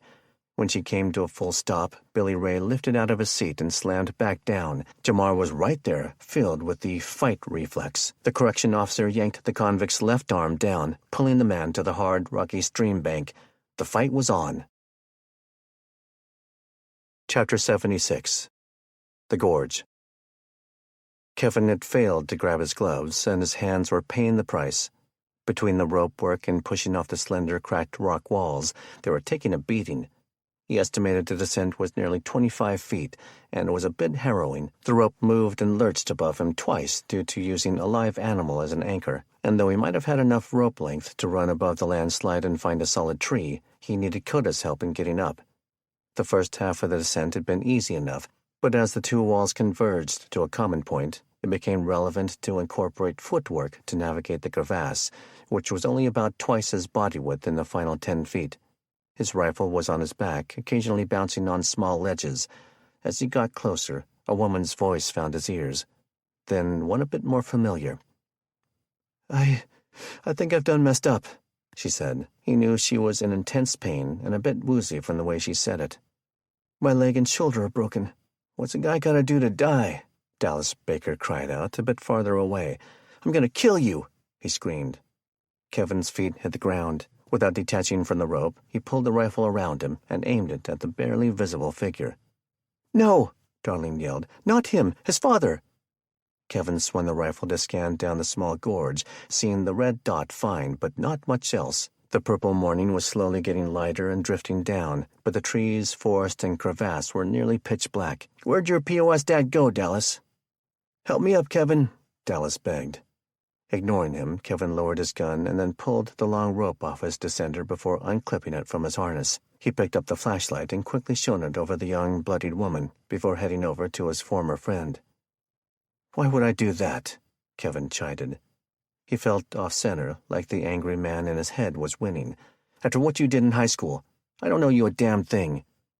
Dallas continued to hold out his hand. "Help me up, Kevin," he repeated, not angrily but almost apologetically, "and I'll deal with him." The young lady near the cliff wall, crying in pain, forced Kevin to think. He pulled on the redneck's hand and then shone the light down on the foot. "It feels like I'm on fire with every step." Kevin shone the light onto Dallas and could see plenty of bleeding gashes from head to broken toes. "He took the brunt of the fall," Dallas said. "It was more bouncing and rolling than straight falling. He'll get away if you don't let me go." "You're in no shape to fight a man," Kevin said, "especially him."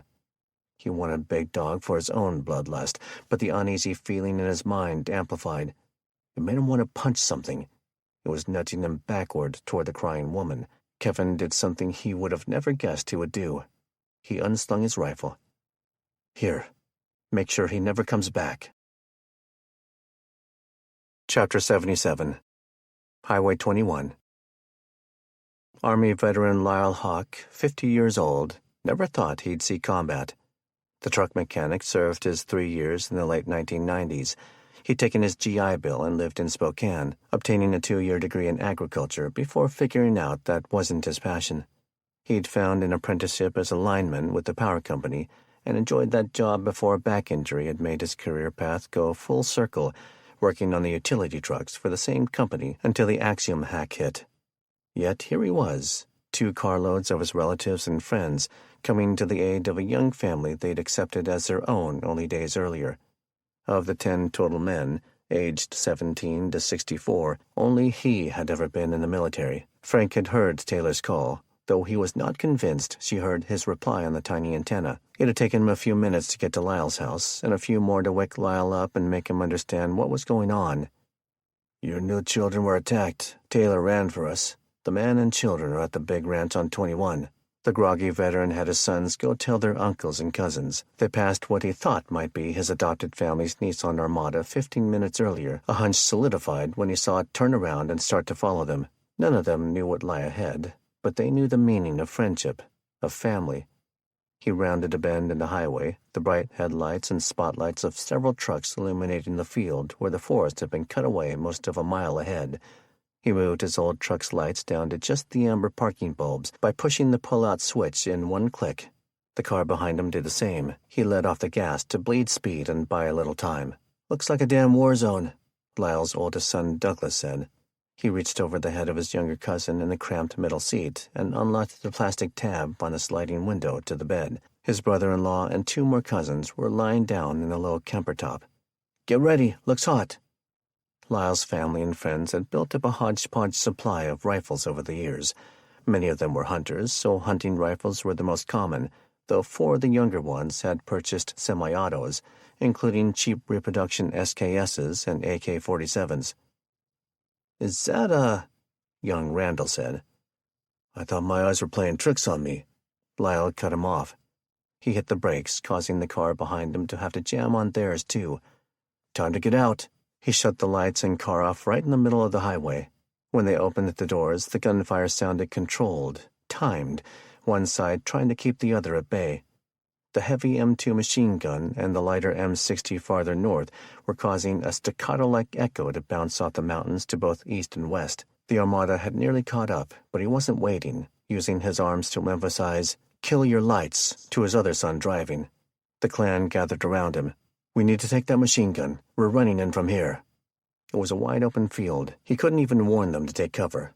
The one saving grace was that only one man was guarding the Humvee with a man sticking out of the turret and shooting across the field at the lodge's southeast quadrant.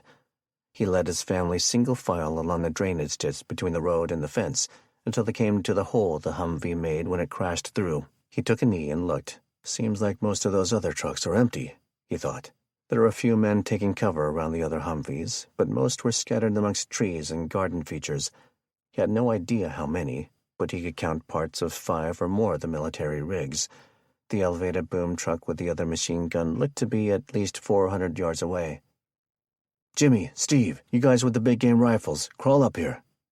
4 of his relatives crawled up the ditch and moved up the slight slope right next to the fence hole. "I'm going to run for that machine gun." He pointed at the closer M2, perhaps a bit more than a football field away. "You 2, each aim at one of those guys. You other 2, take aim at that guy way up there in the tower rig. Don't shoot until you have to. I'll start my run after you're all set." The four older men, groaning with the creaks of age and the quarter-mile jog they'd just made, all crawled into the horse pasture and took a prone position. With the dark of night and all spotlights pointed at the lodge, they had the confidence to spread out a bit. A couple propped up on their elbows, while the others had fold-down bipods on their rifle stocks. With no other words, Lyle started sprinting across the low grass, occasionally stepping on a horse or cow pie as he ran. When he was about 50 yards away from the Humvee, he was running out of gas and slowing. The man on the ground turned his head after he picked up the motion. A rifle shot rang out, and the high-energy deer round ripped into the man's chest like it was hot butter.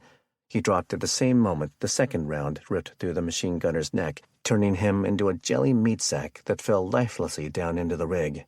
Soon all of Lyle's snipers went to work on the man in and near the boom truck. Lyle pulled open the Humvee's door and felt warm blood all over his bare hands when he reached for the man whose cervical spine had been severed.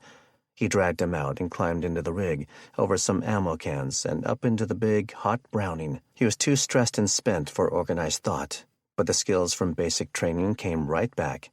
The barrel was radiating heat, but it wasn't glowing, which was a good sign. He scanned the charging handle on the right and the feeding bucket on the left, seeing it was mostly full. Scattered brass and links were all over the top of and inside of the rig. He grabbed two handles and put his thumbs on the butterfly trigger. The heavy jolt was worse than he remembered. It took concentration and strength to keep the rear leaf and front blade sights aligned. Lyle Hawk had no idea who he was saving, who he was killing, or even that he was smiling. The huge 660-grain bullets tore through the metal, flesh, tree, and rocks as he started raising anyone shooting at the ranch, just as it had torn out huge chunks of wood around the various windows the previous operator had been shooting at. Those in the little park-like area near the circular drive were closest, so Lyle started there. Men were ripped apart, screaming and bleeding as they fell. Limbs were nearly shot off when they hit the bone just right. He swung toward the nearest Humvee, but his snipers had already started going to work. A few rounds were shot at him, but he was able to keep behind the two metal plates on each side of the barrel. Across to the north, someone was lowering the bucket truck to try and get in. He swung and raised the barrel, filling the engine with copper-jacketed lead until it caught on fire. No power, no bucket, he thought. Lyle let off the trigger once he saw the barrel was hot. The gun kept firing, a hot run caused by the rounds getting hot enough to light the powder by simply entering the superheated barrel. He reached down to the belt and broke a round out of the links. As the last 10 rounds continued to shoot off a few seconds apart, it dawned on him that it was the very last gun firing.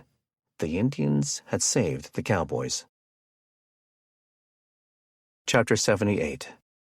The Stream. The con and the CO squared off as the scared horse ran away. "Oh, you're some kind of cop," Billy Ray yelled. Jamar's uniform pants and tactical vest stuck out to the escaped convict like a sore thumb. But he wasn't the only one from that world. "God kept me alive to rid this new world of murderers like you." He had his stance wide, one foot set back, hands up. He was shorter but more athletic than his opponent, but the two powerful men were equally strong. The only conclusion? It would be a fatal brawl. Billy Ray shot in low and fast, slipping one arm and a shoulder around Jamar's trunk. His size overpowered Jamar, and both men went flying into the cold mountain stream. The water was a shot to Jamar's system, one more factor, one more distraction. He was on his back, and though not fully on top of Jamar, Billy Ray was on his knees faster, one arm pressing down on Jamar's shoulder.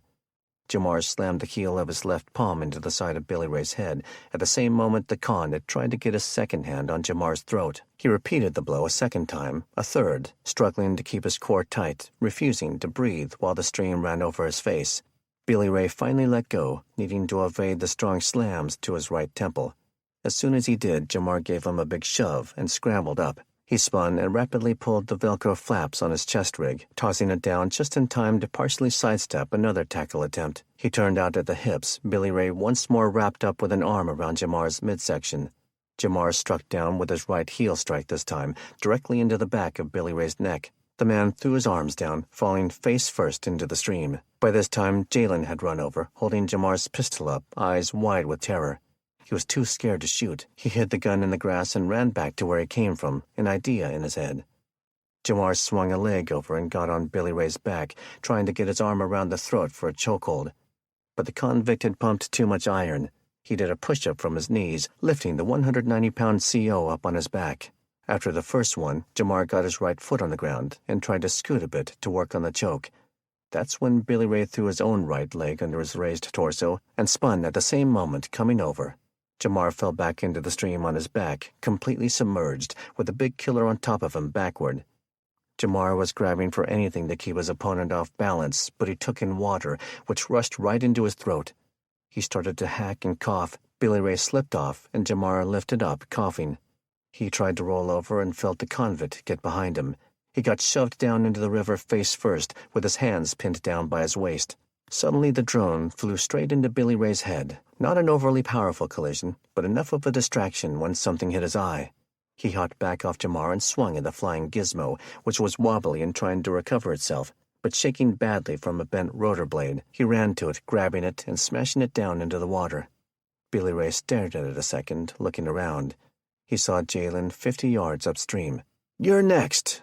He turned back, and Jamar was trying to go from all 4 points to just his feet, still coughing from the near drowning. Billy Ray ran back over and shoved him down into the stream.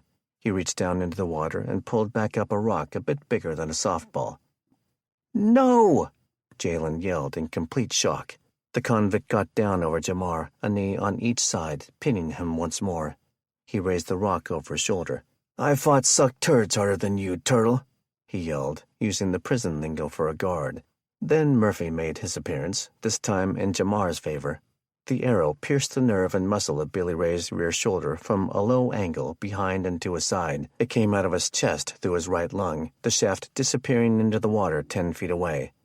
The agony in the shoulder was instant, a searing, white-hot pain like he'd never felt. The chest pain followed about the time the rock he was holding fell back to the stream. He looked, eyes in shock. The biggest, blackest horse he'd ever seen was 40 yards away, a middle-aged woman still holding her follow-through to make sure her bolt flew true. Lydia dropped the bow and screamed like a banshee as she heeled the American-Belgian draft horse. She swung Duncan in an arch to make sure he didn't get over Jamar, who was struggling to get his face back out of the water. Billy Ray, bleeding profusely, stood. He was in shock, unsteady. He tried to run back toward the stream bank. Duncan, at close to 2,500 pounds, plowed through the man like he was a blade of grass. Lydia let the horse run up on the bank. The man was face first in the water, barely moving, but barely was enough for the man who'd tried to kill her friend. "Again, Duncan!" she screamed, spurring the horse into action. Duncan saw his friend Jamar get to his knees and knew. The horse knew that the predator ahead deserved what he could give it. Duncan sprang back onto his rear legs, Lydia holding on. The horse used the forward momentum from his trunk falling back down to pick up speed, pick up power. Duncan shot a forceful knee into Billy Ray's head, then came to a stop. With both plate-sized rear hooves on the man's torso, he reared on hind legs once more until he felt the human's chest implode. Chapter 79. The Gorge. Kevin watched Dallas hobble out of the small gorge about 50 feet down where it tapered into the hillside. He spun and stepped over broken branches and stones to get back to the woman. He shone the light over her to see how bad it was. "I have to hurt you to help you. Sorry." In his head, he was wishing he'd brought his full pack now. He had a medical kit specifically for treating the likely injuries he'd find after a search and rescue, splints, slings, a neck brace. But his kit was miles away. He'd have to make do with what he had. As gingerly as he could, he looked all around the woman. Her self-reported leg break wasn't grotesque or obvious, but the dislocated shoulder was. He also noticed a gash on her face. "Unzipping your coat to look for bleeding." "Okay," she moaned. "What's your name?" Some distraction for her mind while he worked. She winced and made a small moan of closed-mouthed scream occasionally. Darling. That's a beautiful name. Darling, I need to improvise a couple of things to stabilize you. Which leg is the hurt one?" "The right one, below the knee." "All right, hang tight." "How's it going down there?" a voice yelled. "Daddy!" Darling started to cry. "I'm sorry, Daddy." While father and daughter consoled each other through the dark space, Kevin stood and looked around, pulling out his pocket knife at the same time. Moving back past his loose rappelling rope on the ground, he found a broken branch as thick as a child's arm and not particularly rotten. He used the knife to quickly scrape the small pine sub-branches from the bark, clearing a few feet. Looking, he found a crack big enough to take it, so he shoved it in and pulled on the wood to snap it off. After repeating the process, he soon had 2 clean pieces of wood. Next, he carved off 3 pieces of the rope. With one, he tethered the wood next to Darlene's lower leg, securing the pieces from her knee down to the heel of her boot. With the second, he made a sling for her left arm. He needed to save the last one for the climb. He couldn't spare to cut any more rope. He pulled his tourniquet out of his cargo pocket. "I'm not trying to get fresh, I promise." The rope sling went from her neck to her wrist, but it wasn't enough. After unbuckling and stretching the tourniquet to full length, he reached under her arms all the way around her, right up in her space. He ran the strap around the outside of her wounded arm and around the ribs on the unwounded side, cinching it. It would help keep her arm and shoulder a bit more stable. "How are we going to get out of here?" she asked, still in intense pain. "Can we just go out like they did?" Kevin shook his head. "It'll be worse to drag you all the way out and then all the way up the slope. Again, I'm not trying to be naughty," he said. He showed her the last piece of rope. He laid it across her waist and tucked the ends under the small of her back. Next, Kevin reached down under her crotch and up her rump until he found the ends and pulled them with all the slack back up to the front. He ran them in a round turn around the cross-waist portion over the pelvis. He'd essentially made a tight loop around the top of each leg. Then he ran it up and around her armpits, crossing it over and tying it off with a knot and loop right where her cleavage was. "I'm making a rescue harness to clip you to me and the climbing rope, just in case I lose my control. I'll be holding you with only the tops of my thighs for the first bit, so I need you to squeeze around my trunk as tight as you can with your right arm. Okay?" "Okay," Darlene nodded. Kevin took the extra gear he'd brought out of the carabiner, holding it to his harness, and attached his ascender to the rope running up to the anchor, nearly at the top of his reach. Attached to it were 2 additional components. He ran the rope through the brake and attached it to his front carabiner near his belt buckle. He then opened a small zipped pouch and pulled out a long length of nylon strapping, which had loops for him to step into sewn every foot or so. That was clipped to the ascender. Lastly, he added a small redirect device to the ascender, taking the rope near his waist and running it back up to it to pass it through it. It would make the pull-the-rope part of his movements much easier. "Here we go," he said, squatting next to the woman. He clipped his front carabiner to her improvised harness and scooped her with his long arms.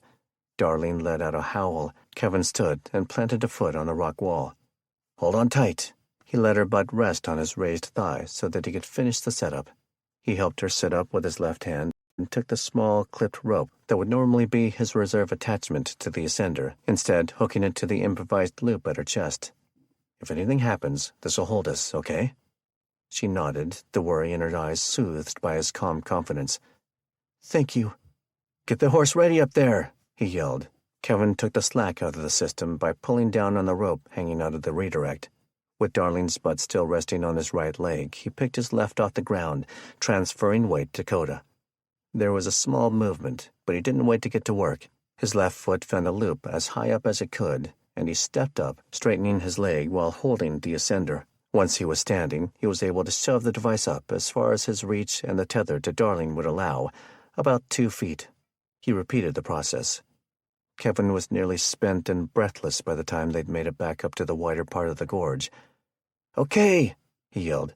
"Walk him backward."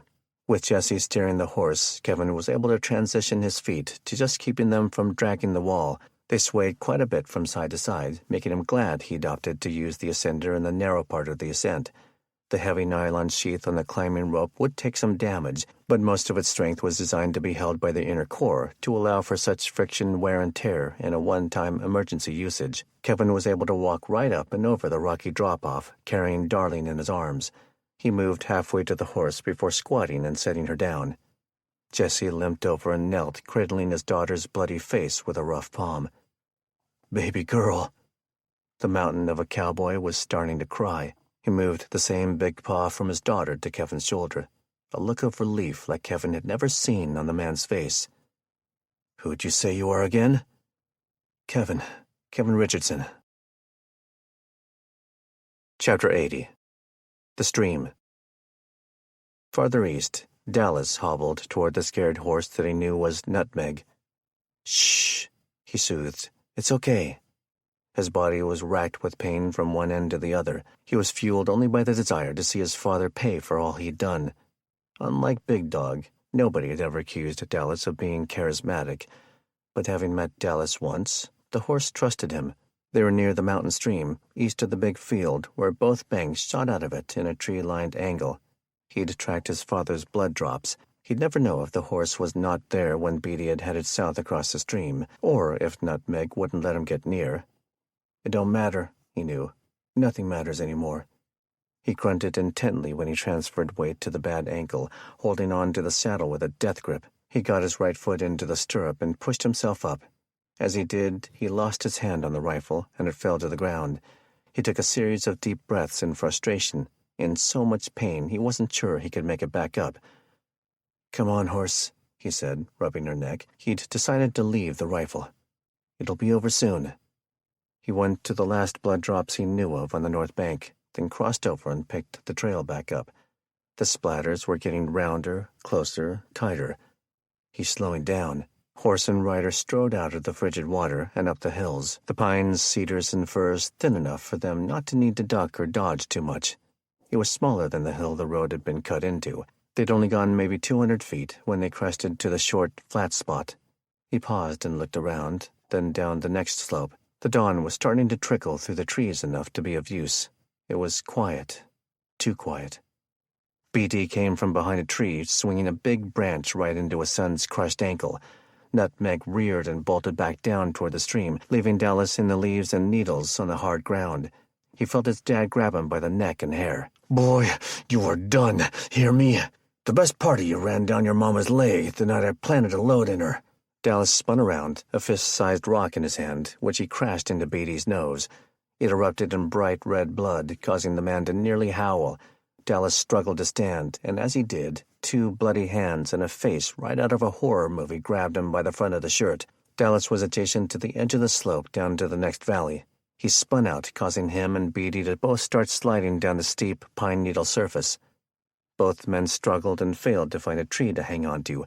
They came to a thulite ledge, Beatty grabbing on to Dallas's waist. At the last moment, Dallas got a hand around a sapling trunk.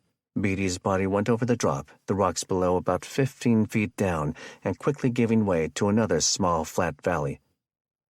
"Pull us up, boy. I can't take another fall." Dallas could barely breathe, the strain of holding both of them up with one hand too intense. He felt his grip weaken. The thumb slipped. He was down to 4 fingertips. "Why are you so evil?" Dallas screamed. "All we wanted was for you to love us." He was crying. "Pull us up, boy," Beatty begged calmly, "and I'll love you to the day I die." Dallas knew the truth then. His father would never, could never, love anyone, because he hated himself the most. "That's today, Pa." Dallas let go of the thin tree. Time slowed down for the younger Baker. His father's grip released as the evil man flailed his arms in the freefall. Dallas felt all the pain go away. He closed his eyes, and the fall, though only a second, felt like a soothing nap which lasted a lifetime. It felt like peace. He pivoted in the air, his hair splitting open on a rock and killing him instantly. BD's experience was far different. He felt both ankles snap, and heard it too.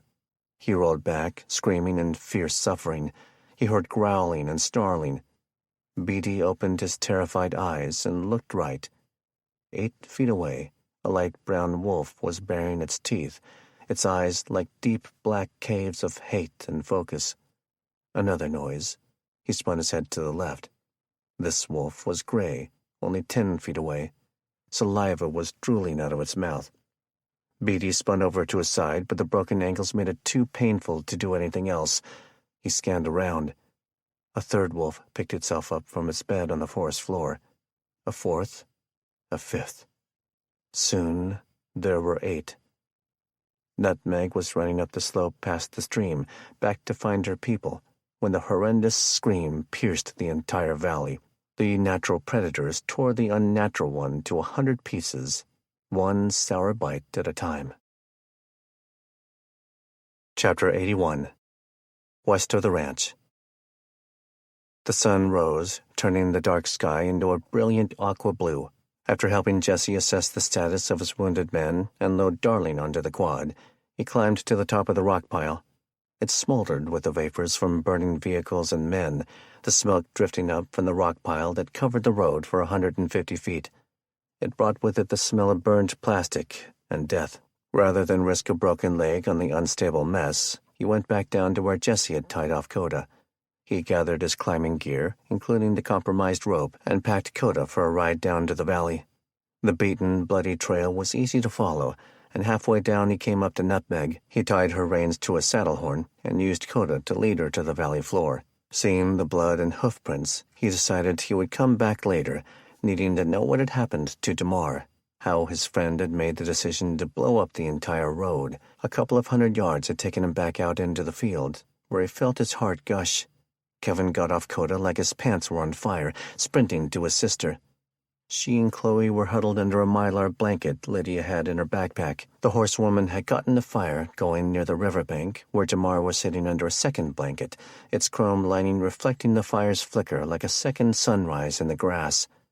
Jalen was hugging his brother like the smaller version of a big spoon. Kevin held his younger sister tight, pulling in Chloe too, simply because his heart was overflowing. The group was surprised to learn that he hadn't heard the grisly screams or the wolf pack howling nearby a short while later. Damar announced he was feeling better, and the conversation for a plan surfaced. Kevin told them about meeting some of the ranchers, which answered the question Lydia had been waiting to ask. Where'd that horse come from? Kevin traded Coda for Nutmeg, which gave the 5 others 3 horses to head west on. None of them were in great shape. They'd quenched their thirst with the filtering water bottle Lydia had thought to bring, but famished and exhausted barely sufficed to describe how they felt. Damar had had quite an adrenaline dump to recover from, and the girls were in deep shock. Kevin had to kiss and hug his sister repeatedly to convince her it was okay for them to go separate directions. She broke down once more, telling him she thought their mother had been killed. He told her he'd just learned otherwise a half hour later. The group would go back and rest. He promised to be along before nightfall, buying himself time to go find his mother and ascertain the status of Republic and their home. The last order of business was promising Chloe that he would find out about Seth and Dallas. She nearly vomited when he asked if she wanted to know about her father. Once he'd gotten the group traveling west, he and Nutmeg moved back to where he could pick up the trail. He'd found his rifle just a few feet south of the stream. Within 5 minutes, he'd found his childhood friend in a pool of his own blood at the bottom of the rock wall, but otherwise undisturbed. He nearly retched when he figured out the odd thing he was looking at was a human rib cage, neck, and half of one arm. Big Dog Baker had, apparently, a pile of big dog poop. Despite the gore, the woods were otherwise peaceful, calming. I'm finally home, Kevin thought, letting Nutmeg take them back to the road. It had been 19 days since the hack had started the demise of America, and maybe the world. It had felt like a lifetime ago since he parked his silver Toyota Tacoma near the armory in Spokane. His mind drifted to the State Guard, the good ones, the particularly bad officer, and now Nelson Butterton and Sean Folan, who had died protecting others. Please, Lord, no more surprises today. Are you surprised to see us? Taylor asked Kevin from inside the human huddle that she, Kenny, and their children had squashed into all around him behind the lodge's back patio. Nearby, one of the Statler children was walking Nutmeg away back to the barn. Close to the small family group, Jesse and Dawn were sharing their own embrace. The best surprise I've had today, Kevin joked. He kissed Kenny, Taylor, and Sierra all on the cheek, then picked up baby Dylan and held the baby close enough to smell him. How's he smell so clean? These nice natives that took us in yesterday, Taylor beamed, and saved our bacon in the middle of the night, Kenny said. Thanks to you, honey bear. He gave his wife a kiss for the umpteenth time. I heard Mom's here, Kevin said. Before he could wait for an answer, a giant cowboy palm slipped onto his shoulder. His own wounds be damned, Jesse Statler wanted Kevin's attention. Son, I'd like you to meet Darling's mother, Jesse said. Kevin turned right into a warm embrace from a beautiful older woman. Dawn Statler put her ear right next to his. She was so tightly wrapped onto him. Her voice cracked in an uncharacteristic whisper. "Thank you." She started to cry. It's all right, Kevin said. I mean, you're welcome. And you promised I could take a look at you, Taylor told Jessie. She pulled him into the lodge. She's been helping their medics, Kenny said, diffusing Kevin's confused look. You should go check in on Darling, if you get the chance, Dawn said. I will, ma'am, Kevin said. After I see my mother. Kevin handed her the baby and made a polite exit, pulling Kenny several feet over to talk near a corral fence. He brought his brother up to speed on Keith's journey and death, and to Mar and the group, still miles to the west. Kevin briefed him on the battle they had, and the confrontation that both B.D. and Billy Ray Baker were gone, and never coming back, as was their entire horde. In turn, Kenny explained to Kevin their own battle, and to be prepared for what the inside of the lodge looked like after the siege it had endured. He promised to scrounge up a few capable people in trucks for when Kevin was ready to head out and find his group. A short while later, Kevin was in a guest room with his mother, holding her hand. Liz Richardson was overwhelmed with joy. Kenny and his troop had made it, and now Kevin had helped rescue Kendra, who was now under trusted protection. Kevin was crying. I'm sorry I left the note I did, Mom. I'm just glad you're home, sweetie. If we could just get Keith back, it would be a perfect world. He squeezed his mother's hand tightly and blew out a deep breath, and sobbed when he sucked in more air. Keith's at peace now, Mom. Kevin had spent nearly 2 hours with his mother, and she had cried herself to exhaustion. He caught himself yawning and craving waffles. When he departed, he heard a friendly voice drifting up the hall, so he chased it. He rapped with 2 knuckles on the doorframe. A young cowboy about Kevin's age or a bit older stood from a chair when Kevin showed up. Love you, sis. He gave Kevin a quiet smile as he passed through the door. I was beginning to wonder if you were avoiding me, Darlene said. It was clear to Kevin that the ranch had stocked up on human pain meds. No, not at all. Kevin sat in the warm chair her brother had just vacated. Scoot over here, Darlene said, waving her unharmed hand. Kevin stared at the girl his age. Despite the stitches in her scalp and the large, padded gauze on her gashed cheek, she was still jaw-droppingly gorgeous, just like her mother. He complied, bringing the chair closer, and she took his hand, sending a spark to his brain and making his guts tickle just a bit. I hear you found Nutmeg, she said, smiling. She's a beautiful horse, Kevin said. I got a question, she said. Darlene yawned from her medication, and Kevin yawned, wondering what a guy had to do to find some waffles. Would you want to go to church with me? Chapter 82. Olympia. Wade shot to an awake state, the ammonia-based smelling salts assaulting his sense of smell like a tart punch to the nose. He no sooner tried to flinch but found his wrists and ankles bound, a somewhat looser strap on his forehead. It allowed for a small amount of motion, but not enough to pull his head up and look around. He was nude and lying on cold metal. He peeled his eyelids apart, and the bright light over him made the fuzzy shapes look like angels or demons. You know, the handler said, we weren't intending on killing you the last time. I know a sadist when I see one. Wade coughed through a dry throat. Where am I? Sergio was only going to remind you there's a price for disobedience, the handler said. He sighed heavily. That was your last chance. Wade's voice cracked an iota. Then why'd you bother to wake me? He demanded testily. The man stood and walked over, standing next to the 2 figures in full surgical protective equipment. It was for their protection, not Wade's. Because I wanted you to know. He left it hanging there. Wade tried to crane his neck with a small motion the strap would allow, eyes darting frantically. Where am I? He demanded. Olympia. Just a few blocks from the governor's mansion. He's gone now, no thanks to you.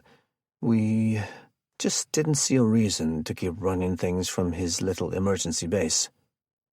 Wade was confused, fear creeping across his face. What's with all the theatrics? He screamed. Just kill me already. Like I said, The handler looked at his surgical team and nodded before stepping out of the splatter zone. "I wanted you to know." "Wait!" Wade Curry screamed. "Wait!" His eyes widened, flexing every muscle against the straps that were impossible to budge. The figure on his right side moved a scalpel to the front of his shoulder, plunging the laser-sharpened blade into the skin, the fat, the muscle. Wade clenched his teeth and grunted, which lasted for the first 2 seconds. After that, he screamed. The same surgeon who had repaired the shoulder nearly 2 weeks earlier was now opening it up with no anesthesia. After 2 5-inch perpendicular cuts, he clamped off an artery that was shooting a steady spray. He then pulled muscle out with his bare hand, like a butcher carving a rump roast. Wade was screaming and watching it all, the pain nearly unbearable. The man pulled out a battery pack and a small GPS transmitter, about the size of a coin, and placed it into a stainless container. Blood from the cut flesh was running down Wade's body in all directions. The surgical team stepped back, and the handler stepped up. "You didn't think we'd turn you loose on the world without a leash, did you?" Tears were streaming from Wade's eyes, a mix of pain and severe dread. Even his nose was running. "Please, don't. We can still—" The gunshot from the handler's gold-plated .38 revolver was the last sound Wade Albert Curry ever heard. Chapter 83. Republic. The small fire station was filled with townspeople. In the 2 days since the huge battle, a lot had happened. Word had spread like wildfire about all of it. The ranch owners and their hands, their Indian tribal friends to the south, and a group led by one of their own youth.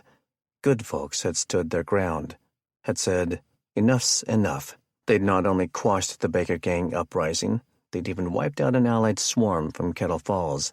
Jesse and Will Statler carried a lot of weight in the town. Their call for people to come out of hiding and have a meeting was answered. They, along with Kevin and Kenny, had sat at a table like a town council might have had they shown. While the fate of the former mayor had been well known, what wasn't as public was what had happened to the sparsely populated county's commissioners. Kevin had insisted Jamar be brought up too. He didn't want his black friend or siblings to be viewed as anything other than family. "I've set up a small agenda," Will Statler said. He was using a wheelchair parked at the end of the table to aid in his battle injuries. "I'd like to talk about replacing the police chief and sheriff with only a sheriff. This town was barely big enough to be incorporated as it was, but now a sheriff and one posse is really all we need." "What about health care?" an older woman yelled. "Screw that," a younger man replied. "We're practically starving. When are we going to divide up all the stuff Baker was hoarding?" In an instant, there was at least 6 more people making similar statements. "Hold up a damn second," Will Statler said, standing. The room hushed rapidly when the big man stood and took his cowboy hat off. "This is why that jackass was able to take over to begin with. Get it together, people." He sat back down when the crowd had hushed completely. Jesse continued. "But first, I know that one of the things I'd wished the L Circle L had prepared better was communications. I've asked Lorne Andrews to give us a brief on the things he's been picking up on the shortwave." Kevin saw a man of probably 80 stand and reach back to a folder the person seated next to him was holding. He shuffled his feet, which echoed off the fire station's concrete floor and metal walls. "Afternoon, everybody," the old man said. "I imagine this'll rile a lot of you up pretty good. Here goes." An hour later, Jesse Statler had finally taken the floor back from the old gentleman. After the dismay of the unbelievable occurrences had finally waned, Kenny volunteered to be the radio operator's first student in a volunteer comms team. Issues of reliable power, food as they headed into winter, water, and the coming sheriff's posse dictated that they have a meeting daily until some leadership could surface. They had learned that the hack had indeed sent the major militaries of the world on a path of self-destruction.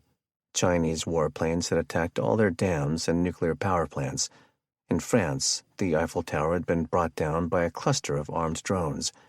In Australia, submarines and surface Navy missiles had destroyed the Australian Securities Exchange and all major shipping ports.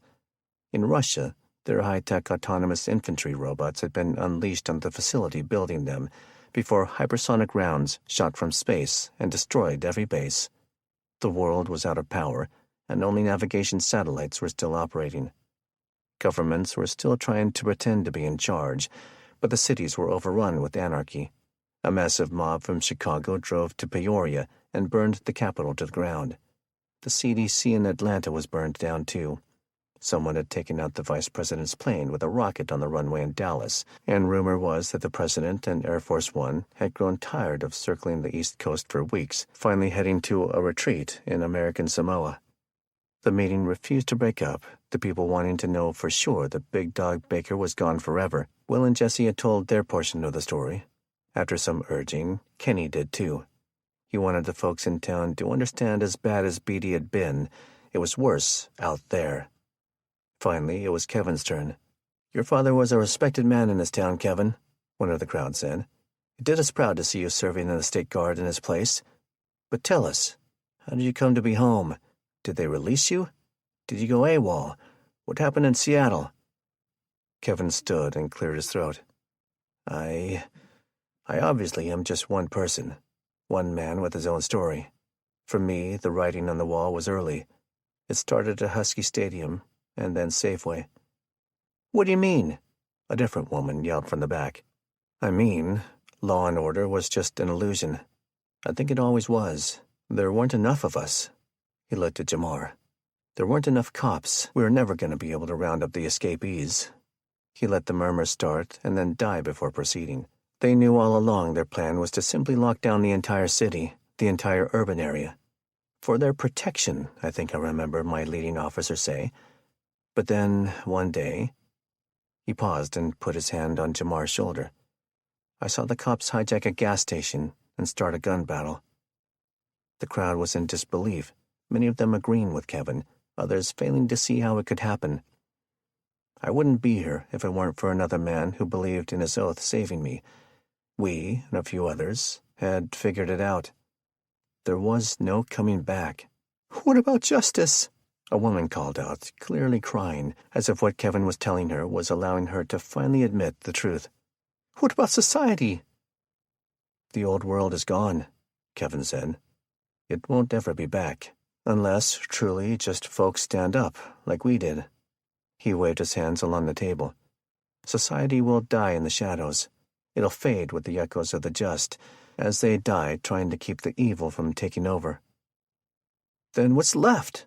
a man said, also upset and emotional. Kevin thought about it all. His best buddy Jamar, saving Ramona, and then the two of them saving her again. A little girl he would always treasure. EMT Sean Folan dying saving Lydia and her family. Nelson dying for simply talking to an angry man with the wrong tone. The fight to save his brother and Jalen from drowning, but coming up short. The fight to save his sister. And saving the girl of his dreams because something had told him to. The answer was so painfully obvious to him that he felt sorry for the person asking. What's left? Why, love, of course. Epilogue. A little over 5 months later. "Look clear on that side?" James asked from his side of the Ford Mustang wagon, if that was what one could call it. Its existence was as unique as the motley crew riding it. Over winter, the violence in Bellevue matched that in any other populated center. Close to starving, several families from the neighborhood used their loose alliance with the Scarecrows to strike a barter deal with a large stable and horse training facilities on the park's north side. The odd anarchists acted as a disinterested third party, asking only for some donated food as the fee. That was the easy part. The stables had traded off a horse for 8 llamas and a dozen rabbits. What they needed was a way to protect all their animals until they headed east come spring. "That's exactly what we want to do too," Ramona told them. Over time, the alliance turned from shaky to keep a close eye to, yes, we can trust these guys. At stake was a custom metalworking project none of them would have ever thought possible before that fateful September day. Walt had the skills, but he didn't have the materials. Cars had become a death sentence for anything less than a 3-rig and 12-person team to travel in. Of all valuable things in the New World, fuel was king. Water was easily collected in the Puget Sound region, and water filters, initially ignored when the camping and hardware stores had been raided in the early days, became a close second. but it took teams and fuel to go fetch the other necessities, which were often acquired through trading at the local parking lot markets that sprang up. After all, it wasn't the black market if it was the only one around. They were looking for welding supplies and things with enough amperage to run welding machines, generators, fuel, wire and wire feeding gear, sticks for carbon arcing. The mission was simple: turn cars and trucks that would never run again into wagons that the stable's horses could pull once the passes were clear of most of the snow. Of course, getting that gear took currency, of which the third and fourth most needed items usually reigned: food and ammunition. To earn currency, side missions were performed, usually via trading security services, just like the stables needed to start with. It became a conflated, confusing system of favors and trades, and people had to sharpen their survival skills if they wanted to live. Listening and watching for a setup or ambush and lie detecting were as important to the currency earners as heat control was to Walt's welding or good soil was to Diana's winter tomato plants in the garage. Over the winter, though, as Ramona became comfortable with her leg and the neighbors became comfortable with their lent firearms, things took shape. Walt, assisted by a few others, cranked out wagon after wagon, using car frames and body panels for material. The cars were stripped down to a rolling chassis. Everyone's yards started to fill with body parts, engines, transmissions, and seats. They discovered hoods filled with sand made for great ballistic shields for the houses they lived in, and cargo vans or box trucks had the best bodies for converting into the wagon's hold. By the end of February, the convoy had grown to 14 rigs, each 1 horse-powered. The oldest horses had been slaughtered and smoked into jerky over the winter. It was going to happen anyway, as feeding them had become a huge chore in itself. Ramona and her group always rode the back of the pack, watching for a sneak attack and always keeping the escape routes planned as they slowly moved east. Brian would join them in a journey to the central state before heading south to his family's hunting cabin in Oregon. Walt had no reason to stay and die some unseen horrible death in Bellevue, so he opted for the full trip to Kevin's and then Ramona's parents after that.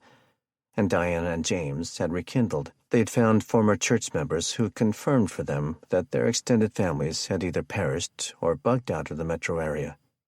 Progress was going to be slow. People upset with the lack of speed quickly figured out which items to toss first. The only ones allowed to ride all day were the few elderly or truly infirm. Everyone took turns walking. Right now, it was Ramona's turn. "I said, does it look clear on that side?"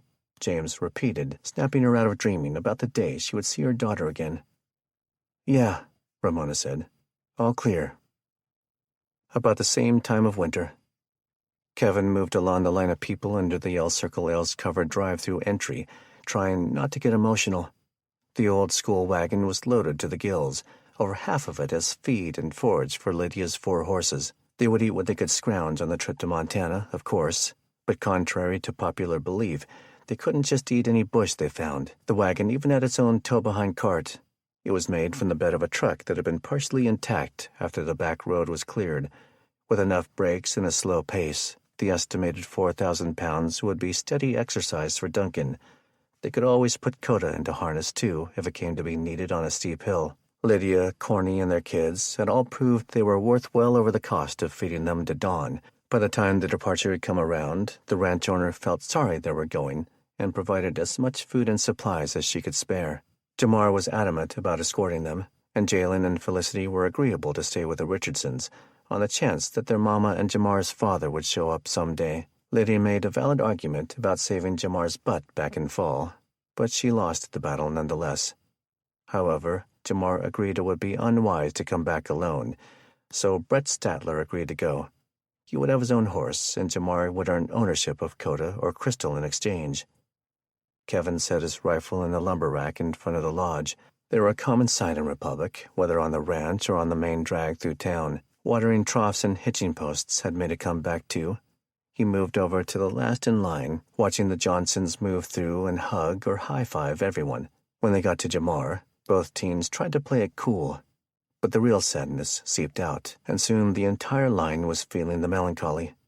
Missy held Kevin's hand as often as she could, moving along ahead of him when she was taking too long with his goodbyes. "Goodbye, Kevin," Corny said, the short half-Asian barely able to get her hands around his neck for the hug.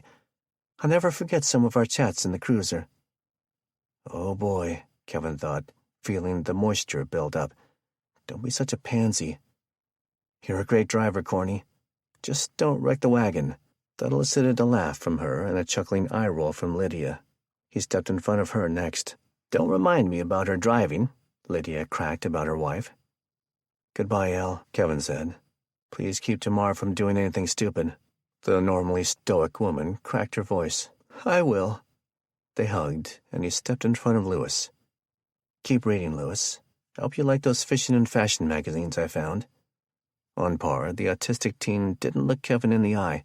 3 of them don't have the subscription card in them, and perfume stinks. Kevin looked at Lydia, confused. The sample packets in the fashion mags, she explained. And thanks for that, she added. He won't stop looking at the lingerie sections. Kevin stepped in front of Jackson next. Take care, Jackson. Just remember, you don't always have to be weird. He shook the boy's hand. Without letting go of the handshake, Jackson said, You ever pick your nose and can't get the booger off, and then someone shakes your hand? Kevin locked eyes with the teen for a moment, then let go of the shake and moved on without another word. He wiped his hand on his pants and wound up in front of his best friend. The 2 young men had forged a bond with a perfect stranger under duress and come out on the other side better people. They stared at each other for a minute, each afraid that talking would make them emotional. Just rip the Band-Aid off, Kev, Jamar said. Kevin hugged his friend. Nothing stupid. We're all out of rockets, you know. Yeah, Jamar smiled. But we both know who wound up with the bigger RPG kill score, don't we? 2 months later. The romance having been nearly as whirlwind as the Axiom hack. Kevin married Darlene on Christmas Day, before she'd even been able to stop wearing the old-school plaster cast on her right leg. The winter was spent using the ranch snowmobiles to start gathering data. It began with a serious need to know who had died in a small county, whether naturally, starving, or in violence. Beatty and his followers had spread their bounty out around multiple properties, most of them on his long country road. So figuring out what belonged to who was the next big task. Once he'd been unanimously named sheriff by every adult in attendance, Jesse Statler had set up an outpost at BD's, staffed by 6 of his own men and women in 24-hour shifts. Other volunteer posse members were slowly integrated, with moral fiber being the most desired category. Religious views and abilities were a non-issue. Everyone could contribute in some way. It came down to respect and the golden rule. The goal was simply to keep the peace and keep scavengers from trying to inherit the king's ransom. In late winter, teams of horses with carts and wagons started hauling everything that couldn't be tied to a specific person down to the fire station for distribution by family size. Once there wasn't one scrap left of usable goods left on the Baker property, it was burned down, except for the workshop. It would serve as the maintenance shed for the 2 donated tractors. In the ashes of evil would rise a large community farm. Kenny and Taylor opted to bid on one of the now vacant homes from a family that had fallen victim to the Baker gang. They took Liz and Kendra in, and Taylor was one of the most experienced nurses at the town's small healthcare center. Liz only set foot on her own property one last time, which was to properly bury the scattered remains of her parents. She became physically ill at the thought of entering her own house. Jamar's siblings had taken a keen interest in ranch work and were allowed to wait for his return before a decision about their future would be made. Kevin had tried to convince his brother they should overhaul and keep their own farm, but the arguments of the Statlers and his own family slowly won him over. Someday soon, more soulless people would show up. No one can stay awake 24/7. You can't guard that entire property forever. With all he'd been through in the western part of the state, normalcy bias had started to affect Kevin's mindset, the desire for life to be normal clouding his judgment a bit. Their property, like the Baker facility and other homesteaders that decided to move closer to the community, was eventually cleared of goods with the wagon trains. Kevin, Darlene, Missy, and the bundle of joy due in early fall would all live and work as part of the larger ranch family. It was late spring. The sun was low, evening over the mountains and hills, warming the cedars and pines enough for them to release their beautiful scents. The sky was nearly royal blue, dotted with high, puffy, white cumulus clouds. Darlene and Missy had just finished loading the custom metal wheeled litter that had traveled across the state. It was ready to be hitched behind Kevin's horse. "Sweetest, you about ready to go?" Darlene asked. Her bones had healed. The facial scar had not, but Kevin never noticed it because he was always lost in her eyes.